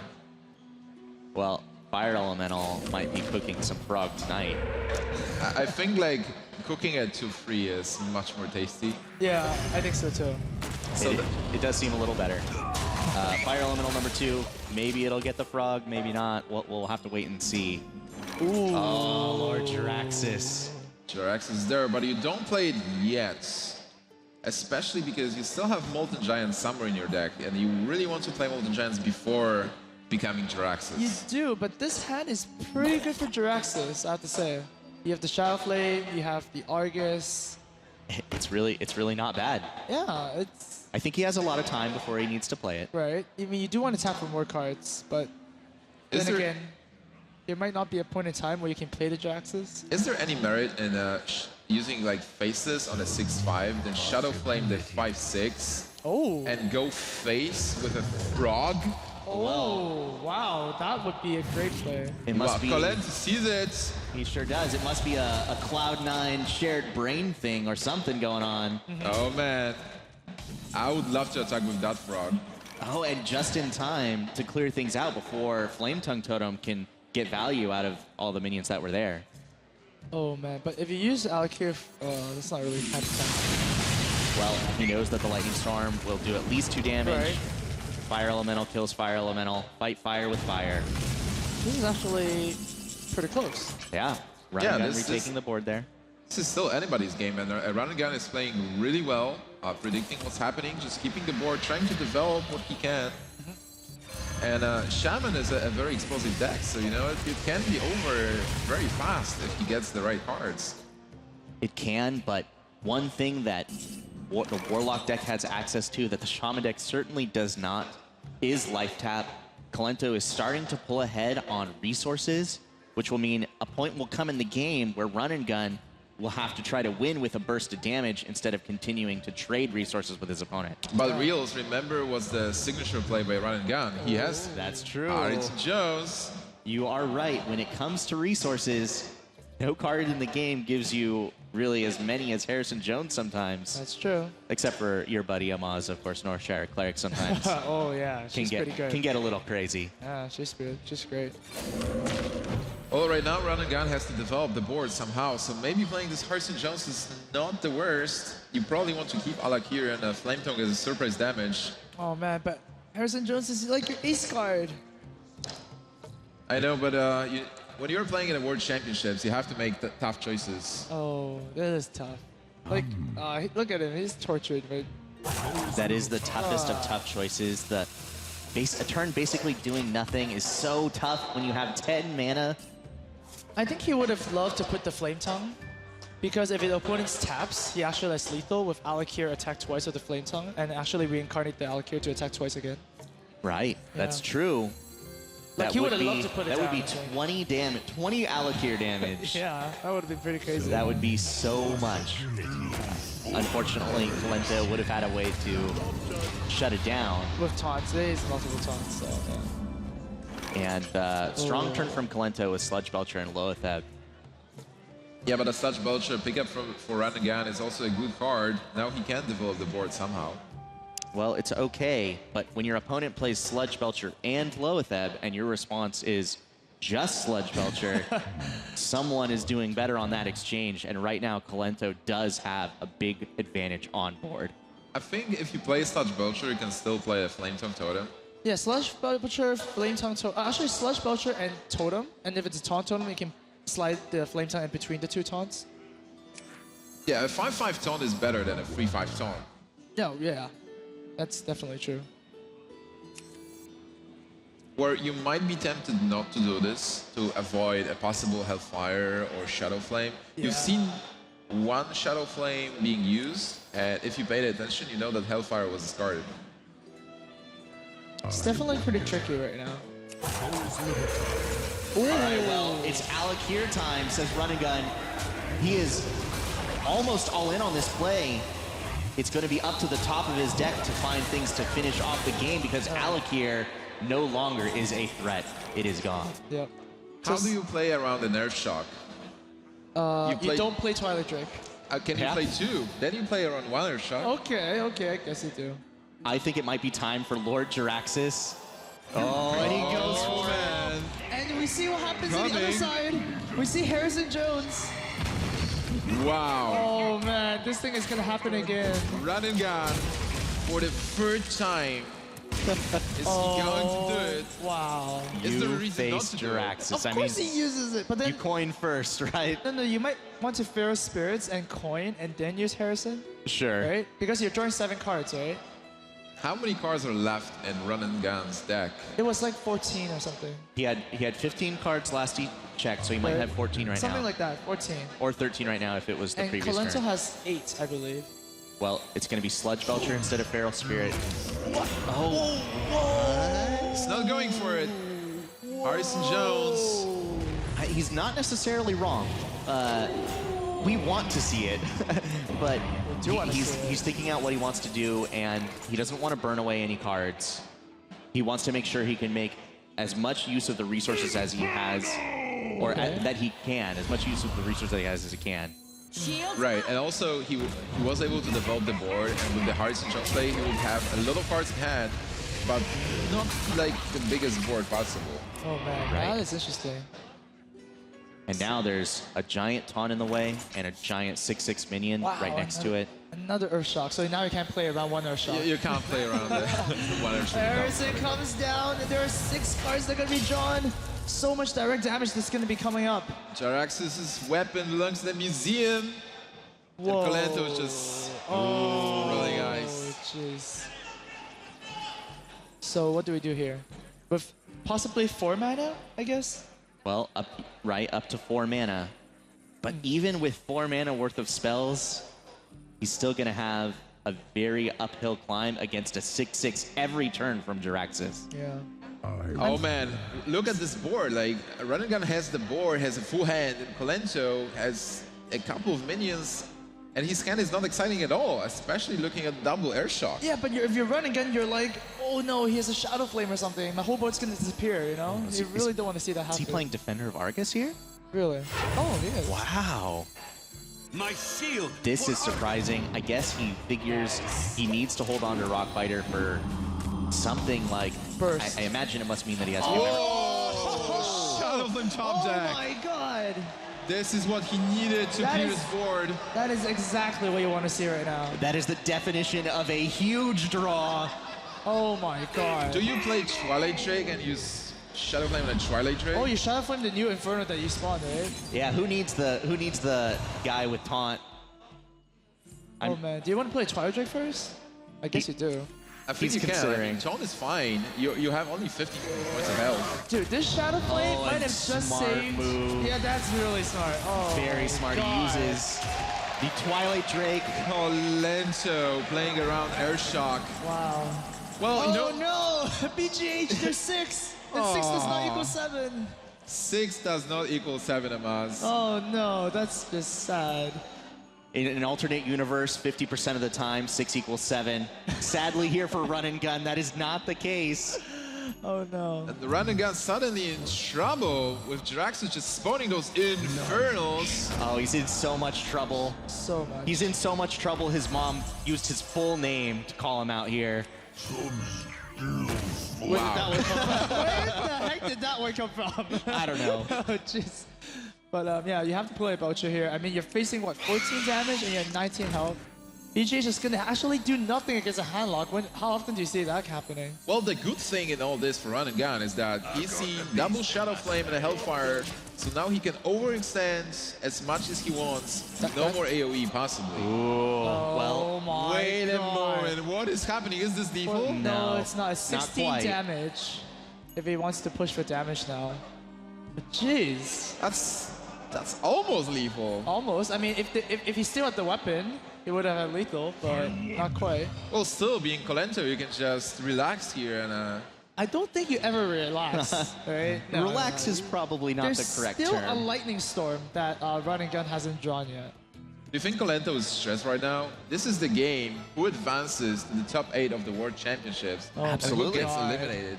There's so much on the line in this game. This game 5 He's going to make sure that he has everything planned out the best he can.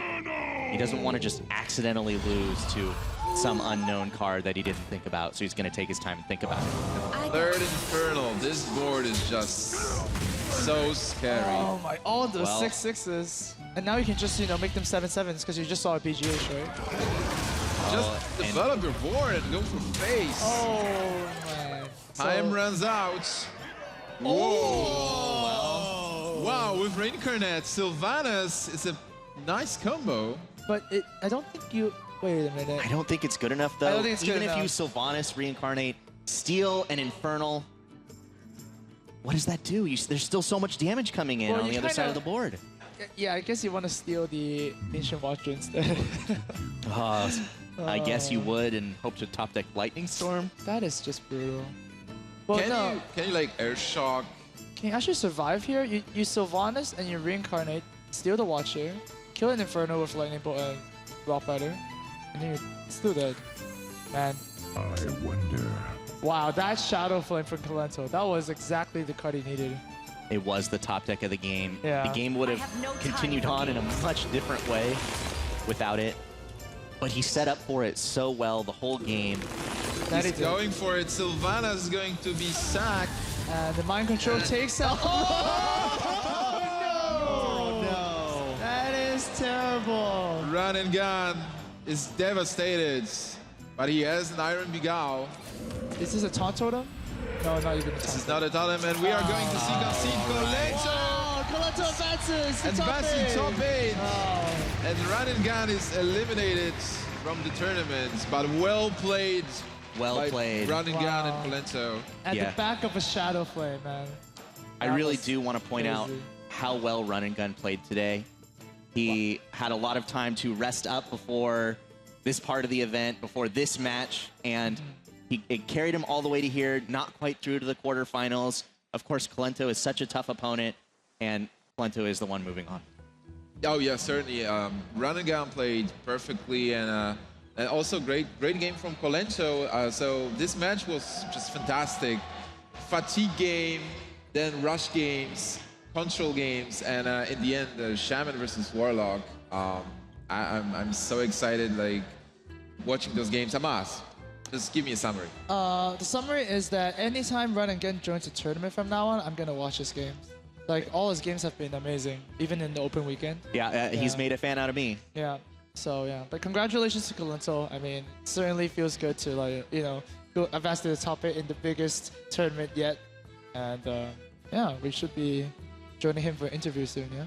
Yeah, soon we'll join Colento for the interview, but I want to add that Run and Gun is, in my eyes, a moral winner.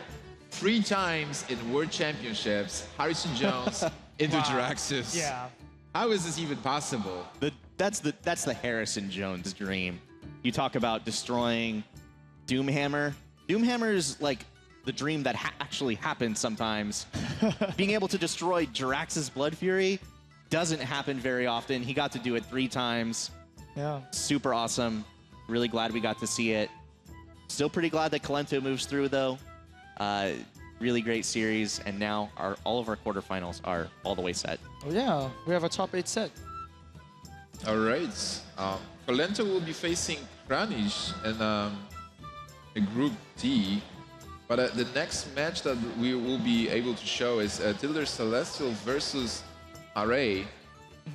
And yeah, that. All right, let's show you guys the bracket. Yeah, that's better. All right, good. Yeah, let's take a look at that. This is our awesome bracket for the top 8 of the World Champs, BlizzCon 2014. Tilder Celestial versus Array. Then we have Kranich versus Colento, Cower versus Firebat, and Strifecrow versus D2. Absolutely stacked bracket, top to bottom. Yep. It is going to be insane, and it's going to be starting in almost no time. We have all of the quarterfinals yet to go through today. I cannot wait. And of course, tomorrow will be the semifinals, and then right after that is the finals. So very excited for these 2 days that are going to come on. All right, guys. That bracket it looks amazing, but we have Colento already. So let's go to Rachel and DJ Weed. Guys, give us Colento. Thank you so much, guys. I am here with Colento, and it's been a treat, I think, watching you play these matches, because a lot of players, they show no expression, but you know, you're playing a card game, you kind of got to hide that. You don't hide that at all. I love to see you smile when you draw a good card. I love to see you smile when your opponent has a tough situation. Rachel, one time I saw Colento's minions all die, and then he smiled. What does it mean when you smile? When I smile, it means I'm drawing something good, and I'll play it at the same turn, because otherwise I will not show my emotions. Excellent. And does it mean you're having fun too? Yes, of course. You did mention that to us yesterday, is that, you know, for all the reasons why you could be playing Hearthstone, one of the reasons why is because it's so fun. I have to imagine that's why we see all those smiles throughout your matches. Is that accurate? Not only reason, but it's good enough reason. Okay, great. Can you tell us a little bit about game one, where the fatigue was introduced, the damage you take when you run out of cards? Do you like to play in games that go fatigue, or would you rather avoid those types of games? It's kind of boring to play this type of games, but I still like it, because it's exactly that type of games when your skill truly shines, because every point of value you're getting from minions, it all counts. And the fact that I lost, maybe I did something wrong somewhere. Maybe one decision would change the game. I don't know. Maybe. Yeah, it's actually, you're down to the wire when you're playing fatigue, and I think one of the hardest parts is calculating, he's gonna take this, but if I heal him and then he does this, so, I mean, is that the most difficult situation you encounter in a game, or what would be the most difficult moment in a game where you're just like, oh, I hate playing like this? The most difficult in game it's to realize what's played is better. It's not about hitting or trading. It's about your understanding if the play is correct or not. It's hard to explain. It comes with experience, I think. Another question, you know, sometimes Hearthstone comes with those great, you know, yes, you pull the card you need, and then of course you pull the card you don't need. And in that last game, you pulled like the perfect Shadow Flame. When you're in a competitive match and there's a lot of money on the line, is that feeling any different when you pull that perfect card than it is when you're just at home playing for fun? I was waiting for the Shadow Flame maybe 3 turns, so I was like, hey, it's time to appear. Okay, Shadow Flame appears. Lucky, but it feels good anyway.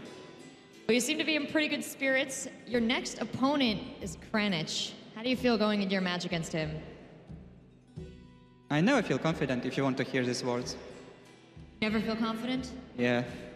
Well, I know for a fact that a lot of these players, when I interview them to qualify for the championship, and I said, you know, who are you most looking forward to play? Who are you most worried about? The answer was almost always Colento. So how weird is it for them to hear that you're as scared of them as they are of you? I don't care. You know what? That's really the best. That's how you get into that pro mind state. You don't care. I think that's the best answer. All right, we've got one final question for you. This is the most serious one. Goblins or gnomes? You want to know my opinion about this expansion? I want to know if you're on the goblin side or if you're on the gnome side. Gnomes. Okay. All right. That is a celebrated answer. Well, thank you so much for the wonderful games. We're going to see more from you very soon as we make our way into our quarterfinal matches. Yeah, we're very, very close to getting started with all of those. We've got our 8 competitors that, of course, have been moving on, and we want to keep in touch with you guys. We love the tweets that you're sending us, some of the pictures from inside the venue and the event. It's all been great. You can reach out to us at @PlayHearthstone using the hashtag BlizzCon. We want to hear everything from what you think about the games, what you think about the new expansion, especially anything and everything that you'd have to communicate with us about. Also, we've got the virtual ticket, which tell us a little bit more about it. Absolutely. If you signed up for the virtual ticket, you are going to get a lot of the sweet stuff that we BlizzCon attendees get for being here. You're going to get a fancy card back. You're going to get a fancy mount for Heroes of the Storm. You're gonna get stuff for a bunch of other games that are on other stages, but really we just care about that Hearthstone card back. Have you seen it, man? It is tight. Yes, I do want. So you can check out blizzard.com for more information on how to access and get your hands on a virtual ticket. Meanwhile, we've also got the fireside gatherings happening all around the US, around the world, where people are gathering not only to play and watch Hearthstone, but also to celebrate, of course, the BlizzCon 2014 announcement of Goblins versus Gnomes. I'm so excited. It's coming out next month, so make sure you keep your eyes out on all your social media to find out more information on when and where and new cards and all that good stuff. So we are very, very close to getting started, Rachel, and I think that we're going to check in with our casters here and see if they are ready for the quarterfinals of the Hearthstone World Championship.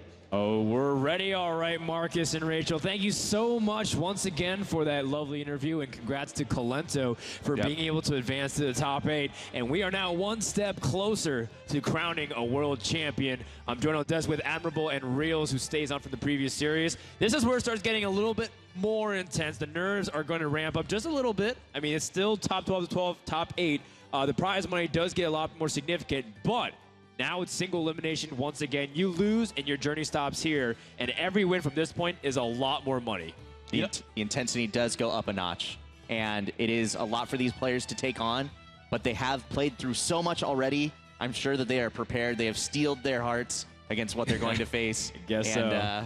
You know, it's going to be such great action, such great games. That's right. Our first series for the quarterfinals, we're going to jump straight into it, if you guys don't mind, will be Tare versus Tiddler Celestial. Let's look at the bracket and see where everybody sits. After our first match, we have Kranich versus Colento, and then, of course, the winners will be playing there. On the bottom half, we have Kaor versus Firebat and Strifecrow versus D2 to wrap the night. I couldn't figure a better way to do it. And I just look at this bracket all around, and I feel like both sides of the bracket are insanely stacked. Yeah, not only are they insanely stacked, but you kind of also have stories that are spread out throughout the entire bracket. You know, a few people you might not have expected to be here. And it's something that I want to mention about coming into this stage of it now that it's single elimination again is I feel like this is a pretty big load off of the chest of people who've already lost a game coming into this round, because now it's like new life has been breathed into them. People who have gone undefeated to this point, now one loss and they're out of it. But for people who have already lost a game and at this point now, it just feels like they've gotten a free win almost, because that's one less match you have to win against the guys in a format where it would normally be something like double elimination. That's right. You have to wonder also, is fatigue starting to settle in for players like Colento who had to sit here for a while? There's actually a post that showed Colento taking a brief snooze while we were doing all those technical difficulties. And it's a very real case, too. Some of these players are tired. They've been mentally exhausted, trying to stay focused the entire time. I know guys like Strifecrow in the back, he just wants to play. He's like, but you know, Strifecrow, you play in the very last match of the day. Sorry, buddy, you're going to have to wait in line. And of course, it's like, I just want to get this over with. And I don't know how much that's going to play in a factor for some of these guys who might be really nervous because they're trying to just get it over with. I do have some experience myself with the fatigue factor when it comes to playing in esports events. And it is real. It is a real challenge to overcome. The good news for the players that are here today is that they have been in the area. They have been here for a week or even a little bit more. So they have been able to rest, hopefully, enough before coming into today. It is a long day, though. And if they're here to watch these matches, like Strifecrow, hopefully he'll still be fresh by the time his time comes. Yeah, fatigue, I think, is definitely an issue for a lot of these players, but it's going to be more so of an issue for people who have had to travel before they've gotten to this point. You know, even being somewhere for like a week, you're not necessarily 100% adjusted to the schedule. You know, when you're at home and you're practicing and you have time to relax and just really be on point, that's when these guys are performing at their best. But you come to a tournament like this, and of course, there's always still the nerves factor. It's, no matter how much people want to say it's not, it is an issue when it comes to this. And of course, when you top that off with something like fatigue and, you know, just not being at home and having to be in a hotel the whole time, that stuff really matters. One thing that also does come into play is preparation for a series. A lot of players, they focus on their next match, how they're going to approach it. If what's the best band I can do and how I'm going to start the series off. The guys who've been in the quarterfinals since the beginning of the day, they've had the luxury of planning their match against either of these guys versus the players who are coming off the deciders match, all they cared about was winning that one match, right? And they're not necessarily looking forward immediately because that'd be just too, forward thinking to the point where they might distract themselves. So how much does this play into a factor? Is Tare able to figure out what he wants to do in his strategy against Tiddler Celestial, who's been watching him since the very beginning of the morning? Well, they do have their strategies set up of course, with their lineup before they even came to the tournament, before they came to the World Championships at all. But it is perhaps a slight advantage for the people who went 2-0 and were able to spend more time preparing, like you said, and didn't have to worry about a match before it at all. Even though the playing field has been leveled in the sense that it is now single elimination, regardless of whether these players came in through the lower bracket of their group or the upper bracket, it still is possibly, like you said, yeah, absolutely a slight advantage for the people who had more time to prepare, were able to relax a little bit more, and didn't have to play an additional series. Speaking of the preparation point, too, I want to talk specifically about the match with Teray. We saw his mage ban in the last one, but he still won that match 3-1. And then we saw him play mage earlier in this tournament where he put up was it 3-0 with just the freeze mage He deck. was winning 3 games with freeze mage. And now you come in. This guy has been playing fantastic. He's shown a wonderful amount of insight. What do you ban against this guy? Like, what is the best prepared ban? Is there a reasonable ban against him? That's sort of like a really big show of how much he's prepared for this. Not just coming into it like from an opponent standpoint, but just like, I have come with the best strategy. How do you deal with the fact that my strategy's been working so well, and your game's sometimes been going to 4 or 5 games every single time? I'm just 3-0. Let's not also forget the Chinese player, Tidler Celestial, coming out as one of the best players in the entire region, winning some of the most prize money you've ever seen in all of Hearthstone. So he is, by one of the definitions in 2014, one of the most winningest players. Yep. And he comes in here in the top half of the bracket. I feel like the winner of this match can perhaps be threatening to take it all.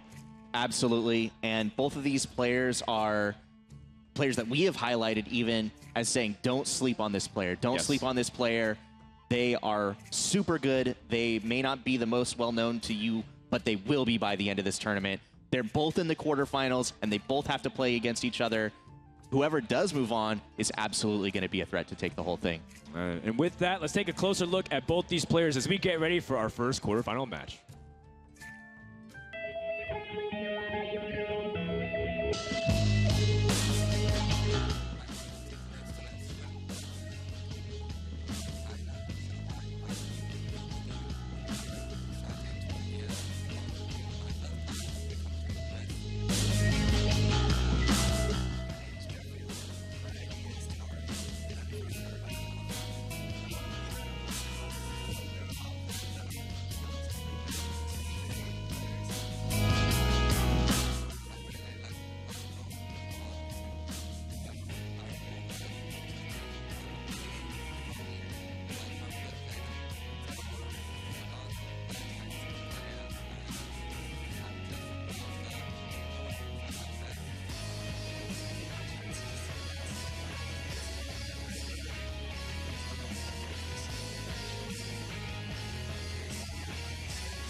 All right, well, Tare versus Tidler Celestial. I learned a lot from that video, and I hope you guys are ready for the first quarterfinal matches.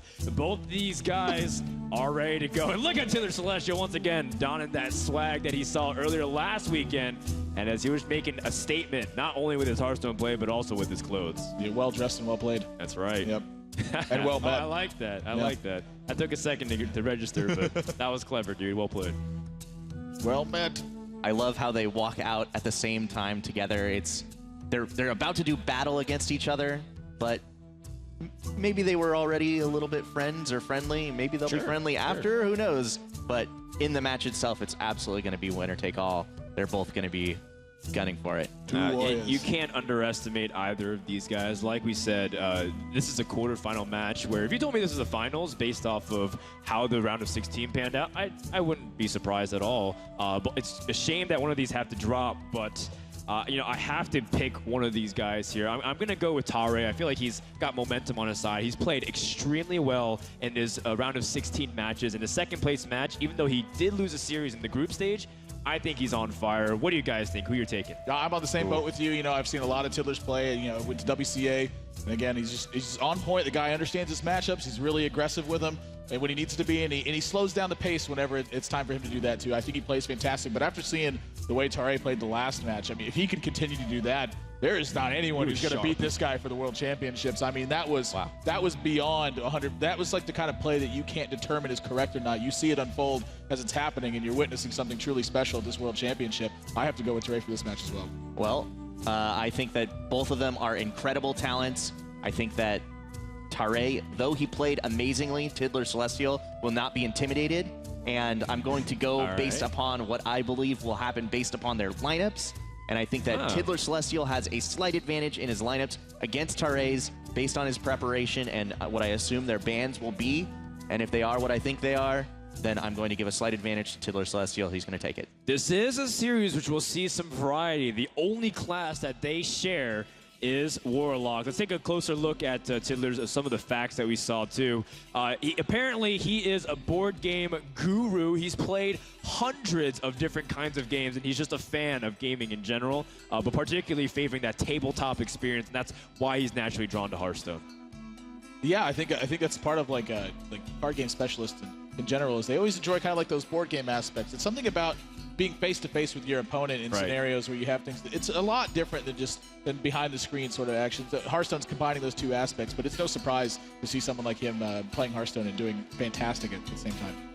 Yeah, in the meantime, Tare is also enjoying his fair share of gaming, but it's a little bit more serious for him. Apparently, he's taking time off of school to focus on Hearthstone because this could be a big break in money. Again, $100,000 to first place in the title to call yourself world champion. Tare is taking it all hands on deck here. And so far, so good for him in that. And whoever wins, it will be life-changing for Tare. It's a bit all in with that, but we've seen it done before. There are other players who have taken time off.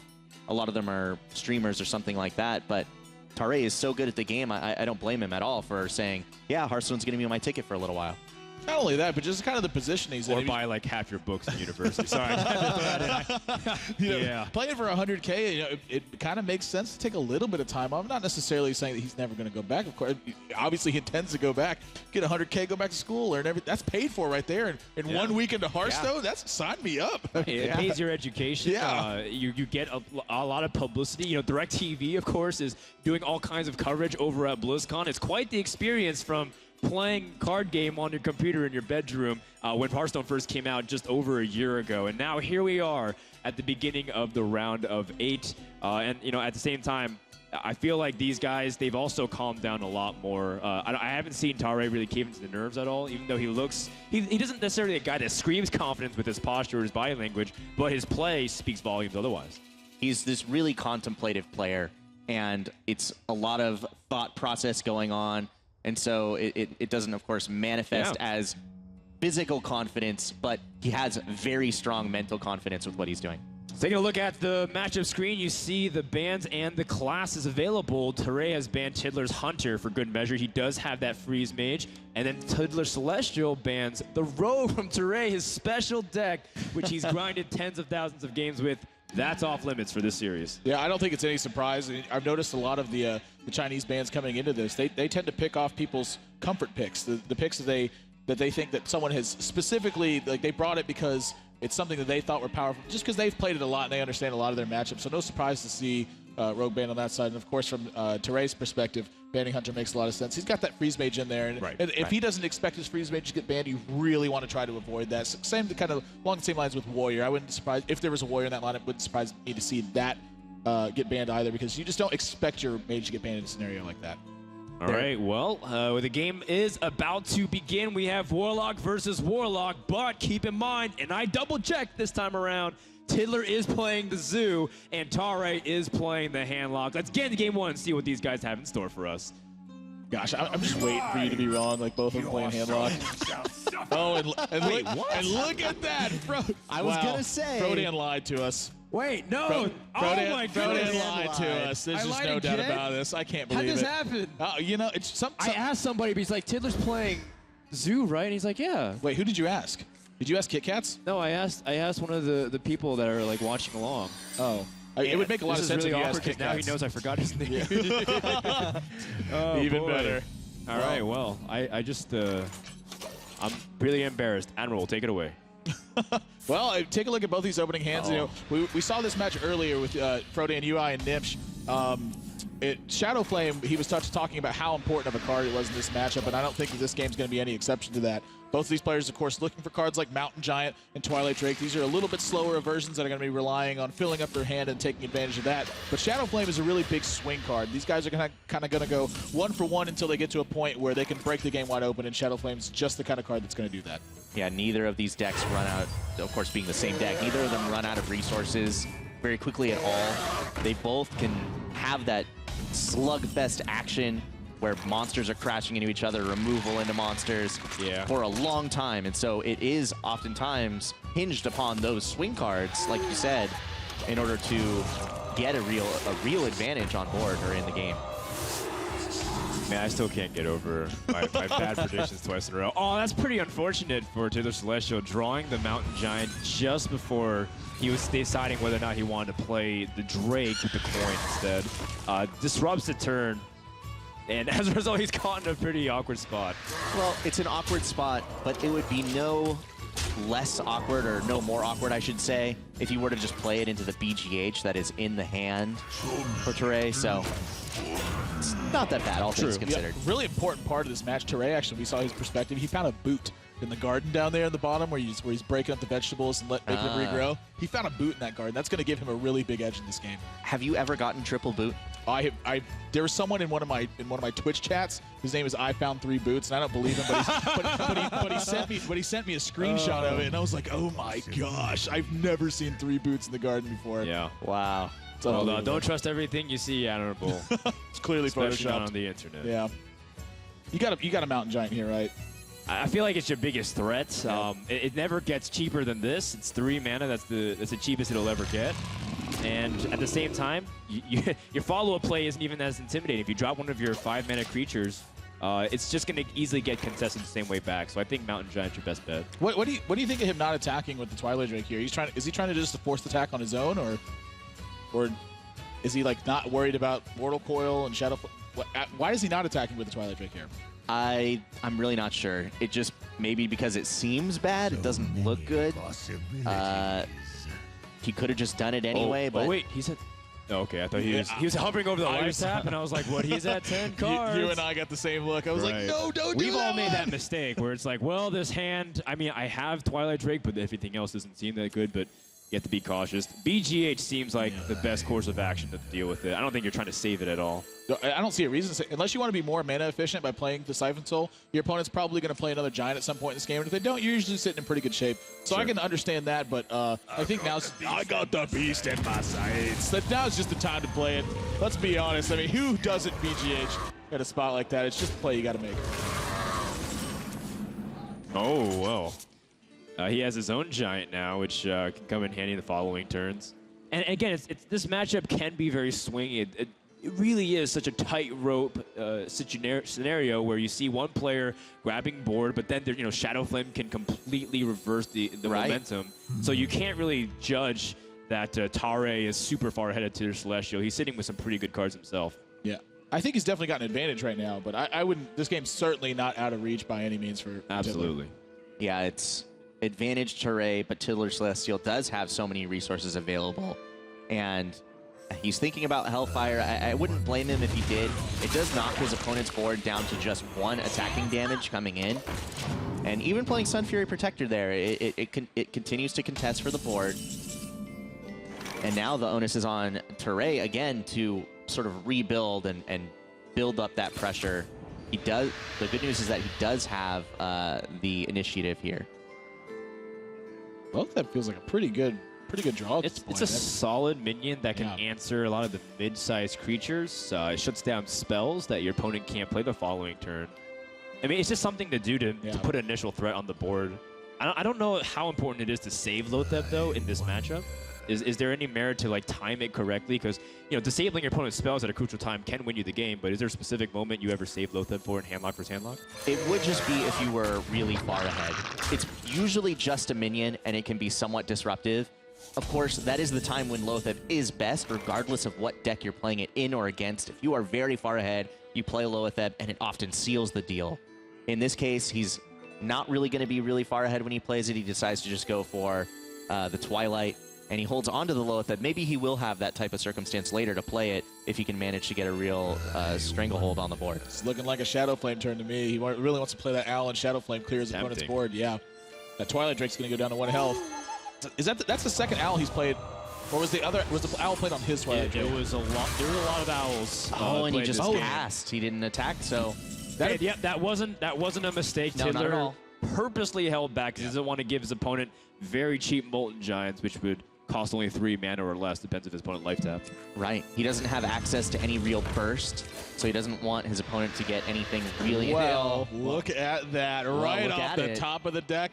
Now, I'm not one to really, hype up too big draws, but that 8/8's a pretty huge draw right now. You don't get much bigger than an 8/8 minion, maybe like a Deathwing or something like that, but 8/8's pretty big. Thaddeus on the off chance that you get the Thaddeus twins going. Oh, Fugan and Stalik. He could be rewarded by playing Defender of Argus instead.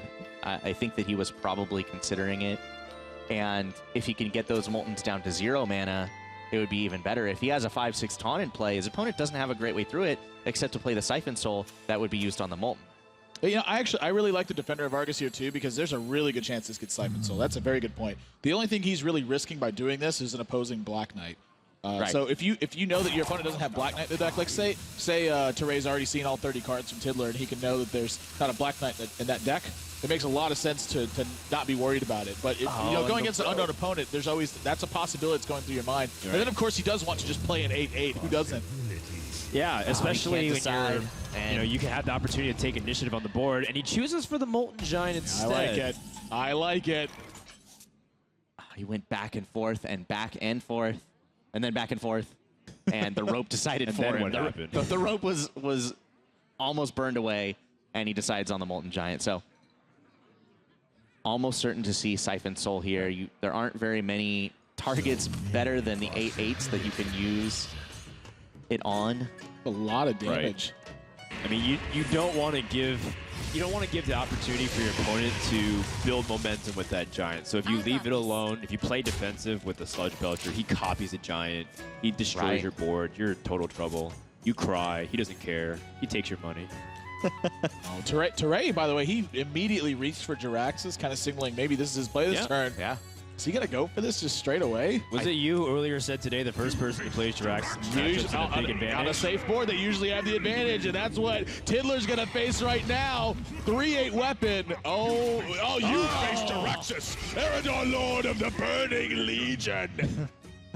That was pretty epic. How does he get out of this position? Because we're looking at Teray's hand right now. There's 2 copies.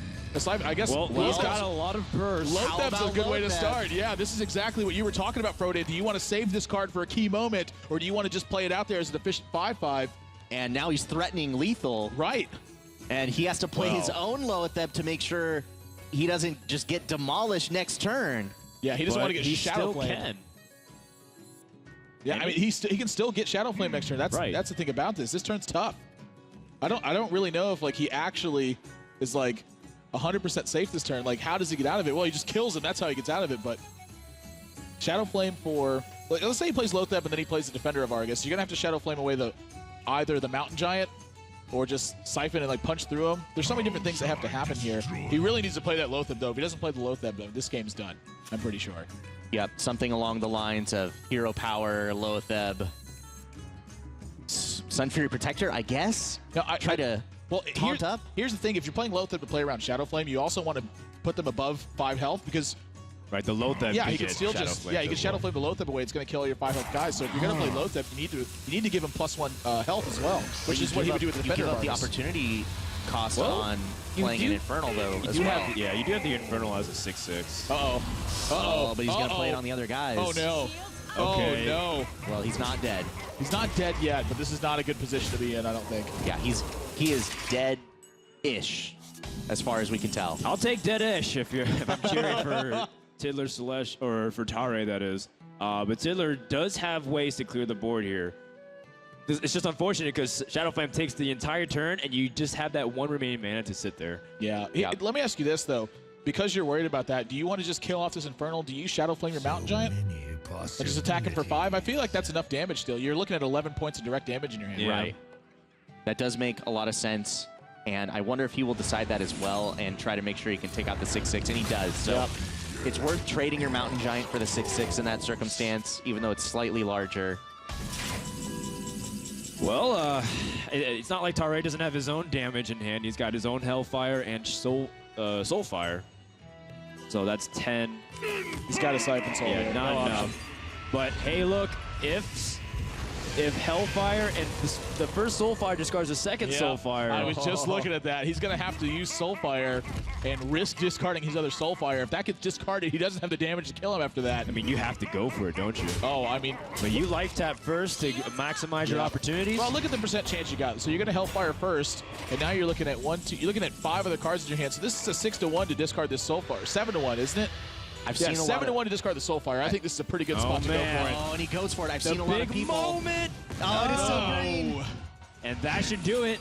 Gosh, it makes me nervous just watching it, though, because I've seen it happen so many times. Tiddler going to take game 1, though. This is a really important one, I think, to win, too, because the handlock mirrors, it's really just a slugfest back and forth until these players get a big swing turn. And with Hunter not being in Teray's lineup and with Hunter being banned from Tiddler's lineup, you really want this handlock to get through because it is a force to be reckoned with. No surprise that either of these players led with it this match, I think. Yeah, it is probably the right choice for even an opening deck against each other's lineups, and it does make game 1 such a big deal. Tare is going to be on the back foot now, and he's probably going to bust out the Mage to play against the Warlock. It is good odds, but the next matchups after that, even if he wins, is going to be a lot tougher. Yeah, and just being able to win the first matchup, all lineups aside, is the fact that you get to pick into favorable matchups with the last hero standing format. So getting that first win for Tiddler is paramount for his series success. Taking a look at Druid and Priest and how it stacks up against Mage and Shaman, I feel like overall, yeah, I'm leaning towards Tiddler Celestial's lineup here. And I think you're right. Reels, you were bringing up before the series, you're going based off the preparation and how the series will line up class versus class. I think Tiddler's looking in a great spot. He is in a great spot now. I wasn't certain, actually, that they would ban the way that they did and pick the way that they did. But since they did both open with handlock, and now that he has won game 1, he does have an advantage going through the rest of the series, more so than even just a one-game win would indicate. Now, Reels, I know that you're a Freeze Mage specialist. This is a deck that you've loved playing for a long time, and it's gotten a lot better since Naxxramas Adventure came out, with Mad Scientist being able to fetch up a lot of these secrets. This is a matchup where a lot of people have typically felt that Freeze Mage has a big advantage. In my experience, I've never done good with Freeze Mage, and I don't know exactly why. What makes it such a bad matchup for handlock? Well, one of the things that does make it more difficult compared to other matchups, when you are playing against handlock, in order to apply pressure, they often have to life tap in order to find that pressure, in order to have enough resources to win the game. When they do that, it makes the game winnable for the Mage without ever needing to draw something like Alexstrasza. A lot of the games that you play with Freeze Mage, you're digging for Alexstrasza the whole game, and when you're playing against a Warlock, especially against a handlock, there are a lot of circumstances where you stall, and you go, oh, I have enough burn to just kill him. And you don't have to set up some perfect hand.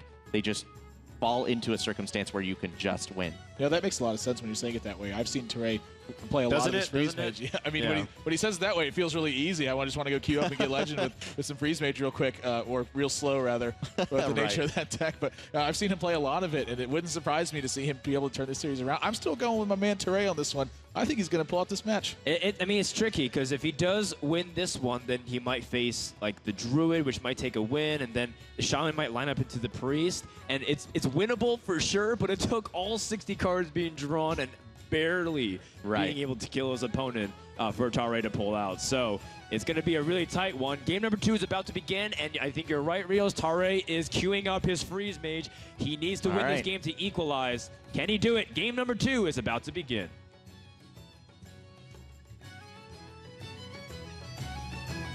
Jumping straight into the board. What cards are Tare looking for to start the game? Well, in general, whenever you're playing a Freeze Mage type deck, the cards that you're looking for are the ones that say draw a card on them. The Loot Hoarder that he has, and then also Mad Scientist in a way is kind of like draw a card. These are the perfect cards that you want to have in your opening hand. As you can see, he X's out Archmage and Pyroblast, the expensive cards. Keeps the Loot Hoarder, the Mad Scientist. Those are what you're looking for early. I want to talk about Tiddler's hand a little bit, because we saw him mulligan away at Twilight Drake while he had the Mountain Giant in his hand. Is that a standard thing? I greet you. That is an interesting question, because normally you want to keep those 4 mana creature or 4 drops, right? Turn 4 you play the Twilight Drake or the Mountain Giant. That is an interesting question. Yeah, that's sort of what I was thinking too. Because the other thing, if he plays the Twilight Drake on turn 4 instead, he can life tap and play the Mountain Giant on turn 3. It's really surprising, I think, to see, or for me at least, to see him throw that away.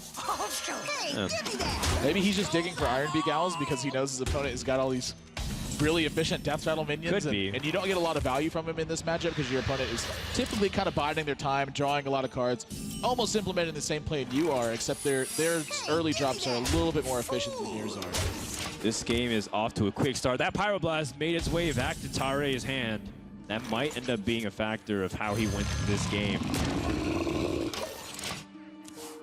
Now, one thing that this Mage deck does struggle with is dealing with large creatures. That's why Ragnaros is insanely powerful against a Freeze Mage, because it's high held and it's putting on great amounts of pressure without ever having to do anything. Right, and another one of the reasons for Ragnaros specifically is that it doesn't have to attack, and in that way it circumvents the freeze spells of the Mage.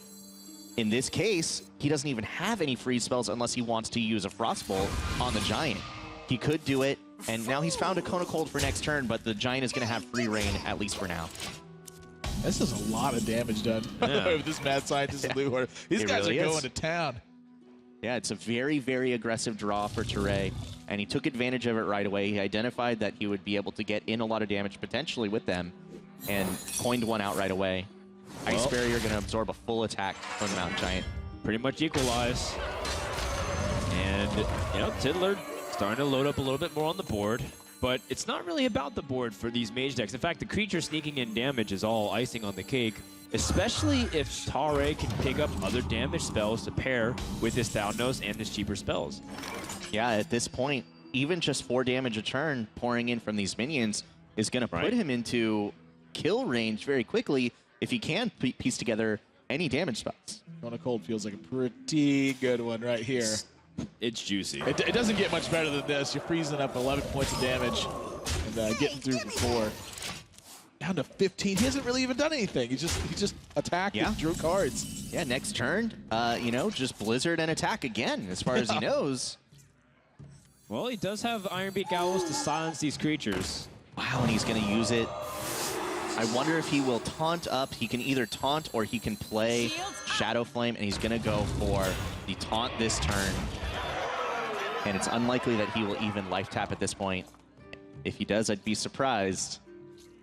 Yeah. I'd be really surprised as well. You start getting to the range where your opponent might just kill you with like Ice Lance combinations, so you have to be very cautious going below, like in the low teens. Yeah. It would be a bit scary for sure.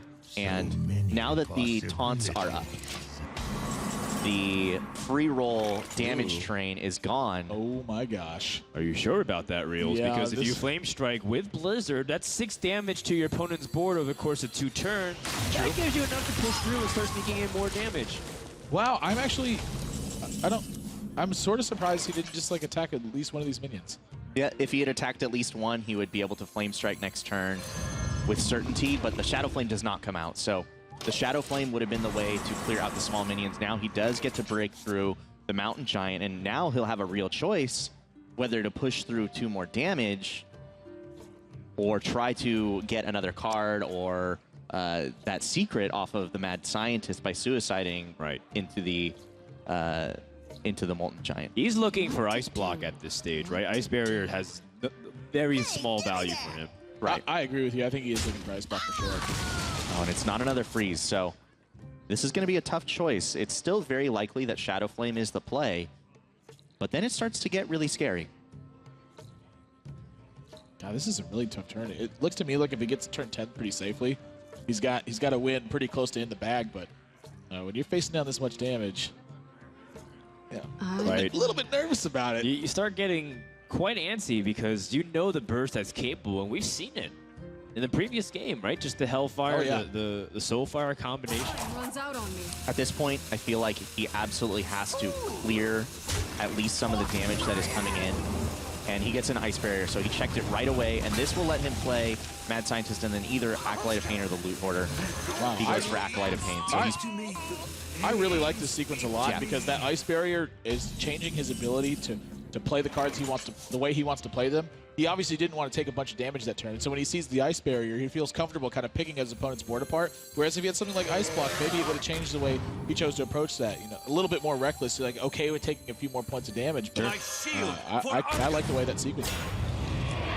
Yeah, and he's going to see that it is another Ice Barrier, so the other Mad Scientist will be bringing out Ice Block instead, which will buy quite a bit of time for Teray. But Jiraxis is in the hand of Tiddler Celestial, and that is potentially a very important card. Ooh, Fireball. So that's 9 damage just from Burn alone. Of course, he combines it with Thalnos. He's at 11. If he were to draw Ice Lance next turn, he could do 16 damage just from hand with that combination of cards. Right now, he doesn't have quite enough to just finish the game outright. He's probably going to have to rely on either drawing cards from Acolyte of Pain to find another freeze, or hope that the ice blocks are going to be enough to hold the game. It might be. It might be. You know, you're at the stage of health where your opponent is going to be hovering around this for a while. He might tap and then heal up a little bit with Farseer. He might play Jiraxis and end up 15. Right. So you just have to get that magical number, and perhaps a second Fireball could seal this game.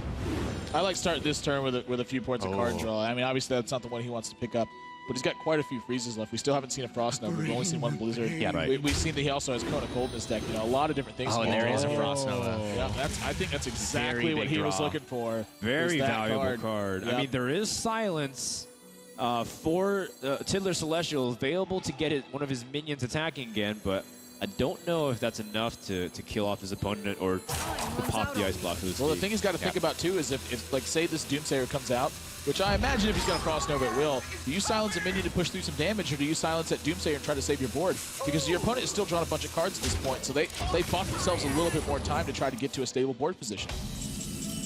Yeah, Teray, he was a bit rewarded there for setting up with the Acolyte of Pain instead of playing the Loot Hoard of the previous turn. Tiddler Celestial perhaps slightly punished by not using his Sun Fury Protector to kill off the Acolyte of Pain and stop it from drawing 2 cards instead of 1. Getting to that Frost Nova has made all the difference. Tiddler's at the mercy of his opponent, has to silence in order to keep his minion alive. Yep, and now he has a full board. This is actually really important because he can't play Lord Jiraxis unless he kills one of his own minions. Oh, you're right. And in order to do so, he might have to play Soulfire on one of his own minions, which could, of course, which will discard Jiraxis. Yeah, it always discards it. That's a rule of the game. Oh. If Teray can identify this, he can play Fireball this turn and force his opponent to have something like Soulfire, or excuse me, Siphon Soul in order to heal, because he won't be able to play Lord Jiraxis. It'll force him to play the Soulfire. Do you think that's his best chance to win, is to kind of just push through some damage right here and hope that it goes his way? Right, because he does have Pyroblast. Yeah. Like if you throw out the Fireball, do you also throw out the Frostbolt because your opponent could have something like Siphon Soul? As you're looking right now, your plan to win is either Flame Strike and hope that your opponent can't pop your Ice Block, which you think they probably will be able to, or find some way to draw another Frost Nova? If he just goes Ping Pass, I will be very surprised here. Okay. Oh, he's going for Fireball. He goes for the Fireball. Oh, he's going for the Frostbolt too. So that way, now if there is a Siphon Soul, even if his opponent has a heal, a Siphon Soul on the Doomsayer or his own minion, oh my gosh, he will still be able to win the game. He's going to have to Soulfire. He has to Soulfire. Well, first, before that, he pops the Ice Block. Yes. Yeah, really careful to try to take his opponent as close to 1 as possible, because any overkill on this Ice Block is going to leave him at that life total. So very good practice to make sure he pulls another 2 here, which I'm pretty sure is the lowest he actually could have gotten his opponent at this point. All right. Yeah. Well, time for a big moment. He may not even go for it. He might just... No, he's at 5 health. He's at 5. He has to. He's got to do it. Oh my gosh. He's going to target the Oh and once again, you face Jiraxxus, Eredar, Lord of the Burning Legion. This game has been so close the entire way. It's so crazy to me that the difference is soul firing your own minion so that you have room to play Jiraxxus on the board. I don't think I've ever seen that happen before. And Tiddler Celestial picked it up right away. He knew exactly what he had to do. Oh, the fireball drawn, but that's not an ice block. At this point, what does he have to do? He has to play a draw. Blood Mage, ping, ice block. How much mana does he have left? Does he have enough for a fireball? 1, 2, 3. No, he'd be 3 one mana left. short. Yeah. He can't. He almost certainly can't win here unless he draws what? Frost Nova, I guess. No, but then he takes damage from Jiraxxus' weapon. Oh, you're right. And there's no way to stall while being able to gain life. I think this game is a win for Tiddler Celestial. Applying that big pressure and just barely hanging on until he can get Jiraxxus. Well, it's pretty unfortunate because if Tare just held on for one more turn onto his burst, he actually would have had the 15 damage because he used Fireball and Frostbolt. Even if you're right, he would have had the Fireball, Frostbolt. Even if he managed to live this turn by like freezing his opponent and his opponent's hero, right? Hellfire would still kill him. It would still kill him. He needs to have so many things There's actually. There's 3 layers of death for too much. There's a million ways. It's just it's ice blocker busted. Even if he had it. This feels like Indiana Jones going through the temple at the end. Just like all the different obstacles he has to get through. Well, he gets an ice block, so he's not dead yet. Well, hold on. Maybe he can draw cards where he can stall the board and stall his opponent, and then get to the... He can get Frostbolt and Ice Lance. Right, but this has Hellfire. The whole point is to set it up so that way he can't Hellfire, and then he's frozen on board, and he can't attack. He can draw Frostbolt and Ice Lance next turn and just He win. has to draw exactly you mean Frostbolt just Ice damage? Lance. Yeah, he has to draw exactly Frostbolt Ice Lance. I think you're right. Yeah, he has He's one got 8 Frostbolt cards. and 2 Ice Lances. He's got 8 cards, and he needs 2 very specific ones. And he cannot play, he has to draw them among these. He has 3 draws to get those 2 cards. We're going to see 2 of them right now. No, Frost Nova's not. It's got to be Frostbolt or Ice Lance. Ice Lance is it, so it's got to be Oh my Frostbolt. gosh! Oh my god. Wait. Okay, he doesn't have enough mana to kill his own Blood Mage to do it. He needed the Blood Mage for the damage, right? Well, at this point, he's going to freeze his board. He's going to freeze the opponent and die to Hellfire. So, unfortunately, as close as it was, and he navigated so it close. so Unless perfectly. he draws Counterspell off the Blood Mage. Oh, please. we know Counterspell is not in Teray's deck, guys, but that would be pretty amazing. But pretty not okay, considering it's not in his deck or not supposed to be. Yeah. Well, this is going to do it. He's going to decide what his best odds are. Unfortunately, Hellfire is waiting in the wings for Tiddler Celestial. I think they both made a lot of tough decisions this game and both played it so perfectly. And Tiddler Celestial's just going to barely come out on top. That is wild that Tare still had chances. He's a survivor. I thought he was out for sure, but I also want to say, look at this board. This is the board you're getting to, and you're barely beating your opponent. It's like 48 power with the minions. If it was just like a 1 extra turn. 17,000 cards drawn. Well, that's going to do it, and Tiddler Celestial will jump out to a 2-0 lead. And if that's not enough of a big lead, I don't know what is. It's about the biggest one you can get until the actual match is over. Is it now? So he's got to be feeling good about this one. You know, I thought Teray was going to be able to take this, put together a good series. He's not out of it yet, but of course, a 2-0 deficit, not the spot you want to be sitting in when you're in that booth playing for $100,000. not at all. It's leaving him with just Shaman left for his last deck. He's got a pretty good Shaman deck. It's a very high value deck.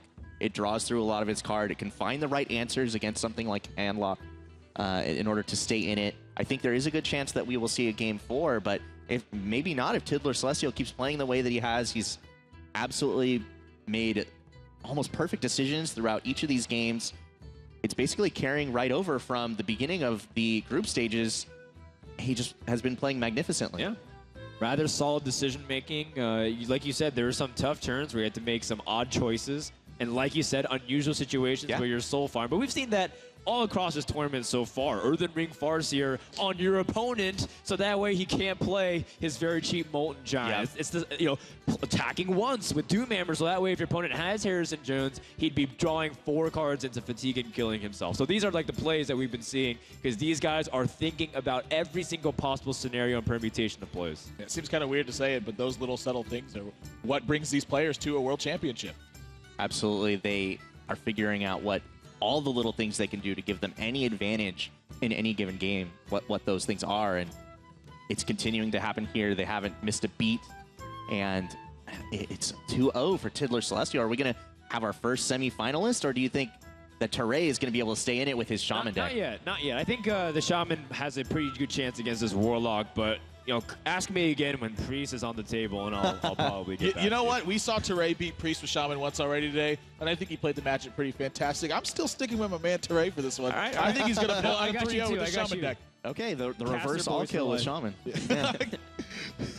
All right, well, you know, with that said, I think Tiddler Celestial is going to be the one giantly advantaged for the rest of the series, but Tare, he's a survivor. Can he do it? Warlock Giant. Yeah. I think that's what he was going for. Maybe, that was a totally intended pun. We're getting right into the game. Game 3 between Teray and Tiddler Celestial right now. Teray just on his last foot with a Shaman deck.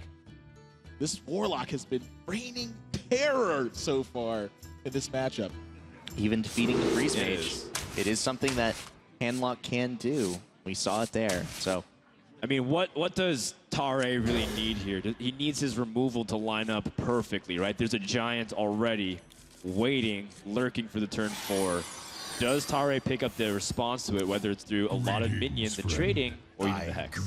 Well, he's got a minion in his hand right now, and it looks like he's picked up another one here. But part of a really big key to this matchup, of course, is just as you said, Hex. Hex is going to be able to take out these Mountain Giants, allow him to sort of recover the position that he's getting into, when his opponent's having to invest his first few turns into just drawing cards.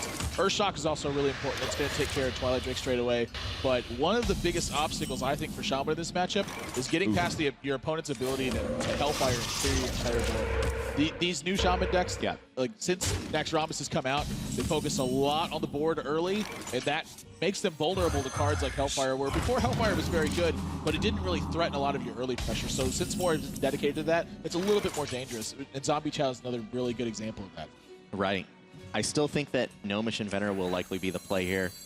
He knows that the pressure is on to find either Earthshock or Hex, or whatever the big turn 4 play from Tiddler Celestial is. He doesn't have a Hex yet, and the first Mountain Giant of the game is sure to come out here. Oh boy. Slams it down with authority. I mean, he does have cards to deal with it, but he's going to instantly use a lot of resources. Wait a minute now. The game plan may have just changed, because with Doomhammer and 2 Rockbiter weapons, that's 16 points of damage in one turn.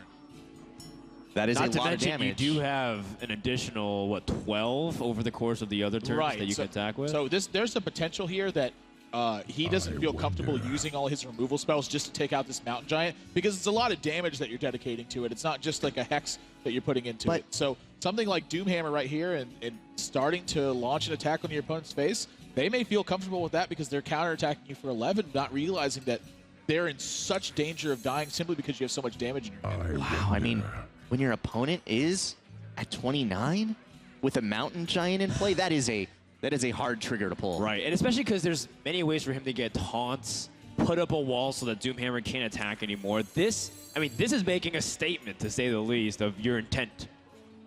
You're communicating, you're telegraphing directly. If Tare basically said, I'm going to try to kill you verbally, it's the same exact thing as playing this Doomhammer. He might as well just walk over and tell Celestial in his ear, like, I'm actually going to kill you. His tournament life is on the line. You might as well just message him right now in Hearthstone says, oh, yeah. Okay, he's going to play it. Look at Tiddler's face. He's like, Doomhammer. He's taking out the Earthen Ring Farseer. I think that's a totally fine play, because you want to kind of avoid that little bit of extra damage your opponent can place on you. But I really like this play a lot. I mean, he doesn't have Sludge Belcher. He doesn't have other ways to put up the wall of taunts. Well, just look at the way that Teray's hand is constructed. This is all damage that can go straight to the face. I like the fact that he's launching an assault right here. And frankly, I think a lot of the aggressive players out there, myself and Chalky come to mind, of course. I think we would have made the same play. We'd jam down Doomhammer and get in there. It's a Firebat thing to do too, and you know, Taray taking a page from that book, and Urshok is one of those cards that you want to have against Handlock, but right now it's a Mountain Giant is the threat, not the Twilight Drake, so the pressure is on for both of these players. He has 23 damage on his hand. off of lethal right now. Yeah, this is crazy. If that Urshok was a lightning bolt instead, that's actually the game. I think I think that like Lightning Storm is pretty reasonable here though, because if you count your opponent's damage, they have 11 damage right now. So if they had 2 Soulfires, you are dead if he doesn't discard his other Soulfire. So when you're looking at something like maybe he also has a Hellfire to go with that, a Defender of Argus suddenly can really pressure you and put lethal out too. That is true. He really needs to think about the amount of damage his opponent can counterattack him with too. And that's exactly what he's thinking about. Yeah. We've seen Taray calculate over and over again, many turns in advance and through a lot of different kinds of ranges. No surprises to him taking his time this turn. The counterattack damage potential here is actually 18 from the Handlock. From Handlock. Both players are at each other's throats, but do they know it? They probably don't, but they've got to maybe have some inkling, They some have bazookas, suspicion. but their backs are turned to each other. This is no longer. This is like a comedy movie at this point. Do you Lightning Bolt here straight away since you just picked up the Spellpower Totem? That's a legitimate thing, but then what are you putting him at? 17? That's actually somewhat okay, but I think, again, you're telegraphing your opponent. I think you have to kill him. Oh, Defender of Argus is not going to be enough either unless he plays another minion with it because Urshok's in that hand. That's right. Right. Yeah. But he can play another minion with it if he decides to. A minion that can easily get taken away, though. No. Oh, gosh, this could be bad. Oh, gosh. Oh, and he does play the double taunt, so... Hold on. So Yeah. 16, And he just passes, 16, though. Okay, 19. so he can how much damage Does he does he have have? it? Oh, my gosh. So he's got 16 with Doomhammer. Lightning Storm gets past one. Urshok does the other. I think he has it. 1, 2, 3, 4, 5, 6. He's got 7 mana available as well. I think you're right. So 16, 17, 18, 19, 20, 20. This is 23 points of damage right now. If he spots, do not roll totem. If he spots this is lethal. No, he's been lining it up all game long. Taray, he has to be able to spot this right here. Oh, but he might not be thinking about using the Lightning Storm to do it. This tells me that he sees the play. He's counting it again. He's double checking, triple checking, quadruple checking, dotting his I's, crossing his T's. Taray sees lethal, and he's going to play Doomhammer on turn 5 with a 23-point damage lethal on turn 7 with a Shaman deck. Amazing. I cannot believe it. Well played, and the crowd is loving it. Taray winning over the fans because his aggressive play, you recognize, how can you be able to identify sometimes where you have to go for that opportunity, that small window where you can burst? A great recognition from Taray to be able to find that game. If he doesn't play Doomhammer on turn 5, he absolutely does not win that game. There is no circumstance where he wins that game without identifying that line and going for it. Such an aggressive play with your tournament life on the line. I am very impressed. Experience and wisdom really making a difference here because I think a lot of players would have killed that Mountain Giant and thought to themselves, I'm having to use a lot of damage to have to do that. But Taray took his time and really thought through it, calculated how much damage he had, understood that maybe he is going to have to draw a card or two to push through at the very end, but that's not that unlikely considering he has about 4 or 5 turns to do it. Yeah, absolutely. You make him sound so old. You said experience and wisdom as if Taray is one of the older players of Hearthstone, like he's Nimsh and Artosis in a sense. It's a lot of play. No, Taray is actually really young. He's going to school. I think he's like 20 years old as well. 23? Or is it? Okay, around that young age. Low 20s. Either way, he's in the prime of his youth, and he's playing Hearthstone. Absolutely. I love it. I love it. Beautiful game. Well, now we go to game 4, where we do have Priest and Druid available. Now, Reels, I'm thinking if he brings the Priest here, it's going to be really tricky and hard, but Taray, can he do it? Well, you talked about this, and you said come back to me when we potentially have Priest up against Shaman, and that's exactly what's going to happen. I think that there is a chance, but I still think that Tidler Celestial is so likely to win. I actually think it's really likely for him to win this game. I would even say he's a heavy favorite, not even a slight favorite, but I want to know what you have to say because you were saying come back to me. I'm coming back to you, Frodan. What happens when Shaman plays against Priest? Well, you get everything that everybody you love get taken away from you. Everything that you have gets stripped from you. And to add insult to injury, they end up playing the cards of your own deck with Thought Steal and Cabal Shadow Priest. It's not a fun experience if you're the Shaman player and you get completely disarmed by the Priest, let me tell you. It is definitely a painful matchup to have to sit through, but we've seen Taray, he won this matchup earlier with just fantastic play. And again, multi-turn foresight where That's right. it's like this clairvoyant vision he has. He's like, and I can kill him 6 turns from now. Yeah. I'm like, how do Absolutely. you know that? And then it just pulls it. I still want to talk about saving the Doomhammer until your opponent can't Harrison it, just being like an absolutely insane play. Tare is the architect. He can craft his lethals in turns in ways we can't see it. Can he do it in Game 4, or Tidlo Celestial end this series and move on to the semifinals? Let's find out as we go into Priest versus Shaman. It is true that in this very tournament, we have seen on multiple occasions Shaman defeat Priest. Priest, I believe, is still on paper a prohibitive favorite, but it is true that a lot of these players are more than capable of winning difficult matchups because they know which lines of play to take. They know how to take advantage of the things they can take advantage of to try to spin a difficult matchup into a win. This is a really good start, though, for Tidlo Celestial. He's got cards that give the early minions of Shaman a problem in Dark Cultist. He's got AoE to destroy his opponent's board with Alchemy Soul Priest, or even whatever comes out in combination with the Wild Pyromancer. I do think that combo of Akanai Soul Priest plus Circle of Healing waiting in the wings for Tidler Celestial does make him a heavy favorite to win this game. That is such a difficult thing to deal with when you're playing Shaman. Right. And all the Shaman has in terms of cards in his hand right now is the early pressure, those cards that are just on board.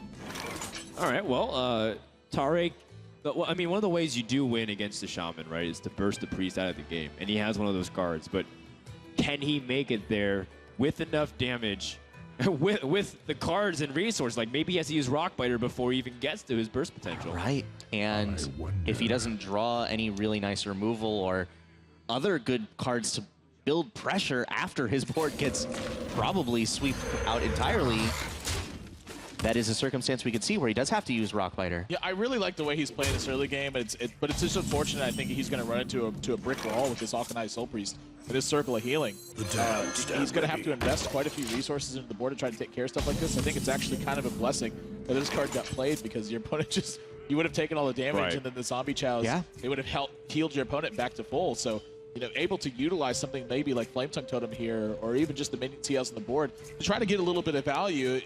It's not a great position for him, but certainly I think a lot worse if Tidler just would have waited. Oh man, I do wonder. I think Flame Tongue Totem may trigger the Akanai combo from Tidler Celestial, and if it does, Harvest Golem is likely to come down the turn after that, and Tidler Celestial decided to hold on the coin and will be able to steal Harvest Golem with Cabal's Shadow Priest. Yeah, everything kind of lining up really poorly here for Tare, but that's the nature of this matchup, I think. Right, you just can't stop the pre. You have to just not play around this possible combo from your opponent, and you also have to try and seize the board. What else can you do? There isn't any other real option. Oh no. Here's a question: Do you Lightning Bolt this straight away, or do you wait for Fire Elemental? Well, I guess he's gonna wait for Fire Elemental, but what do you typically do in this position, and what do you think about this? I feel like he's just trying to use the resources that he has as efficiently as possible. Unfortunately, those resources are going to become Tidler Celestials. Yeah. Oh gosh, that's that is so painful. That is really painful.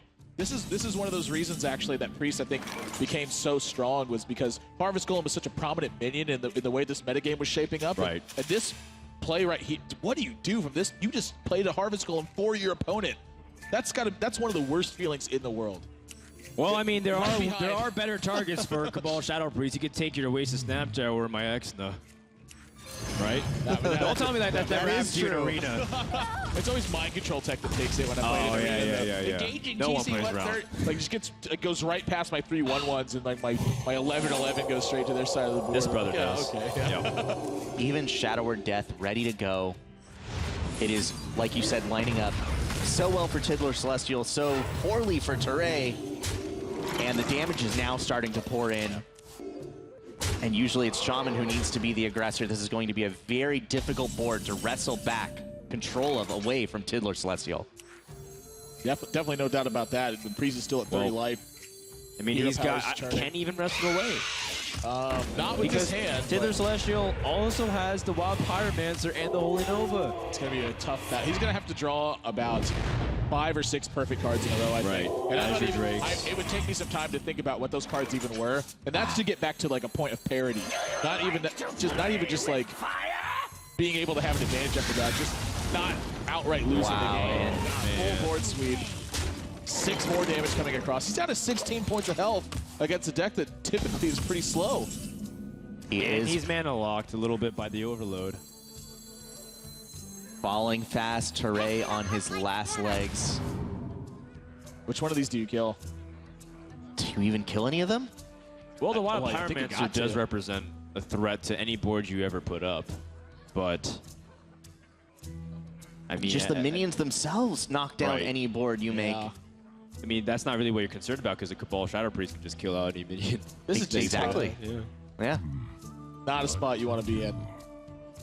It's really hard to, from this spot, to ignore the voice telling you how much you feel like it's over, right? Like from this point on, Teray is trying to figure out a way to get back into the game, but at this point, there's that nagging feeling of like, oh, it's over. Oh, there's been that nagging feeling before, and I feel like I've felt that nagging feeling on behalf of Teray in previous matches, and he has shown me that he knows how to find wins where they are so unlikely. But this is the toughest spot he has ever been in this tournament. Right.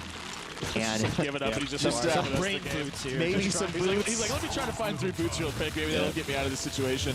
But yeah, I have to agree with Reels on this. He's shown a lot of tenacity in these sorts of situations, and he's envisioning how he actually wins the game at this point. So even if it turns out to be something ridiculous where he has to draw 5 or 6 perfect cards in a row, he's going to play as though he'll draw those 5 or 6 perfect cards in a row because that's the only way he can win. And frankly, that's what manipulating RNG and like the luck factor in this game is all about, is envisioning those, being able to envision those wins and then kind of pulling them out. Because of course you can always look at your hand and go, well sure, if I draw every perfect card in the game, I will win that time. But sometimes, you know, you can't draw perfect kinds of combinations. And this is looking like one of those boards where just almost no matter what he does, he's just not going to climb out of it.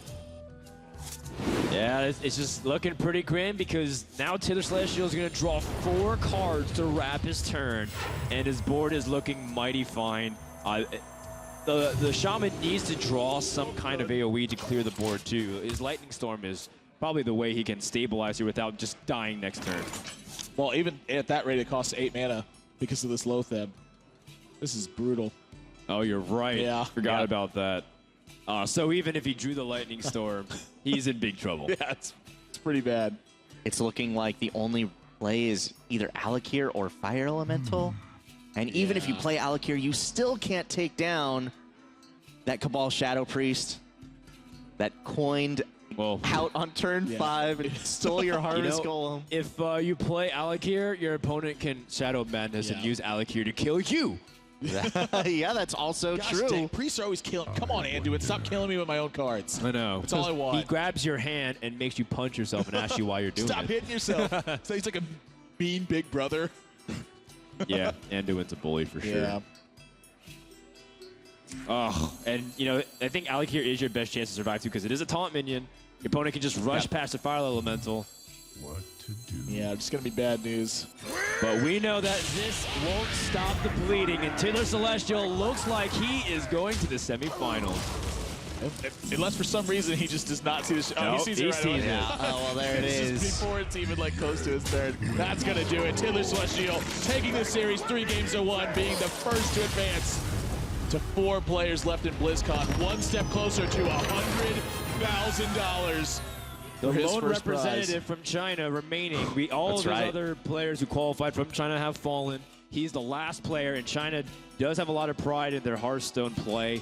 I think it's just very appropriate that Taylor Celestial able to take top 4. People are already pegging him as one of the horses that you can bet on to win the entire thing. Yep, I think it would have been reasonable of you to pick either of these players at the beginning of the tournament. Neither of them were the favorites on paper, but anyone who has seen their play, anyone who has followed their progress throughout Hearthstone's existence so far knows very well why they are here.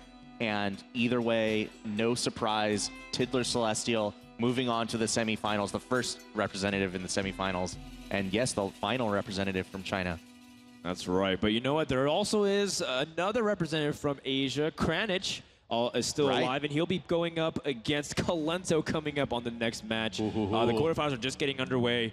In the meantime, Tinder Celestial getting past Tare. Do you feel like that was an important one to get out of the way, or is it just like at this point you just take them as you come? There's no person that you're really trying to get over, because he does have a really tough match. Whoever comes out from Cranich and Colento still is formidable. I definitely can kind of see it both ways, but I think Tidler's kind of taking the matches just one at a time. You know, obviously very happy to get past such a formidable opponent. If he's been watching Tare play these matches, which I'm certain he has been, he's been seeing some absolutely killer play. So I think very relieved to win this kind of matchup, and again, sort of like a revived confidence for him. It's like, hey, this is there's only 4 people left in this tournament after this round. This is a real possibility.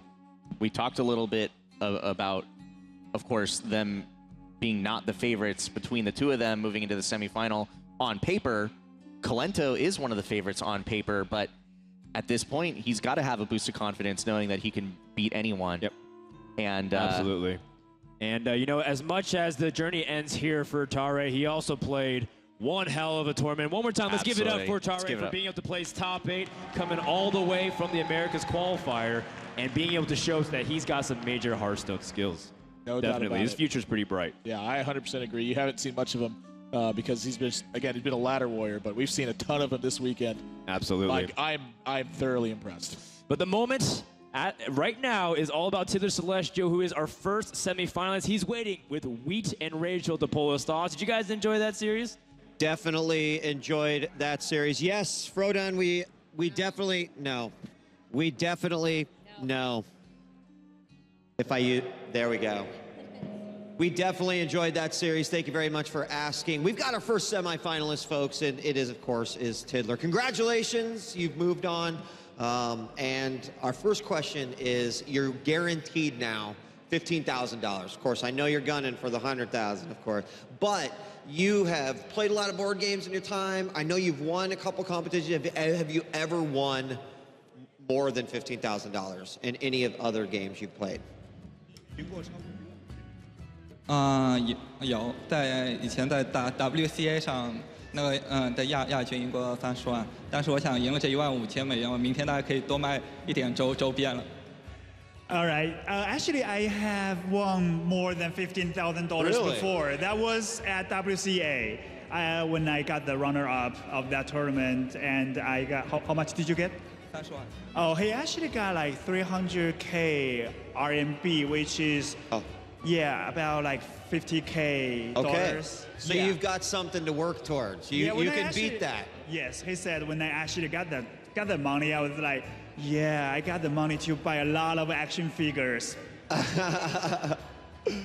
So you play board games, you play digital card games, and you collect action figures. You're like our superhero, that you're winning this tournament, that you embrace this so much. And we've had a couple questions on Twitter actually about you, because people want to get to know you better. And the #1 question that I have got is, can you please explain your gamer tag? 是这样子的，首先我的名字里面最后一个字是鱼，所以大家都喜欢叫我小鱼。然后大仙人是因为我在群的 battle， 我个人是一直比较喜欢中国一个传统的宗教道教的思想，然后那种自然无为，然后我就写了那个道教里面的仙人这个意思。OK。 So yeah, my name is Tidler Celestial. And actually my Chinese name, the last character of my Chinese name is Yu, which means fish. Actually, it doesn't really mean fish, but it's the same pronunciation of fish. So I use Tidler, which means little fish, as the first part of my name. And actually, I am a believer of the traditional Chinese religion, the Tao. So yeah, in the Tao, even the celestials are like supernatural, like semi-demigods, something. So I'm a big fan of them. So that's my later half of my name. So that's where the name comes from. They will be very happy with that answer, definitely.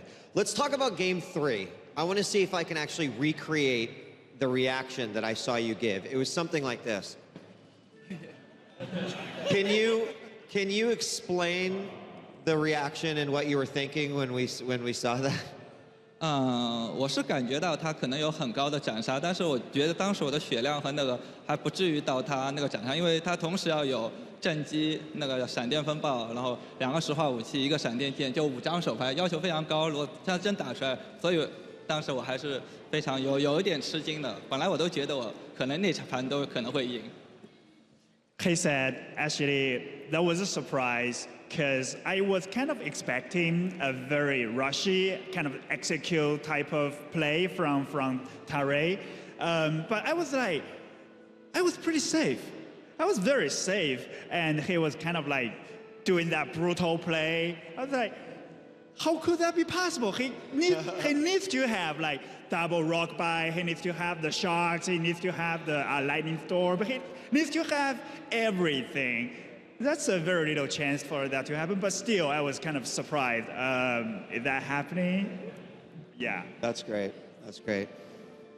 Any other questions? I did actually have one last question, and you brought up Supernatural in relation to his tag, and we were talking with Tiddler yesterday, and it turns out you are a big fan of American television. Yeah. And what shows do you watch? Yeah, still watch. You watch Supernatural and Prison Break, and we found out that if there is one character that you identify with, it's a pretty cool guy from Prison Break. Who is that, and why do you identify with him? Michael Scofield and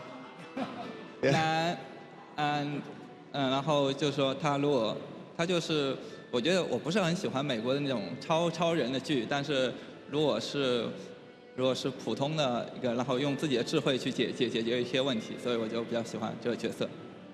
He said, actually, my favorite characters in all the American TV shows is Mike Scofield from Prison Break.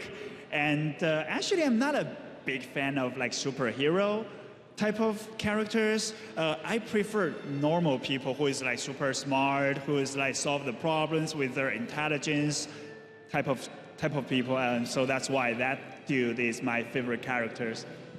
I think that describes you pretty good. Hey, congratulations. We will see you in the semifinals. One more time, give it up for our first semifinalist, Tiddler. Ladies and gentlemen, the quarterfinals continue here tonight.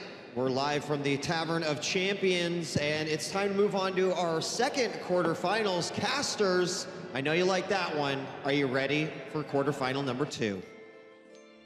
Yes, and yes. I'm going to answer for all three of us if you don't mind. Colento versus Kranich to come up on quarterfinals number 2. It's been a long day, but we're still just in the thick of it. Colento, we saw him earlier, and he was going up in a really tightly contested series against Run and Gun, and was barely able to squeeze it out after some technical difficulties. And now we come back here. How do you think his mindset is? Colento, did you get a chance to talk to Colento at all as his teammate? And I'm similar to Colento and same looks, but yeah, we talked, and I told him that it's great that he advanced to the top 8. But right now, it's life and death. Like, if he wins, he goes to top 4.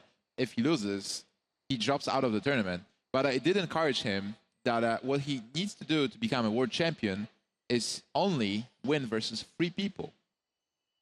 Yeah, that sounds simple enough. Let's just do that. Yeah. Well, he did that many times before, so... yeah, that's right. Done it plenty of times to get to here. It really doesn't seem that bad when you put it that way. 3 people and all right. into the world champion. Not bad. I'll take it. One at a time, of course. You don't have to worry about being in a really big group or whatnot. Just basically take them down the challenges as they fall. Colento is one of the most consistent players in recent memory. In all the tournaments he enters, he's always a threat. And taking a look at the bracket to see how we've journeyed thus far. Once more, if you're just joining us, Tiddler Celestial took out Tare and punched his ticket to the top 4.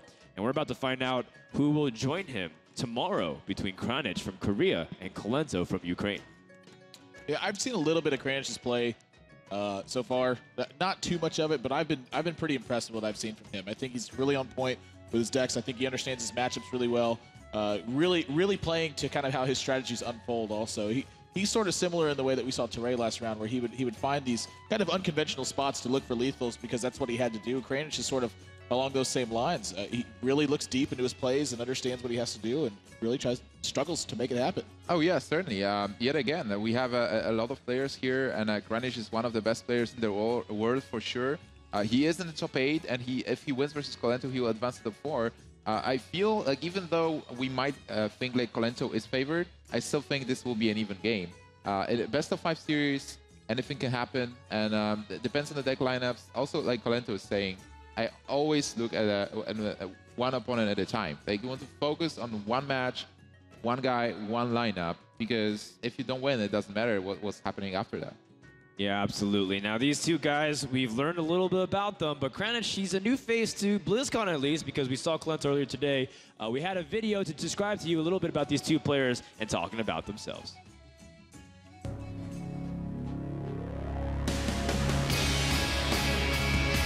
I'm actually really happy because I have a chance to play on BlizzCon stage. There are so many people watching me. My name is Hakjun Baek, and I'm from South Korea, and I use Kranich as my Hearthstone nickname. I'm a Hearthstone player for Team Golden Coin. My favorite class is probably still Warlock. I like having many options in hand. My name is Alexander Malch. I'm from Ukraine and I'm 23 years old. My nickname is Colento. I'm a not good controller in games like StarCraft 2 or something like that. I like to use my brain to play well, and that's why I'm playing Hearthstone. If I'm in good condition, I can tell what play exactly is the best in a particular situation. I really like to make some moves that my opponent can't really expect. For all fans, I want to say I hope you will enjoy all my games and did not get that disappointed if I am losing the game, because I cannot win everything.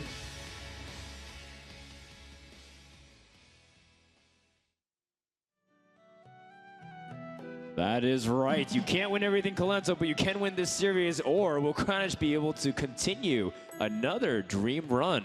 Because again, these two players, Colento and Kranich, as they walk up to the stage for the round of 8, they have a lot riding on the line, a ticket to the semifinals and $15,000. Oh man, this is exciting. And when I look at those players, I'm thinking beautiful mind, because in Hearthstone, you really have to have great memory.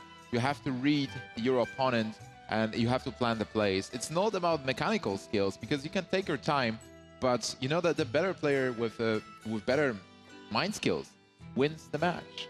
Mind skills. You know, you say that. I don't have enough attributes in that category, let me tell you. You say that mechanics aren't a part of it, but I've seen plenty of players rope and misclick from time to time. There are definitely some mechanics involved, especially a little bit, especially on the iPad. Yeah, the touchscreen ones can get really brutal. The tablets. And Colento says he can't win everything, but he's doing a pretty good job at proving himself wrong. If you take a look at the way he's been playing tournaments lately, just seems like he wins almost everything that he plays. Right, there was a 5 to 6 week streak where he just didn't drop a single series. It was 13 or 14 series in competitive tournaments where I think he won 2 of them and placed in the finals of another. So Colento, he's on fire when he's on point. Just like you said, he can look at plays and optimize them because he just played so much Hearthstone. You look at a guy like Kranich, you don't know too much about him. He says that he likes to play Hearthstone because he's not necessarily as fast and good, but he also is a guy who's told me he's played a lot more Hearthstone in recent memory. He said, during the OGN seasons or when I qualified, I wasn't really that good. He was who told me that personally. But he said after he qualified for BlizzCon, he boot camped, buckled down, and I think he's really come out as a strong player. Yeah, but just playing Hearthstone is not enough. I mean, Colento is also studying his opponents. For example, even before this game, he was reviewing the VODs from last weekend when Kranich was playing, just to get a bit more information and refresh his memory on what Kranich was playing, which decks, which cards were popular in his decks as well. So if Kranich did put the same amount of preparation into this match, it will be equal. If he was a bit sloppy, then maybe Colento has an edge. No way. I saw Kranich preparing very, very intently on trying to see what Colento is able to do. Admiral, do you have any thoughts on either of these guys? Well, not only is it about preparing for your opponent. I'm sure both of these guys have done that, but a lot of it is just about, you saw Kranich. He said he likes to come up with play strategies that put his opponents to the decision to make, something they can't necessarily predict. And I think that's what both of these players do. Colento really likes to restrict his opponent's decisions, oftentimes foregoing a lot of damage to the hero to restrict those options. And Kranich, I've sort of seen him do the exact same thing. He really likes to restrict his opponent's options, but you know what? Sometimes like to turn up the heat as well, go straight for the dome and try to pressure his opponent out of the game. You know, maybe I have a ton of burst in my hand. You need to attack my minions. Well, he wants to become an RNG god, so if you want to become one, you have to put yourself in the spots where you can win having, you know, lucky RNG. You hear that, Kranich? Former RNG god telling you how to do it. I mean, Nimsh was once upon a time thought to be the exact same thing. Colento's also been getting his own fair share of lucky breaks, too, being able to squeeze out a very narrow victory over Run and Gun. But, you know, people don't really know too much about Colento, the fact that he loves to play Hearthstone. But did you know he once broke his leg jumping for joy and missed an entire semester of school?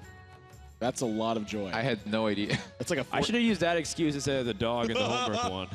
It's like a 14-foot jump for joy. Just dunks a basketball right in his face. He's like, ugh. Lands. He's like, oh man. I would like to see Colento dunk a basketball. That would be. I think if he could jump high enough to break his leg from jumping for joy, I think he definitely can. Yeah. I think we should like introduce him to Hearthstone like earlier. Like, imagine Colento having 5 years of Hearthstone experience. Yeah. I mean, he'd be unstoppable at that point. I mean, if he just has 5 years playing nonstop. I mean, he logs. Like, there was a story where one time he was still playing another game very competitively. He was on a pro team. And he was apologizing to some of his other mana grind teammates like, oh, I'm sorry, I only can play like 6 or 7 hours today. Is that going to be a problem? Other guys are like playing Diablo 3 as Reaper of Souls came out. They're like, yeah, it's no problem. Like, they're completely intimidated by how much this guy practices. And when he's playing on point, Colento easily plays 12 to 13 hours. And I mean, he's known as one of the ladder gods for a reason because he's just nonstop grinding. But also, apparently, he has fun while playing those tens of thousands of Oh, yeah, certainly. Like, I mean, he just has a lot of fun just playing ladder. It's, I was hanging out with him a lot when we were spending time at those events. And Colento, when he wakes up, he just plays ladder. Then we go to play the tournament. We play in the tournament. And then after the tournament, he goes back to the hotel and plays ladder again. So he's just having so much fun playing ladder. And I was watching him playing, and he's just enjoying it so much. Just He's like reading the matchups, he's smiling, he's laughing at the plays, and it's really enjoyable to watch him play and enjoy the game. Can you guess what Colento probably will do if he wins BlizzCon? Gonna jump for Play joy. ladder. He's probably gonna go get #1 legend on ladder. No, I was thinking he's gonna jump for joy and break his leg. Oh, that would have been a much cleverer answer. I go with that one. I'm changing it. I don't. By the way, Diablo 3 I think is great for practice. So actually at Fight Night, you know, Forsen, Darkwanics, all those guys, they were all playing Diablo 3 the whole time leading up to it. We're like sitting there grinding out the games, and like they just took one of the series. So I was like, come on, man, you guys have been playing Diablo 3 the whole way. Game 1 about to begin, though, and both of these guys queuing up Shaman right into each other. We've seen a lot of mirrors. It's first time for Shaman today. Let's Yeah. see if Colento can keep it up, or Kranich once again from Korea and Team Golden Coin be able to surprise some people. Now, I know, like Doa, for example, is on Team Golden Coin. He can't speak enough about Kranich. He feels like he is a great representative from the region. And it goes a lot to say how far Korea has come along. When OGN was first displaying their tournaments for Hearthstone, people took that region results with a grain of salt, right? They said it's not really the most competitive region out there, but they do have some okay players. But I think now you have to take them a lot more seriously considering that their play has been pretty sharp, barring a couple of nervous moments where you played against Firebat. Oh, yeah, certainly. But everybody has nervous moments when you're playing at the World Championships. So. Sure. But Shaman versus Shaman, guys. Do we know like what version of Shaman Kranich is playing? Is it like double Doomhammer or more mid-rangey? Well, Farmer's Golem to me says it's a little bit more mid-rangey. Yeah. He's looking to scale sort of into these mid-game threats and really look at pressure from there. But I actually, taking a look at the other side of this, it looks to me like Colento's got kind of a mid-range deck as well. I mean, this Dark Iron Dwarf into Azure Drake really signaling he wants to ramp into this mid-game. And Dark Iron Dwarf, I think, by the way, is a fantastic choice when you have cards like Nerubia in your deck. Well, Colento has a bit of a different version. He is running one Reincarnate. He's running Sylvanas as well. He doesn't run Doomhammer in his version. Yeah. So it's I'm curious, like how this version will work versus a more standard build. Well, when you're very board-centric, you know, cards like Lightning Storm is always one of those key cards to really swing the board in your favor. And a lot of these Death Rattle minions are pretty fragile. So if you can get a good Lightning Storm off, I still foresee it the same way. It's all about the board in this matchup. Although one player is going to be able to be more slightly aggressive with a Doom Hammer compared to his opponent. Yeah, Toledo taking, I think, by the way, a pretty big advantage early on. This kind of board can very easily force a Lightning Storm. He's already gotten one card from his opponent. That Nerubian isn't going to die directly to a Lightning Storm. Even if it rolls high, you'd have to have some spell power out. Absolutely. Yeah, even if to fortify that. I think this is a really great position from Colento super early on in this match. This board is so dangerous to Lightning Storm. If you roll low on the Flame Tongue Totem, you're in a really bad spot. Also, Colento has Feral Spirit as a follow-up. That's right. You know, the Feral Spirits are really powerful because you're often going to have to split 2 cards to kill it. You usually have like a minion and then maybe Lightning Bolt. Otherwise, it picks up great value with Defender of Argus, Flame Tongue Totem. Being able to collect value in this matchup is also really important. So Kranich already in trouble. Is he going to go for the roll? Like, even if you cast Lightning Storm, you will be overloaded for 2 next turn. That's right, and you have 3 mana available. He goes for it, and it's an important roll, and he gets it. High roll on everything. Wow. That's it seems like the high roll on that Nerubian may not be important right now, but if he draws a card like Urshok, now it's going to be able to kill that directly. So this is actually a much bigger deal than you may think it is. You know, it's right now it's not, but in the event that he draws something like Urshok, it ends up making all the difference in the world. Well, it makes difference anyway, because if it will be at 2 health after Feral Spirit, Colento could play Defender of Argus and the Spider will survive. But right now, there's no way it will survive Feral Spirit. Very good point. Right, you just toss out Feral Spirits, you get overloaded, you have 4 mana next turn, you don't have a clear play. So tossing out Feral Spirits feels very bad, but what are you going to do otherwise on 3 mana? Are you just going to totem up? That's also a very weak turn. If he totems here, I imagine he's looking for a spell power totem, of course. Right, and wants to use that lightning lightning bolt. Yeah, board. definitely wants to do that. But I have to agree. I think Feral Spirit's a much better play here. It's going to set you up for almost every time you top deck like a Fire Elemental. Lightning Bolt's still going to be good. He chooses to go for this. You know, not a bad play because his alternative, of course, is still Lightning Bolt and Nerubian. So his Lightning Storm is kind of chalked up to the idea that it's not going to kill the Nerubian this turn, but it will set me up for Lightning Bolt. So making a big difference. But again, Colento being able to leverage this board position, he gets a safe Azure Drake on this board. He's got 2 4/4 bodies out. This is a lot of pressure coming into Cranch's side of the board, and he doesn't have a major swing card in his hand right now. Colento knows that Lightning Storm is out of the way, so right now he can overextend as well. I see. Just a little bit, and not too much. Yeah, but most of the players, do you think like most of the players are playing double Lightning Storm or only one copy of it?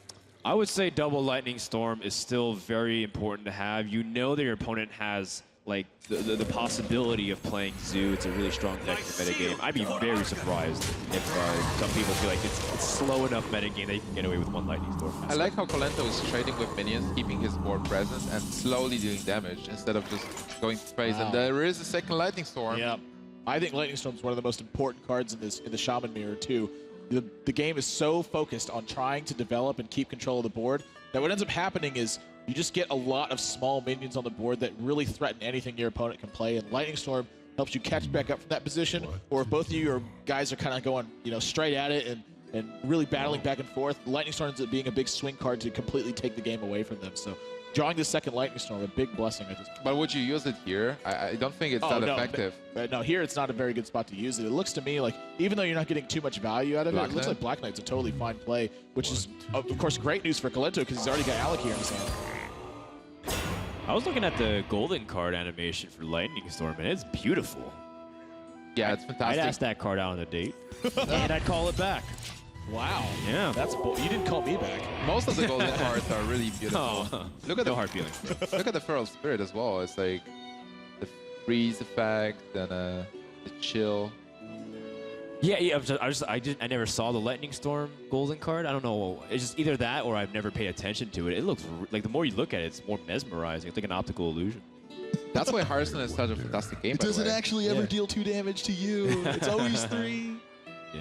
It's always 2 when you cast it and 3 against It's cool. They're like electric whips that are controlling, but obviously we know he's channeling it. It's just a nice little thing out there. That's the advantage of the digital card game instead of like a physical one. You have those beautiful animations of the cards and you can collect them. And that's right. Enjoy. Hollow Lightning Storm would have been worth a lot of money in real life. Loatheb, of course, a very powerful play to shut down the availability of your opponent, especially if they're mana locked or only 6 this turn due to overload. Oh, Black Knight is still the play, but Wow. This is rough. Yeah. Right. This is one of those spots that you often see players get into where they don't have a lot of good decisions. So at this point, Cranch really having to think forward, sometimes 3-4 turns, really think about what's the least bad of his plays at this point. Lesser evil. He's got some plays that are okay, but nothing really spectacular, and that's a disheartening feeling when you're playing. So let's say he ends up playing Black Knight right here, for instance. It's going to take out this healing totem. This wolf's going to take out 0-1. You're facing down 8 points of damage. Your board's going to get killed again, and then your opponent's going to redevelop their board. Is that the kind of position you want to be in? You have a spectacular play, by the way. Argus the wolf, then play Flametongue Totem, and spectacularly kill the frog. Steal as much damage as possible using the most cards that you can. Fair. You watch. You have to be nice to the frogs. I saw an ad the other day of what happens if frogs become extinct and flies are everywhere. So I feel at this point... Oh, wow. That's scary. I feel at this point that when he chooses not to Black Knight here, he is intent on saving it for something like Alec here, or until he just absolutely has to have another minion. But it's still a 4-5 that contests for the board advantage, or board control rather, which is very important, especially against a deck like Colento.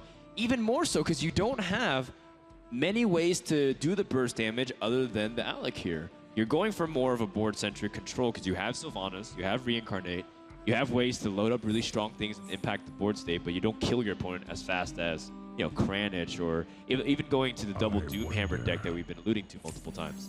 Yeah, but most of the matchups for Shaman are for board control anyway. So if you have Reincarnate and Rubinex... Look at this. He's going to get rewarded for his patience in holding on to this Black Knight. Wow. It's going to get a lot more value, I think, than it would have had it been in my hands. But that's why he's at the World Championships.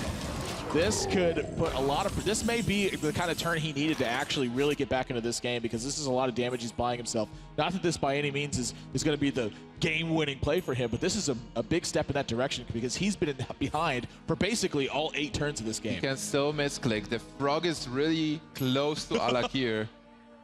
What's with you and killing frogs? Ben Brode has something against the owls, but you have something against these frogs. Yeah. Well, these amphibians. I think frogs are threats. At least here. We've seen Colento winning with frogs before. Do you want flies everywhere in your house, Nimsh? No. Black Knight coming down on the Alakir is pretty much the best card you can ask for in this matchup, short of your opponent playing some very interesting choices. Like, we don't always see Sludge Belcher in the deck. That also is a viable target as well if they chose to include it. Definitely is.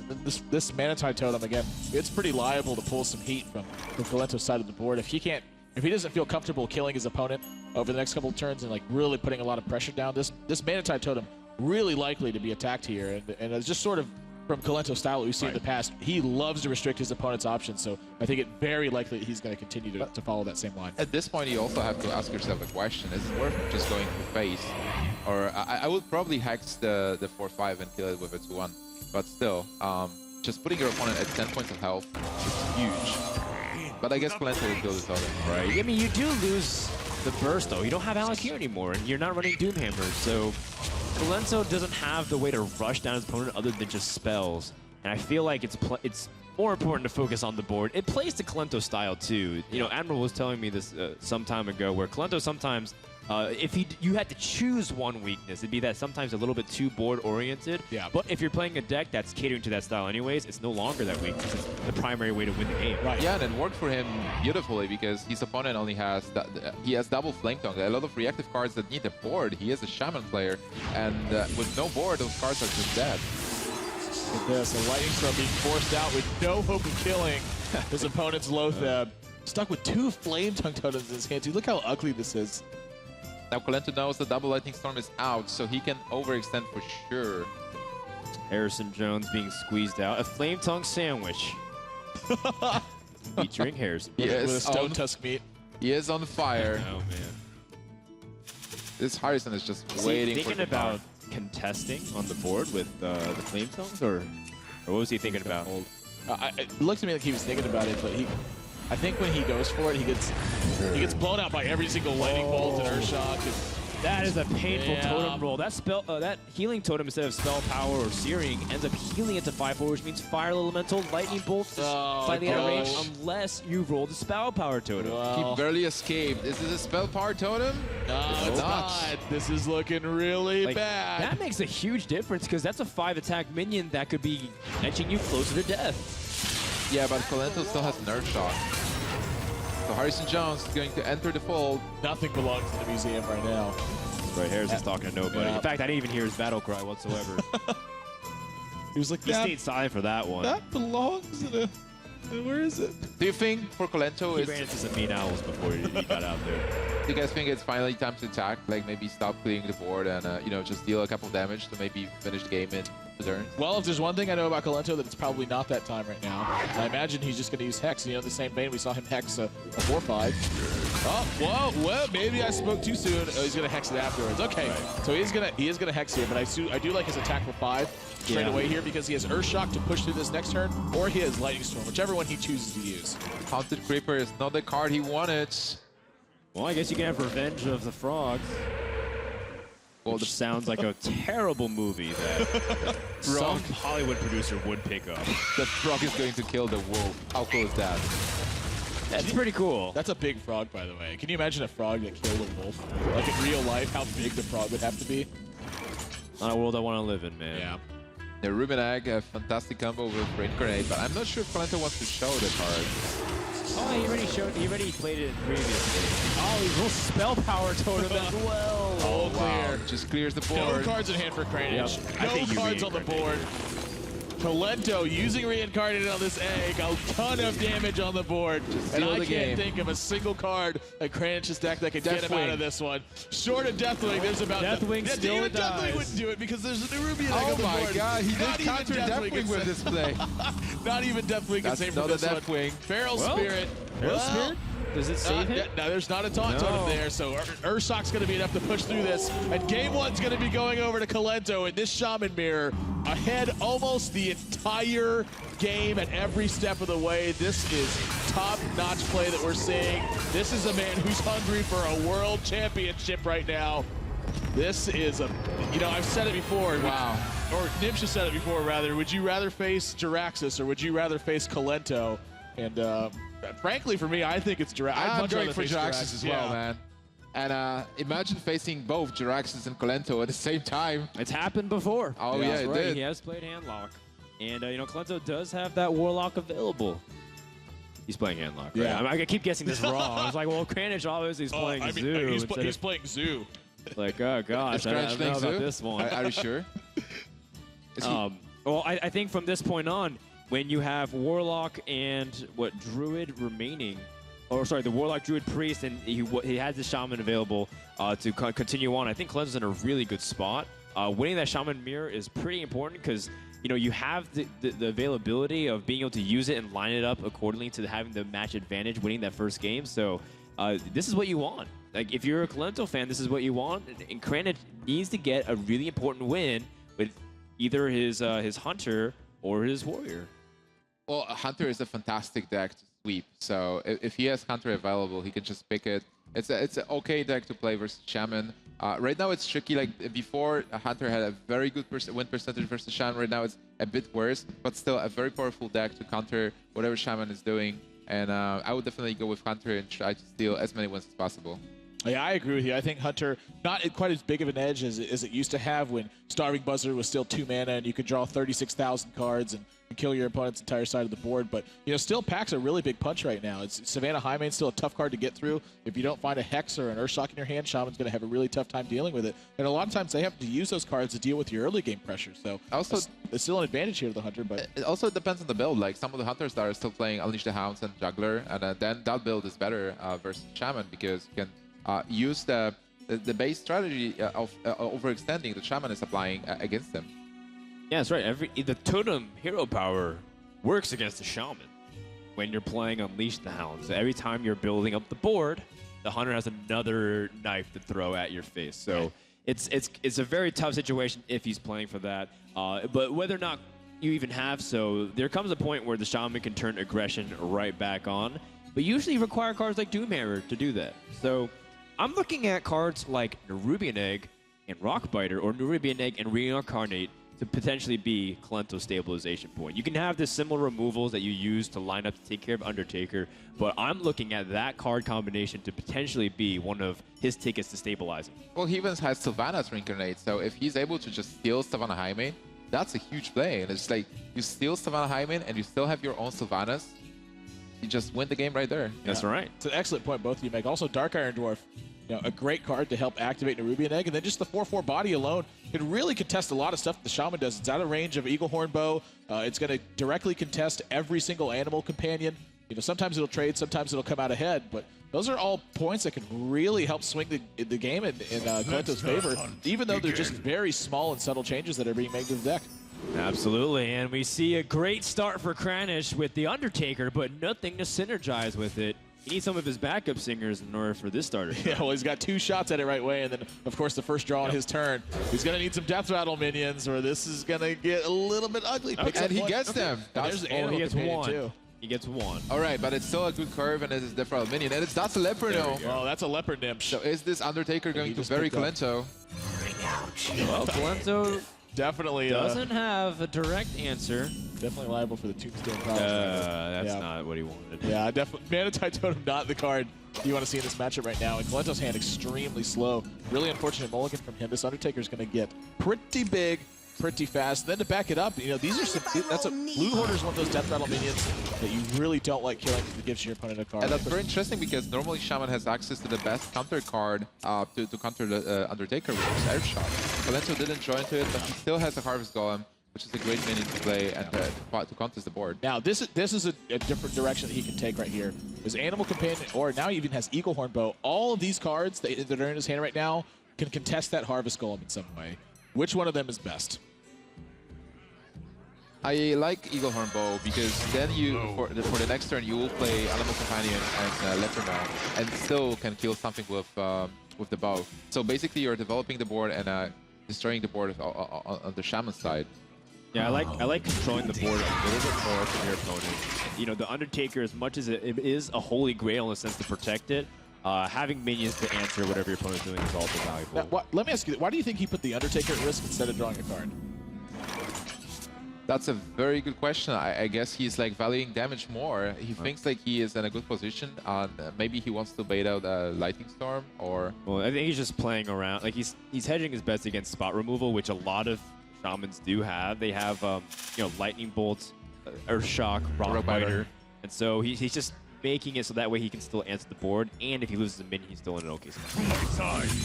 Right, Animal Companion is going to roll a Misha. All right. Is he happy about that one? I'd be pretty happy about it right now. I'm protecting my entire board. Something short of Lightning Storm, I think that this board position is very difficult for Kalento to get past if he doesn't manage to draw it right here. And just look at what's happening. He's only got 4 mana available to him. He can kill this Misha, but he puts both of his Flame Tongues at risk to do it. The Dark Iron Dwarf's not enough. The Hex is going to pull 4 damage off the board, but then you're not doing anything to develop. This is it's an 8/4 that he has on the board. Both of these Flame Tongues now they're as good as dead. And then with Hunter's Mark in his hand, he's got more options available on how to take out this Nerubian. And it just seems like Kranich has got all the tools he needs to really put a lot of pressure on Kalento this game. Oh man, that's if he rolls a Leok, that's huge as well. Oh. Well, there's a Leok. Wow. Undertaker now directly contesting that Nerubian, but it looks like he's got other plans in mind. He's probably going to use the Leopard and Hunter's Mark. Or even weapon attack, because he can spend life and a minion is more valuable. Well, so he's going to draw a card, then he's going to use the weapon attack. Picks up Kill Command too. Oh, wow. This is a spot where you develop Haunted Creeper instead of Hero Powering, right? I know in this matchup, Hero Power is really important. Over the course of 6 or 7 turns, the Shaman is fighting the entire match to try to get board control. If you've gotten enough free damage from that Hero Power, this is looking at sometimes like a Pyroblast by the end of the game.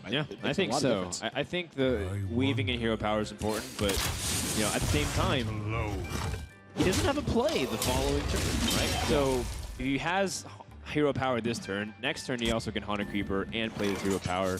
This way he's not playing too greedy, and if his board gets wiped, he'd be okay. There's a Lightning Storm top deck that can possibly put Kalento back to the game.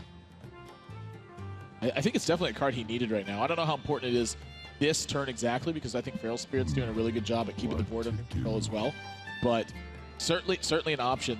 You have a chance to roll a spell damage totem and then roll high on Leok and just clear. It's a really low chance, but I think you have to go for it. Next turn you can stabilize with Feral Spirit. Do you think Lightning Storming first? Wow, I'm surprised by that. I absolutely would have cast Feral Spirit first. I'm very surprised by that play. This is a very different line of play than what I would have taken. Well, I think he just values his health. Values, not giving his opponent to use like Hound Master and being able to abuse it, and then valuing his health as a result of that. Feral Spirit's still able to challenge the board, but Kranich picking up yet another minion that can punch through it. Well, the thing about this matchup is that Hunter is contesting the board for a couple of turns, and then Shaman eventually wins the board, but it's too late, and Hunter just finishes Shaman with hero power and kill commands. That's why this matchup is so bad for Shaman. And right now, Colento is really behind. Like, he is on defense.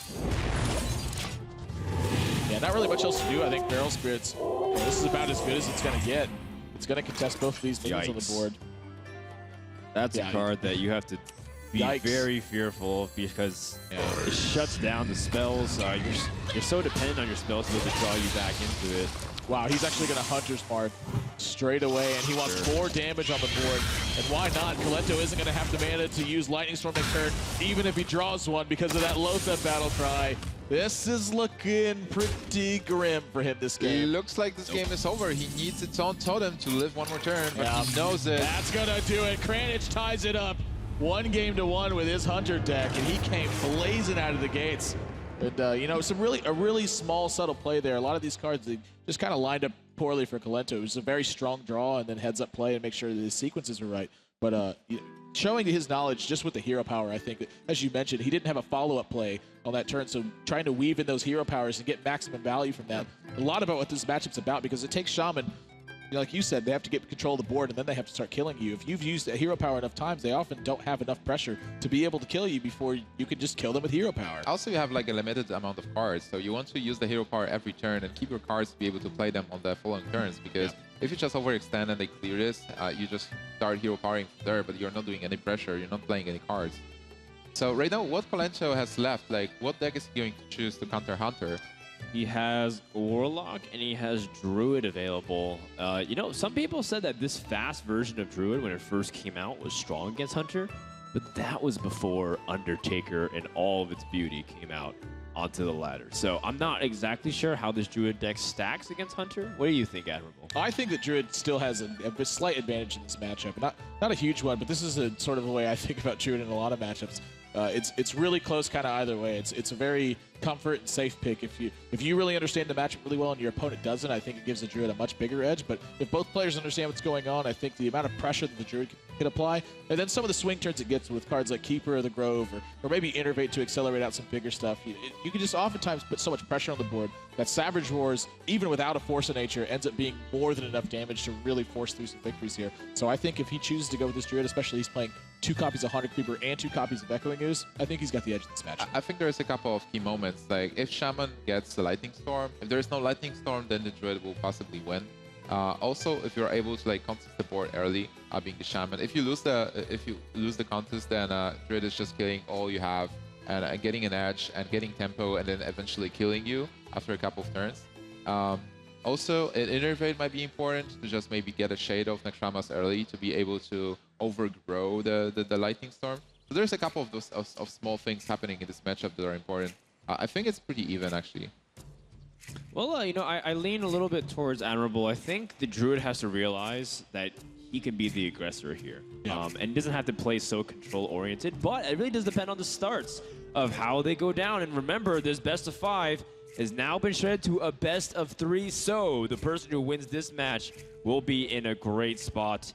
It looks like Colento immediately chooses to go with his handlock instead.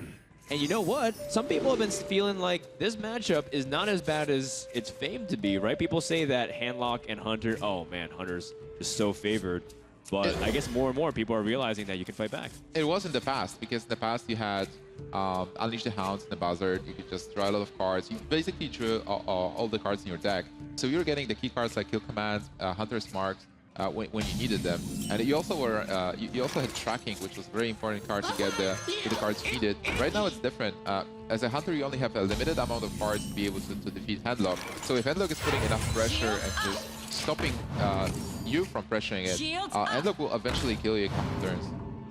Yeah, there's a couple other things that really change this matchup and the dynamic of it as well. And a really big one is just Sludge Belcher. This deck struggled a lot to find a follow-up play to turn 4 unless it had a taunt, something like Defender Vargas or something, one of the taunt givers in its hand to really apply a lot of pressure. And sort of one of the ways that I think Handlock wins this matchup is just by racing their opponent. So when you've seen something like Sludge Belcher to help fortify your board position so you don't have to worry about putting some of your minions at risk, even though that like Hunter's Mark can push through them, and then even something as small as people running Snake Trap instead of Freezing Trap in some spots. You know, I've seen a lot of people run 2 Snake Traps and 1 Freezing Trap. That really helps Mountain Giant, Twilight Drake push through a ton of damage. All those little things kind of adding up really gives Handlock, I think, a chance to win this matchup a lot better than it had before. Certainly still one that you don't expect to win more than you lose, but a lot better than it used to be when Hunter was very aggressive. Sometimes we're even running like Arcane Golems and Wolf Riders just to pressure damage through. Right now it's very interesting. Oh my god, a Hoffer. And there is a Snake Trap that was protecting this Leperno. So Snake Trap, if there is an attack into Hoffer, will like produce 3 snakes, so that's a lot of damage incoming. Yeah, I imagine this is going to be a Soulfire turn. I really don't think you want to attack the Sun Fury Protector in the Hoffer. Because again, sort of the same thing that you were thinking. Once he's attacked with the Sun Fury Protector and he's seen that Freezing Trap wasn't what it was, he's kind of aware that it's Snake Trap, and that's a card he wants to try to leave dead on his opponent's side of the board as long as he possibly can. Soulfire discards Faceless, which is a good discard. Like if he would lose the Shadow Flame, that would be devastating. He needs that Shadow Flame to clear the snakes. Any of his taunt minions like Sludge Belcher and Defender Vargas also would have been a very devastating loss, but he maintains it. He needs to, Colento needs to get his Molten Giants to be able to put pressure on board when he gets low enough. Because if you're not very fast as a Handlock, Hunter will get you low. And then you have only, what, 2-3 more turns to be able to win the game. If you don't get into your heals and Molten Giants. If he gets Molten Giants, he will be able to steal the game. But for now, it looks grim for Colento. I got this. Oh, and he's going to go for Shadow Flame straight away. I like it. This is kind of the turn this is what kind of the turn he was waiting for when he wasn't attacking his opponent's minions. He was aware that this was Snake Trap, wanted to clear this board out. Ooh. Wow, look, Cold Master drawn, you know. Just in time. This is a card I've talked a lot about in the past with Hunter. I do not like Cold Master in this deck. I think that once you've used the Hounds to draw cards, you've kind of done the reverse of what it did before when you used to draw the cards all up front. It kind of really defeated the purpose of drawing that Hunter's Mark at the very last moment. But, you know, to that same effect, I also saw Lothar win a match entirely off the back of Cult Master, just using it to leverage what he had on the board and just fill his hand back up. This turn is so awkward, by the way. What do you even do? Haunted Creeper and Hero Power, but then again, if you Hero Power, there is the risk of Molten Giants. They probably don't want to deal any damage this turn. You might probably play the Cult Master on empty board and just pass. I can definitely see playing the Cult Master here, but at the same time, you have to think about, if you don't start putting together damage now, with the way your hand's constructed, are you going to even be able to fight through something like Molten Giant? Let's say just your opponent plays it for 4 mana next turn. I think you got to start pressuring your opponent and just kind of hope that he doesn't have Molten Giant so that you draw kill commands, what you need necessary to win. Well, Cult Master, I would probably keep the card because it represents a draw possibility, and because of Cult Master, you might be able to get into those kill commands earlier. I like Haunted Creeper too because it gives the draw potential, like you said, but he does hold off on the hero power, which I can understand why. Although I do feel like you're missing opportunities, to kill off. But I think without the kill commands in hand, you definitely don't feel very safe doing that. Oh yeah, certainly. I mean, this is why Handlock is so powerful. There is this threat of Molten Giants looming around, above your head, so you have to choose. Do you want to just deal as much damage as possible and risk just losing right there, or do you want to be more conservative with damage dealing and play around them? Yeah. Savannah Highmane, by the way, a lot of pressure being added to this board. This will oftentimes force his opponent to use Iron Beak Owl, silence it, make sure he doesn't get those 2/2s on the board. The fact that those are beasts really makes a big difference in this matchup too. So something he's thinking about. He's got a lot of plays this turn, but how exactly does he put this together? Because this Savannah Highmane is turning out to be a much larger threat. Like, imagine his position right now, Colento. He's thinking about, what do I do if my opponent drops a Houndmaster? What about if he drops another Savannah Highmane? All these things are going through his mind right now. And so he's got to find the right sequence of plays that gives him a chance to climb out of this, even if his opponent's got great follow-ups. Yeah, you're silencing the Highmane. definitely a higher priority. He's going to lose one of his Defender of Argus. I mean, was he willing to part with that, or was he willing to get rid of another card, do you think? Yeah, I think Defender of Argus is a card he's fine discarding. I think he would much rather discard Twilight Drake. But, you know, Earth Enemy Farseer and Defender of Argus, I think in this position are kind of the same because he had another Defender of Argus. This Jiraxis, however, we haven't seen Soulfires discard Jiraxis pretty much this entire tournament. It's making up for all the times that Jiraxis has always been discarded to Soulfire in the past. And this is the Savannah High Mob that he drew last turn, right off the top and right onto the board. This is another kind of troublesome position because he could deal with it indirectly. It's just, it cost him so much to have to kill this stuff. Oh, there is a Molten Giant, and this is very important. He can just play it here and use a Farseer. Now, there's no way you're tapping, right? I don't want to say there's no way you're tapping, but well, I'm asking you as an expert here. Like, instinctively, do you feel like you have the room to tap, or do you feel like it's an off limits? He can attack for 7, getting Hunter to 19, and next turn he'll have possibly 18. Wow. He's gonna go for life. I instinctively life tap, and it's just because I want to find a Sun Fury Protector or maybe a Hellfire Soulfire to really push for lethal here. But as Nims was saying, he's got a lot of damage in his opponent's face right now. This will take him down to 19, and then just look at what's on the 15, 18 damage after that. So if he finds something like a second Soulfire or a Siphon Soul, a Sun Fury Protector, so many cards in his deck that can really fortify this board position. You know, he's down to 15 life at this point, but he's got 2 taunts up at the same time. So certainly, wow, this is spread out damage across the board. Play around. Well, it seems to be Defender of Argus in the hand. That was the card that would have bolstered it. This is a position, I think, where, you know, one of the few times where I think Cult Master is really going to see a lot of value. That is going to be an insane amount of card draw. That's a lot of hounds. Yeah. If he would get a kill command, he would win right there. This is a really tough position, I think, for Collector to climb out of now that he's got this many minions on the board. So yeah, maybe really good that he hedged his bets against this because his opponent would have drawn even more cards had he not done this. Taking his time, seeing what he draws one card by one. That's going to be practically a full hand, although Kranich can play a few other creatures. He's even going to tap his Molten Giant. Yep. He's going to draw Hunter Punch right at the end, too. Just like that's going to be painful, but at least it saves for other creatures. Yeah, one more. Wow, that was just an amazing move. What the heck? That was his hand was like 2 cards, and now he's had a full hand. You know, I said I didn't like Cult Master, but you know, sometimes it doesn't really work out very well. This is one of those spots. Does he want to overdraw his opponent? Oh, he's gonna try to see if he can get his opponent to burn a card. Right, Web Spinner. What is Web Spinner gonna draw? Let's see. And picks up. Crush! Are you kidding me? That is an 8/8 charge into the hand from Web Spinner. That's about the most value I think you can expect to get from it. Shadow Flame is a good card, but does it save Colento? It's a good card, but your opponent's got 10 cards in their hand, and it's at 26 life. I don't know if this is a position if you're he exactly plays comfortable with. and kills off these minions, he's going to try to burn some more cards. My hand is too full. The Hunter's Mark being gone. That's 11 points of damage coming from Kranich. Gosh, but I think this is going to be a King Crush. He's going to count his damage and see if there's something better he can do, but I think this is a really great opportunity to get an 8 points of damage before your opponent taunts up. Oh man, are we going to see the biggest Predator in World of Warcraft? Oh, he's He has thinking to be really, he wants to be careful about this too. Well, Loffa is a fantastic card. You just develop the board and seal their hands. So But it's not like the handlock can't clear. So if he just plays a bunch of minions. If he plays that Leopard Gnome first, tells me he's using the Eagle Horn bow. Can't disagree with that. Oh, he's actually going to take out his opponent's Lotheb to prevent Shadow Flame. That's a pretty heads-up play. Yep. I like it. Right now, Colento is forced to still develop the board. Like, if you play Jiraxis, you're just dead.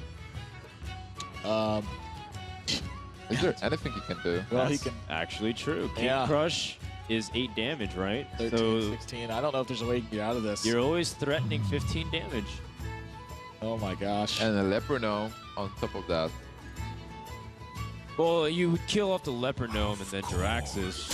but exactly what he's going to do. I mean, that's going to be enough for King Crush to end the game. A web spinner drawing King Crush is going to end the game despite facing Jiraxxus and Kalento at the exact same time. So the answer to the question is, would you rather face Kalento or Jiraxxus? The answer to that question is, I'd rather have King Crush. Would you rather face Kranich or would you rather face King Crush? Well, you got to face both right here. 2 games to 1 for Kranich now as he takes this game. Unbelievable draw from that web spinner. Kalento that is an end to the game. What a I can. It's not very often you see an ending like that. And the Hearthstone World Championships. And the World Championships. The truth of the matter is, a lot of times, even if you manage to draw King Crush, you don't get a chance to play him, let alone be effective and be the way you kill off your opponent. Brother, I can totally understand why Web Spinner is your favorite card in Hearthstone. Yeah, that's right. It is my favorite card. Although, with maybe Gnomes and Goblins, or Goblins and Gnomes, excuse me, maybe that will change because there are some funky cards there. We might get some cool cards. I got a chance to go over there and play a couple games with it before. Oh, did you? Oh my gosh, there's so much craziness happening. You're like, what is just so many things that you cannot do in physical card games that you can do in Hearthstone. And they're making such a beautiful work of it. I cannot wait to see the full set. We need to check that out. Yeah, it's going to be 1 month from now before it comes out. In case you guys missed the announcement, but it's been plastered all over the internet by now. So I'm pretty sure if you're watching this, you're aware of the expansion. Nonetheless, we still have to crown a champion for everything up before Goblins and Gnomes. And right now, Kalento is on the verge of elimination from yet another dark horse in the tournament, Kranich. And his last deck is a Druid deck. That served him well, but this deck is... I'm not sure if he can sweep.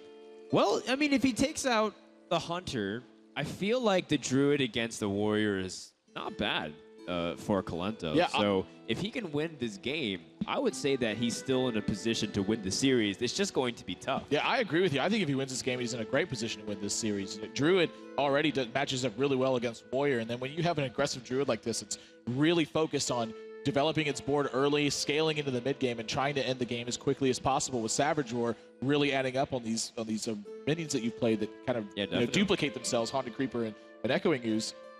That's a really bad matchup, I think, for Warrior. Just too much damage because you're trying to fight their minions with weapons. So you're just every time you're removing something, you're inherently dealing yourself more damage. And like I said, I think that Druid actually has a better matchup against his Hunter deck. So I think that coming from this perspective, it almost makes a lot of sense for Kalento to have queued up Handlock in the last matchup to try to get a win off of this Hunter deck, because Druid, I think, is matching up in a favorable position against both of them. Right. Well, assuming he was able to use Handlock against Warrior, I feel like that would have been okay as well. And if you look at it in that light, based off your perspective, either choice would have been okay. Right. So maybe he was like, he didn't really care which deck to pick because the matchup is the same for both of them. It's like, okay, I'll just toss the coin and pick this one. Also true. Also true. Well, I mean, it's elimination. It's win or go home for Kalento right now. And it's a position we don't often see him in, but in recent times, it feels like his series have been very close, to say the least. Whenever I see Kalento winning, it's just by, his bare skin, being able to just get out alive. Well, the closer you get to the Hearthstone World, to actually crowning a world champion, the better the players are going to get. Yeah. So no surprise to see these matches getting a lot closer. Those players are mostly on the same level, and just putting the same amount of time to prepare themselves, having similar strategies. So definitely we enjoy those longer series to see back and forth, and also you have those counter decks. So some of the decks have better matchups against others. So that's why you see the back and forth and the best of 5. All right, Admirable, before the next game, you're going to have to do the Innkeeper's voice for Kalento and Kranich. Let's do it. I'm ready for it. I mean, I'm ready for it. People don't really know this too much, but off camera, Admirable has a very, very good impression of the Innkeeper. So it's one of those, almost scary. Like it's almost like I was the Innkeeper. Yeah, exactly.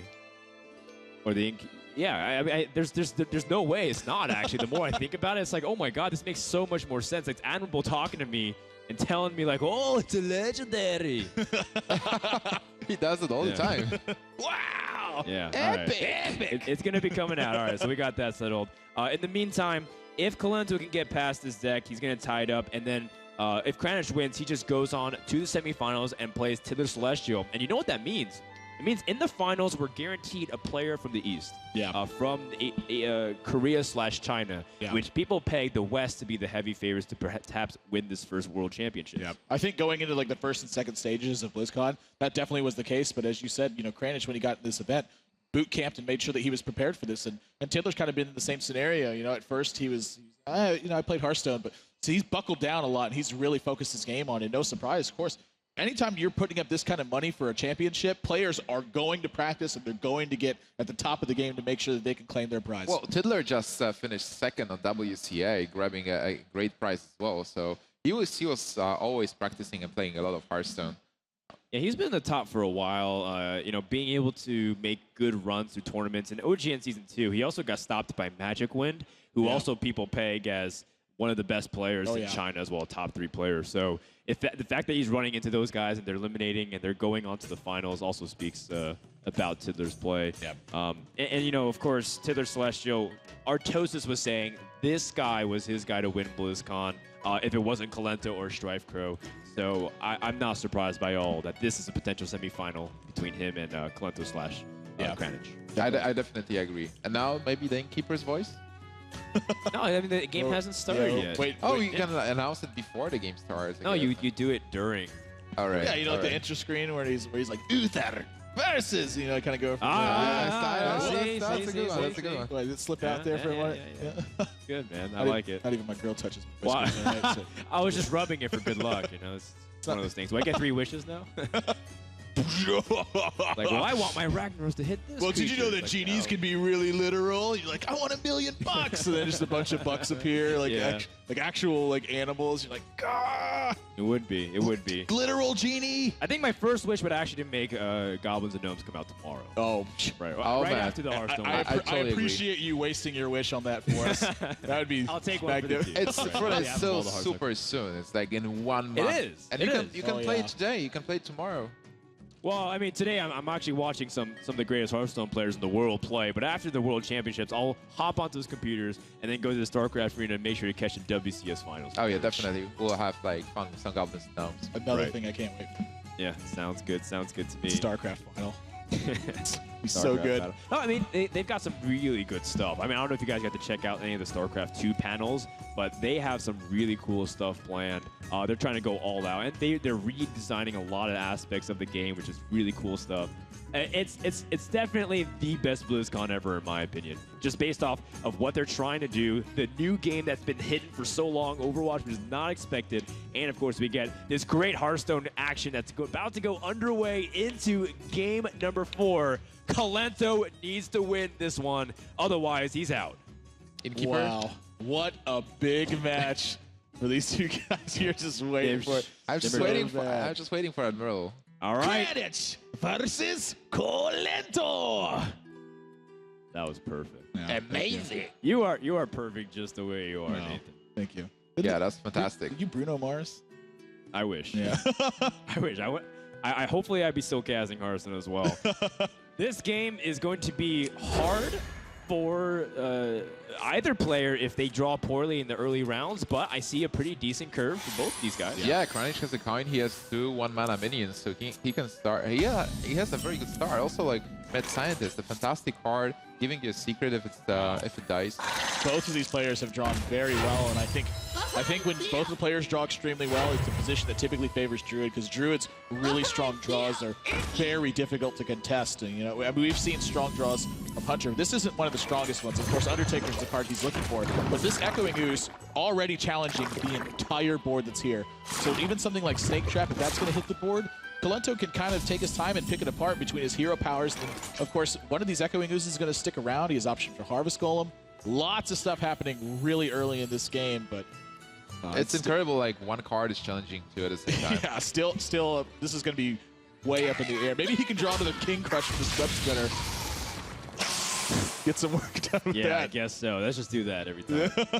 Sounds good to me. I'll use my second wish on that. Give Kranich another King Crush. If the Battle Cry on Web Spinner was always draw King Crush, would you play it? Yes. Of course you would. You like winning spectacularly with all kinds of. You put an Elite Torrent Chieftain in your deck. I got King Crush from Web Spinner in the competitive Hearthstone twice. You put Elite Tauren Chieftain in your deck just for fun. No, it's a good card when you get good RNG. Is that an IEM? Is that the one that was? Yeah, that was an IEM. I also played it somewhere else. I think Viagon. Well, he gets a Stone Tusk Boar, so it's, you know, the miniature version of King Crush. That's more mana efficient than King Crush. That's 1 mana for 1 power and 1 health. King Crush is 9 mana for only 8 power and 8 health. That's right. That's a great minion. Well, Stone Tusk Boar actually does have some decent synergy in the deck too, right? Because he has Unleash the Hounds and Cult Master. Yeah. So he's also got Hunter's Mark. Which that's right. It's a great one to pair with Hunter's Mark. Yeah, very first versions of Sunshine Hunter that we saw. Life Coach is one of the first players to really utilize Stone Tusk Boar Hunter's Mark as just a straight up removal spell. Now Colento gets Ancient of Lore, which is an important card to refill your hand. But what do you do this turn?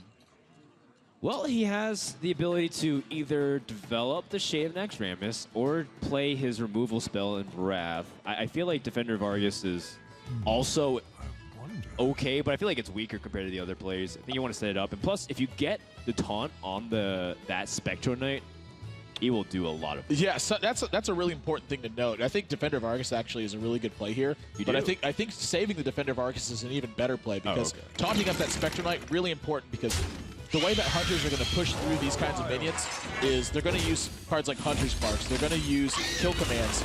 Spectral Knight can't be targeted by any of those spells, so it sits on the board and kind of reigns terror. Now, something short of Savannah Highmane, there's really not a lot of answers. The Hunter has to deal with that sort of thing. Not to mention that, but since he's going to have to wait since he'll often wait a couple turns to get that Defender of Argus on board with the Spectral Knight, he could maybe be able to use it to pop something like a Freezing Trap. Yeah, I certainly agree. Also, like Hunter right now doesn't have a good turn 4 play. He can just... He's got a Stone Tusk Boar. Wow. If he plays that Stone Tusk Boar, I feel like he... Oh my gosh, I am wrong. I thought he was... Did he get a Snake Trap off? He did get a Snake Trap. Okay, that makes a lot more sense to me. I thought it was a Freezing Trap for some reason. Well, basically, I feel like Druid is disadvantaged in this matchup because of Freezing Traps. So Colento is testing for a Freezing Trap. He knows it's a Snake Trap now. What's the line of play he's going to take? You definitely drop Spectral Knight in this position. If you were waiting on the Defender of Argus last turn, I think you definitely drop Spectral Knight. Right now, you're going to play Defender of Argus the next turn, and that's when your big push is going to come.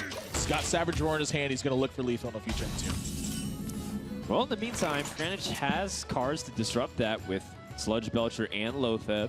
Both of them are great in their own capacity. The thing about Sludge Belcher is that it will hopefully force out your opponent to attack and activate that Snake Trap. So that's why I feel like I'm giving it the edge of this turn now. Oh, it definitely will, because you want Tony of minions and probably just... Oh, jeez. Yeah, Snake Trap's still going to activate here because there is going to be that 1-2 left behind.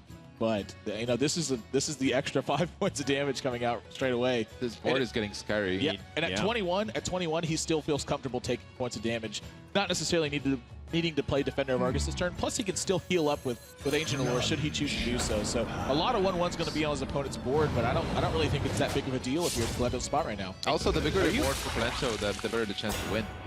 Are you bothered in cleaning up with your Spectro Knight or or are you using the extra damage to push to 24? You push. I think you definitely push at this point. With Savage Roar in your hand and 2 4-power minions, I think it makes a lot of sense to push because not only is drawing a card like Force Nature really going to give you a lot of leverage, but if you decide to start playing cleanup, you're trading 4 damage for 1 damage on your opponent's side of the board. Enough, it hurts your potential to draw something like Swipe and clean up your opponent's board. And then just more on that is it's taking away your potential to end the game. Should you draw something like a second Savage Roar, or even just get in 1 more attack and still have a big threat. Most of the time, the player who is forced to start a cleanup first will lose the game. That often is the case, yeah. Well, he didn't have Cult Master. That would have been devastating. Yeah, that could have been really brutal. Cult Master. Well, he could flare first, but I guess he just wants to play Savannah Highmane, which is really hard to deal with being a Druid. It's a necessary turn to play Savannah Highmane here, but Colento's we think until Colento's got different plans in mind. He's trying to deal with this Savannah Highmane by killing his opponent. I don't think he intends to ever attack that again.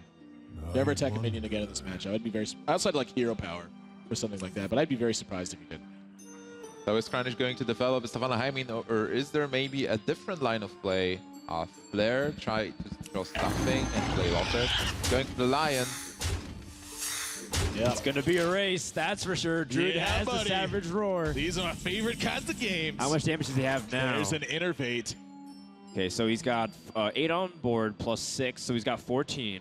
He puts Defender of Argus and even Shade of Nax Rammus ramping up for the following turns, and even Innervate out the Haunted Creeper. Yep. I mean, how much? That's just like a crazy amount of burst from your opponent next turn. I think it's really likely what he's going to go for here, too, because it just seems like the right play. But you can see Kolento, he's going to struggle a lot to figure out exactly what he should use Defender of Argus on this turn, because if he uses it on that Haunted Creeper, he's going to get 2 extra minions from it. Of course, he's going to think about how that affects his opponents. Unleash the Hounds. Right. You know, what if my opponent does something crazy like Explosive Trap? Sure. I don't know what if he has Hound Mask. Right. Me. All of those things are coming into account right now. You definitely want to taunt at the Spectrum Knight, but I like the fact that he's keeping his Black Knight protected because it means it can't get Hunter's Mark right now. Sure. Yeah, and I really like Next Rammus is a guaranteed attack the following turns. Yeah, I really like this line of play. It's like you just want to have more spiders and set up yourself for the step drawer. Yep. It says, please, by all means, trade into it. Draw as many cards as you like. Kill my taunts. But I will try to kill you the next turn with the Savage Roar card. And well, interestingly enough, Kranich actually can reveal that Shade of Nax Rammus with Flare. So if you wanted to chew through it, This is actually a really rare sight, too. If you look at Kolento, he actually looks a little bit nervous right now. Yep. I don't think I've ever seen Kolento nervous in a tournament situation before. Well, his tournament life is on the line, and he has only 2 cards, and this is not a comfortable spot for Kolento. He wants to be in control. He wants to have a lot of cards, a lot of choices, and do the safe plays. And this play is an admirable play. You just got to go for the dome, bro. Oh, was that? I thought that was an adjective, not that we're using. It was like, well, yeah. Ah, that wordplay, nice. That Defender of Argus is actually pretty important here, I think. Yeah, I think so.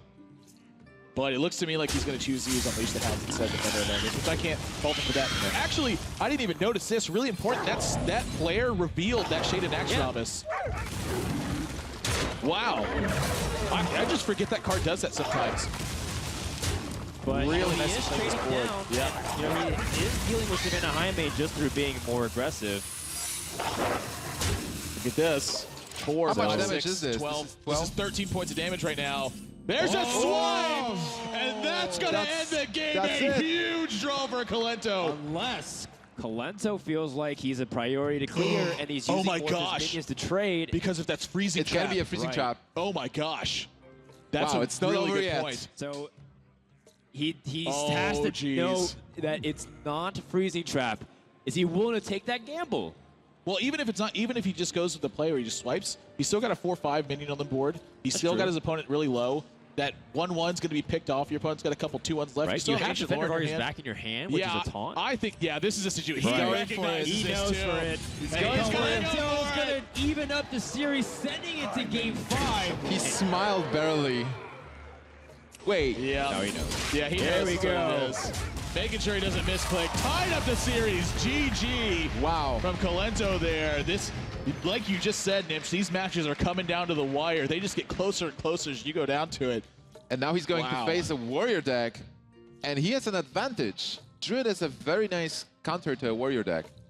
Yeah, you know, the pressure that you can put on can give warriors a problematic time. They don't have efficient ways of dealing with Haunted Creeper or Echoing Ooze. It often takes an entire Fiery War Axe to chew through these cards. Oh yeah, and you're fighting it. And then how do you deal with Shade of Nax Rammus without Brawl? And it's sometimes very difficult. You even innervate a Spectral Knight, and warrior has no answer to that. Oh yeah. I've definitely been on the receiving end of that before. I think one of the most important cards in this matchup from the Warriors' perspective, though, you know, Fiery War Axe is a really important one, but actually the combination of Armorsmith and Cruel Taskmaster, I think, is almost just as important. It really helps put a lot of pressure on stuff like Haunted Creeper, on cards like Echoing Ooze. It gives you a little bit of extra armor, so as you're going into the mid game and you have to use your weapons to kind of clear out your opponent's board and make sure they can't use Savage Roar to put a lot of pressure on you, that little bit of extra armor and that little bit of damage you save by killing your opponent's minions really adds up to a lot at the end of the game. It's a very, very interesting matchup from the warrior side because you want to contest the board, like you want to clear all the minions, get as little damage as possible, and then you want to push because the longer the game goes, Druid will be able to play cards and get rid of your armor, and at some point play the combos, or maybe even double combo. And how do you defend against a double combo being a warrior? You want to kill them before they do this. So that's why Ancient of Lore is such an important card for the Druid, because you need those cards. You need to refill your hands. You need to have the options to deal damage. Well, yeah, I think there's just a lot of momentum, and tempo is really important in this game. Innervate, I don't think he's running Wild Growth, but if he has Innervates, ways to get tempo early on, and get the mana advantage is an easy way for Druid to just spiral out of control. You have ways of, like you said, keep the armor low, which is really important because there are charged minions in, like Druid the Claw. And I feel like Clento's in a pretty decent spot, but we're going to have to find out to see if it can happen because Game 5 is about to begin. The winner goes on to the semifinals to fade to the Celestial. Who will it be? Clento or will it be Kranich? Innkeeper, please. Kranich versus Clento. Awesome. I must protect the Victory or death! Victory or death! We'll work on it. Wait. What are we looking at? Whoa, wait a minute. Okay, we forgot to mention this. Kranich plays a weird warrior. Yeah, he's got a much different kill condition at the end of this. He wants it's Warsong Commander, or was it actually charge? Well, I mean, he does have that Raging Organ for some big combo damage as well. He had a charge effect in here to activate Raging Organ. Was it? I don't remember if it was actually charge or if it was Warsong Commander. I got pulled away for that series really quickly, so I didn't get a chance to look. But I do think he has one of those charge activators for sure. And there's Rampage. Right. So the way this combo is going to work is Raging Organ is going to get Wind Fury whenever it's damaged, and it's going to get additional point of power on it. So when you use that with Cruel Taskmaster, you use a Rampage, and it's got charge, that is a ton of Wind Fury damage you're seeing coming at your face. But that's in the future, but right now, looking at those hands of the players, both hands are pretty awkward. No early drops for Clento, even though the deck is packed with early drops. No early drops for Kranich. Just having those executes. He does have Innervate, so he has an availability of Druid the Claw. His concern is, well, what if he has Execute? Yeah, he's thinking about Cruel Taskmaster Execute. He still needs an enabler, so it's like Execute plus this Master, and that's two cards for possibly 2.5. It'll be 2 cards effectively for 2. You know, they give you the coin for free, so the extra Innervate that you have. It's 2 cards and 2 cards, but you also get in 4 points of damage when you do that. And let's say your opponent doesn't have an Execute, this can really start to add up to a lot of damage. Because we know. Yeah. He's got nothing. This is something where, like, we looked at it from our perspective, and we're like, yeah, you definitely should charge it out. But this is a risk versus reward opportunity, and in my experience, I tend to charge out this Druid. Oh, he's going for it. Let's see if he's going to charge it or not. He's going to go with Taunt, so a safe play. This is something again that Clento likes to do. He likes to play it safe. But the reason he's doing this is because Death Spite is a card he anticipates his opponent playing. But from my perspective, I'm not sure I agree with that, because if you get in 4 points of damage now, and then 4 points of damage next turn, if your opponent plays Death Bite, they've taken 12 points of damage to those 2 cards. I think that's pretty good value. Yeah, I think so. You pay an Innervate to essentially get 8 more damage right there. Right. So I think based off that, maybe he's playing around the Shield Block, Shield Slam as well. Yeah, well, Shield Block, Shield Slam can't be done this turn. So, I mean, you still deal 8 points of damage, though. Oh, well, you like 4 points of damage, and then next turn they Shield Block, Shield Slam, and they kill your... Well, okay, you're right. It's 8. So. Yeah. It's a little bit more. It's a little bit more narrow of a range of playing against 2, I think. So, it makes a lot of sense to taunt it. It's just a very different style of play. I mean, this is the kind of style of play that's gotten him to this World Championships. It's very difficult to say that it's a mistake to play it this way. It's just two very different perspectives from one small decision that would be made. Right now he's in an awkward spot because he can't kill this Armor Smith with Wrath, and you probably don't want to give armor to your opponent. But I think you're shredding your opponent's armor. If he has Execute or whatever, he has to do it on his own time. He's going to have to use his Armor Smith anyway. Armor Smith, absolutely not a threat to anything that's happening on your side of the board. Makes all the sense in the world to attack your opponent there instead. But still, it is an enabler, so the card wasn't that bad, and you will get 1 point of armor anyway. Yep. And he gets an Acolyte, so he will be able to play it as well. Rampage just looks so silly sitting on the middle right now. That's funny. You can actually Rampage your opponent's creature. Did you know that? Big Game Hunter it. Oh! Yeah, that's not bad. Oh, man. You are totally blowing my mind right now, They have like a 2/2 on the board that you absolutely have to kill, and then you Cruel Taskmaster it to make it 4 power, then you Rampage it to make it 7, and then Big Game Hunter, you're like, you take that 2 power. Yeah. You 3-for-1 yourself in the process, but I mean, whatever. You 4-2 out. Think about a Rampage on an Acolyte of Pain. How much cards can you draw? Oh yeah, that can make a big difference too. I've played with Rampage before, by the way. I wasn't satisfied with my results, but I definitely played with it. Yes, it's got some okay, mediocre results, but at the same time, if it pays off, I mean, you just have to make it work once, and Kranich is in the semifinals. Oh yeah, I used it way back in the day with Injured Blade Master. I'd play Injured Blade Master and Rampage. I get it. Dude, you're blowing my mind. You got these next level decks that are so far ahead of the metagame. I mean, it'll probably be really cool with some of those cards in Goblins versus Gnomes, let me tell you. Tough spot here for Clinton. I think you just wrap the one free to deny the draw. It's so painful. And then shapeshift face for one. Like, you don't want to use Innervate that much. It's it will be an awkward curve. Yeah, I mean, using it off curve here, it definitely hurts a little bit, but I think it's fine. Like, what better opportunity are you going to have to use this Innervate? Combo. Force of Nature Saboteur. He picks up Ancient of Lore as well. Wow, this is really interesting that he's choosing to save the Wrath instead of save the Swipe. I like it. Why does he choose to do that? Why do you like that so much? With Wrath, you can still deal a similar amount of damage. You won't expect many minions from Warrior. So the one more damage is not that significant. You use all the mana points you have, and Wrath can be more flexible, like versatile. You can still like cycle it into a card.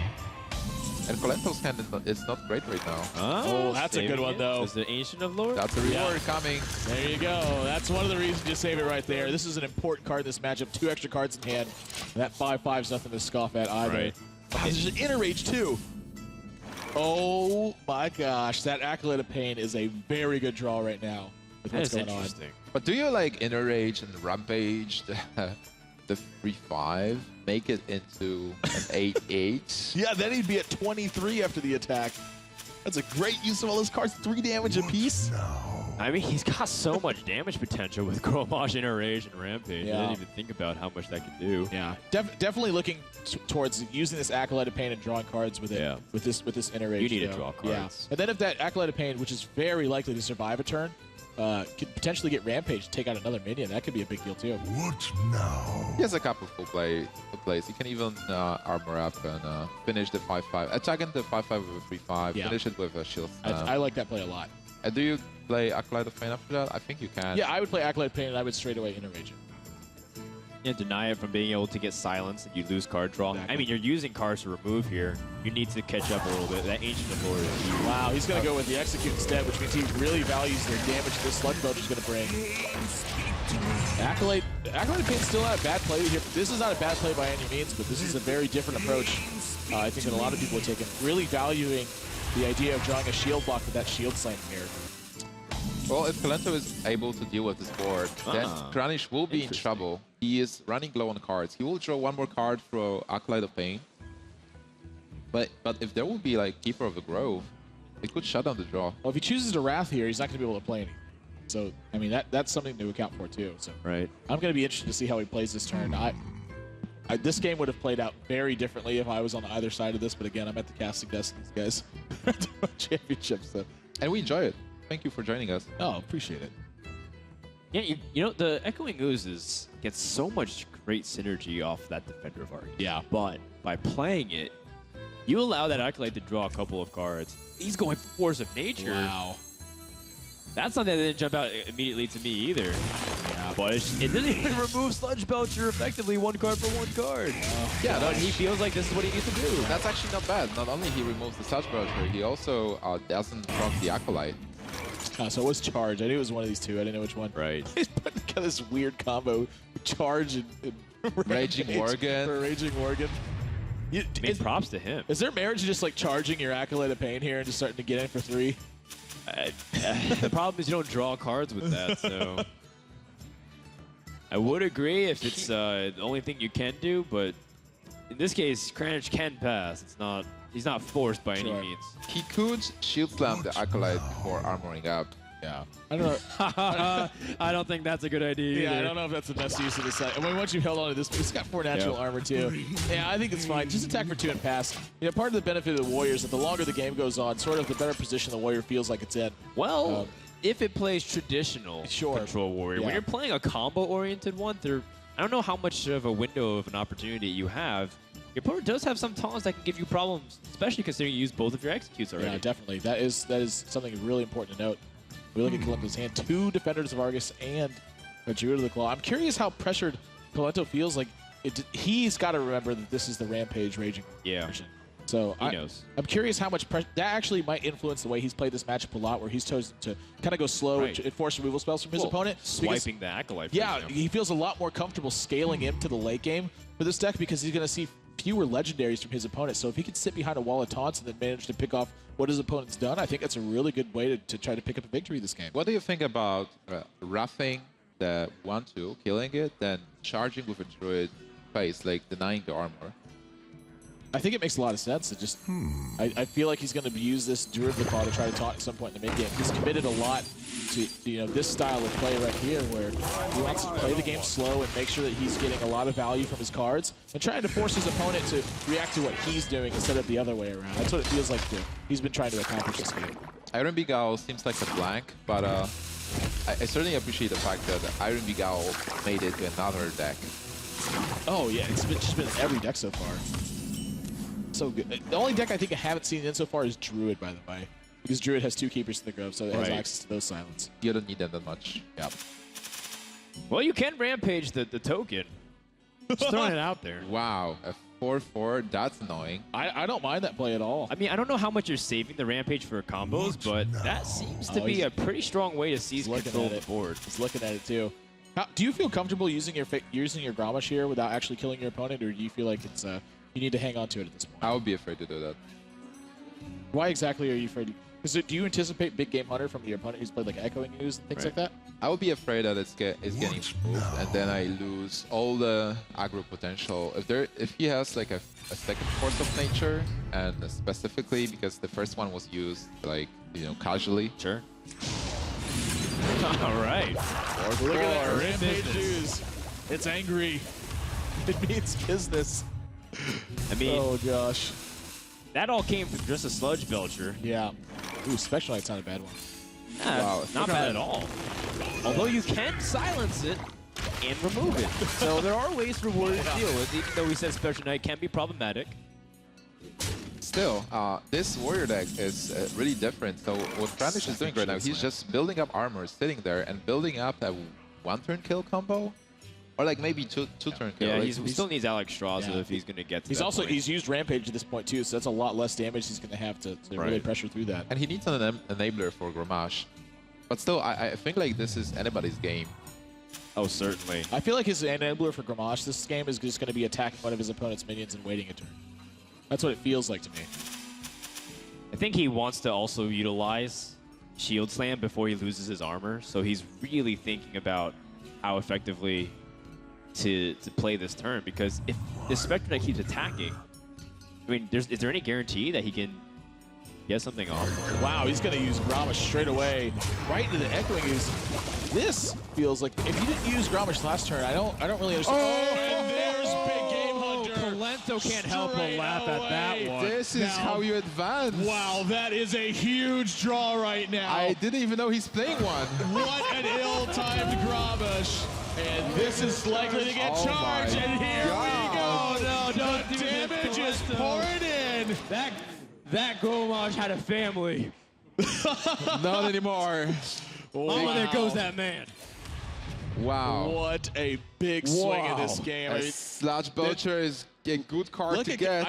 Colento looks to me like he's almost embarrassed. Yeah, he doesn't want to look at Cranage. He's like, don't look up. Cranage hasn't flinched, by the way. She's like, oh, Big Game Hunter. Yeah, I mean, he's got a heart of a champion right now. If you can endure that. Well, this board getting picked apart by shield slams, but still a lot of gas. Ooh, man, that's a great target for Defender, Vargas. That's going to continue to build Although up there's a turn Black after Knight. There is a Black Knight. Oh, you taunt both, I believe. Yeah. It's just too tasty, but the Black Knight will drop. I mean, Black Knight's almost certainly getting played this turn regardless of what happens. Sure. I mean, a 5-4 is a pretty good deal, I think, for a Black Knight. But I mean, you dealt with one of the ways for your opponent to kill you. Now you just have to worry about that charge combination. Yep. And then there's a very realistic possibility that Warrior doesn't have anything else. Although they do have the Alex Straza, right? So that is also another creature you get to deal with. There is one part of the combo, but still, Colento is very high on life. 26 and 1 armor is a lot. I'm kind of surprised Colento actually didn't attack with his hero power last turn. A little surprising. They're just hero powered again this turn. They've been going second Shade and Axe Ramos. Oh, man. This board is getting cleared. That Shade will continue to grow. So you play another Shade, you taunt both of the Shades. Both Shades, kill the 4-5, kill the 1-2, hero power face. Shade of Taunt Ramos. Shade of Taunt Rhombus. Imagine that card just had taunt, just like to go along Not with bad, it. Admirable. That was actually really terrible. But. No, it wasn't bad.